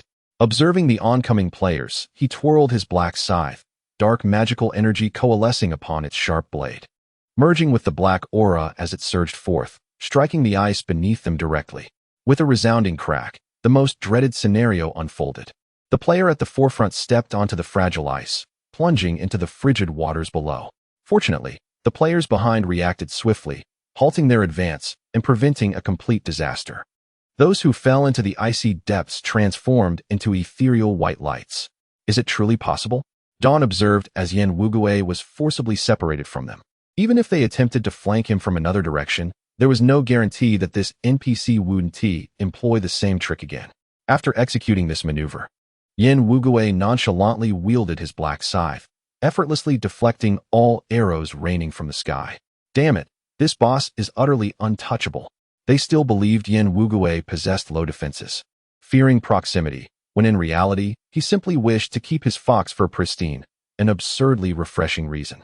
Unable to approach Yin Wugui, they were left to rely on ranged attacks, all of which were thwarted, causing the players' morale to shatter. Dawn furrowed his brow, finding the situation increasingly vexing and devoid of solutions. He sought out Jiangzhou. Their relationship was neither particularly good nor bad. They had seldom interacted due to the competitive nature of their respective studios. However, given the urgency of the moment, China needed to unlock the teleportation array before other nations. They had no time to ponder their rapport. Jiangzhou, do you have any strategies? Jiangzhou did not feign indifference. His expression mirrored the gravity of the situation. He realized that even with numbers on their side, they could not surround Yin Wugui and were rendered impotent instead. It was insurmountable. Once again, they were confronted with that same phrase, no solution. Jiangzhou, eschewing pretense, acknowledged Yin Wugui's overwhelming prowess. Indeed, it was insurmountable. Dawn felt a pang of melancholy, uncertain how long they would remain ensnared in this predicament. Glancing back at the battlefield, he noticed Xiao Liang peeking at them. Their eyes met briefly before Xiao Liang hastily averted his gaze. Humph. Some individuals had boasted they could lead a team to defeat the Guardian boss in a single day, acting as if they were invincible. Yet now, they faced a beating. It was clear to everyone whom Dawn was referring to. Upon hearing this, Jiangzhou, who had long disapproved of Xiao Liang, chuckled. Their gazes locked. Excellent. As long as you share my disdain for Xiao Liang, we shall be good friends. Since his rebirth, Xiao Liang had grown excessively arrogant. Initially, he had maintained a humble demeanor among the great players, but after seizing a few opportunities from others and establishing the Wildfire Guild, he began to disregard those formidable players from his past life. As their offensive began to wane, Yin Wugui was momentarily taken aback. Was I not lenient enough? But I haven't even initiated an attack. After a while, the ice that Yin Wugui had shattered began to regenerate, eliciting joy from the players as they rushed forward. Yin Wugui sighed, contemplating that the act of being lenient was indeed a challenge for him. In the blizzard's contrary flow, the swirling snow ceased its descent. The once pristine white snow, tainted by dark magic, transformed into an inky hue. With a swift motion of his black scythe, Yin Wugui summoned a tempest that sent the suspended snowflakes hurtling towards the players. This is dire. This scene bears an uncanny resemblance to the grand showdown in the bamboo grove. Yet, at this moment, it was too late. The snowflakes pierced the players' bodies like sharp blades, instantly transforming them into specks of white light. The players vanished, and as they gazed at the countdown in the air, Yin Wugui comfortably returned to the Lord's mansion to rest. The heavy snow continued to fall, with snowflakes swirling and accumulating on the solid ice, resembling a sky filled with drifting cotton-like blossoms of jade and crystal. System. Challenge failed. System. Duration. 10 minutes and 5 seconds. System. Time until the next challenge. 30 minutes. The crowd appeared at the city gate, looking disheveled and dejected, each one with their heads hung low. They had expected that having 1,000 players would somehow make the task easier. It dawned on them that once the 10 minutes elapsed, the ice blocks would refresh, and the boss would unleash its devastating attack. Dawn contemplated this while stroking the stubble on his chin, lost in thought. Jiangzhou hesitated to speak, ultimately deciding against voicing his concerns. He felt that this boss was far more than just a string of data. Chapter 69. The Guardian Boss of England, however. Even the mightiest tank in Huaxia could not withstand the boss's indiscriminate area attack. Don furrowed his brow. Until this issue was resolved, entering the fight would be futile, especially since the system mandated a half-hour wait after a failure before re-entering. Don convened a meeting with a group of Huaxia's top players, leaving the ordinary players to vent their frustrations on forums, lamenting the unreasonable strength of Yen Wugui's character. Before long, they were met with mockery from foreign players. Though they were unaware of their own country's guardian boss, that did not deter them from ridiculing the beleaguered Huaxia players. The Huaxia players were incensed. They could vent to one another and complain endlessly. But what right did these foreign players, who had never even encountered a guardian boss, have to deride them? With all due respect, given the strength of our Huaxia guardian boss Yen Wugui, regardless of your nationality, you will face defeat upon arrival. In my opinion, is he really that powerful? The game company specifically altered the rules for your Huaxia server, increasing the player count from 100 to 1,000. Can 1,000 players defeat a single boss? That is simply absurd. Let us not waste words on the weak. We are weak. If Yen Wugui were your guardian boss, do you think he would be able to defeat you? The international forum erupted into a verbal skirmish, with messages in various languages flooding the discussion, and by the end, some could hardly distinguish friend from foe, leading to a collective onslaught of insults. This forum war continued late into the night, and following Huaxia, England was the second to meet the conditions and trigger the Guardian level. Enraged Huaxia players stormed into the livestream, eager to witness whether England's Guardian boss would prove to be more formidable than Yen Wugui. Their current feelings are rather nuanced. On one hand, they yearn for the English boss to be formidable enough to utterly crush them, thereby demonstrating that players from Huaxia are not inept. Rather, it is the boss that is simply too powerful. On the other hand, they hope that the English boss is weaker than Yen Wugui. Else they would be unable to utter the phrase about Yen Wugui defeating their boss. 1,030-level players from England stood ready, gazing upon the eerie, ancient castle surrounded by thorns and roses. The gray walls were entwined with dark vines, and atop the castle perched a completely black cat, which vanished upon their sight. The entire castle exuded a chilling atmosphere, with purple agate embedded in its walls and a flag symbolizing vampires fluttering at the pinnacle. System, will you challenge the 30-level special boss? Yes, the leading man declared, and with a flash of radiant light, they found themselves in an open field beneath a bright moon. Foolish prey, who permitted you to tread upon the territory of the Aldervai family? The voice emanated from a man with cascading black hair, a rich scent of blood enveloping him. His thin lips parted, revealing 2 sharp fangs, and his blood-red pupils seemed capable of ensnaring souls. Under the moonlight, those crimson eyes appeared as a lethal mire, inviting the gazed-upon prey to willingly succumb. With a light chuckle, the vampire man sprouted black wings, soaring into the air, his black scythe morphing into a throne in midair. He crossed his legs and smiled gently at the onlookers, presenting himself with an air of noble elegance. Huaxia players? Yen Wugui, how could it be you? Dracula Wugui? Why are you across the ocean working part-time in England? The English players were also taken aback, glancing at Yen Wugui with uncertainty, increasingly convinced that he resembled the boss from Huaxia. In truth, it was indeed Yen Wugui, who felt somewhat exasperated at the overly dramatic line assigned by the system. However, when spoken in English, it sounded much better. In Chinese, it would have been exceedingly melodramatic. They hesitantly cast a probe at Yen Wugui, revealing his attributes. Aldervai red-eyed vampire patriarch, 30-level special boss, gender, male health, 10,000 attack, 99, 999 defense, 1 weapon mastery, 100 critical hit rate, 100 high probability of dropping 30-level universal gem upon defeat. This familiar interface prompted exclamations. Yen Wugui, don't think I won't recognize you just because you've changed your guise. Even in ashes, I would know you. Ha ha ha, Aldervai Wugui, ha ha, don't mind me. I'm going to die laughing. Working part-time across the ocean. My lord, what is wrong with you, my lord? The lord of the city today is as beautiful as a flower. The lord has gained the ability to fly, making it even more impossible for them to defeat him.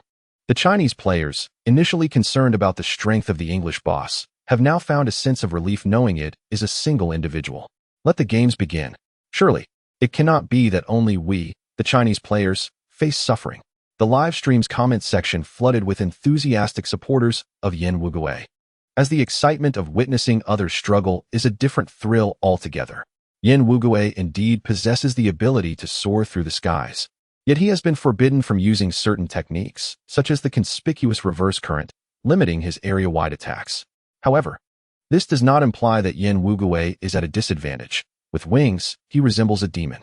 Upon finishing his lines, and as the system indicated that there was no need to hold back against the English players, lest the morale of the Chinese players falter, Yin Wugui resolved to unleash his full might.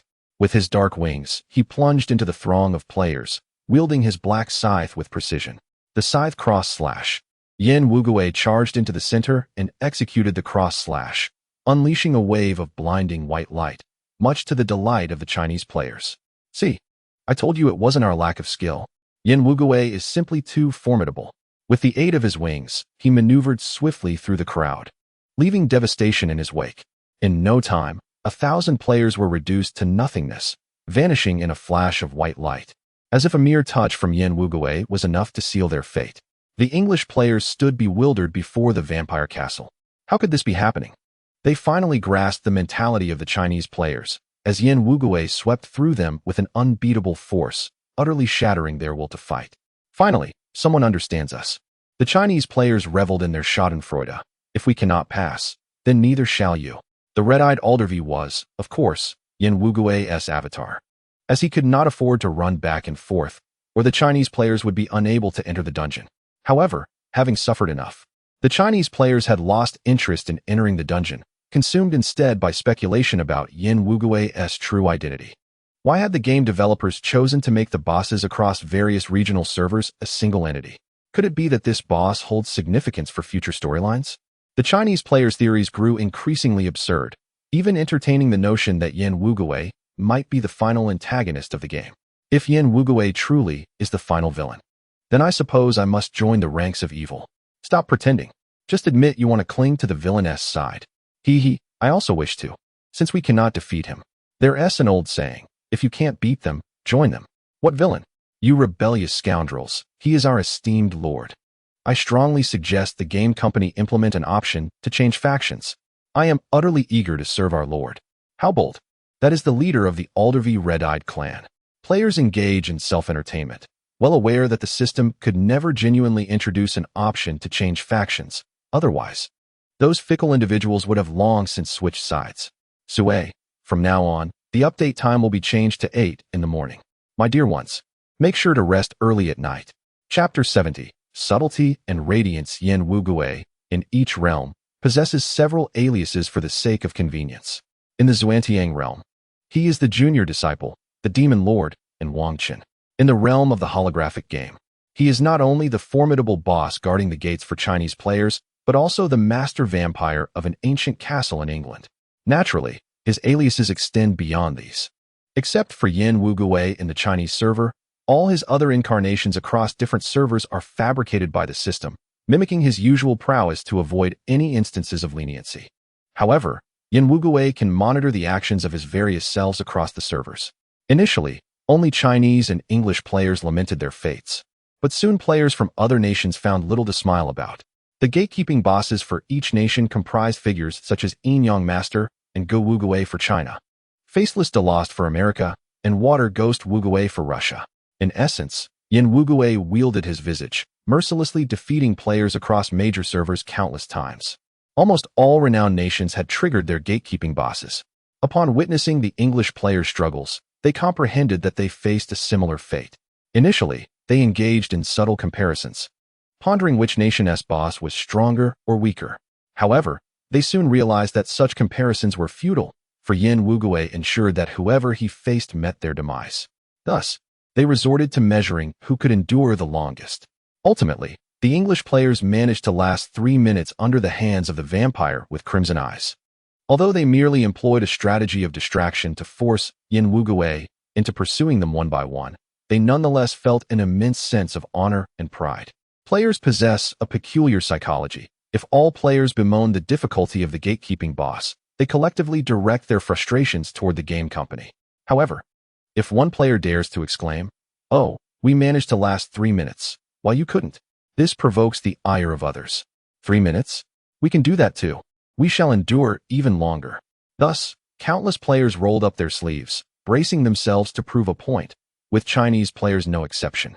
Truth be told, this task realm was solely meant for Yan Wugui. Had any other executioner taken his place, the gatekeeping boss would have been vanquished by the players energized by their fervor. Yet, even so, they could not escape Yan Wugui's calculations. Occasionally, he allowed them to surpass their previous records, but only by a slight margin over the second-best performance. Nonetheless, this was sufficient to incite global players into a frenzy, each determined to secure first place for their respective nations. After sending off another batch of players, Yan Wugui received a labor subsidy from the system. However, his side quest had stagnated, as Xiao Liang inexplicably had not re-entered the dungeon. Had the violators faced punishment today? The side quest was stuck at 30. This was unacceptable. Yan Wugui pondered how he could complete this task. Global players fervently strategized against Yan Wugui, yet he could not truly trap them indefinitely. Occasionally, he would reveal minor flaws and patterns in his attacks, allowing them to endure a bit longer, while subtly easing the pressure. Nevertheless, no nation had managed to diminish even a sliver of Yan Wugui's health, with a remaining health pool of 10,000. He could only scurry away in the dungeon. Before the players descended into despair, the game company issued a timely announcement. Due to widespread player feedback regarding the excessive difficulty of the level 30 boss in Tianhai, the victory conditions were modified to allow completion as long as the boss lost a single drop of health. A single drop. Given the boss's fragile defenses, wouldn't merely a touch suffice for victory? The players, who had been demoralized by Yan Wugui's relentless prowess, reignited their fervor. Yan Wugui was formidable, but surely, touching him was a feasible task. Countless players eagerly prepared for battle. After enduring a week of torment at Yan Wugui's hands, they finally glimpsed a glimmer of hope. In the Huaxia service area, at the gates of the magnificent city, the players were led by the veteran player Dawn, with Jiang Zhou and Xiao Liang serving as support. Yet, among the 1,000 players, an unexpected figure had slipped in, the 1,001st.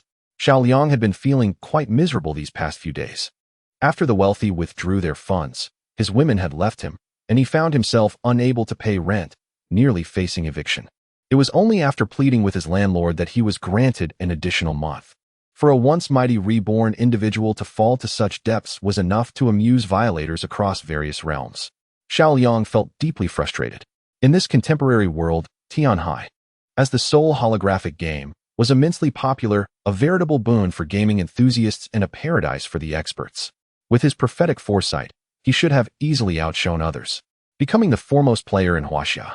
Yet, his dreams had shattered within a mere 6 months. He had envisioned a life surrounded by beauty and riches. How had he ended up in such a dire predicament? What purpose did his rebirth serve? All these misfortunes stemmed from the alteration of the boss encounter. In his previous life, the bosses across various servers were not nearly as powerful or formidable. Xiao Liang clung to the hope that only Yan Wugui had changed. If he could just surpass this challenge, he could still reignite his ambitions, reclaim his lost glory, and secure the top spot in the professional league. Though he maintained a calm facade, internally, Xiao Liang was twisted with turmoil. He cursed Yan Wugui in his mind, envisioning a bright future ahead when suddenly, he felt a chilling gaze fixed upon him from behind, sending shivers down his spine. Who was it? Startled, Xiao Liang turned abruptly, alarming some of the players behind him, but the icy stare had vanished. Could it be an enemy? Forget it. They are merely envious fools, nothing more than petty clowns. A fine evening, a fine evening? Are you even listening? Dawn furrowed his brow as he conferred with Jiang Zhou and Kuang Chuan regarding their strategy. Naturally, Xiao Liang, the president of Huaxia's largest guild, Liao Yuanjihua, was also to be involved, for Dawn was a master tactician, a chosen commander for their dungeon raids. Yet, Xiao Liang appeared distracted, which irked Dawn somewhat. Jiang Zhou cast a sidelong glance at Xiao Liang, shielding Kuang Chuan behind him, well aware of Xiao Liang's temperament. My apologies. I was just reminded of some family matters, Xiao Liang said with an awkward smile, though his eyes betrayed a sinister glint. What arrogance! Who do you think you are? In truth, not everyone who is reborn leads a markedly different life. Take Qin Yu from the ghostly dungeon, for instance. In his past life, he was unremarkable, timid and mediocre. What right does he have to ascend merely because of the Wangwas he acquired through Fu Yuan after his rebirth? Does a single reincarnation render him no longer weak? Does it transform him entirely? No, one's nature is hard to change. If Qin Yu had truly possessed a ruthless spirit, he would have slain Fu Yuan at the first opportunity rather than allowing him to escape. Even a rebirth amounts to nothing more than a fleeting dream for a coward, easily vanquished by Yin Wugui. Similarly, Xiao Liang's situation mirrors this sentiment. Even with rebirth, without a humble disposition and formidable strength, it is all in vain. He seized an item that rightfully belonged to Jiangzhou's Quangchuan, yet Quangchuan did not fade into obscurity. The Son of Fortune is not destined to grow strong merely by virtue of that title. Rather, he is the Son of Fortune precisely because he is destined to become powerful. Certain events are preordained, unalterable by mere whim. Some may fancy themselves as butterflies capable of inciting a butterfly effect, only to discover they are but mere jesters in the end. This world is one where each flurries in their own snow, each harboring their own subtleties and brilliance. Chapter 71. The decapitating king of hell. After Dawn had conferred with them on strategy, they all plunged into the dungeon. Once again, they found themselves amidst a blanket of pristine snow. Yin Wugui donned a fox fur coat, a solitary figure against the elements, snowflakes cascading upon his dark hair, his crimson eyes exuding a chilling indifference. As Yin Wugui recited his lines, Dawn swiftly led a team of players to the left, while Jiangzhou's team brandished ranged weapons, compelling Yin Wugui to adopt a defensive stance, unable to unleash his blade aura to shatter the icy ground. Quangchuan and Xiao Liang each led their own squads, with Quangchuan flanking from the right, while Xiao Liang stealthily commanded invisible players for a surprise attack. In recent days, they had discerned the deliberate patterns exhibited by Yin Wugui, constructing a strategy with the highest probability of success. Yet, they felt that today, Yin Wugui seemed unusually easier to confront. Of course, this was to be expected. Currently, the Yin Wugui on the Huaxiao server was but a projection of himself. The true entity, who usually toyed with them mercilessly, was right there in their midst. Clad in a black robe and wearing a silver-white mask, Yin Wugui blended seamlessly with Quangchuan's team, unnoticed by all, as they remained vigilant against the possibility of being instantaneously obliterated by the boss. As for why Yin Wugui had suddenly transformed into a player, is this not a fear that the child of fortune may falter? I strike myself. In Yin Wugui's hand materialized a black dagger, forged from condensed demonic energy, following closely behind Quangchuan. Simultaneously, he manipulated his avatar to provide them with an advantage, embodying both father and mother. However, Yin Wugui did not excessively ease the pressure, merely leading the players to believe that the strategy was bearing fruit. This time, success seemed imminent. The battle intensified, casualties began to emerge. Although they hadn't even touched the avatar's attire, under the leadership of Dawn, they remained composed and unflustered. Xiao Liang fixated on the avatar, for if he could be the first to reach Yin Wugui, his reputation would be restored. Yet, in truth, the strategy had designated Quangchuan to approach Yin Wugui, as Quangchuan possessed the swiftest speed and the spear granted him a length advantage. In a flash, the concealed Xiao Liang suddenly appeared behind the avatar, drawing a dagger to thrust at it. Whoosh! The sound of slicing air resonated. Yin Wugui commanded the avatar to crouch, thrusting the black scythe backward, piercing Xiao Liang with a chilling blow. With a flick, the yet-to-transform white light of his corpse plummeted towards the concealed players, revealing a considerable number of them, whom the avatar eliminated with a blade's aura. That foolish Liang Xiao. Dawn seethed with anger, witnessing the promising situation swiftly deteriorate, as Xiao Liang acted contrary to their established strategy, exposing a multitude of players. They were meant to distract the boss guarding the checkpoint. What on earth are you doing? Yet, cursing was futile now. The situation turned dire. Quangchuan's eyes shone with determination. Seizing the opportunity as the avatar crouched, he thrust his spear forward, seemingly poised for a hit.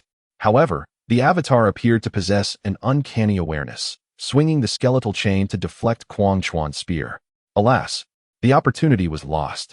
Once the avatar stood, Quangchuan and the throng behind him could promptly report back at the entrance of Extreme City. Just then, a dark figure leaped beside Quangchuan, hurling a pitch-black dagger that transformed into a black cat, leaping onto the avatar and gently scratching its head, leaving behind a numeral 1. Quangchuan. What manner of technique is this? Hastily, Quangchuan turned to discern who had intervened so dramatically, only to see an anonymous, benevolent player cloaked in black. Huang Chuan. What kind of absurd name is that? Tian Hai can indeed bear such a lengthy title?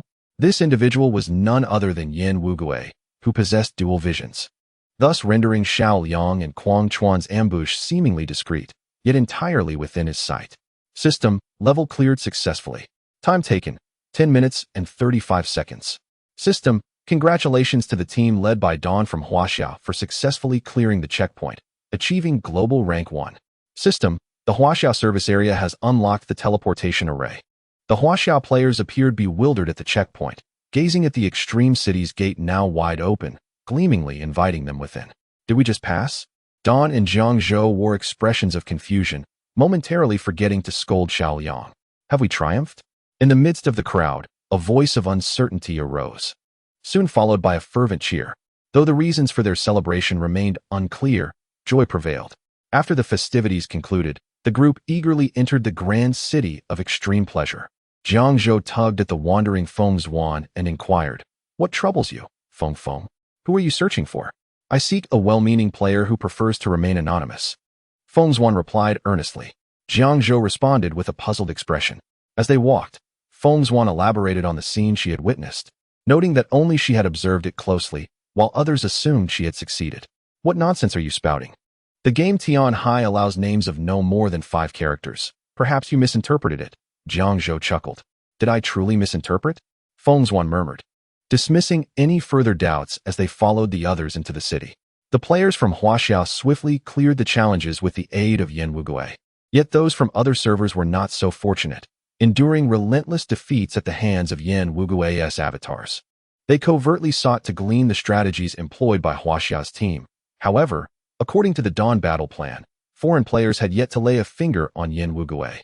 Each server seemed equally matched. Yet, Tian Hai had no reason to favor the Huaxia region, suggesting that their success was merely by chance. The first team to unlock the teleportation array heightened the anxiety of other nations, fearful of falling behind. Yin Wugui, intent on fostering the rapid growth of the destined player, could not permit the players from other servers to advance too swiftly. After all, the destined player resided within Huaxia. Upon entering the city of extreme pleasure, a warm breeze caressed their faces, floral fragrances enveloped them, and the melodious sounds of flutes resonated throughout, painting a scene of opulence. The citizens stood respectfully by the roadside, adorned in a variety of masks, seemingly awaiting a distinguished guest. The players paused, gazing into the distance, whereupon a lavish sedan chair, Yin Wugui appeared in resplendent attire. Indeed, Yin Wugui was preparing for another role. "Welcome, Lord of the City," the citizens proclaimed in unison, their voices resounding. "You again, Yin Wugui." Upon seeing him, I felt a twinge in my neck, as if it might detach at any moment. How terrifying. This psychological shadow will linger for at least half a year. With such prowess, Yin Wugui should not merely be a minor gatekeeper. I anticipate he shall make further appearances. Oh, not again. I truly dread facing him once more. Even a mere 40 of that pain is unbearable. The players remained silent, fearing expulsion by the guards, and resorted to venting their frustrations in their team chat. Meanwhile, Yin Wugui, now fully embodying the city lord, remained oblivious to their comments.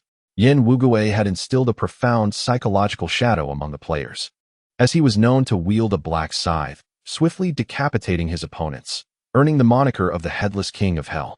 Now, this very King of Hell smiled benignly at them. Chapter 72. The young lord, you have passed my trial, and have begrudgingly earned the right to challenge the battlefield of the heavens. The maid beside Yin Wugui gently fanned herself, and his eyes narrowed slightly. "I told you our city lord is at Sundara," one player remarked. "What on earth is the battlefield of the heavens?" Another questioned. "Am I the only one concerned about the rewards?" Yet another player commented, "Look at our city lord. He seems to be quite wealthy." Yin Wugui observed their clandestine discussions below. The players who had previously harbored deep resentment towards him now referred to him as our city lord after clearing the dungeon. The battlefield of the heavens serves as the epicenter of the entire Tian Hai map, with each server bearing a unique name. The players from Huaxia opted for a rather fantastical title, the battlefield of the heavens. The teleportation array is situated within this battlefield, where treasures abound alongside countless dangers.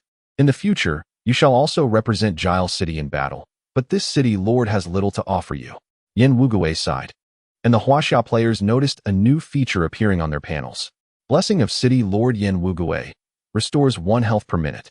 An extraordinary skill. On the surface, he claims there's nothing to give, but in reality, he is exceedingly generous. I told you he ate Sundara, yet you wouldn't believe it, players exclaimed, their excitement palpable. Yin Wugui then retrieved a small box from the hand of a nearby maid. This was a rejuvenation pill, a treasure of Gile City that could revive the dead. Today, I bestow it upon the young city lord. The players were taken aback. Young city lord? What do you mean? They watched as Yin Wugui tossed the box into the air, and it spun gracefully before landing squarely on Quang Chuan's head. Instinctively, she reached out, and the box fell into her hands. Well, from now on, you are the young city lord, Yin Wugui declared nonchalantly, as if he were merely deciding on dinner. Quang Chuan. Other players. Salutations, young city lord. The guards bowed to Quang Chuan, who appeared utterly bewildered. Isn't this a bit hasty? Other players mused, realizing Yin Wugui was not jesting. Whoever he struck with his decision would indeed become the young city lord.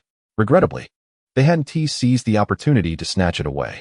Though they envied Quang Chuan, they refrained from voicing their thoughts, as this was Yin Wugui's domain, and his word was law. Private message, Jiang Zhou. Quang, say something, Jiang Zhou urged, prompting Quang Chuan to hastily express her gratitude. Thank you, esteemed city lord. Yet, she felt a peculiar unease. Shouldn't the title of young city lord be bestowed upon an heir? She was merely a player. The city lord becoming a surrogate father? That seemed rather inappropriate. Despite her inner turmoil, Quang Chuan understood the significance of the box in her possession and the advantages this title conferred. So she refrained from being ungrateful, standing obediently to the side. However, dissent brewed among the players. City lord, I refuse to accept this, Xiao Liang shouted, stepping forward with indignation. His resentment towards Yin Wugui had festered since he failed to claim the title earlier, and now, witnessing such arbitrary authority, how could he remain composed? Oh, Yin Wugui lightly flicked his brow, the tone of his voice rising as he comfortably adjusted his posture upon the throne before continuing. What dissatisfaction do you harbor? His tone unmistakably revealed his growing ire. Pa Xiao shot a glare at Xiao Liang, almost ready to unleash a tirade, exclaiming inwardly, You incompetent fool! If you wish to court death, do not drag us along. Pa Xiao was already incensed by Xiao Liang's recent independent actions that disregarded orders, and now, by provoking Yin Wugui without discernment, Xiao Liang's favor in Pa Xiao's eyes plummeted to an abyss. Yet, Xiao Liang disregarded Pa Xiao's menacing gaze and stepped forward, speaking with righteous fervor. The lord of the city has chosen the young lordship in a manner too hasty. Allow me to introduce myself. I am Xiao Liang of the Blazing Flame Society. I firmly believe I am far more suited to assume the role of the young lord than Quang Chuan. Xiao Liang seized this opportunity with fervor, for he had lost a substantial fortune due to Yin Wugui's betrayal. Should he become the young lord, treasures would surely flow abundantly towards him. He could not afford to let this chance slip away, for he was uncertain if the trajectory of the game would shift again. He yearned to ascend to greatness through this identity. The atmosphere became tense, and Jiang Zhou's countenance grew icy. That was merely luck on my sister's part. What concern is it of yours? Quang Chuan, the party in question, glanced at the box in his hands, contemplating that Xiao Liang's assertion bore some semblance of reason. Just as he was about to speak, Yin Wugui waved his hand dismissively, unleashing a dark energy that sliced through the air like a blade, instantly severing Xiao Liang's head, which then dissipated into a wisp of white light. Behold, the headless Yama. The players from Huaxia gasped in astonishment, taken aback by Yin Wugui's unreasonable decisiveness. Yin Wugui uttered a cold laugh, his thin lips parting. This is Extreme City. Here, I am the absolute authority. Nothing dares to challenge my words. He glanced at the side quest, noting that publicly humiliating Xiao Liang had significantly advanced his progress. Quite satisfactory. The onlookers were momentarily stunned by Yin Wugui's tyranny, hastily clarifying that they meant no offense, all the while mentally berating Xiao Liang. Quang Chuan was also taken aback. According to the usual narrative, it should have been him who faced off against Xiao Liang, with the victor claiming the young lordship. Why had this NPC so swiftly chosen sides? Moreover, that dark energy felt oddly familiar. Yin Wugui let out a light huff, seemingly having calmed down, before leading his team away, allowing the players to explore Extreme City for a while before proceeding to the battlefield of the gods. Meanwhile, the resurrected Xiao Liang had lost a level, now at level 29, temporarily barred from entering Extreme City. Cursed Yin Wugui. What a wretched game. System detected significant emotional fluctuations. To safeguard your well-being, forcibly logging out. In a flash of white light, Xiao Liang was ejected from the game. Without calming his emotions, he would be unable to re-enter. Enraged, he removed the virtual helmet from his head, intending to hurl it, but his hand halted mid-air, and he eventually placed it back on the bed with reluctant compliance. Xiao Liang's countenance was as dark as a stormy sky. He carelessly kicked over a nearby table, his heart simmering with rage. After retrieving a chilled beverage from the refrigerator and consuming it in its entirety, his almost explosive emotions began to subside. How infuriating that Yin Wugui would allow him to lose face in front of so many people. How could this happen? In his previous life, Xiao Liang had immersed himself in Heavenly Sea for over 5 years and had never encountered such an unreasonable NPC. He ruminated deeply, yet could not fathom what had altered the trajectory of the future narrative. At this moment, apart from his seething hatred for Yin Wugui, he also regretted not exercising patience. After all, the battlefield of the gods still held opportunities that had not changed. No, he must quickly reach level 30. With his spirits dampened, Xiao Liang logged in and requested his guild members to assist him in leveling up. Chapter 73. Enthusiastic players from Huaxia sought opportunities to grow stronger in the battlefield of the gods, while Yin Wugui ruthlessly tormented players across various servers. However, he could not show undue favoritism. Yin Wugui planned to keep them confined for a day before gradually releasing them. As for the rule breaker, Xiao Liang, let him languish outside the city gates. The entire Extreme City was under Yin Wugui's dominion. That self-proclaimed prophet of a rule breaker would not be returning to the battlefield of the gods anytime soon. The battlefield of the gods was vast. As indicated by the information released on the official Heavenly Sea website, it was the site of the ancient gods' great battles. Meanwhile, the players from Huaxia, led by Dawn, arrived at a dense forest. Strolling through the mountains, they beheld ancient trees standing tall, their canopies reaching the clouds, with an undergrowth of tangled vines spiraling upward. "We're here," Dawn declared in a low voice, prompting the throng of players behind him to halt in unison. Suddenly, the ground trembled as an enormous bird, emerging from an unknown origin, soared into the sky, conjuring a tempest. The players staggered, raising their arms defensively as dust and debris swirled around them. The bird's wings, as formidable as steel, effortlessly severed towering ancient trees, and a few unfortunate players were crushed in the chaos. Shattered Star Dark Dragonbird, level 35 boss. Defeating it may yield rare, class-changing artifacts, as well as level 30 weapons and substantial experience. As they raised their eyes, they beheld a colossal figure obscuring the sun, cloaked in shades of black and gray, with a tail adorned with silver streaks, creating a silver tempest with a mere flick of its wings. Their purpose for this journey was to hunt monsters and level up swiftly, aiming to outpace players worldwide. Seated not far from the throng of players upon a massive tree branch, Yin Wugui, draped in a black cloak and wearing a silver-white mask, leaned against a sturdy trunk, his legs swinging idly in the air as he observed the enormous bird. A diligent executor, he was determined to safeguard the child of destiny, ensuring that these players would not squander the excellent opportunities he had meticulously crafted.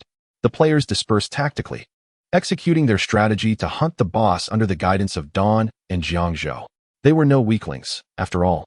They were the elite players who had first achieved level 30 on the entire Huaxia server, a blend of dedicated studio players and skilled operators. Previously, their repeated defeats had merely been a result of Yin Wugui's overwhelming strength. As the first battle following the defeat of the boss Yin Wugui, players have been able to release the pent-up frustrations they have accumulated over the past few days. A level 35 boss was thus mercilessly beaten, crying out pitifully in the sky. However, this is a holographic online game, not an ordinary one. Here, if a boss cannot withstand the fight, it will flee.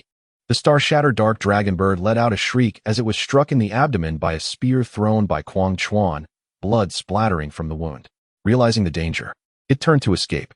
Damn, it's flying away too quickly. Dawn furrowed his brow. After enduring so much torment from Yin Wugui, he nearly forgot that bosses could run away. Chase it. Otherwise, all efforts would be in vain. With players only at level 30, even if they could fly, they would need to use precious items, relying solely on running. Who knows how long it would take to catch the fleeing star-shattered dark dragonbird? It seems I must take action. Yin Wugui murmured as he rose, dark energy swirling behind him, transforming into a pitch-black longbow in midair, along with spectral arrows. Drawing the bow, he released the arrows, which swiftly pierced the star-shattered dark dragonbird, dissipating in the air as the creature emitted a piercing scream, plummeting into the jungle below. Well done, Jiang Zhou and Dawn exclaimed in unison, momentarily believing it was a distant player who had struck the blow, but now was not the time for inquiries. They rushed forward to claim the final hit. In Sky Ocean, the last strike grants additional experience and item rewards. Yin Wugui's overwhelming strength crushed the star-shattered dark dragonbird. After being struck, it wobbled and fell from the sky, landing directly on Quang Chuan's spear, inadvertently pinning him down. HP 2930 Quang Chuan. This horrifying memory feels familiar. System, congratulations to Dawn's team for achieving the first kill of the wild boss, Star-Shattered Dark Dragonerd. System, congratulations to Quang Chuan for landing the final blow on the wild boss, Star-Shattered Dark Dragonbird. Although Quang Chuan did not rush to the forefront this time, the nearly defeated boss found its demise directly upon his spear, as if it had sought its own end. When the others arrived, Quang Chuan was entirely pinned beneath the massive bird, with only one hand visible, weakly calling for help. Brother, save me.